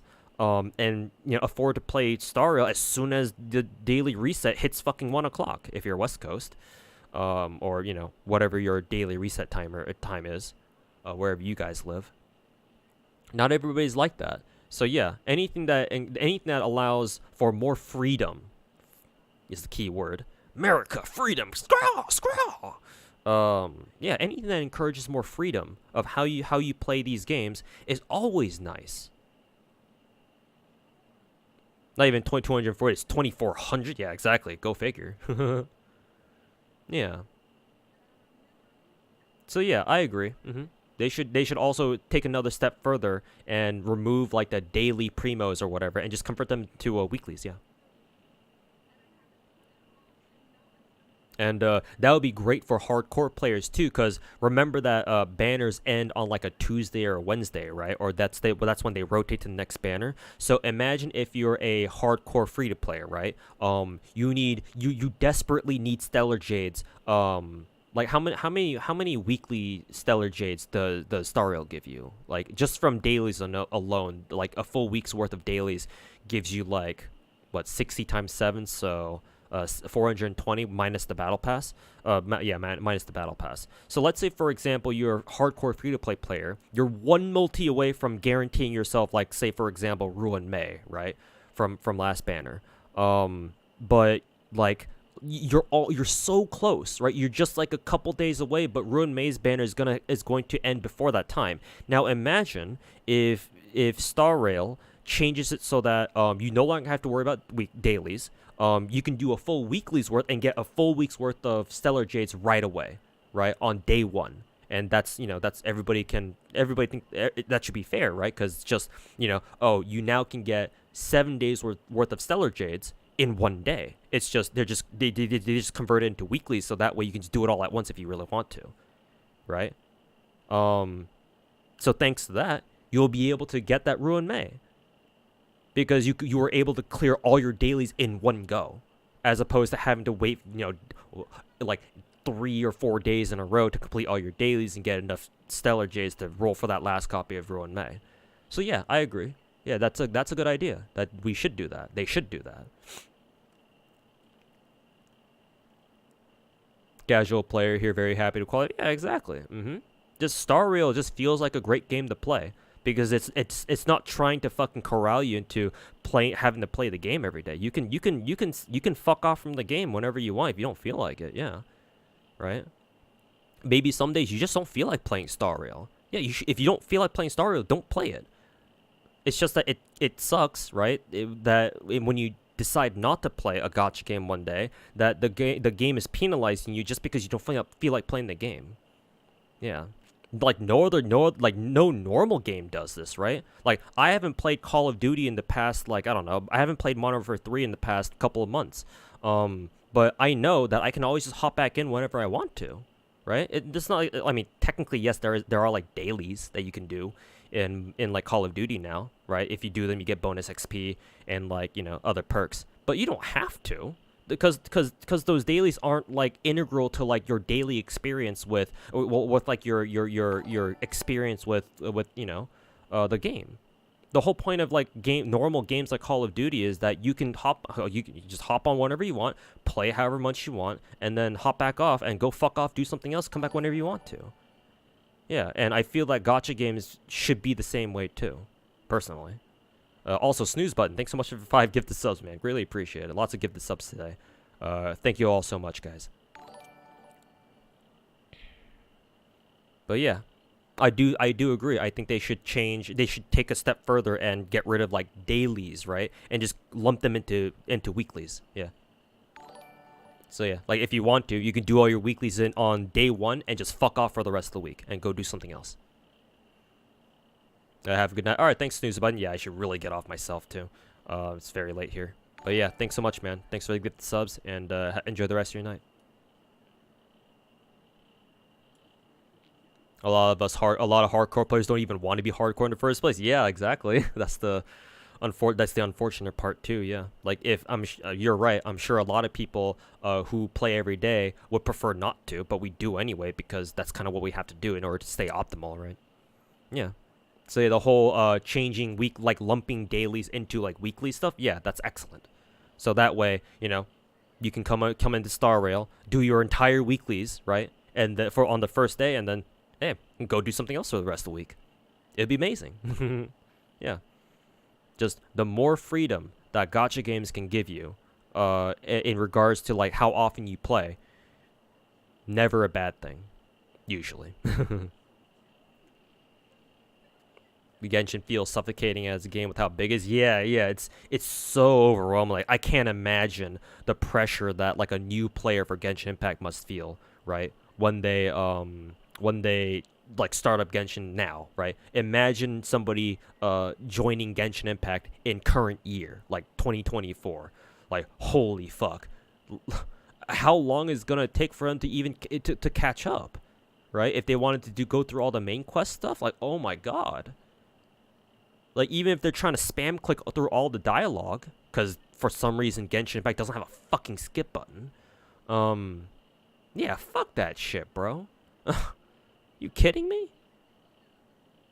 I guess it's nice that who is it? MiHoYo did add that feature where, like, if you want to as a new player, you can skip directly to Fontaine because they give you that teleporter. They give you that teleportation point. But that's not enough. At least not to me. I mean, hell, you can't even reach Inazuma until you actually catch up with this fucking story. You did, and it fucking sucks. There you go. There you go, man. I'm sorry you had to go through that. I'm legitimately sorry you had to go through that. Cause yeah, that fucking shit blows. Amount of days required to unlock everything shouldn't be ridiculous. Yeah. Remove resin trailblade costs for farming artifacts relics. Actually, Mito, here's an alternate solution that I propose. And I mentioned this in my how to improve Genshin as a game video that I made last year. Instead of getting rid of the stamina system, you can keep it, right? Because remember, if you get rid of the stamina system, that means that like the stamina items that people have, like the fragile resin in Genshin, and fuel in Star Rail, that means that those items become useless immediately, and so people kind of have to be compensated for that, right? If they have any of those. So instead, I propose an alternate solution. Instead of getting rid of stamina systems entirely, you keep the stamina systems. However, you remove all stamina costs from everything. Calyx flowers, caverns, weeklies, weekly bosses, artifact domains, talent domains, everything. Nothing should cost stamina. However, because you still have the stamina system, what you can then use the stamina system for is give players the option to like gain more rewards by spending currency, by spending their stamina, right? So for example, make in Genshin's case, if you want to farm artifacts, right? Like, domains should not cost anything, right? So they're free to play, truly. But you can still choose to spend resin on caverns, artifact caverns, so that way you get double the rewards, right? So that way there's still a reason for people to get fragile resin. There's still a reason for people to get fuel, but you eliminate the you eliminate the barrier to entry for people to actually grind stuff and like actually play the fucking game. Is the Honkai Star Rail trailer? Yeah, we just watched the Myriad Celestia trailer, yeah. Like an hour ago. I spent the last... Basically, I spent this entire stream just talking about random shit about gacha. But yeah, no. That's the alternate solution that I propose. You keep the stamina system. You just get rid of all the stamina cost for everything in the game. So you incentivize people to still come back and play the game so that they can use their stamina whenever they need to, but you also make it fair for everybody, all the hardcore people, because this means that they can still continue to grind endlessly for resources if they want to, right? Grind endlessly for artifacts if that's what you want to do. Because if it doesn't cost anything, yeah, everybody's gonna run it for fucking forever if they can, right? Because that people are willing to do that, obviously, because of how shit artifact farming is. Yeah. So if you can farm artifacts endlessly, then yeah, that'll satisfy a lot of the hardcore players. That's for sure. I mean, hell, fucking stamina systems are like the whole stamina cost for shit is also super rough on casuals too, right? Casual players want to level up their favorite characters, but they realize they only have 160 resin to do it. Yeah, that shit sucks. So, like, honestly, I think Genshin should just get rid of their stamina cost for all their all their talent domains and elite bosses and shit like that, because it's counterintuitive to how casuals play. And it's not like casuals can even buy a whole bunch of stamina in the first place either, right? The most they can do is like max refresh resin, but that they can only do that 6 times a day. It's like, honestly, they're fucking over the casuals more than the hardcore. Kind of ironic, isn't it?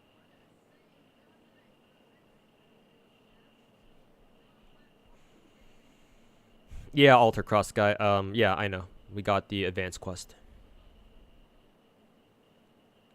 You're spin? Yeah.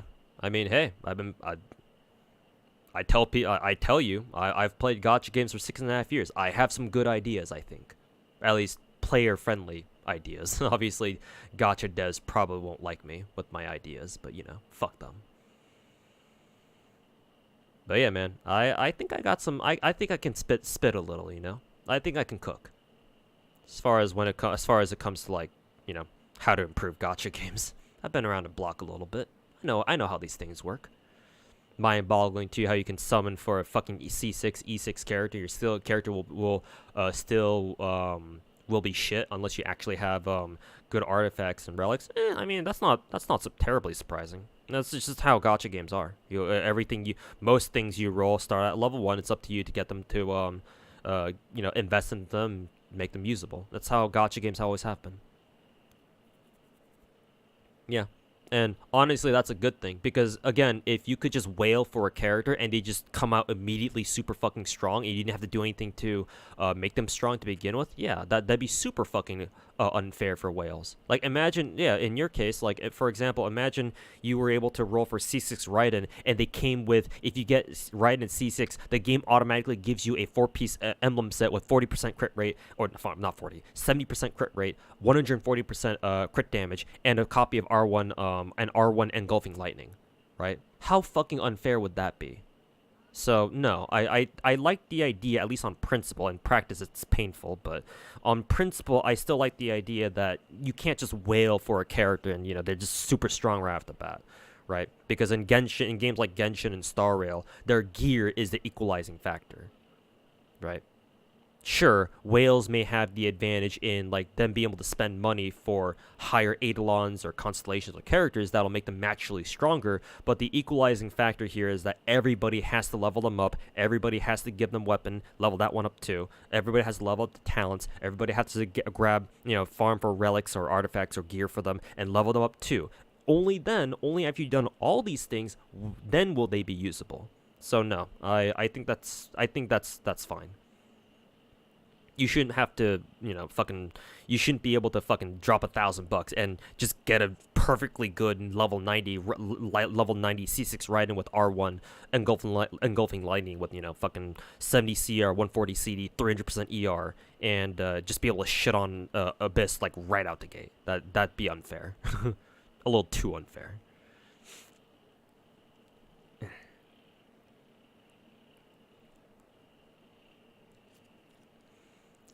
The power is still at the mercy of RNG artifacts. That ain't it. No, it's more or less the same. Maybe this is not the exact angle you were trying to go for, but the end thing is still the same. No, I still don't think that. I don't find that ridiculous at all. Yeah, that your power is still at the mercy of insane RNG artifacts. That's not really a problem with the whole you rolling for a C6 or E6 characters. Nah, that's just the game's artifact system being really fucking shitty. That's all it is. You rolling for C6 E6 characters is irrelevant when it comes to the gear.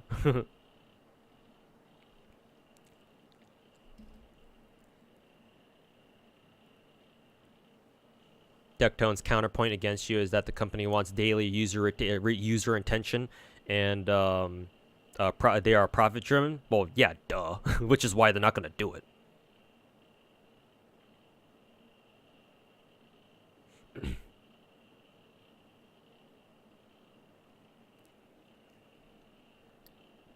Yeah, that's pretty obvious. Never said that these developers aren't gonna do it. Matter of fact, they will not do it. Yeah. Because daily player retention and shit like that is obviously pretty important. So yeah, most gachas will not do something like that. Like if we live in an ideal world, well, if we live in an ideal world, gacha games wouldn't even exist to begin with. But, yeah, ideally in this case, yeah, like daily shouldn't really they shouldn't be a thing.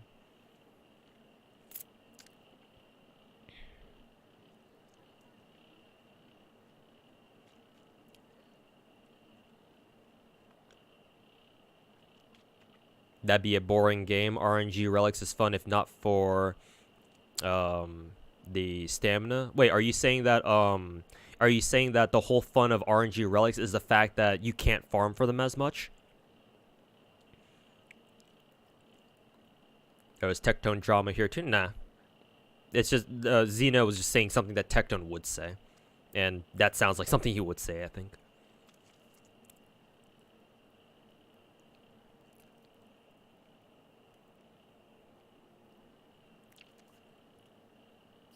Convert dailies into yearlies. the ultimate gacha form.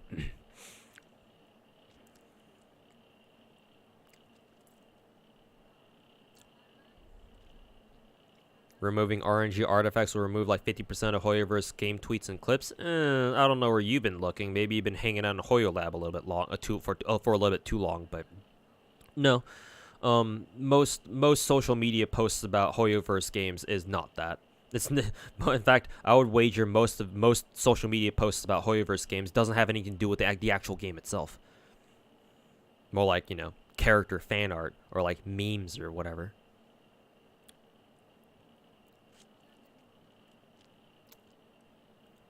Or transparency on relic stat RNG. Yeah, that'd be nice too.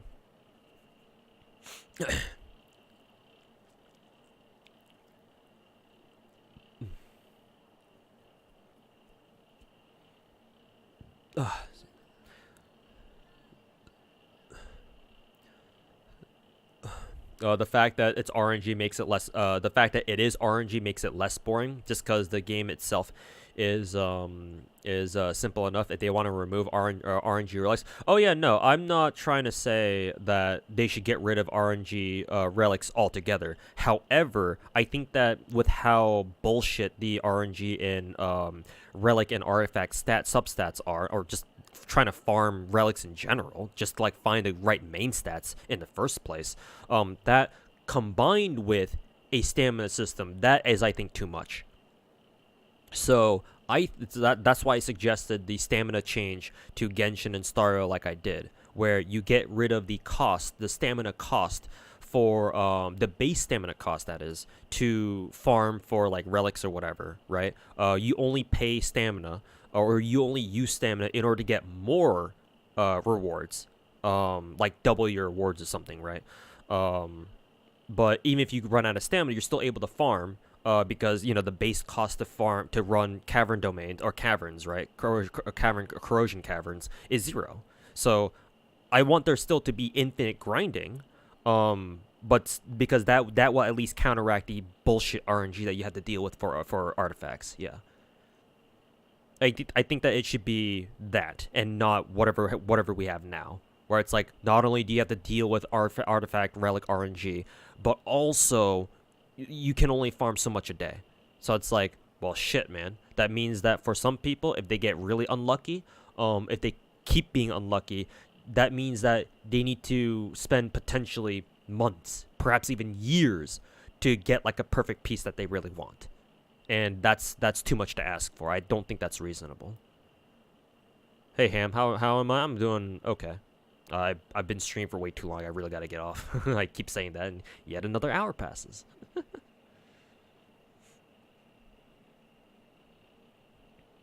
But yeah, then that means that we should all be on the same page here. You, or me, Zaylon, and Mito. Yeah, like the RNG artifacts are cool. Like there's nothing wrong with it. But yeah, the fact that you also have to deal with the stamina on top of that, then yeah, that shit can't fly, or that shit blows. If we could infinitely farm for artifacts, then yeah, the problem with RNG artifacts isn't really there anymore. Cause like yeah, you can just farm them whenever you want.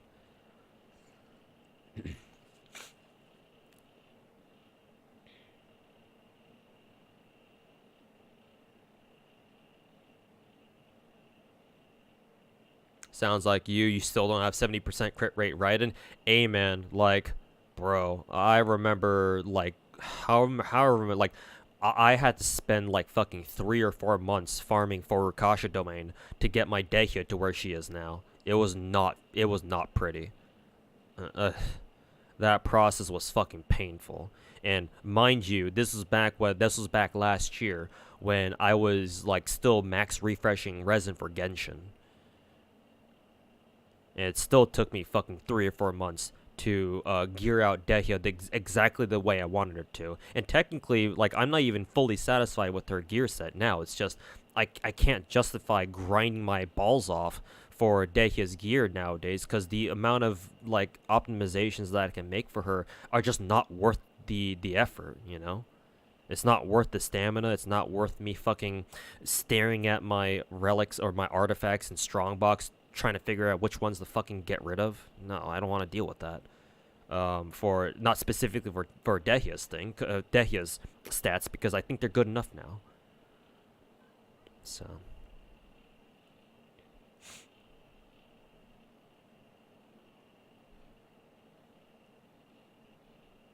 there was this one Zhao main who took like 3 fucking years, like the past 3 years, to finally get the perfect set he wanted.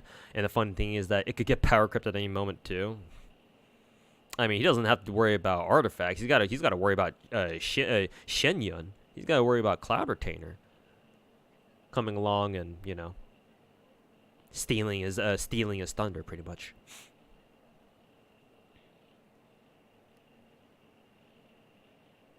At the end of the day, it's just got to be satisfied with what you have. Unfortunately, some idiots like me, like, we can't settle for anything less than the best because that's just how we are. We're just that autistic. So, yeah, it's a curse that we must live with, you know. Nothing less than perfection will do. But yeah, it is our problem, to be fair. It's not like the game's forcing us to farm relics or artifacts.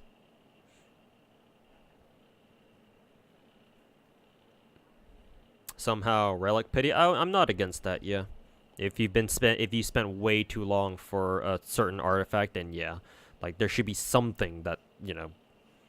I mean, hell, Star Rail isn't perfect either. I mean, Star Rail has the whole self-modeling resin, but you know, you can't choose your substats with it at least. So, have I tried Guardian Tales? I think you asked that before, Chaos Lord, but no, I haven't.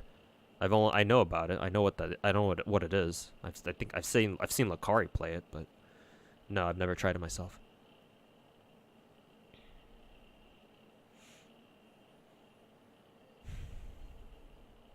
It's always timepieces you're unlucky with. I mean, shit, man. I'm still looking for a good enough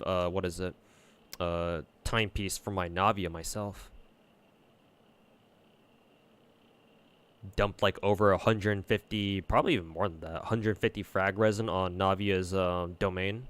The Nighttime Whispers domain. Don't have a single fucking like actually good inset timepiece to show for it. Yeah.